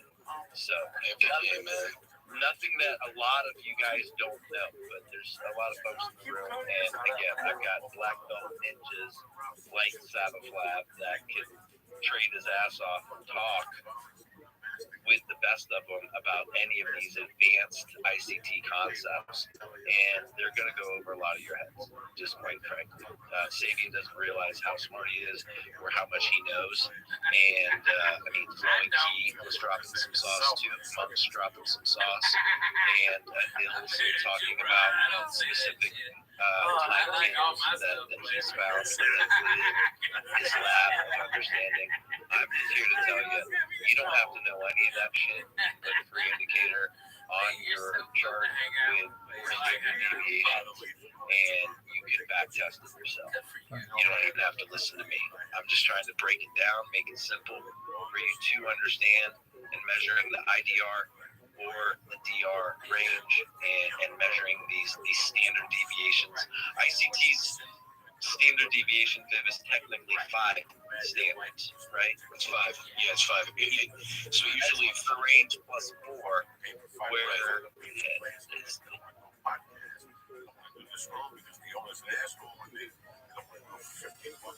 you're fucking dying on a vine. You're dying on a vine. You do whatever they put in front of you because Alan is the only one that's gonna gain. Yeah. This guy, when I lived in Seattle, that woman, Laura Crocker, God fucking bless her soul in hell. Fucking didn't like me. But she had dirty moves. She was Johnny. Yeah. She had dirty fucking moves, guys. And she had I would just call her. Yes. What she gonna say? She was made. They were done it. I said, well, where we are. You were. And now, and once I did this, I said, yes. You do this for free. You should be looking at $50. And you don't understand. This is what I'm going to get the argument with $50. I'm going on the spot after this. And then I got no spots for the way, which is the goal of this. That's the goal. First starting out to get 2 or 3 spots like, and you can really judge your fucking materials. You learn that much quicker. That's what you have to. That's what you have to fucking do. So there's no getting around it. There's no fucking shortcut to the fucking top of the mountain. You can put out as many goddamn vines as you want. You can fucking tweet all day long and have the fucking night. And guess what? You still have to fucking get behind the microphone in front of live motherfuckers and fucking have new jokes. So many young comics, they write their first 5 minutes and then that they've never done before, and then they never do that again for another 6, 7, 8 years till they start going up with jokes that they've never done before. Here's 5 new minutes, and it's like they don't have balls. They get afraid they're gonna lose something. They're not gonna be funny if they don't. It's fucking bullshit, you know. I mean, these guys, you know that kid. Or to take time to Matt slow Ryan, down. He And if you don't ever have a time in your day where you can just sit and have silence and have literally nothing going on, then you're going to set yourself up for failure. I mean, and you're also literally structuring neurons in your brain this way to just be trying to handle all of this information. I know when I was in the Army, we were constantly bombarded with so much stuff that you had to learn how to sift information very quickly. But then you call it brain dumping, like when people just cram for a test or something. You'll dump all that at some point. I mean, when I got out, I dumped a lot. I did a lot of brain dumping. But when you're constantly in that mode, you don't reflect. There's no self-reflection. There's no reflection on things around you. And myself being an artist, also, I can tell when I'm too overwhelmed, and when it happens to people, because I lose my creativity. I can't think of things to do for art because I don't have that quiet space in my mind to let things percolate and to let an idea, surface bubble to the surface. And most of the times, like if I'm reading my Bible or meditating or praying or something, those are the times when the really important thoughts and the really important ideas come out. And I just don't think that most of this generation has been taught that because they haven't grown up that way. A lot of us grew up having those quiet moments, and then the media came in after that to bombard us. So we had some tools to fall back on and to try to utilize. A lot of kids now, they don't have that. They've never learned that. They don't know how to fall back on that. We'll have to teach them. It may take trying to bombard with enough good information that they put those things in the good category, and that we can, just to get a space in their mind to then have the message of like, hey, we need to actually slow down and think. So that's my 2 cents on it. I'll get off my pedestal, but hopefully that answers your question. Oh, good. Yeah.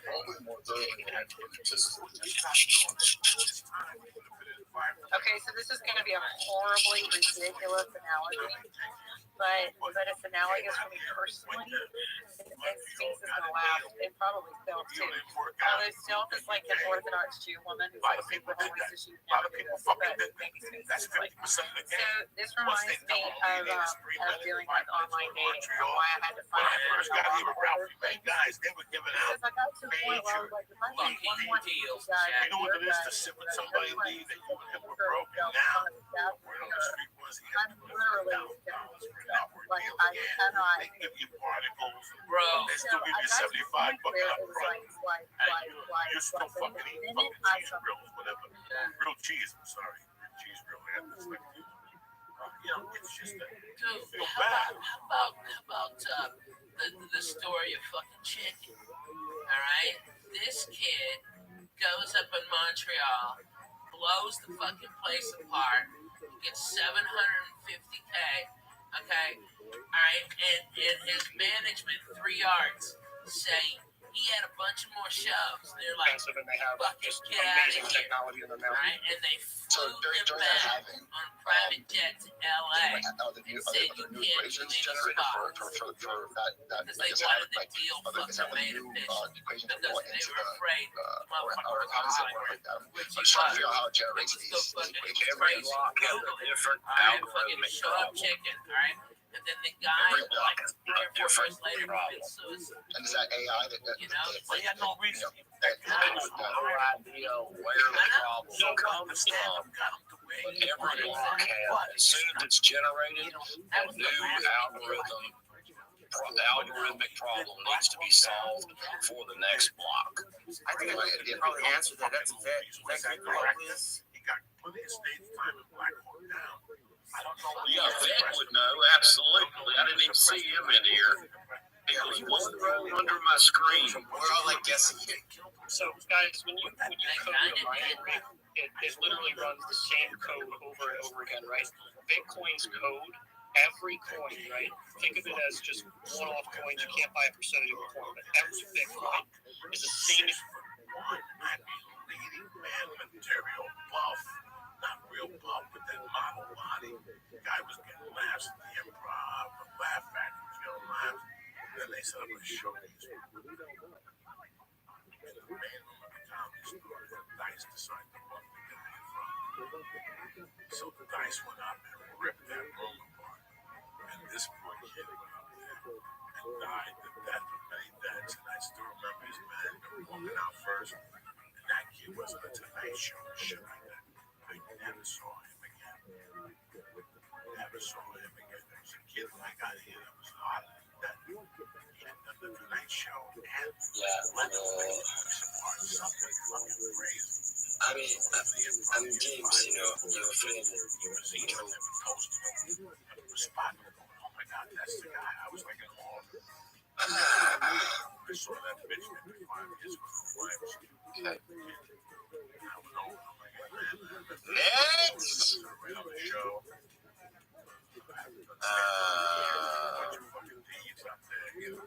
Just the typical. Yeah, Mix, you're up, bro. That if he was stuck with it today, he would have done something. Yeah, Mix. Come on, let's go. You're already in 8, 9 years in. What the fuck are you gonna do now? Yeah, I mean, you've already got a TV. Can you hear me? You've already. Yeah, we can hear you. 99% That's your. How many fucking goals I gave myself? I used to give myself goals. I'm gonna go back to Colorado. Well, how about this one? I'm gonna do a movie with Robert De Niro. I'm gonna do a movie with Al Pacino. Basic advice, I'm gonna do a movie with Adam Sandler. That's you. You wrote it in my fucking in my apartment. How many rockets were Wrote sent your over into goals Damascus? down. And I why did you remember it. preventative attack? That's what I'd like to know. That's why I came What was it? Where's military guys? I do my soul space. I did a soul space and soulmate. Like, it tells you what Adam Sandler, what year was that? Delta's gonna come in and No, I don't want to change the character. I'm just like, I don't know what the hell's going on. In the other movie you did, I just until I came in, and then Monica was talking about what was that when the ring was the old guys? Yeah, he's a guy after the other. You got all those fucking goals now. I've never fucking seen anybody do that. That's fucking amazing. Coco did not have a fucking house. He was sleeping on my fucking floor, or when fucking Johnny West was being a fucking shithead. Okay, Coco would lay on the goddamn floor, and if Johnny West was out banging chicks or fucking doing gigs, Coco had the futon. All right, he'd blow up my toilet, fucking take 3 showers a day. El Paso, I had the futon. Yeah. We'd send John to El Paso. And it was hot and we couldn't sleep, so we turned on Joey Medina's fucking cassette. I mean, his CD, and fucking we were out before the like 3 joke line. We're like, it was the cure for insomnia. God bless.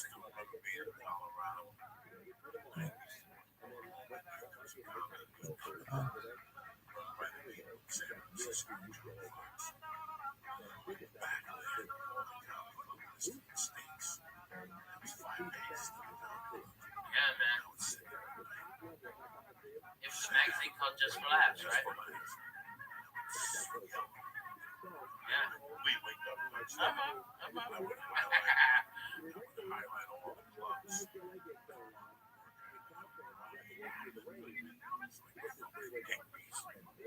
Yeah, man. And the punchlines were awesome. My buddy Ty Jordan took me to Walnut Creek.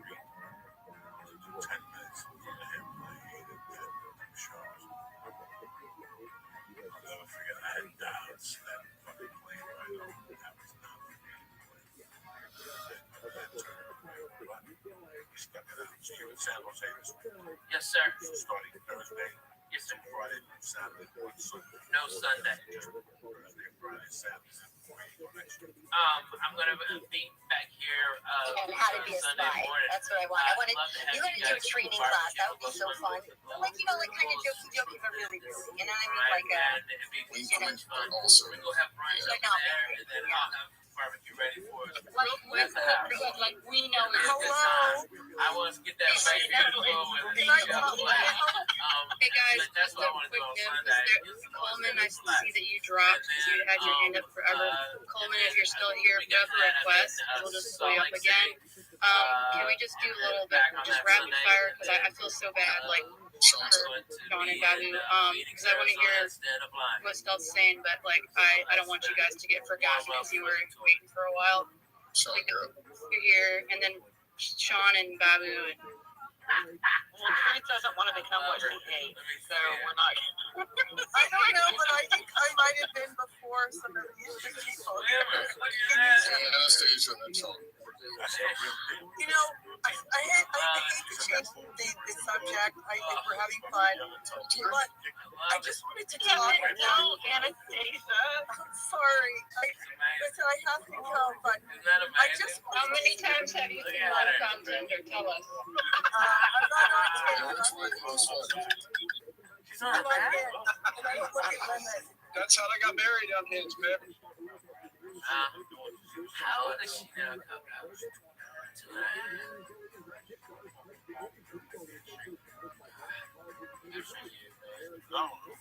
I'm so happy. Hey, as usual, my main motherfucker's on it. Go to onit.com for the best.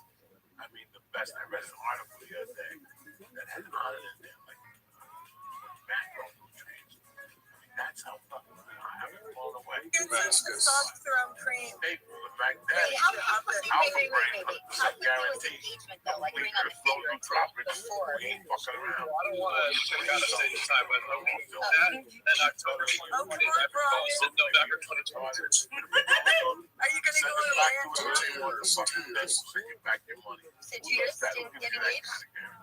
That's forever. If Wow. you do it a third time, you won't trust her. I mean,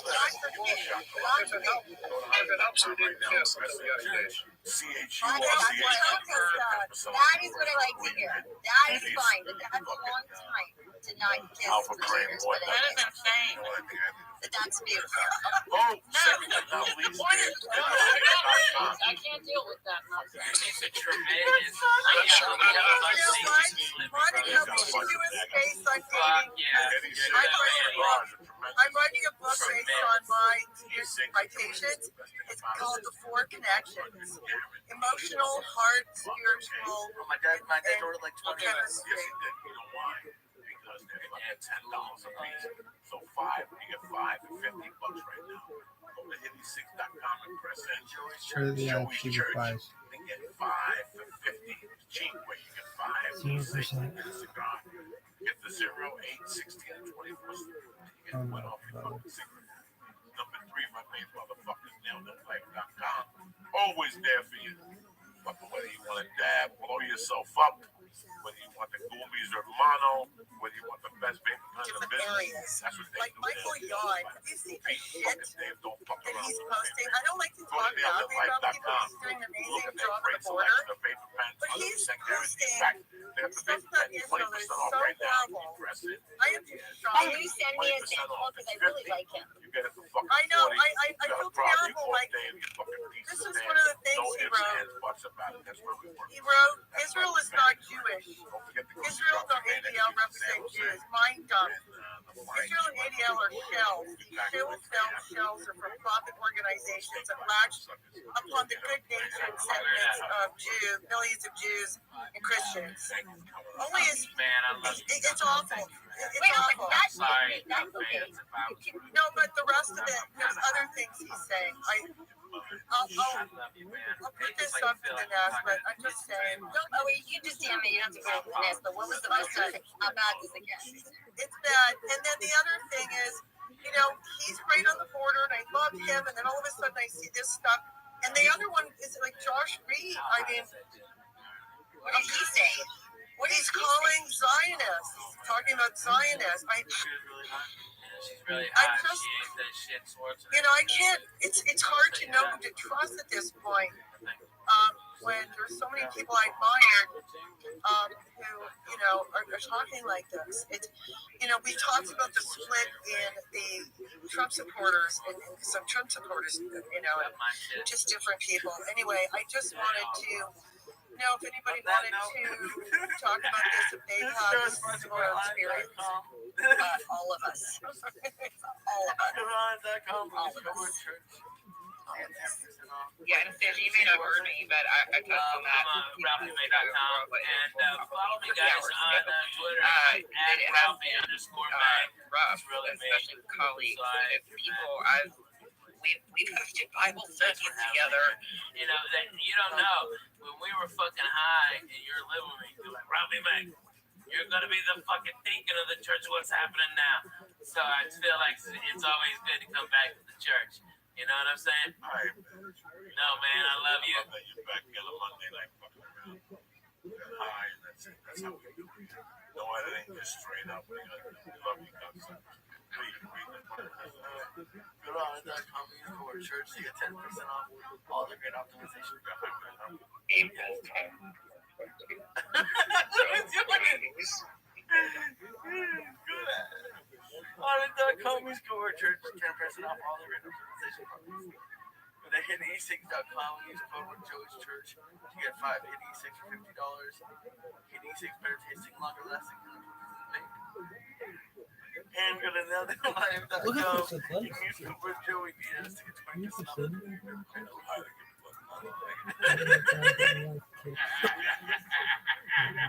No, man, you're going to be calm. No, breathe through your nose. You'll be fine. Yeah. You know, I saw that ad for people on TV. We can up your marketing. That's great. I'll tell you what you got. You got some different schools between that kid and you as you live. You've seen how our numbers stood up, what we did, what works, and what different works in some markets. How many times have we called and said, wow, we had this guy who's a celebrity and he's got no hits and this guy's a baller. He's got 2,000 fucking hits. I wonder what the fuck happened. We learned not to release a podcast on a Friday. Right. That's a dead fucking thing. We learned not to edit a fucking podcast. These are the things we learned by doing. We used to do a podcast, we used to edit it. We stopped editing it, the numbers went through the fucking roof. Right. You know, you say fuck and yum and fucking Chinese. They love that shit. They love that shit. You gotta drop a spick, a chink, and a nick so once in a while. So this is what you have to tell the people that they're gonna sit there and look at you.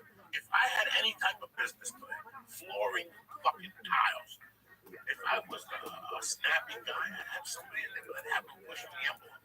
Because I want people to say, what the fuck is Ralphie May Flooring talking about? Right. Fingers up an asshole. This will not continue. I'm a Christian. I'm a Christian. These are the people that push you more. These are the people that are going to go, you own that company? And that's what you're trying to do. That's what you're trying to do online. That is the social, whatever. You can go on Facebook and dick around and show people what you had for lunch. There's a fuck. You know, there's a fuck. Unless you read. Especially because people follow so many people, you really have to stick out. Yeah, man. Especially if you have a business. If you say, I mean, you'll get a lot of hits if you like took what you had for lunch and it's like Giner. You know, if it's a nice pussy, mate.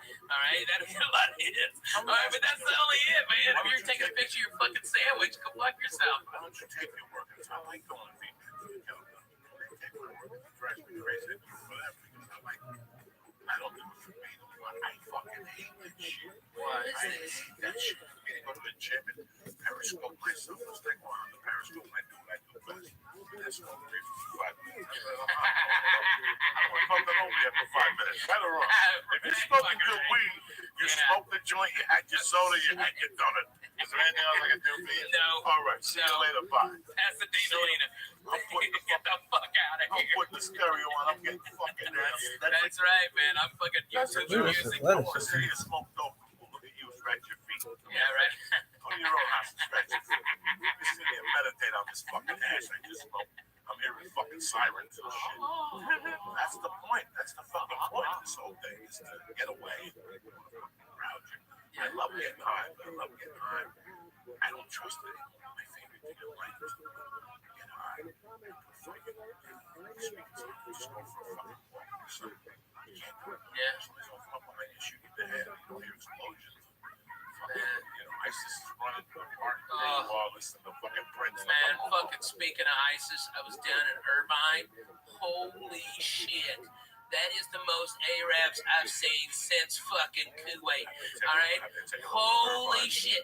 Dude, these fucking retards, they throw their goddamn carpets out in front of the fucking fountain. It looks like valet parking for Magic Carpets. It's Arabian night. Why are you talking? It's Arabian days. Hey, because it looked blow uppy as fuck out there. That's why. Because those fucking, they're very combustible. That's why. And I've gotten shot at by those cocksuckers, Coco. I've been to Iraq. Not the ones here. I've been to Iraq. Ones here, they're nice people. Hey, I don't know they're nice people, Coco, because I can't fucking tell their difference. They're walking around with that fucking hot jeep or whatever the fuck that shit is, looking blow up me like a motherfucker. Man, I'll throw a ham sandwich at them. They'll kill themselves. I'll solve this fucking problem.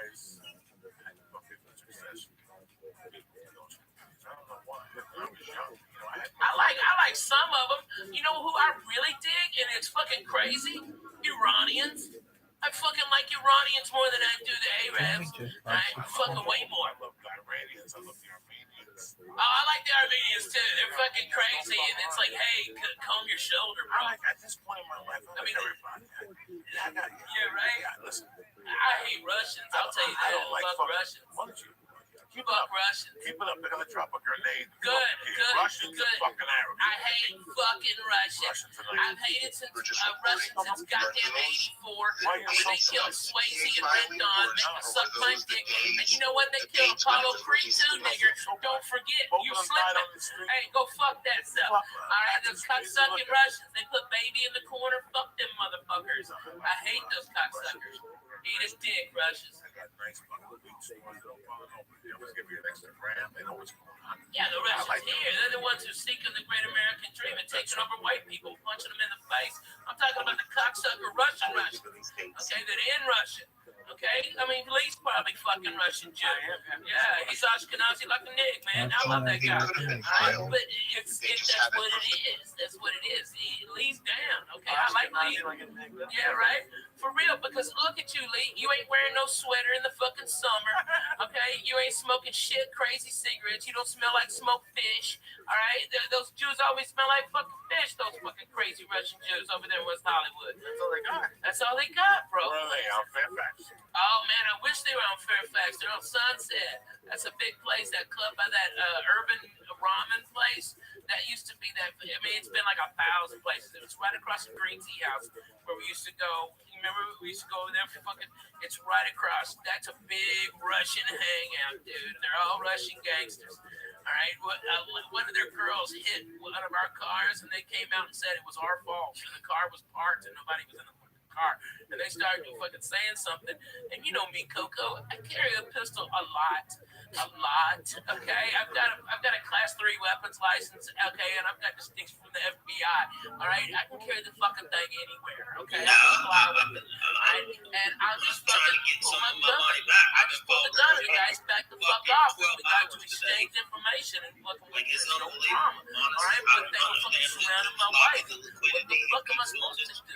I got hit by a Russian lady in the parking lot.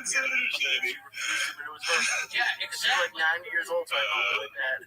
But she was like, no, that wasn't me. Dude, just getting started for tonight. That bag is up 130% for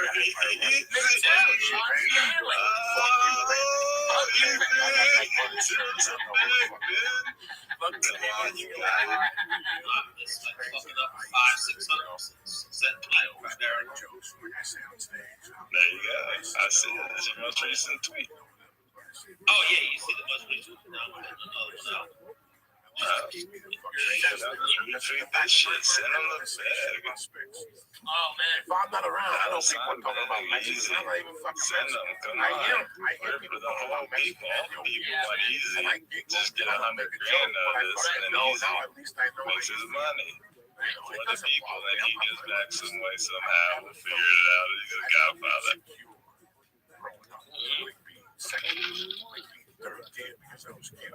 Come on.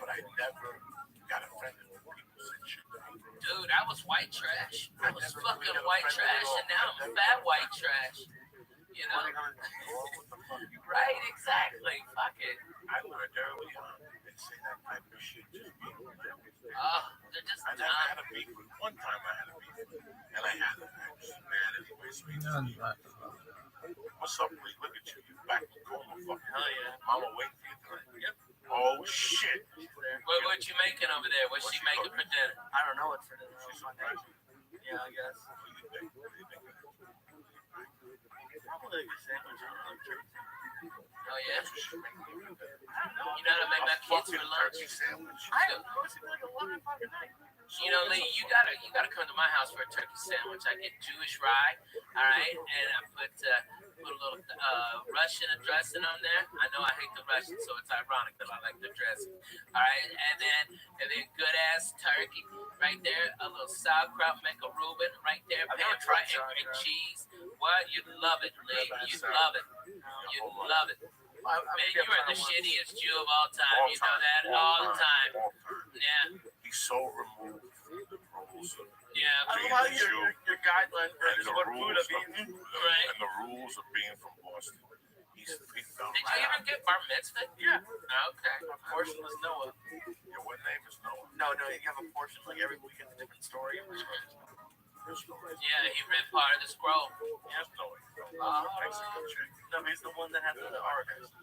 Yeah, man. Noah put all the animals into lights up. It's just I did. I have my Sing some of that for us. I know you still remember it. I don't remember shit. Don't you bullshit me. Those Jews drill that shit into you for 6 fucking years. I know. It's terrible. I don't like what like Noah or just any of that. Come on, sing it. Come on. See, Baruch atah Adonai, Eloheinu melech haolam, L'cheikianu, Higanu, I think that's like over bread. I'm not sure. Yeah. That's all. Yeah. Sure, why not? You gotta know. Why not? What if you're ever in Israel? You gotta bless some bread. No shit, man. Hey, and you know what? Fucking #1 in Israel right now. Church of what's happening now. Fuck yeah. Jews just went crazy if I got it right. fucking them up right now. Man, I like Israel. I like the way they fucking roll. Dude. Yeah, it's kind of scarier. Like I went over there and it was fine, but now you see like I used to be all pro Israel, but now you gotta look at it kind of objectively. They're both kind of fucking up. Man, just go to Haifa and everything's Haifa's chill. really nice. Yeah, everything's chill in Haifa, man. I always thought people with these girls he's growing up right there. About 2 years ago, my best friend. That would be Haifa's, like those cities that everyone's chilling in.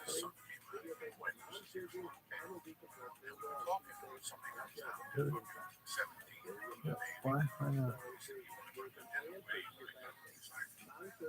You take the subway. And I said, the projects was on Berkeley. Can you eat Subway? He goes, that's all I eat is Subway or my grandma's spaghetti. He goes, that's all you eat growing up. Joan didn't take it to be police, bro.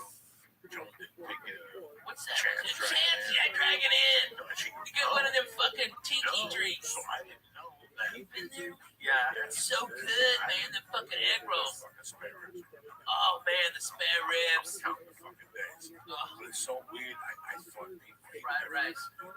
That's what it was. I just thought I ate everything. You know, when I went to New York City 10 years ago, and I saw women in red papers. Oh, that's disgusting. In the middle of Times Square. I knew it was over. So there was a lack of everything. Whoever rented that building should be fucking shot down 2 times in the head. But that's the way I was in Long Island in an elevator. I saw a kid coming up with Domino's pizza. And I almost died. One time I was stuck in Long Island overnight. I just woke up. It was a terrible hotel. I went to the guy and I got a menu and he gave me Chinese menu. I just ordered. But try to totally discredit someone who's actually bright. He's actually probably one of the brighter people, right? It's just, again, it's an example of the systematic tearing down of reality and placing it as a narrative. I wanted to say that. Even tonight, they're using a weird dictionary. Hey guys, hold on 1 second. I don't want to give Truth a panic attack. We're gonna try. What happened? I just wanted to. And I will check it out right away. Also, Sean, my 7-year-old daughter, she was not able to how we didn't sell enough until to she you. was 5 There's as well. always those motherfuckers. Usually it's a black guy. I'm not seeing I didn't know. Oh my God, there was an asshole named Vance Bradford that still owes me for a gig in Texas A&M. Is extremely gifted musically. Yeah, that's the manager. like, and he still owes me $500 for that. He's a fucking dick. All right, and you know I'm rich. I don't even. $500 is dinner with us. Okay, all right. But I remember the guys that fucking fucked me when I needed it, man. $25 for an MC spot in Vail, Colorado, no hotel. I had to call from Lakewood Chrysler Women. That night was so cold last night. My car was on at the fan building like a snap. Daughter class, the teacher did a like an anonymous survey in her classroom last week, and the teacher asked 2 questions of every student. Who do you enjoy learning with the most? Who would you like to get to know better and learn more with? And like 68% of the class put Coco. Man, tell them about gas station. And 100% of classmates put they want to get to know her better and to learn with her. So totally agree. I think sometimes when disabilities or any kind of learning difference, you know, they find their skill, and she is like the most beautiful little human being. I mean, she's just so wise beyond her years, and it's amazing. So I just wanted to chime in on that. Thank you, Jeff. Thank you, Jessica. So with Mars or Freemason? It was Freemason. That was great. Okay, I couldn't see him on my screen. Sorry, Babu. Go ahead. Yo, what's up, baby? Is this the same space as before, or is this a new one? Okay, Babu, you sound like Freemason. Sure. Okay, we gotta go to Babu. That include Mola in that diet. Thank you. Thank you. Yes, you Thank you. No, that's just one part of it. Right, they don't. For Mama, her don't like what's in the sauce? I have no idea. It's fucking amazing. It's a little bit of Jesus.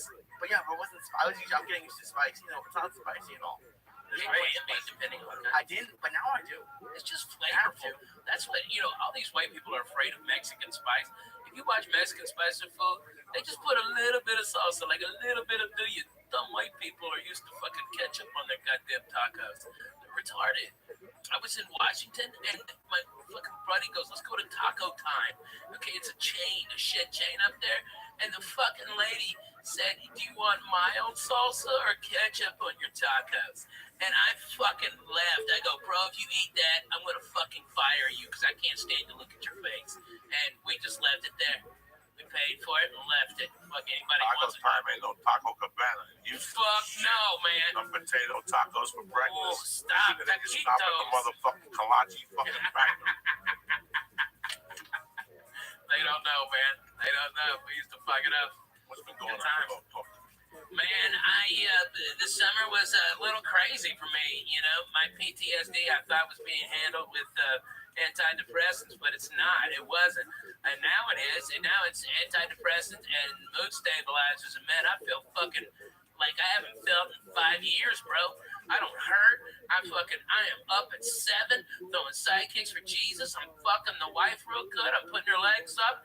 I'm hugging my babies. I'm playing with my babies more. I'm more focused on it. And it's like, you know, man, you were absolutely right. I didn't like the fucking truth being told to me, but man, it was the goddamn truth, Coco. When you broke it down, hey, pal, you've been slipping a little bit. You were fucking right. You were goddamn right. And I didn't know how bad it was until I fucking went to the goddamn doctor describing all my shit, and he goes, you're under-medicated for your PTSD. You are way the fuck under-medicated. And now, man, I feel like I haven't felt in years, man. Like the whole world isn't closing in on me. Like fucking, like LA is not bothering me as much. Traffic doesn't bother me. Fucking nothing bothers me no more, man. I am fucking great with life. It is fantastic to not be pissed off, except for when deadly needed. You know what I mean? It's nice. It's nice. You're always one of the worst people to get those two bumps because, in the back of your head, you know he's right. Oh, and that's the fucking worst. And he's not right about it. Like, I'm not saying you're right about everything because no one's right about everything. But when we've had a couple of those talks, and during it, you hate him. And it's just brutal. You hate, and I think it's just anybody who you hate. It's so. Like the most 9 out of 10 men are mad at their dads because they confronted their parents. But they're not doing that. You hate the people. Growing up, I hated my stepdad because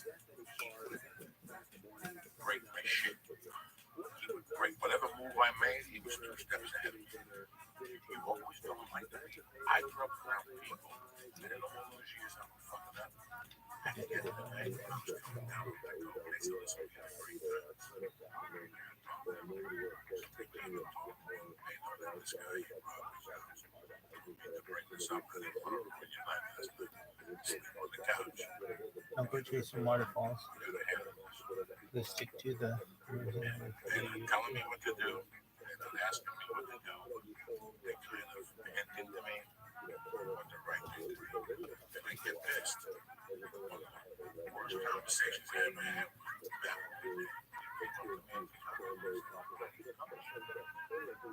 Rabbi, 95. Yeah. I'm already killed my ex-wife. I'm living in a basement. I have no food in the refrigerator. I'm sustaining just maybe a rent and pay child support. I'm lifting weights. I'm doing the right thing. I'm on the fucking road every night. And I would cancel all the time. You know, this guy came up to me. Hey, man.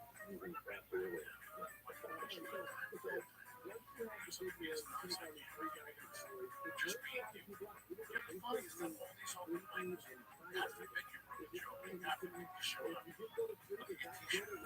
Green t-shirt. You had a white t-shirt. Those were your hits. Because I'm not saying that bad about you. You quote these guys just being you. I know you're doing love. I know you don't do it here. I know you don't understand just rep your right. Look at this athleticism. Yoshi.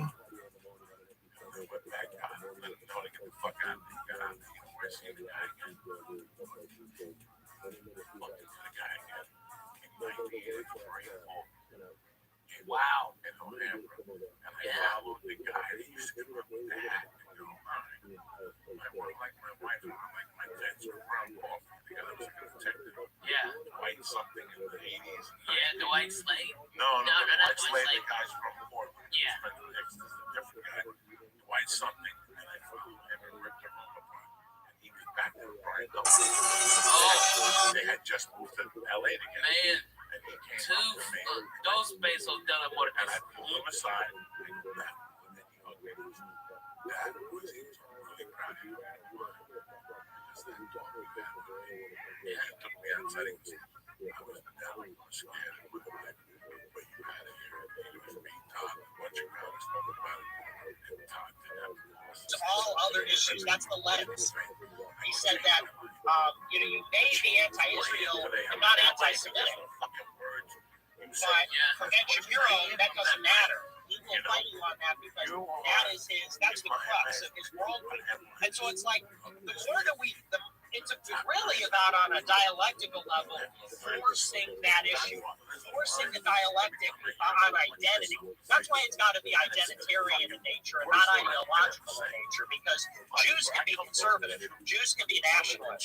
People say things like, well, I'm against anti-Semitism, I'm also against anti-white. I'm in favor of nationalism for America, just like nationalism in Israel. And it's like, but it cannot be general, it's got to be particular, it's got to be like, well, but they are different than us. They are not us. They are them and we are us. They are Jewish, we are Christian. They are fundamentally of a nation, whether they're Israeli or they're part of a sort of diaspora, unofficial nation, a stateless nation of Jews. But they're not in the same nation as us. And this has consequences. Their religion, their tribal identity, their tribal identification and participation in this diaspora nation has consequences. And so that just needs to be ever present in your mind. To me, it's very important just to identify them. That's like, I like to just point out, like, hey, so I just did a seminar. And now I'm trying to point that out because, and I wasn't even really scared. Like Trump pointed out years ago, they changed their names. They changed their names, so they don't sound Jewish. And then also, when it's convenient for them, they're white. When it's expedient for the point they're making, they're white. When it isn't, well, they're actually Jewish. That's the classic. Hey, I'm white, and I think white people are total fucking assholes. Blah blah blah. But then when there's an anti-Semitic incident. When a swastika's on a Jewish cemetery, they say, "Oh, I'm Jewish, and I feel scared to go home to." Protect people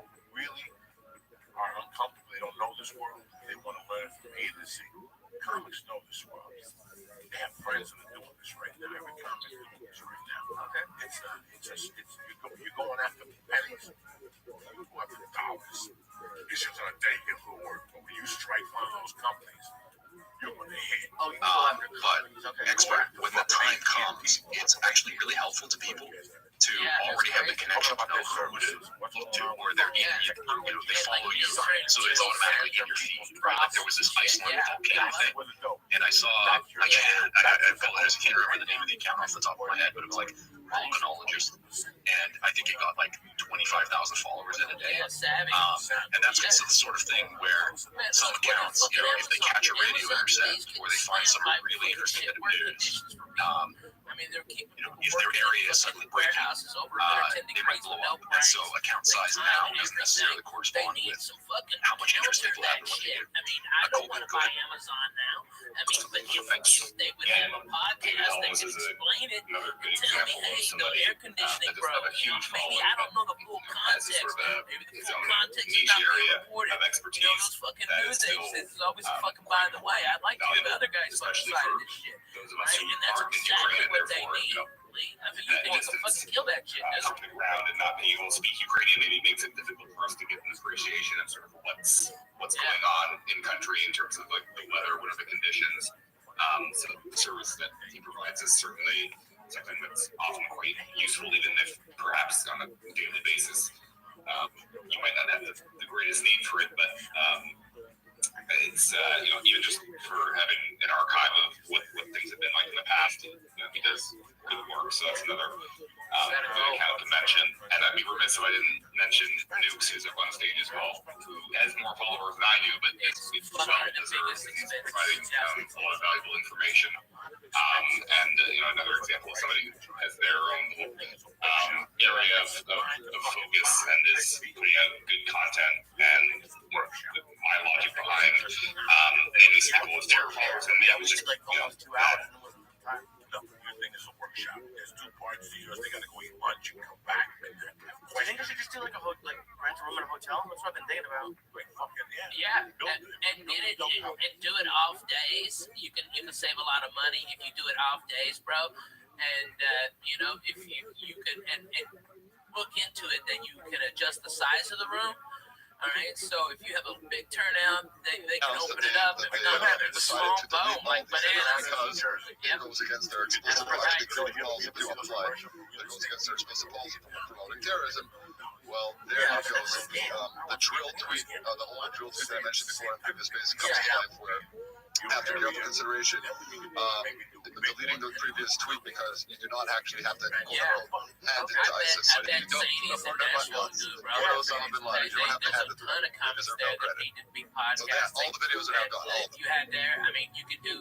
They put it out to all the comedy clubs in the southeast. And all of these comics are comics. There's fucking 40 guys in Memphis. There's fucking shit ton in Louisville, Lexington, fucking Knoxville, Chattanooga, Atlanta, Birmingham. Man, all of those guys will come up. Go ahead and jump in. This is like the after hours space that gets really raucous. I really appreciate that. You were talking about the terror room you were in before, and I wondered if it was the same room I was in where the Muslims were trying to tell me that Jesus was a Muslim, and that's why the Muslims have a claim on Jerusalem. Utter heresy, and I personally. Hey guys,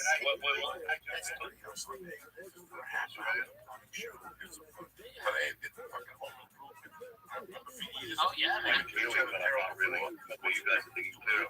I wanted to. No, there is no difference. Yeah, and so a lot of those guys are fucking shit, man. Yeah, and just steer them. There's got to be a program. I looked with dismay at the marches. Oh, for fuck's sake! Involved into total chaos in here. I did that. I told you. I know you did that. We have to do it more with more companies. When I look at the marches, the mad marches around the world, when I look at yesterday's motherfucker that somebody just mentioned about Bin Laden, and people say this is happening again, like happening in Germany and all of that. But actually, if they're talking, I'm gonna have to drop it. I'm gonna go. Lee, brother, just come to Nashville, okay? I'll set it up. I'll get you a night, okay? I know everybody fucking run out there and supports you. Nashville always supports us podcaster comics, okay? And dude, And not only that, you don't even have to get a hotel there. You can stay at my house. My house is like 8 blocks away from the club. It's empty. It's a big fucking house. But I had, Fuck yeah, I'm going to tell you my story in a minute. I'm going to give you everything in there ready to go. kind of a fact pattern. Yeah, man. Leave my pleasure. And I It's just even got kind my of buddy Aaron amazing to pick you up because for the over the years, nobody believes me. My car. And then God just keeps dropping these people in my lap. Like, I've now reconnected with my roommate when I was 17 years old. And she was a witness to a police officer in Lenexa, Kansas, which is a suburb of Kansas City. Once he figured out I had no parental supervision whatsoever, he arrested me, took me to the basement of the police department underground, made me strip search, ripped out, I was on my period, ripped out my tampon, and made me scrub my legs, and violated me just visually. Luckily, he didn't probe me or anything like that. But then he let me go because I had no one to sign me out. I was underage and there was no parent in the state that could sign me out. So he didn't want to get caught. And my roommate, when I was 17, she got fired. And here she is. I'm 58 years old. I'm a mother of 5 sons. And they were between the ages of 25 and 35. And for a lot of years, they were just like, wow, mom's got some stories that are kind of far off. And of course, I couldn't tell them a lot of things until they came of age. So when I started to tell them things so that for their own protection, they were still just like, wow, this is a lot, Mom. So I will begin there. So at 6 months of age, my mother had birthed my brother and my dad was deciding that he wasn't that keen on her having kids, and she kind of had kids for that classic trap the guy. And so Al hired me. And I went over there. No money in my pocket. Al got me $15 up front. I'm going to take home every night with a license plate. No problem. I like to work my own house. I had a gate. They made it. I think for 90 days, I made 7 to 8 grand. Up with another woman. I have 2 half brothers from that relationship. So I was abandoned by my father at 6 months and then promptly abandoned by my mother and left in a home with a brutal diabetic who was an absolute religious fanatic, watching 700 Club, Praise the Lord Network nonstop. And but she was very sick and twisted. Possibly, maybe somebody dropped her on her head. We don't know. But she was going to a church where the extremism was such that her son was being molested by a woman in the church, and that was my uncle. And so my brother and I began to be molested at ages about 3 and 4 years old. And the interesting thing about that was that I was programmed at a very young age by my religious evil grandmother that as a female, a man would not be able to resist me. So my brother and I would be in the bathtub in the evening, which is not uncommon for a 3 and 4 year old girl and boy to bathe together. But I got different treatment. My grandmother would take me out of the bathtub and rub my vagina raw, and she would give me douches and enemas, which were really traumatizing and horrific. And while my brother watched, I remember my brother just kind of splashing around in the bubbles, and I was being, horribly rubbed raw and taught that my vagina was dirty, disgusting, and that men would never be able to resist me, and I had to keep my vagina clean. And when my uncle started molesting us, and she caught us in the basement, I was the one that got punished. So I got spanked and made to stand in the corner for being molested by my uncle. My brother did not get punished, and neither did my uncle, who was doing the molesting. And he was penetrating me with his fingers and things like that. So, I think I probably lost my virginity, at a very, very young age. I was very traumatized, and permanently so. So was this your mother's brother, your uncle?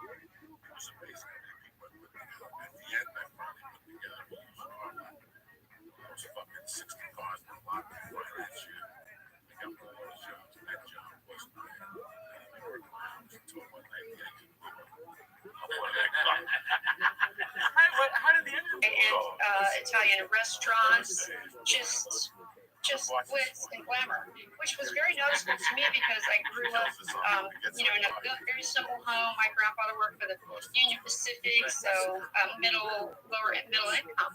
So there was glitz and glamour, cameras everywhere, famous people like the people on TV. I remember meeting Robin from Batman and Robin, and Evil and Dean Martin and Jerry Lewis and Frank Sinatra. And Dean Martin ended up molesting me at the most So my mom had me singing to Aretha Franklin and Dionne Warwick back when she had 8-track tapes, and I was standing on the front page of her Galaxy 500 just belting out Dionne Warwick and Aretha Franklin. So when I started singing, people thought I sounded like a really powerful black woman because my diaphragm was heavily exercised even as a little girl. So I started singing. We all sang like a partridge family starting about the age 7 or 8. And we were playing these really high-end gigs like my mom sang non-televised classical history song. I think you might remember that I mentioned that I ended up with 5 kids with the rare form of embryodrifus muscular dystrophy. And I have as well. So there's a connection there that I'll tie in later. So to Dean Martin, it's always just a bumbling drunk you'd see in there in some of these live performances. And here's another thing too, so many of these people who get all these gigs were actually worshipping them and laughing away all these Hollywood stars, the people running all of the late shows and stuff. Dean Martin, wouldn't surprise me one bit. Yeah, in fact, I have counseled someone who was molested by Jerry Lewis, but Jerry Lewis actually preferred boys. And you might remember if you do just a little dive, you don't even have to do a deep one. You'll find the Rat Pack, and they openly, that's Sammy Davis Jr., Frank Sinatra, and Dean Martin, those guys all worship Satan openly. And back, it was publicized during the Satanic Panic, and then the media did their beautiful job to hide that. But yeah, I was right there performing on stage. Now, my mom had me, we all had our family song, was Tina Turner's Proud Mary. And my mom had written that song, and she is very, very talented. She taught me to sing like Tina Turner. And so my brother was there, we all just imagine looking on stage, and you see these 2 kids, 7, 8 years old, just performing at a Las Vegas television show with Frank Sinatra. I mean, it just really, the people were just like blown away that these kids could sing like this. And so after my signature song was Jesus Christ Superstar, I Don't Know How to Love. Now that one is kind of interesting because that's where she's singing about how she's trying to figure out how to seduce Jesus and talking about all the men she's had before. So I would spend the day at the beauty salon having my hair done up in a beehive and with all this heavy makeup, red lipstick, looking like streetwalker. And then they would put me on these huge staircases in the middle of these Las Vegas hotels and do all of these photo shoots that would end up in the local newspapers. And then I would sing on stage. And after we would do our performance, then my mother would send me off the stage to continue, because of course she would keep some kids on the stage all night. And so back then we had the Roy Rogers and it's the non-alcoholic beverages, so the kids we could get up on stage and be in the bars like they don't allow that these days.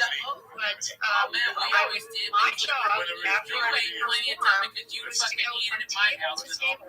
This is what I remember most specifically. It's kind of like wedding events where you go and there's like tables set up and there's groups of people. So I'd have to go table to table, introduce myself and let these people shower me with compliments and touch me and touch my hair. And of course the men, especially the dirty old drunk one, and I can tell you Dean Martin was drunk from the time he woke up until the time he passed out, and I do mean passed out. So when you see him on the video that I put up at the top, there was a gentleman that in Great Britain that interviewed me, and he actually found one of the videos of the hospital. It's just a telethon that year, and you can tell D-Mark is just completely drunk off his butt. So it was really great because every time I turn around, there's someone who finds evidence of my story. So it's just so nice to see, to just be validated because my whole life I've been shunned. I've been told to talk about it. I've been told, just go away. And so that's part of the reason that I started helping other survivors for free. We just want to talk about this stuff, and that's what we've got to do. We have to shine the brightest light on this to bring these demons down. So here I was, 24 years old, being and just penetration rate, even at that age. And then my uncle started performing oral sex on me. Thank God he didn't make me perform oral sex on him. And because I was foreplay and he was finishing with my brother. So he was sodomizing my brother repeatedly throughout his life. And I'm not giving away any secrets. My brother is a professional comedian. He's got a CD and everything where he openly talks about being raped his entire life by our uncle.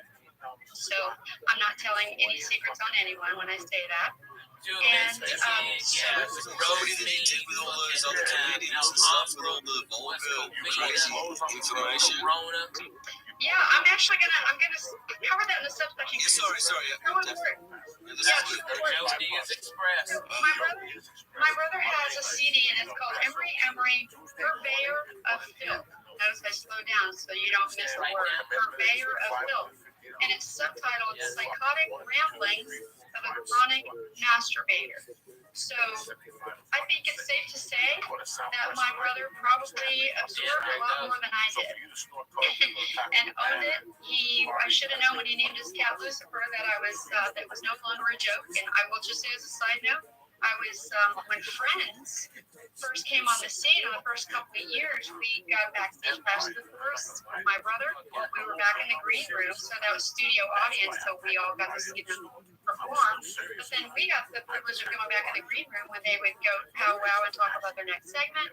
And they always put their hands together, their fists together, kind of like football. Well, I shouldn't say hail Satan. They try to make a joke out of it.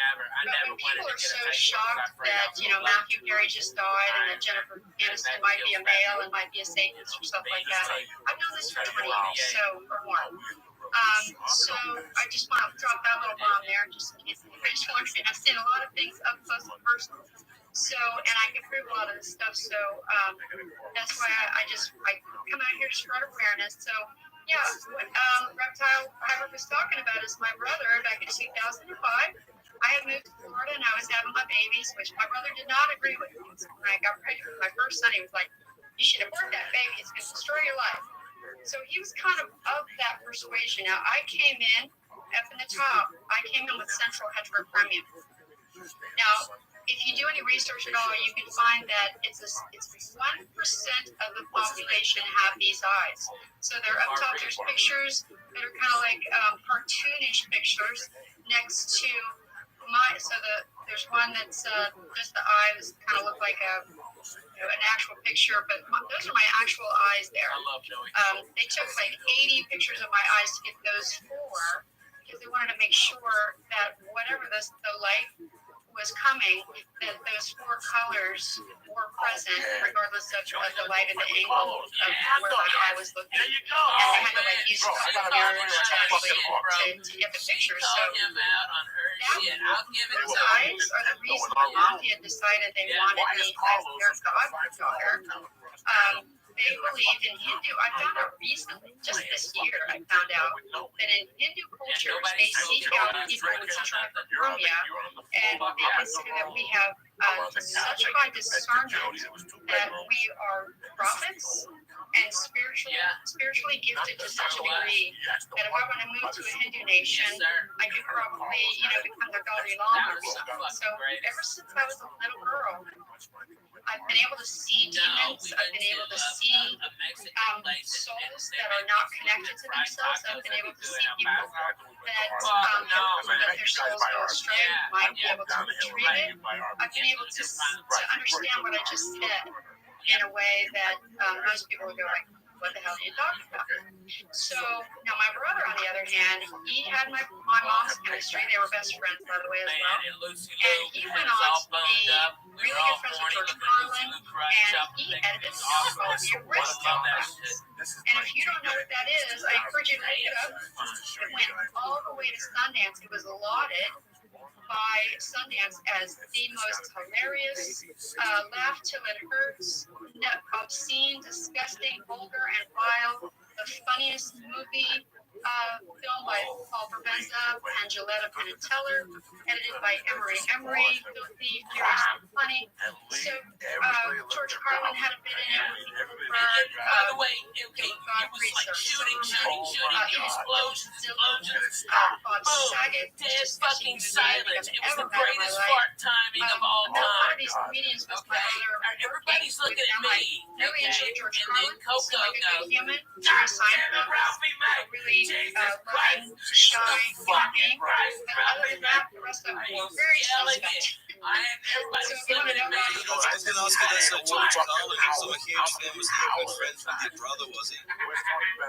Yeah, he was, he actually was kind of conflicted because he not only called my house often that year my brother was editing The Aristocrats, but he knew all five of the children's names, knew they had three drugs supposed to be asked regularly about how they were progressing, did some research on disease, and he was just an all-around good human being, which kind of shocks me that my brother was like double vaxxed and double boosted. He was like looking George back, Carlin like, who was done it? talking Oh my about the God. secret societies, controlling everything in his head club, and you ain't in it forever. Of course, they did probably murder him. I think back in 2008. But he was a good human being. He loved children. He had a deep love for children. It was not dirty, disgusting, and filthy. And most of them were autistic, like Sam Kinison. They were disgusting human beings too. So every once in a while, I shake off that energy. That's kind of how I get rid of it. You've got to tell us about Bob Saget. In case people don't remember Bob Saget from Full House, he's also done the rounds. I've heard stories about him, Casey. Can you tell us? Straight from midlife. Yeah, when I first met him, I had this feeling about him, and if you watch that video, you'll see the look on my face because the man is filled with demons. Just absolutely filled with demons. Before after Steve shows, his perversion, he looked at me like I was, something he wanted to chew up, spit up, lick, make out with, stick his penis in me, and he looked at me like, and he actually made, roving movements with his hips, like, it was really, really horrifying. So much that I would get away from him, like, as much as I possibly could, and also encountered John Cusack, who I went to the Aristocrats, the red carpet event at the Hollywood Palladium, and then there was the after party at Spagos, and I had to rent a gown for it. I was there with my brother's openly told cameras. He claims to be bisexual, he'll sleep with anybody, his primary girlfriends were HIV positive, one of them had 3 age-related illnesses, and told all 5 of my children that she would have AIDS. Like it was just what you had for lunch yesterday. And so I was rather shocked. That was the last time I had my first son around my brother. He decided to pronounce Captain at the red carpet event. 2 of these women were wearing dog collars around their neck, and he had them on leashes. And Tuesday, Friday girl, or whatever, and I literally had to tell Paul Provenza that I didn't have sex with my brother. Because he was looking at me like, what are you, the Wednesday girl? And when he found out I was Emery's sister, then he decided that he was going to make eyes at me. And he was interesting, but he was a smoker, so that didn't go anywhere. He didn't strike me as someone particularly evil. So I went to the after party at Spagos, and I met a bunch of rich and famous people that told me who they were, and I knew their names, but didn't know their faces, and that sort of thing. And I remember just going like, oh boy. And then John Cusack propositioned me and told me he absolutely had to have me at the after party because he and I were going to have lots and lots of sex. And he kept touching me and telling me how he and I were going to have sex. And I remember thinking, when I had kids at home and a husband, I remember thinking, like, how many young women would be able to resist some Hollywood A-lister walking up to them and inviting them to a party like that and telling them that they want to have sex with them? And there's like this joke that, you tell your spouse, your husband, that this famous Hollywood person comes along, you're allowed to have sex with them because they're so hot or whatever. But, back then he was pretty hot. We're about the same age. And, Great acting too. God love Cusack. Shout out to Cusack. Sorry, bro. Amazing. That's what. Look up his movie Cell, I think, where he does predictive programming to let everybody know that they're going to try to murder everybody with the 5G cell signal. So look that up, contagion. There's all kinds. Hollywood has always been sensitive establishment. So after we bombed Hiroshima and Nagasaki, basically, we brought those German scientists over here, and they denied it for many years, but now they have to admit it. Just a little background on me. I do federal law as an actuary for 26 years, and I already mentioned I do free support to survivors of sexual trauma. And I've had many, many opportunities to get rich and famous, and I passed on all of them. And I literally live month to month now because I walk away from everything and every trap set for me. So some of those traps were about the age of 7 or 8 when we were doing the performing with my mom. If I wasn't in school, we'd get on a Greyhound bus with a bag of icing, and we'd land in some city where she was performing, and we'd meet rich and famous people. Most of them were groping me and fondling me because that's what they did. That's what Hollywood does. And so if you look at my film up there at 36 minutes, you'll see even Elvis did a video. In fact, I was in a recording studio where they had pictures of Elvis all over the walls. That was their claim to fame in Tennessee somewhere. And they have a video in that they were able to find some supporting document to show that even Elvis was grooming young girls back then sexually. And Priscilla Presley was like 14 when they first started dating. So this shouldn't shock anybody. So I think we all really need to take the blinders off and realize what's going on. Because when I was not with my mom, I was at different families' homes. So my brother was very hyperactive, and I had the good girl syndrome. So I was like, I try to be perfect. I have straight A's, and I would try to be really quiet, and I would try to get Emery to behave so that they didn't pick us out. Oftentimes, families would get sick of taking us in, and they put us to somewhere else. So we'd end up at social services or at great uncles' houses, great aunts' houses. I remember we were like at the hoarder's house, somebody who never cleaned their house their whole life, and they had us doing their dishes, and their husband was groping me in the middle of the night. They would like stick his hands between my leg, and while I was up on a ladder scraping wallpaper off his dining room wall and doing his dishes. So to me, everybody was a pedophile because everywhere I went, every home that I went, most of these social services places that were taking in children, they would do so because they wanted to grow these kids. Just really quickly too, this is really important because we often focus on the elites and know that they're into it, but the true scary thing is it goes all the way down to the local police guy, somebody in a church, a school. I don't care where you live. This is so organized, this group, and they've got tentacles everywhere from the lowly cleaner all the way up to the president.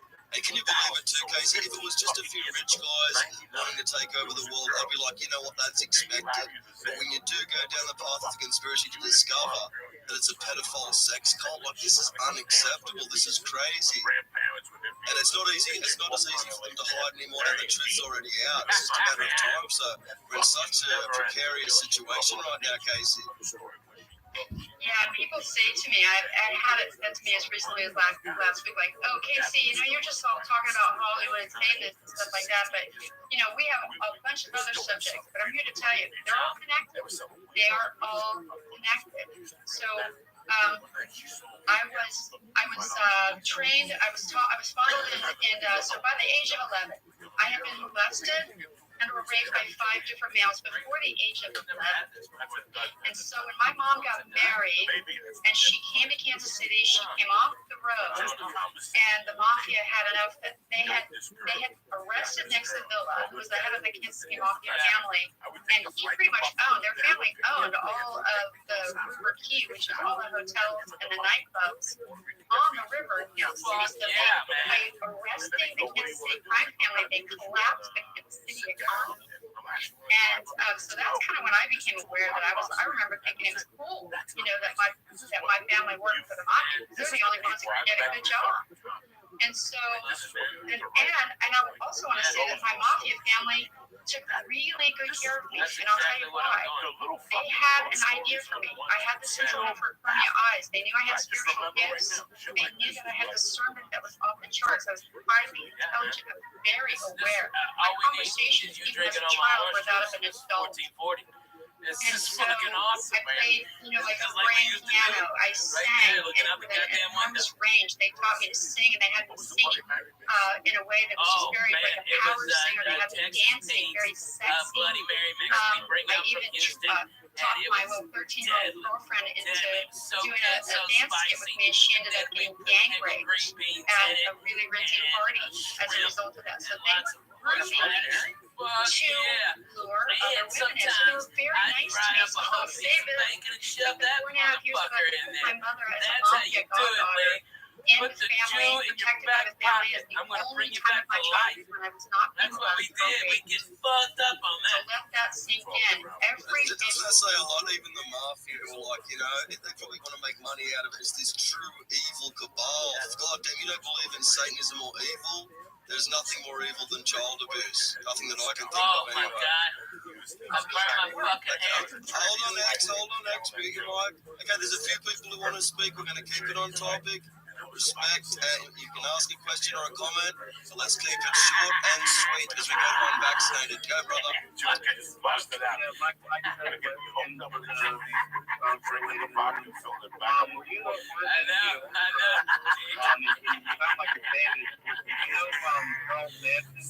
funny. Oh, man, how about the time you were over at Gavin's and you had the Bolivian flu and his little cocksucking male fucking pug dog ran up the back of the fucking couch, went to Toto, got his eyes closed, sleeping upright, trying to fucking, just reeking of pussy and fucking yay, and he had shit on his fucking shirt, and fucking cocksucking dog pissed on your head. Of a pedophile. That was the fucking funniest shit I've ever seen. Roman Polanski, Sharon Tate.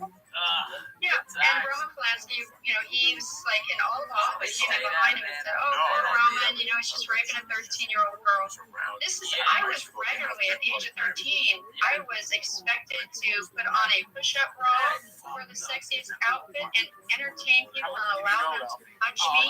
Anyone that wanted to touch me, what's fun though, ladies, when he comes in with the rare story. All right, I started doing blow with this chick. Turns out it wasn't blow, it was hair on. We fucked all night. It was crazy. I loved it. I remember my mafia godmother and my boyfriend's mom, that's the only time just a known fact that the women, the wives, have an exclusive special seat at the table, so they are always honored and respected. Oh my God, understanding that their men have multiple women on the side. Mushrooms, Lee. And so that was something that I witnessed and that I was being willing to accept.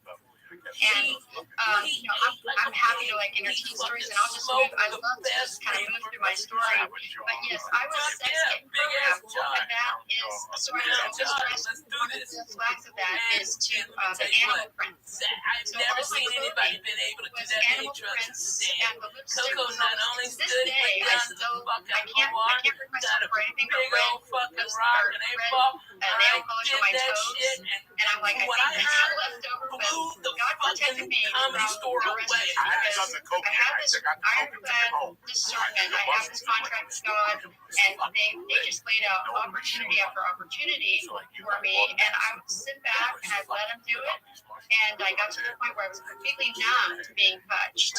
I didn't care anymore. It didn't traumatize me. So people go, oh my God, Casey, that's so horrible. But it did not traumatize me. For 29 years, I have so much empathy for women that are treated much worse, trafficked and raped and repeatedly, and so on and so forth. So I count myself lucky. But yeah, Manson was absolutely MK Ultra. He was absolutely training those young girls to do exactly what they were supposed to do the CIA's bidding. So you have to understand that they established this. I just want to cut you off. The United States protects pedophiles. I mean, this is on record. Jeffrey Epstein worked in the Maryland's all fucked up. We had a blast. We all had a great time. You can't even look at these people. They fucking beat up these people because when they go to the main yard, man, any respectful person out there for white, black, Mexican or whatever, bro, they'll fucking kill these cocksuckers, bro. Because you don't do shit like that. That's the number one thing you do. You don't fucking harm children, bro. You don't harm children. That's the number one thing you don't fucking do. I've been saying this as well. Like even with the mafia, I don't care how bad somebody is, whether they're a killer, a fraudster, whatever, unless you're it's all of us versus these people that are actually doing this. This is how serious it is. It's intergenerational that we've been abused. It actually is true. It's so dark and diabolical. And how many women have gone through what Casey's spoken about? How many are out there right now either don't remember what happened to them because of what we're speaking about, or just can't really talk about it? And we'll definitely talk about what you're doing, Casey, which is connecting with people, helping people heal from this godforsaken torture. Yeah, I want to touch on two issues with regard to the MK Ultra. So I was delivering the newspaper in Little Italy, in Kansas City. So my newspaper route was my mafia family. Now, that's very bizarre for a 12-year-old to have in the dead of the winter. I would have to get up at 3 or 4 in the morning, get the newspaper ready, and deliver it so that by 6 a.m., everybody in Little Italy had their newspaper. And my mother was a lazy, she was addicted to Jack and Coke and Valium. She never got out of bed when she didn't have a gig. But she got out of bed this one middle of the night. I normally have this guy in a station wagon that would take me on my newspaper route. She took me one night. And it happened to be the night, you can even look it up, that Johnny Amaro was murdered. And he was working for the Spiller family, so he was one of ours. And he was decapitated. So I was brought to the scene. I was delivering the newspaper at the address, and I was brought to the scene, and I witnessed the head of Johnny. We call him Johnny Green because they don't use their real names. So my mom was in Moscone, in Kansas City, Missouri. I think you probably. And Johnny Green was her manager, and his head, and I knew the man, was in the mailbox of the car, and his body was in the mailbox. And his body was in the trunk of his car. Sorry, that's a little traumatizing for me. So that's what they do in the program, is that they traumatize you. And imagine the little girl, it was freezing. It was a February night, in the middle of the night, and there was snow on the ground, and there was blood everywhere. And his head was in the mailbox, and his body was in the trunk of his car. And my mother was there standing beside me, and I was, of course, I think I must have looked rather shocked. And she looked at me and she grabbed my hand and squeezed really tight. And I remember her fingernails like poking, almost ripping holes in my skin. And she looked at me and I got the message. The message was, take that look off your face and have a neutral look. And so I was there, the police were on site, and they had all these bright lights so that they could see the evidence, and they had it all, taped off. And so with me and part of the family, I was kind of on the closer side of the table I could see. And then my mom got back in her car with me, and she told me, you are never to speak of this ever again until you die, and you can't even tell your brother. Okay, so here's this childhood from hell, family foster care, social work, foster care, and the only human being in my life was my brother. And she never been there. And she just, I witnessed the aftermath of the decapitation, which you look up in the newspaper, they'll tell you, even today, Google it, Johnny Morrow was killed on February 9th, 1977. I'm not looking at anything when I tell you this. His name was right off the top of my head. They will tell you that he was murdered in his garage, and it was never publicized that he was decapitated, and the Snow family probably responded with some kind of a hit against them, which I was never privy to or never known. But I'll lay that there. And in addition to that, there was one other MK Ultra shock event where my mother threw a dining room chair through the window, and then took my brother and I's puppy dog and threw the dog from the window, which caught some of the glass and lacerated the dog and trampled legs, and she murdered my dog right in front of us. Another time when we ran away, because about once a year she would have a nervous breakdown, and I would have to be the one that would call the operator and then give the report and have her locked up in a psych ward. So I'll see if anybody has any questions so far. And just before we continue, great points too. And thanks for bringing that up. MK Ultra. I've read before that this hold on, wait a minute. This goes back to Nazi Germany, probably before that, but the Nazis figured it out, Russia did, and then it, also got perfected over in the States and all throughout the world. MK stands for mind control, because in German they spell control with a K. And you go check out Ewan Cameron, who involved the Dulles brothers, and they were experimenting on Canadians, American, all on record, just what we know, fact. That's where they had their first, test cases, and how far it's gone since then. They've absolutely perfected it. We could not imagine how they can do it now, and how many victims are out there who are mind controlled. We just don't know. We don't know. But we could probably say so many of the leaders, celebrities, all these people that you think, no, not that person. Yes, that person. That's what I'd do if I was very evil. Mind control everyone, wrap it all up, make sure that everyone's compartmentalized. We must control everyone, everything, everyone.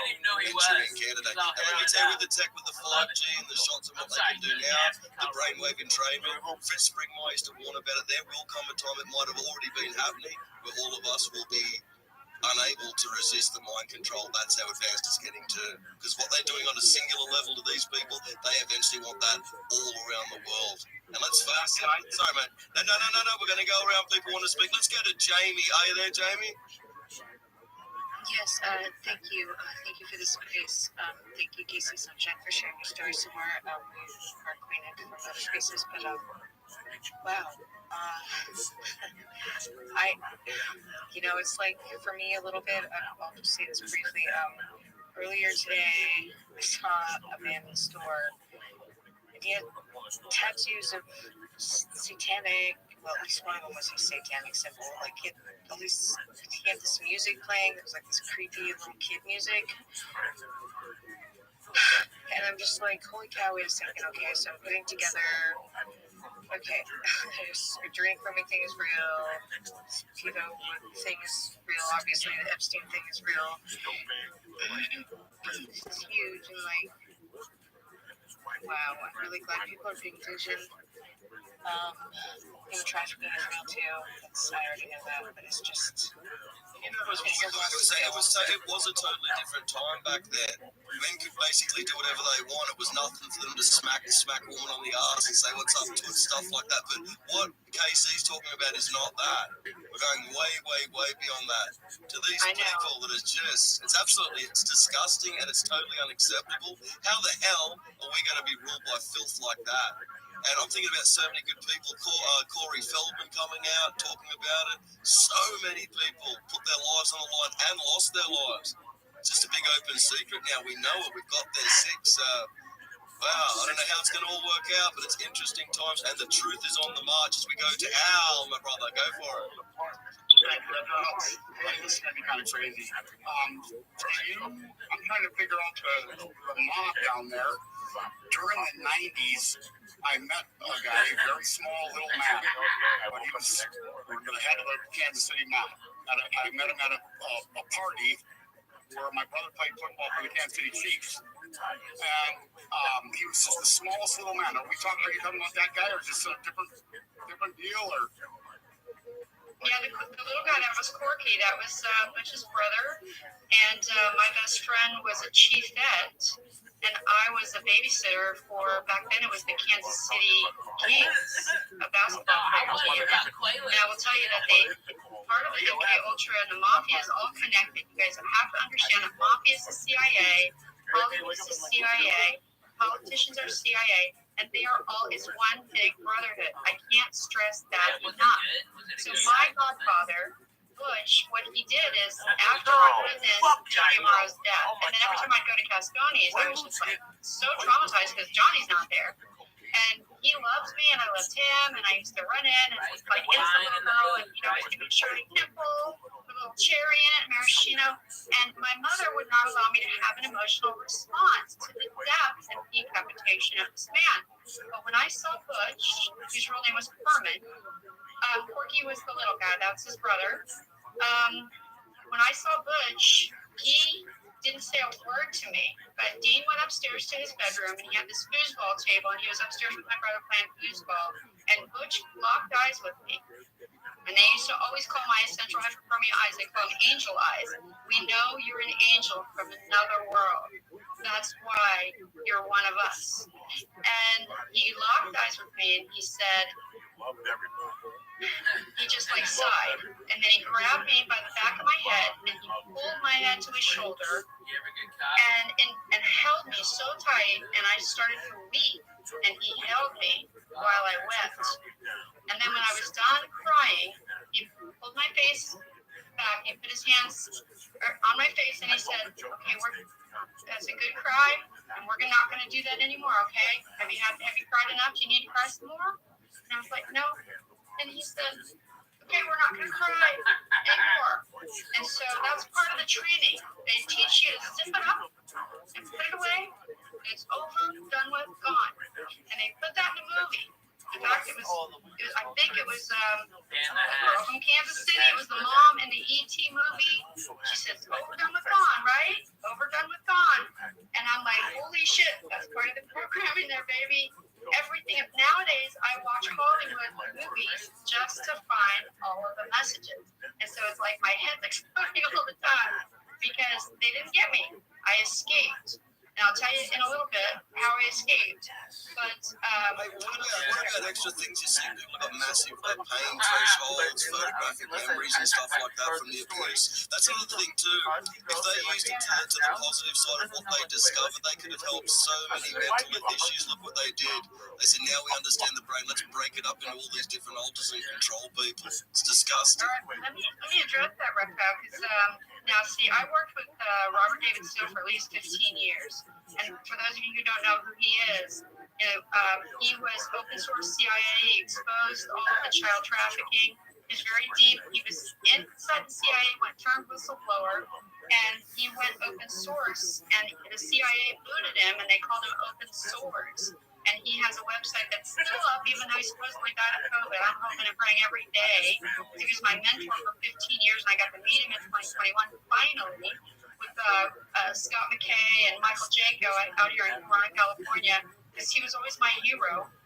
And one thing that he helped lead me to through his pedoempire.org website, which is still up, is that the Tavistock Institute, they documented, they orchestrated all these tests to determine how these children respond to this incest and satanic ritual abuse through the dissociative identity disorder, and they analyzed the trauma through these studies of neural pathway separation, and that's why NAMLA, the North American Man Boy Love Association, documented that it's sex before 8 before it's too late, which is why they were having me raped by my uncle was raped by a woman in the church, and then he was pushing that back on my brother and I, not because we were that, you know, we weren't in the satanic ritual abuse, so people who suggested that about me called me a red flag. That's not true, but my uncle was targeted by this woman in the church, and then I was targeted specifically for our talents and my very psychotic grandmother, but it's documented that those of us who are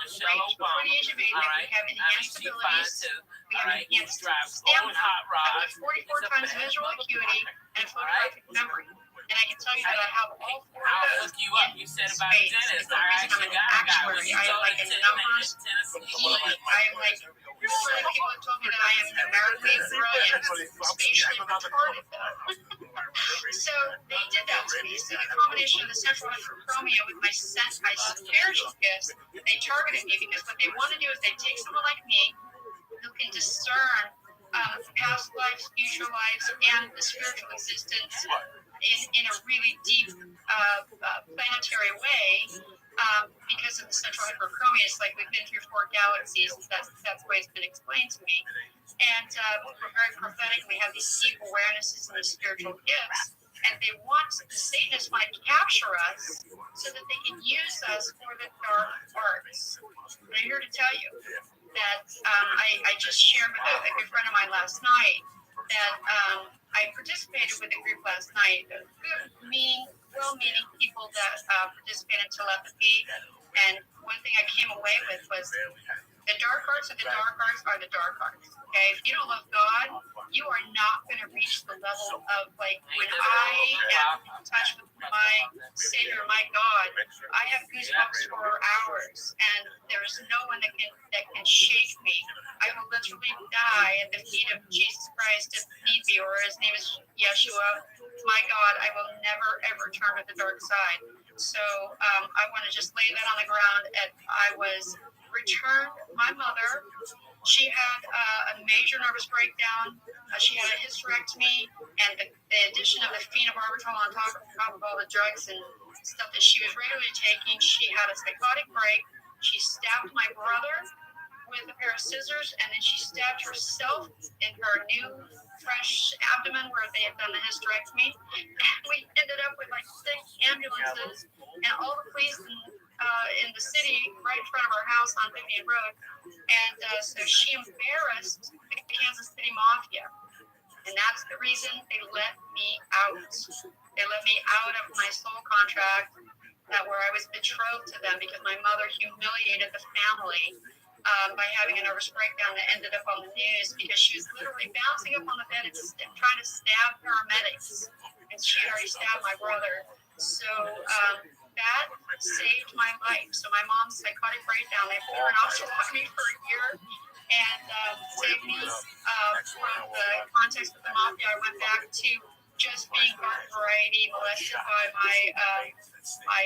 my step grandfather and 2 of my cousins in another foster care system. So I'll land the plane there and see about that super interesting. Wow, absolutely. That's why your story's so incredible, because you got to see it, you got a glimpse into it, and luckily you came out of it. And if we get a chance to talk about L'Oreal and that story, which is incredible. But Casey mentioned Tavistock, so did I. It used to be called the British Psychological Warfare Division. Think about that. It's headed up by a dude called Dr. John Rawlings Rees. He's the father of lobotomies. These dudes figured out the brain. No shit. One of his good friends was a dude called Dr. Eric Cunningham Dax. He was based here in Australia, came down to Tasmania, and worked on Martin Ryan, who did Port Arthur Massacre. Everything's an inside job. Everything's mind control. I've never been more certain of it. And if we don't expose it, we're all going to become under the spell of mind control to the level they're doing right now. The school got so pissed they told people you weren't allowed to leave the reptile. My mom ended up in a psych ward with Richard Ramirez, and if so, you remember, I thought you would have to understand. All the food distribution in North Jersey is handled by a lot of people you don't want no fucking problems with. You know what I mean? All right, so people stay and eat the goddamn food. All right, these goddamn tracks. They would just spend. So you would suspect us, but Mr. Hacker will go, fuck that, go in the back. I'm not going to let him go in the back. So if I say, hey guys, that means run out the back door. So for a year, until they moved that law, we would sit in the back hatchways to delete the fucking thing, while the school teachers in the front looking for it, and the truant officers and the whole thing. Man, there was no goddamn good place in my shit town. I got no good stories. You know, we had fried bologna sandwiches, Lee. Oh my God, you hear that? Like your grandma rolling up. When I went back in like 93, just lady just flipping right in the grave. Oh my God, when I went back in 93, I stayed with my buddy. when I was Sea about Corpus 6 years named Mike old, Ronnie. he took me into And the down the synagogue. block from his house was He a said, fucking deli. not many I'll people put it go up here, past Teddy these Deli. doors. And I Their remember that fucking claim to clearly. fame was they had peppers, And then I don't remember anything else. with mozzarella After sauce. that, I had Oh my God, very, with mozzarella I had cheese, night little terrors. sauce, and I'd go in there in the morning. What, just the green Terrible peppers? trauma Just a fucking like a pepper, and alien it's a spicy pepper. It was like that peppercini, So you right? had to get 3 of them and a sandwich. So you knowing eat the pepper while you're eating the fucking sandwich. That type of old school deli. You have different types of delis, but that was Right. What the fuck? 3 fat guys gotta talk about food for? Because we're all stoned. No, It fuck sounds something. great. But it's crazy what today signifies in the Catholic religion. And a lot of other religions, it's also Well, there. I mean, our good friend George, God rest his mama's soul. She's passed this year, and you know it's hard, man. My uncle Jim passed this year. It's hard. You know, you see people at the end of their life. That cancer is a miserable thing, man. I mean, it is a horrible way to pass. You know, I'd rather get slammed into a sign on the 5 and break that bitch. I'd say, God forbid. But hey, I'd rather take that than that stuff. You know what I mean? So it was just fun going to church. It really was. I went by myself, no pressure. I'm my wife. I didn't want that. I just wanted to go because we did that church over, St. Bartholomew, that we did it over. So I just went in there at 7:15. I tell you what, man, it just brought back a lot of fucking memories. That's what happens in church for me now. When I go to church, I look at the 12 stations across, and it's like a fucking acid trip, man. I just go back into sections. And I remember I was thinking about my godfather. One of the worst things I ever did in my life was fucking my godfather. After church, I went home and I tried to find him. Thank you so much for the mic. Really appreciate it. Thank you. He lives in the Keys. Yeah, Monarch was progression is probably where I came in because that's where the sex kid What is ROTHSCHILD happening? is. That Did you see Mad Max? Yes. Okay. The question that fucked me in that movie where is who killed the world? they got a lot of the Mickey Mouse, Yes, the who killed the Britney world? Spears, Yeah, Miley man, Cyrus, and all them. The world I is was half kind dead. of, I was in the first No, it's more than half Trick or dead. treating this week. I saw Trick or Treat now. There's no kids out in the daytime. These are great areas to trick or treat. I didn't get one. At night I saw kids, but they're confined. The parents put the fear of God into these kids. Yeah. You know, Friday night I went to this trunk or treat. You know what, man? Did Mercy have a great time? Fuck yeah, she had a great time. You know, did I have a great time? Fuck yeah, watching her and watching the kids and watching my wife. I dressed up. I put fangs in my mouth, and she kept saying, "No, thank you, Daddy." Which means take the fucking fangs out of your mouth. No, thank you, Daddy. And she would keep tugging my cape. No, thank you, Daddy. It was the cutest fucking thing. I went in there and I had a great time. We got that 5:30. The dinner they made us was, you know, not bad. It was a cheeseburger with macaroni salad. It was a barbecue. I enjoyed it. And then I watched her play ball with other kids, and I could tell that we're halfway there. We're okay. We got an okay kid. The ball hit her in the face 3 times. She didn't cry. Some little boy dressed up as Captain America got hit once. He wouldn't stop crying. But when the kids left to eat, she didn't want to eat. So she stayed with me. She goes, "Daddy, come in." And I started playing ball with her. So when kids came over to play, she was like, "Da, da, da, da, da, da, da. It's me and him now." And she was going fucking nuts. That was the only problem we had all night. Everything was great. But back to Trunk or Treat. It's like cars get together. It's like a beautiful car show. And they back up and they open their trunks and they hand kids and they sit in front of the trunks with disguises. And I tell you what. Is it like a lowrider club or hot rods and stuff like that? No. It was just all these fucking Studio City people. Oh, yeah. You know, whatever they are. I don't know what was. I didn't talk to one. I talked to maybe 2 parents and the principal. Man, you know, I've done that same thing with Mexican car clubs, bro. They are the nicest. That they had a whole goat cooking. Okay, I mean, it was the real deal. Old ladies was making tortillas. Okay, they was handing out good candies and stuff like that, having a blast. They had a band, a salsa band. It was on, man.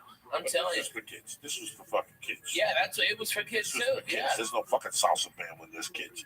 This is telling you, white kids. White kids now. This is white kids. There's no salsa band. There's no Beatles. They're barely walking around. You want to hear about white people? So these motherfuckers, I mean, the most interesting thing in the world was I looked at my wife at one point and I go, "What the fuck is this?" I know. Like, I almost have a nervous breakdown. I'm like, what the fuck is this? This is like Puerto Rican shit. But I go, this is what this is what we have now. The parents scare the kids. And, let's get together. Let's put them all together. When I was a kid, one parent went out, everybody held hands, and you fucking knocked on doors, and you yelled. And, Saturday night, I didn't see people till 8 o'clock at night. How much pot do I smoke on my balcony at night, people? A lot. Tons. I was standing out there, and I was scared to smoke. And my kids are going to walk up on me. After 30 minutes, nobody said nothing.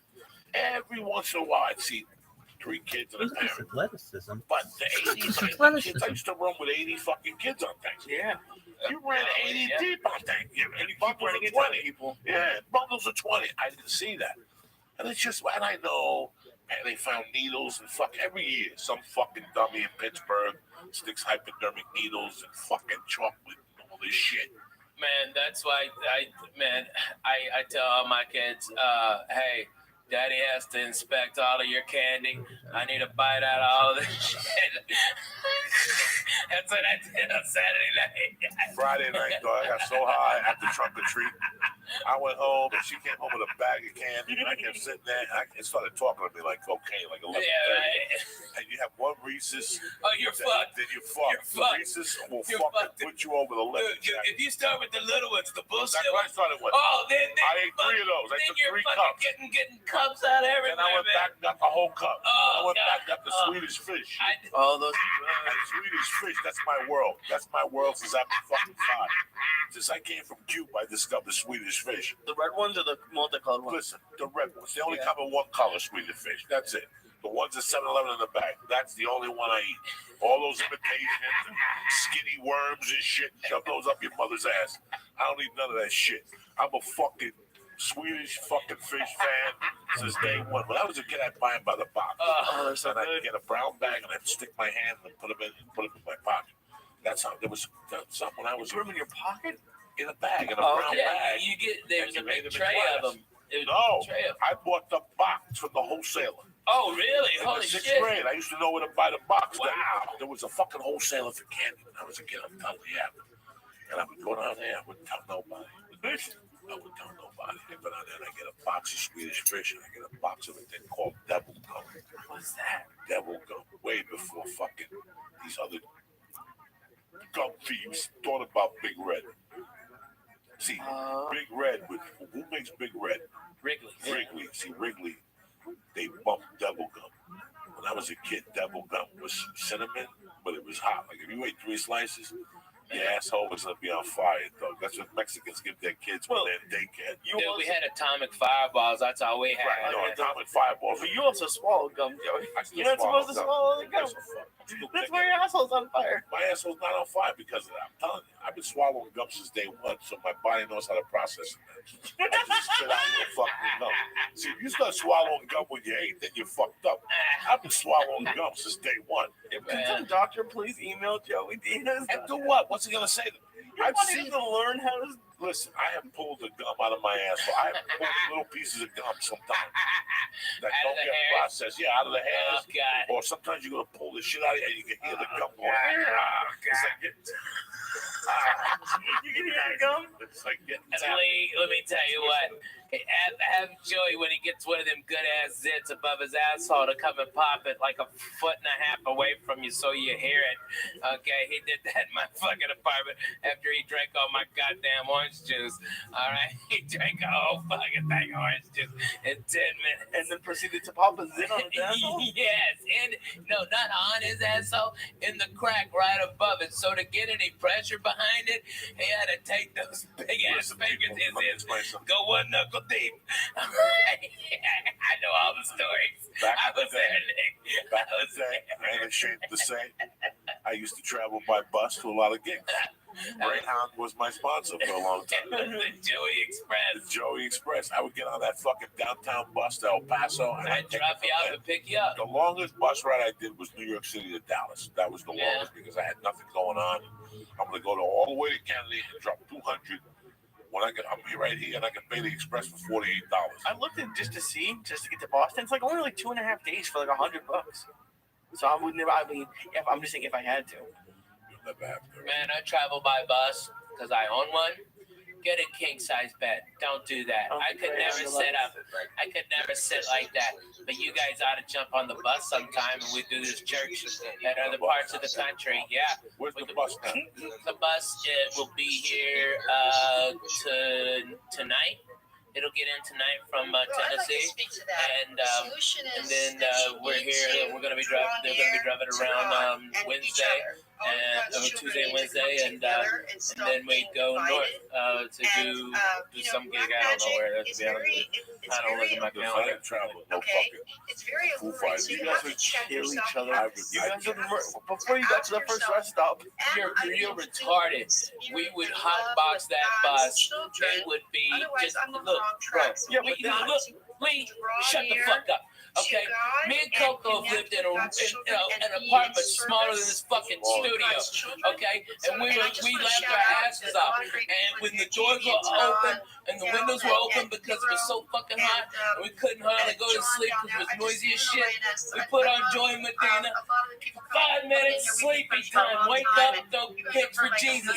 Making biscuits and him on the floor of futon. Okay, and John Wesley on the floor. And Jody flirting on the bed. Yeah, it was crazy. We were in it to win it. This was Team Us, 1440. You don't even understand. Kill ourselves. We're brothers. Are you kidding me? Well, not literally. I'm just saying, like, you put something on the TV that he doesn't want, or he'll start. I got 5 fucking TVs. 5 fucking TVs on that goddamn bus. Pick what channel you want. Cool. I got it. Programmed me to do this. I've got a king size bedroom that pops out, okay, and then the living room pops out, and then there's 3 bunks. It's got 2 bathrooms and a shower on it, and I think there's like 6 air conditioners on it, so if we go someplace where it's hot, like I went to Bonnaroo this summer, everybody, all these dirty white people are out there when it's 120 degrees of dirt. No. Fuck you. I took 3 showers a day. I was the sweetest smelling motherfucker out there. People were like, they thought I was Pharrell or something. I was smelling so good. Okay, I was doing it, Jack. It was awesome. Everybody's boo-hooing. It's hot. Yeah, me too. I'm gonna go make a fucking margarita in my bus, take a shower, and smoke a bone. Fuck you. I hate that band. Okay, it was awesome. It was so great. But that's how we gotta go, dude. We gotta go on the fucking bus. All right? Your babies would go bananas in that bus. Your baby would love that fucking bus. Monster. I can't go for that no more. I just had an expired bike. What do you think will happen? You get stuck in that gum. You know what happened? I'm gonna tell you what happened. They're listening. Yeah, right? Tell you what fucking happened. What happened, Pop? A couple weeks ago, I went swimming in Toledo, and I got on the fucking plane the next day, and I got an ear infection, right? Oh, my God. What's my phone system here? I'll tell you, man. I've never seen anything. When you work out, you're heavy, you have to take a lead sometimes. Yeah. This is instant. Tylenol? No, You can't teach Advil. Advil. That's all that works. Yoshi. It's great for big guys. Where's the monkey? Dude, I'm past that. Yeah, you get slammed on your back.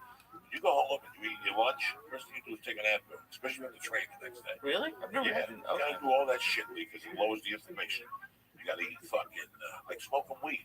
Eat weed actually takes away the inflammatory. You fucking thing. You see the Google today? Did you see the front page of No. Yahoo today? What did it say? More people turn to medical marijuana. Prescriptions are down. Prescriptions are down.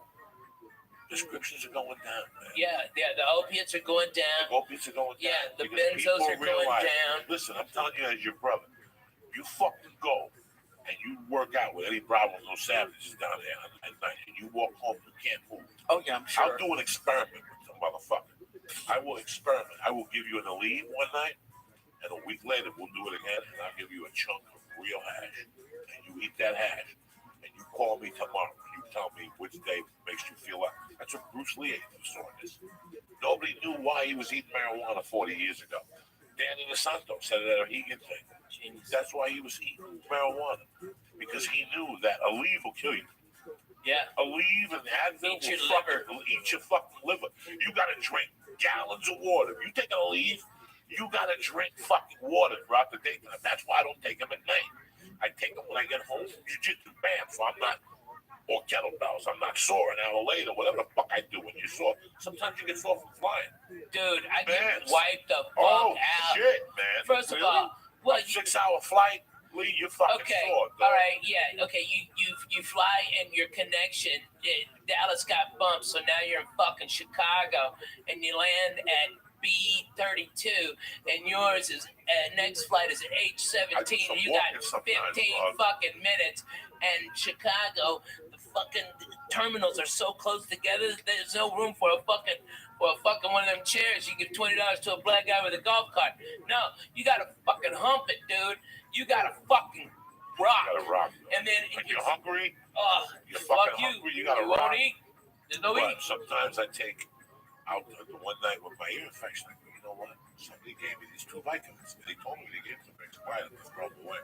I said, I don't give a fuck, give me 2 because I know I'll need them one night. It's not like I eat them. That night with the ear infection, I popped that vitamin. I gotta tell you something. I got fucked up on the couch, dog. I liked it. It's like fucking smoked the hit, and I fucking went to bed. I got up like grand the next day. My ear hurt a little bit. Tavistock Institute wanted to make sure that I was the other one fell out of the back. So that's what I remember. It was Wednesday, we lunch. Okay, so we I think I like those pills too much. I don't do them. I don't fuck with none of them. I like them too much. And then my brother, at some point, he fell out, and he decided that his faith in God was more faith in atheism, which turned into Satanism. And he's got an award-winning atheist podcast, which is, I could fall asleep right now. You're not us. When I get up at 5 on the road, teddy baby. When I get up on Thursday 15, I got my own apartment. My brother ended up moving in with me. 6. He didn't make it. Couldn't pay his share of the rent, so I booted him. So I don't want to get up at 7. I sold the car. He never paid me, so I repossessed that. And so I had to be a parent. I want to I raised my mom and raised my brother.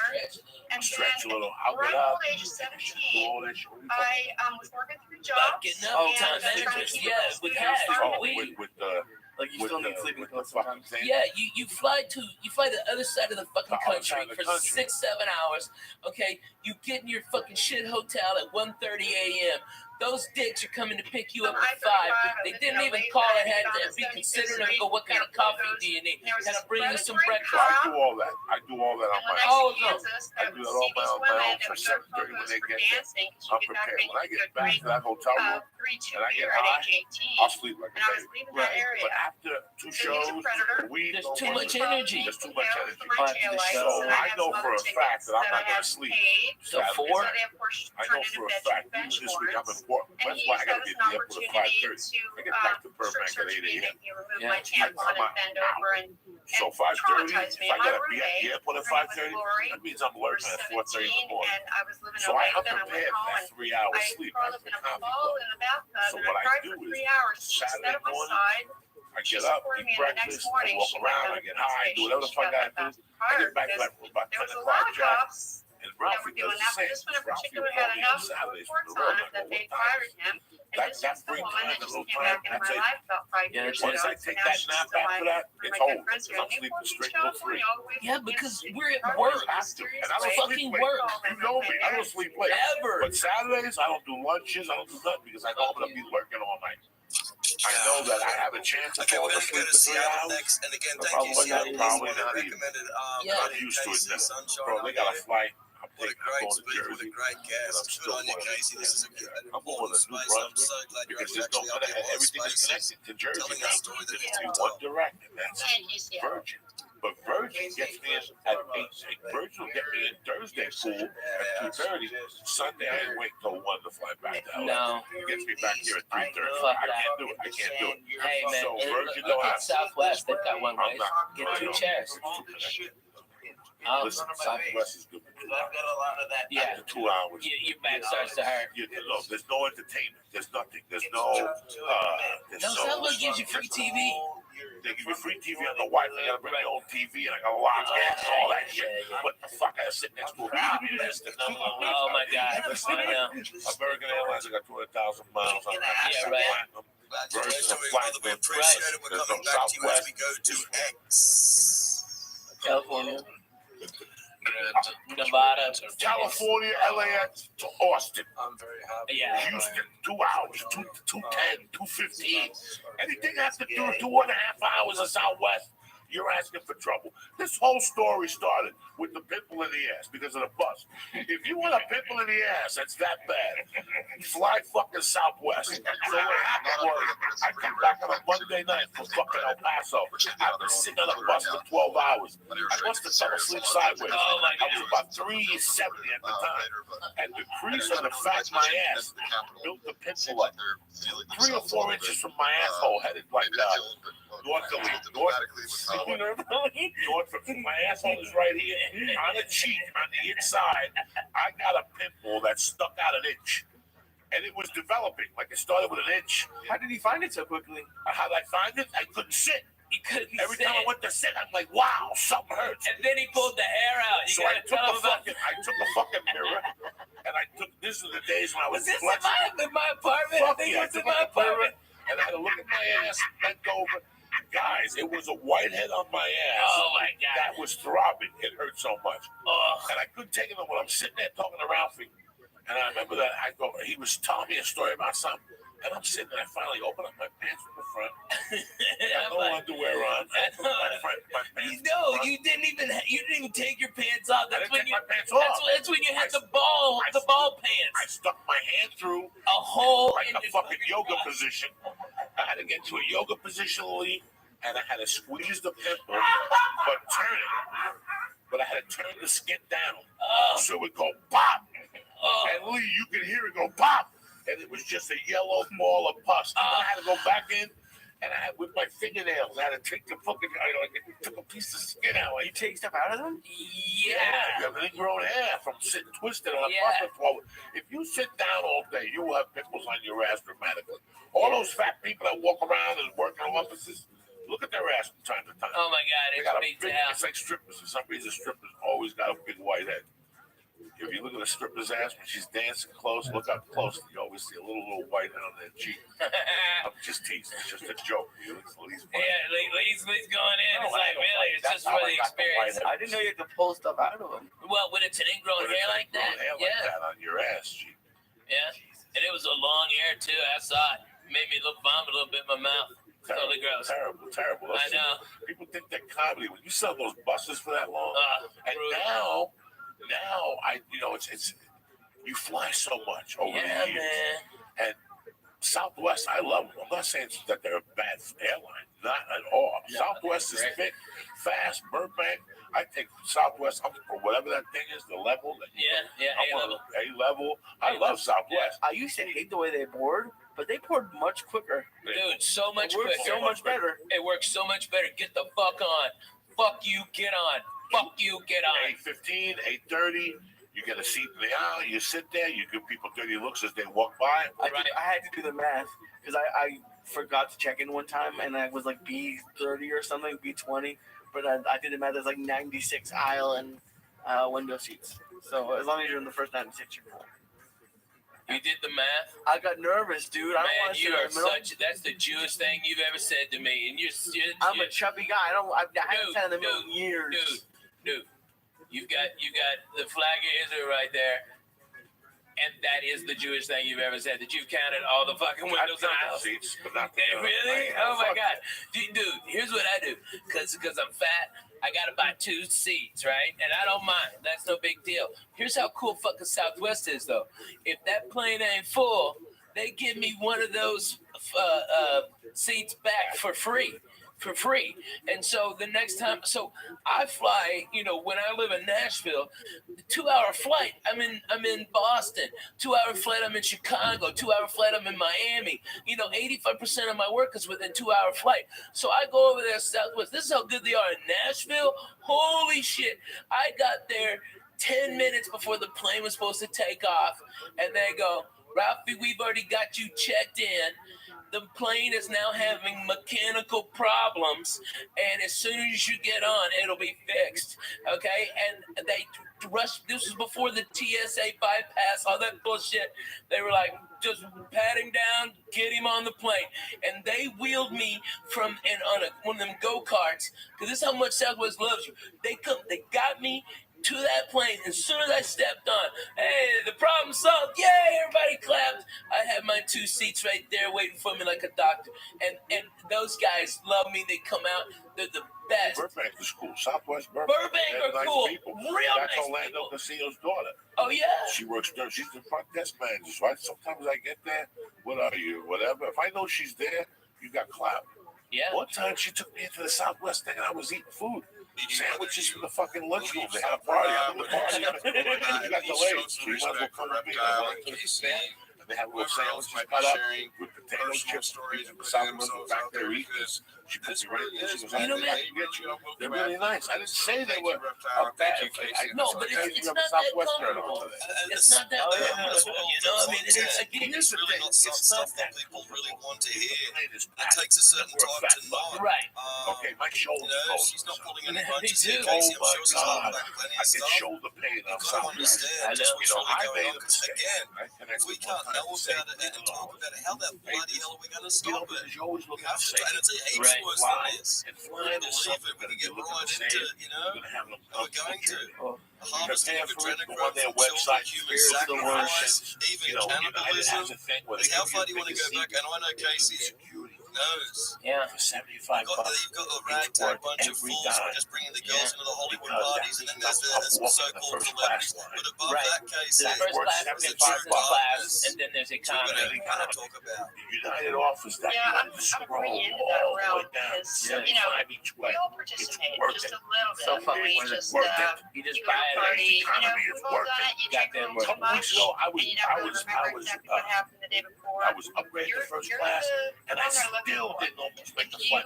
You like to do the shots, you like to It's throw the what's shots going on back, out so there. yeah. So if you fly over the holidays, I'm telling you right now, if they It's brutal. offer Get a early. fucking earlier thing, Or get it. if you have a passport, by the way, and you travel a lot, just go get TSA pre-approved. It takes about 5 minutes, okay, which utterly scared the living shit out of me, that I just show up with my passport and my ID, and they asked me like 6 questions, like, do you love America? Of course. Are you allied with any of the a terrorist group against the country? And I go, not only do I fucking hate them fucking cocksucking dirty sons of bitches, okay, they shot at me. Fuck you.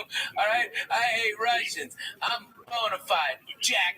Fuck that. And they go, have a nice day, Mr. May. I raise my hand, sign a piece of paper. Boom. Had it then. And all you do is go up there. You don't have to take anything off. No, I know. No shoes, no fucking. They emailed me, and I showed my wife. Is it true that you have to give them like access to your social media, or is that? No, that's bullshit. What are you talking about? Do hear stuff. I don't know. That's bullshit. But you know what? You know what though? It would be smart. And let me tell you, every business, I'm doing it. I put on the bus a tower, a mobile cell phone tower, Wi-Fi rather, like the largest one you can get on in a mobile unit. And so it's free Wi-Fi at all my shows. All right, but what happens to log in is I get all your information. So next time I'm in the area, I can hit you up and go, hey, I'm here. All right, and that's how I do it. I provide. It costs me a lot of money to do it, but at least I get something in exchange, and they get free internet. You know what I mean? Right. That's cool. It's really cool, and that's what you got to do for people. But businesses all around are doing that. But you know what they do? It's not like on Southwest, you give them their email, and if you got like an iPad or something, you can watch real TV, and they've got movies on there too. All right, and you can flip channels, and it's real time, and that's for free instead of like, what is it, Boeing or something like that? That's like fucking $22. Goddamn. And it's shit, you can't work Twitters or nothing, but that's garbage. That's way too fucking much. I mean, like a month. So Southwest gives you free Wi-Fi. Yeah. But it's what you want to watch. I don't get it. So you just have to. But they don't want to pay for screens. So you could bring out your tablet and log, and just log in. You just hit accept, and then they have like a whole bunch of TV stations. Yeah, but you can get all your Wi-Fi, everything on there, everything. Especially if you're A-list, you get everything. You get all of it for free. I do not fly JetBlue. I'm too wide in the ass, and it doesn't. I don't live in a hub of it, but I do live in a hub. Nashville's a hub for Southwest, and they've got 3 directs. I took American here, first class like a doctor. I was out of there at 6:15 on Saturday on Halloween. That was the first one in there, on there. Dude, it's a fantastic flight, man. They add one during the winter. Yeah. There's a problem. Like in the winter, you have to look. They add an extra one on the way back. Because usually you have to leave early and have one at night. Yeah, they get nervous about Dallas and Chicago, so they add an extra direct to Nashville because Nashville's such a great hub that you can get all to the south and right there from there. Like that's like their emergency one. Like when Dallas has an ice storm and Chicago's fucked up, they add extra flights to other key cities just so like to Miami so they can bring people up to the East Coast. It's crazy, but that's what they do. They're smart, They do it like they do, baby. They do it like they do. A lot of people don't fly. They get. I'm gonna tell you what the best flight. I'm gonna tell you what the best ticket is in the business. Virgin main cabin select. Fucking A, man. I tell you what, Virgin first class is bomb, dude. I'm talking about the main cabin select. Oh yeah. The one behind. It's People fantastic. can't afford first class. Oh my God, it's first class. It's first class. It's first class. It's first class. Like it's first class It's for first class. half the price. It's first class, half the price. Best seat in the business. And then without a doubt, you've got more leg space actually than you are having first class. I've been more comfortable in main cabin select than I am in first class. Because they have a desk. I can put a notebook down. I could actually fucking type something. And you can I stretch, got gorilla hands. bro. You can stretch the fuck out. It's got more space than first class does. You have to hit a button. They bring you free food, Yeah. free booze. Everything's on the house. So it's still first class, only not in first class. And you still stand on the first class line. That fucking Brit. And if you want to fly first class, you call 12 hours before the flight. Yeah, if it ain't It's full up. 149. Yeah, Boom, boom. they bump you. And So that's you to always go have the across the fucking option. country. That's going across the The country. only problem is that, like, all right, I want to go to fucking Austin from LAX. Right. No. You got to go to San Francisco. Yeah. That's the problem that I foresee. Chicago. I didn't know that. I'd love to take a break out of Chicago. You know what?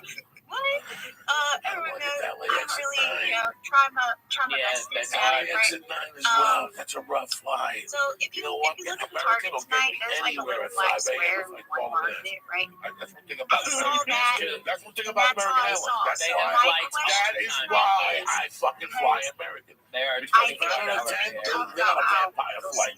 They are They got a flight. 24 They hours. got 5 a.m. to Chicago. That means you have to be at LAX at 4 a.m. What type of human being are you? You're learning we're at actually 4 a.m. thinking of on without Target drugs. and not Yeah. just thinking of It would be something more effective, and, like and if it's they not really ran, the Target, right? Like how Southwest is almost a 24-hour a day airline, and especially with all its international flights now. But I'm telling you, man, American is the smartest in the business. They lower the rates of what they could, but they run them all the fucking time, and they lower the rates in that so they have more people go to the off times who are bargain hunting like the rest of us used to, and then main consumers can pay at an accelerated rate for the last immediate good flights that aren't as full because the cheap people got diverted to the other flights. It's a goddamn beautiful business model. That's how you fucking make money.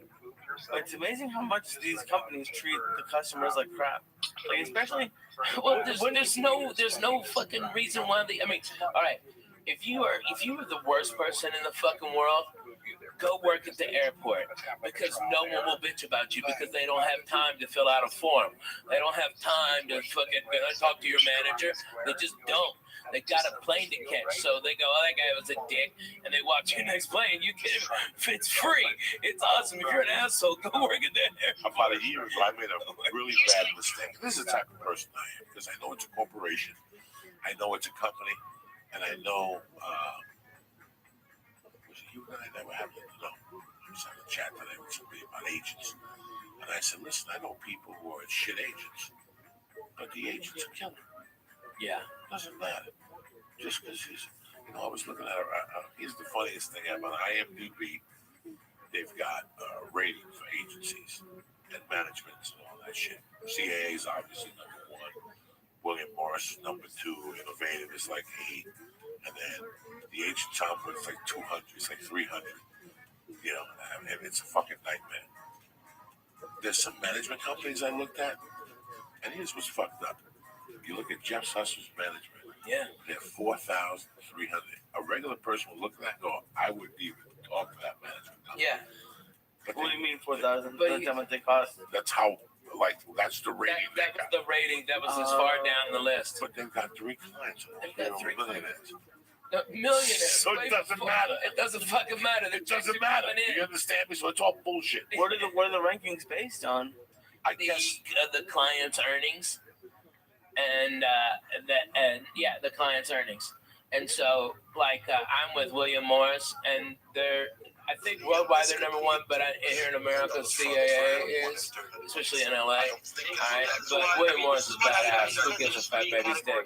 If they're at that level, they're. I mean, unless they're worthless or fucking strung out on something. I mean, there's been a lot that have risen and fallen because of what they're snorting and what they're drinking on their fucking expense.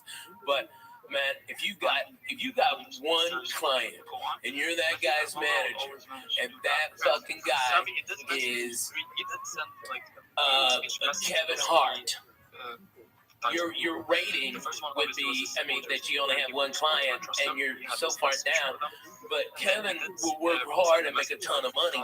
But what if he takes 2 years off? You know, just to relax and build up a new act. You know, that's when your rating drops to 5,000 like assessments. I mean, but how much TV does even Joe and Kevin do anymore? No more. They I mean, it's Joe doing. He's still throwing people around at UFCs, right? Right. But that's theatrical. He would be such a fucking amazing action hero. And I understand. He would be fucking amazing. Okay, with Joe Rogan, okay, with a fucking skull and tats and crazy shit, okay, driving a hot rod through the fucking desert for hot bitches. What the fuck? I'm all for that. That fucking nice ass Corvette of his fucked up. Oh, God damn it, run to it. He could throw it. He could change a light bulb with a kid. If you put a show on TV, wouldn't you want him to be executive producer? I go, he probably would do it if I asked him. But it's the last thing on his mind. For re-entry, because you're taking a partial, are you averaging down, or are you taking 2 separate entries, like you're taking, one at one level and another level? Is that what you're doing? Kind of elaborate on that. Job at the UFC as a volunteer.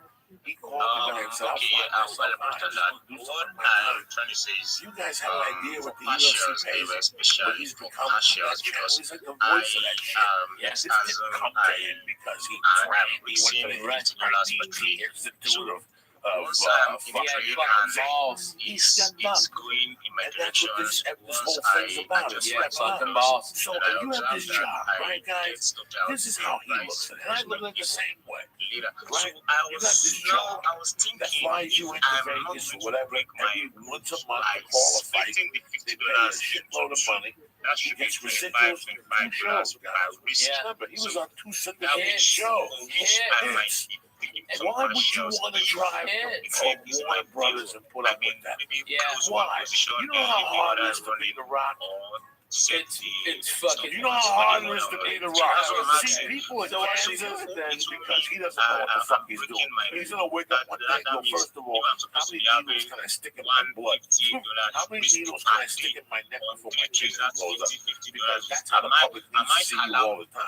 He went on some show a month ago and said he eats 20 pounds of fish a day. That's all great, man. Okay, but you gotta stick peanuts in your body to be that fucking big. Hey, me and you going to some sushi spots. We got him on that one. Yeah, we got him on that. So, you know how hard it is? You have to train. Right now, Joe Rogan has a family. He's He living doesn't it, man. want to come down here. Why would you want He is such a guys, genius. I was He's telling got somebody the the other day, answers. what do I want? What do I want? Do I want the Joey Diaz show? Not 20 million years. I'm 52. I did blow for 30 fucking years. I I'm surprised I didn't foam in the mouth with so much bad pussy I ate, like the Kardashian black guy. Oh yeah. What's his name? Lamar Odom. Lamar Odom. Let me tell you, I would foam at the mouth. those bitches are the fucking kiss of death, For 20 years, I'm overweight. You gotta look at your fucking weight. You gotta look at your life and go, how long am I gonna fucking last? So do I really want to drive the parent over there every day and put up with this faux pas producer and director on their creative thoughts for a show for 5 fucking years? And my glory to stick away from my kids. The kids are fucking. He's fine. The UFC pays him great money. He goes on the road when he wants to with the UFC. So it's all in house. So yeah, people make me laugh. I go to these clubs like, so what's it gonna take? For Joe Real gonna come to my club? I want to say, listen. Act of God. He comes in for one fucking night. He doesn't want, I remember in '98 being at the Laugh Factory one night, and I tell the story constantly. As whether people like him or dislike him or he's not funny or funny. Dane Cook one night walked out of the Laugh Factory in '99, and he came over and said hello to me. They looked at him like, well, how was the last stop last week? He goes, such a fucking great club, man. Yeah, that was 92. Goes, no, I mean 2000, 2001. He goes, 2000. But the only problem is, it's a lot of work. Yeah. Wednesday through Sunday. And I looked it up. And I didn't think about what he was saying, but I got it. Dude, and that guy had a ton of money, and we had $2 to our name, and we would have loved it. But no, he goes, I never said, listen, that's it. Just one show. That's it. One show. He put that out there. He changed comedy with that move. And I saw it happening. I remember saying, who started it? Dane is the one who started it. You know, everybody before, from Mitch Hedberg, everybody, Wednesday through Sunday, maybe stay until Tuesday if the drugs are good. Every fucking body, everybody, Dougie Stanhope, everybody did it. Fucking Dane Cook was the first one that broke the fucking model. The clubs had the control the whole time because there wasn't, after comedy died, after the 80s and the 90s were fucking dead. There were no headliners that were selling tickets, okay? So when comedy started to come back up, the clubs, there was less clubs, and so these comics, so they could fucking keep the money there. But now, the dumb fucks, they got greedy, like they always do when they fucking start making money. They start putting all these comedy clubs everywhere, and then they go, oh, I got no fucking headliners. And then that's when we got the power, and it was fucking Dane Cook that showed the way. You can say, go fuck your Wednesday and eat a dick on Sunday. I'm doing... No, you know what? I'll come in Thursday for Friday morning radio, and that's it. That's it. And I'm back at home in LA early Sunday. You put it together. You are too. But look at what's happening. People are talking about the number one most important thing. You know, the children. When I say the children, I'm not just meaning, the children, they have to be a child. No, they can be an adult traffic, you know, but oftentimes it does happen and start as a child, like you've been speaking about. So I just wanted you all to know that her story is real. And she's amazing. I love her so much, and I'm really happy that you are speaking in spaces and that Reptile has allowed you to speak in this space. And I am so happy that more people are talking about this in spaces. So I will be quiet. I'm listening to you. I'm always learning more about your story, and I love you very much. And thank you again, Reptile. Thank you so much, Tada. Yes.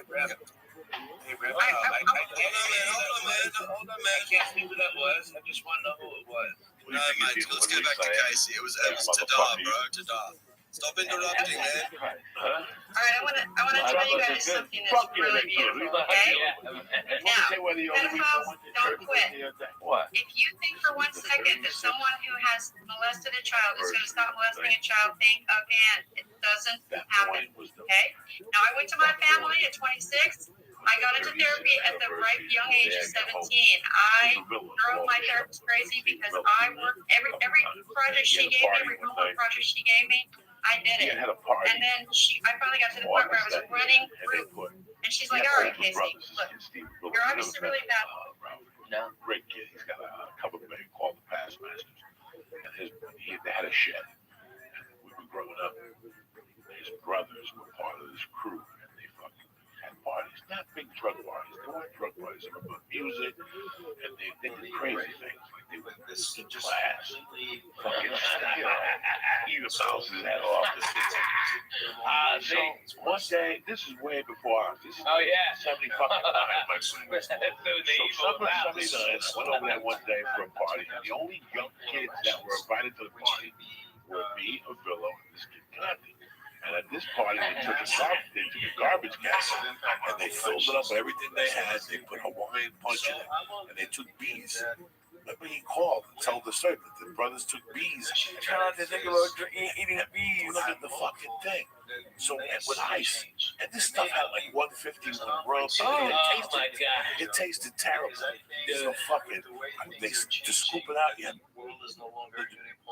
It was in a garbage can, and it had chunks of fruit.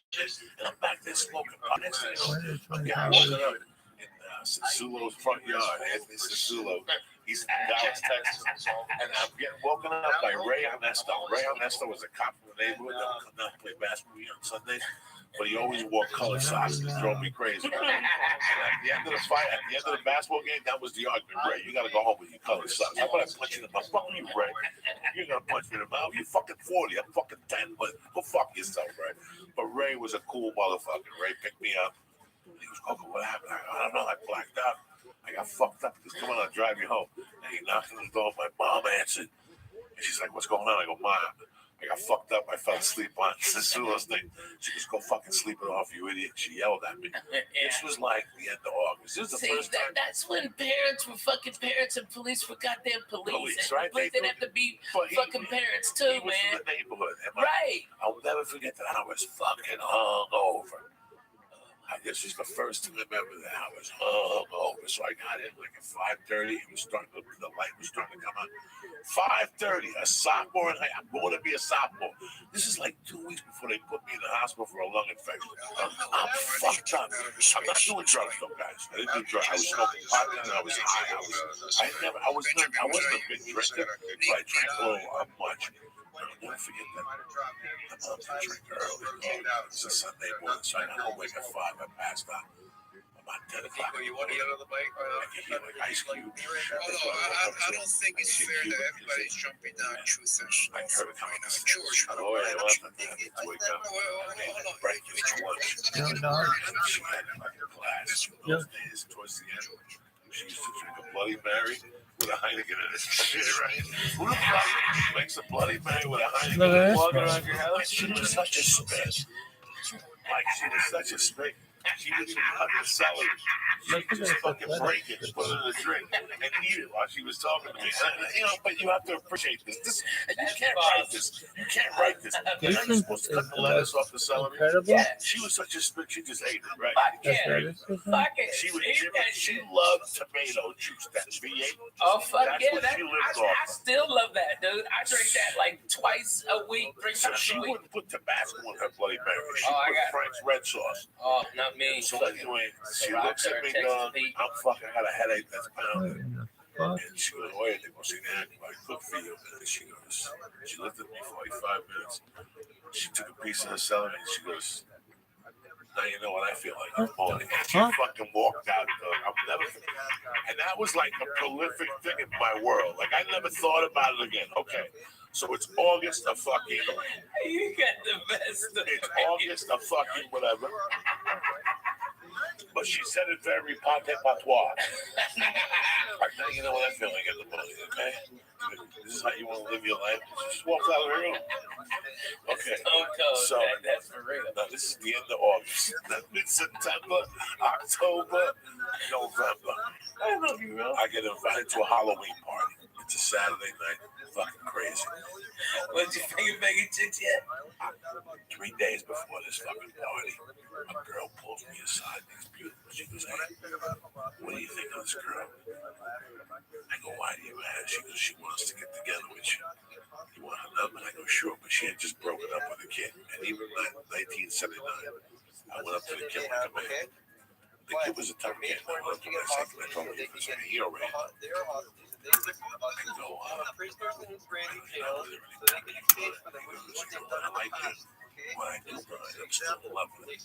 Just give it to me. Okay, fuck you.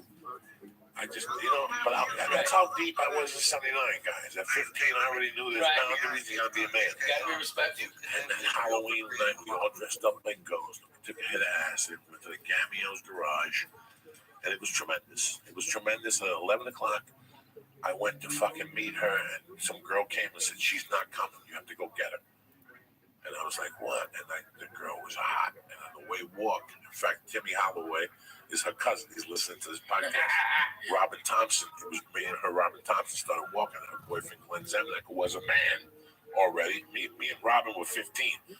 Her boyfriend was a man. That's how hot this bitch was. He was a fucking man. This bitch didn't even date high school kids. He got out of the car and thought we were leaving together. Started yelling at her, but I stuck up for her. And, he was like, I'll deal with you some other time. And he, was very nice to me that night. And all this shit went down. I forgot the whole thing. I forgot to call home. That was the rule of the house. You gotta fucking call home. So Saturday night was this night. It was a Halloween party. But it was in those days, in that year, if you look at 1979 map, Halloween was on a weekend. Me and Ghetto Boys and Trick or Treat. No, Halloween was like on a Wednesday. So, but the party was Saturday. Yeah. So it was like maybe, or Halloween was like Monday, and this party was on a Saturday. So it was like October 28th. You like trick or treat like 3 times. So what happened was I stayed there, and all of a sudden I realized it's 3 a.m. And I call home, and my mom answers. She goes, "What the fuck?" And I go, "Listen, I'm up here, but there's no buses." It was a trick, but that. But what was the date on the fucking Saturday night, please? The 3rd. No, the Saturday before that. 27th. The 27th, because she died on the 8th, Lee. So she died that Wednesday after that, not after the Halloween, 10 days after the Halloween. So it was a week and a half. She died a week and a half later. So she gave me the speech on a Sunday night, and she died November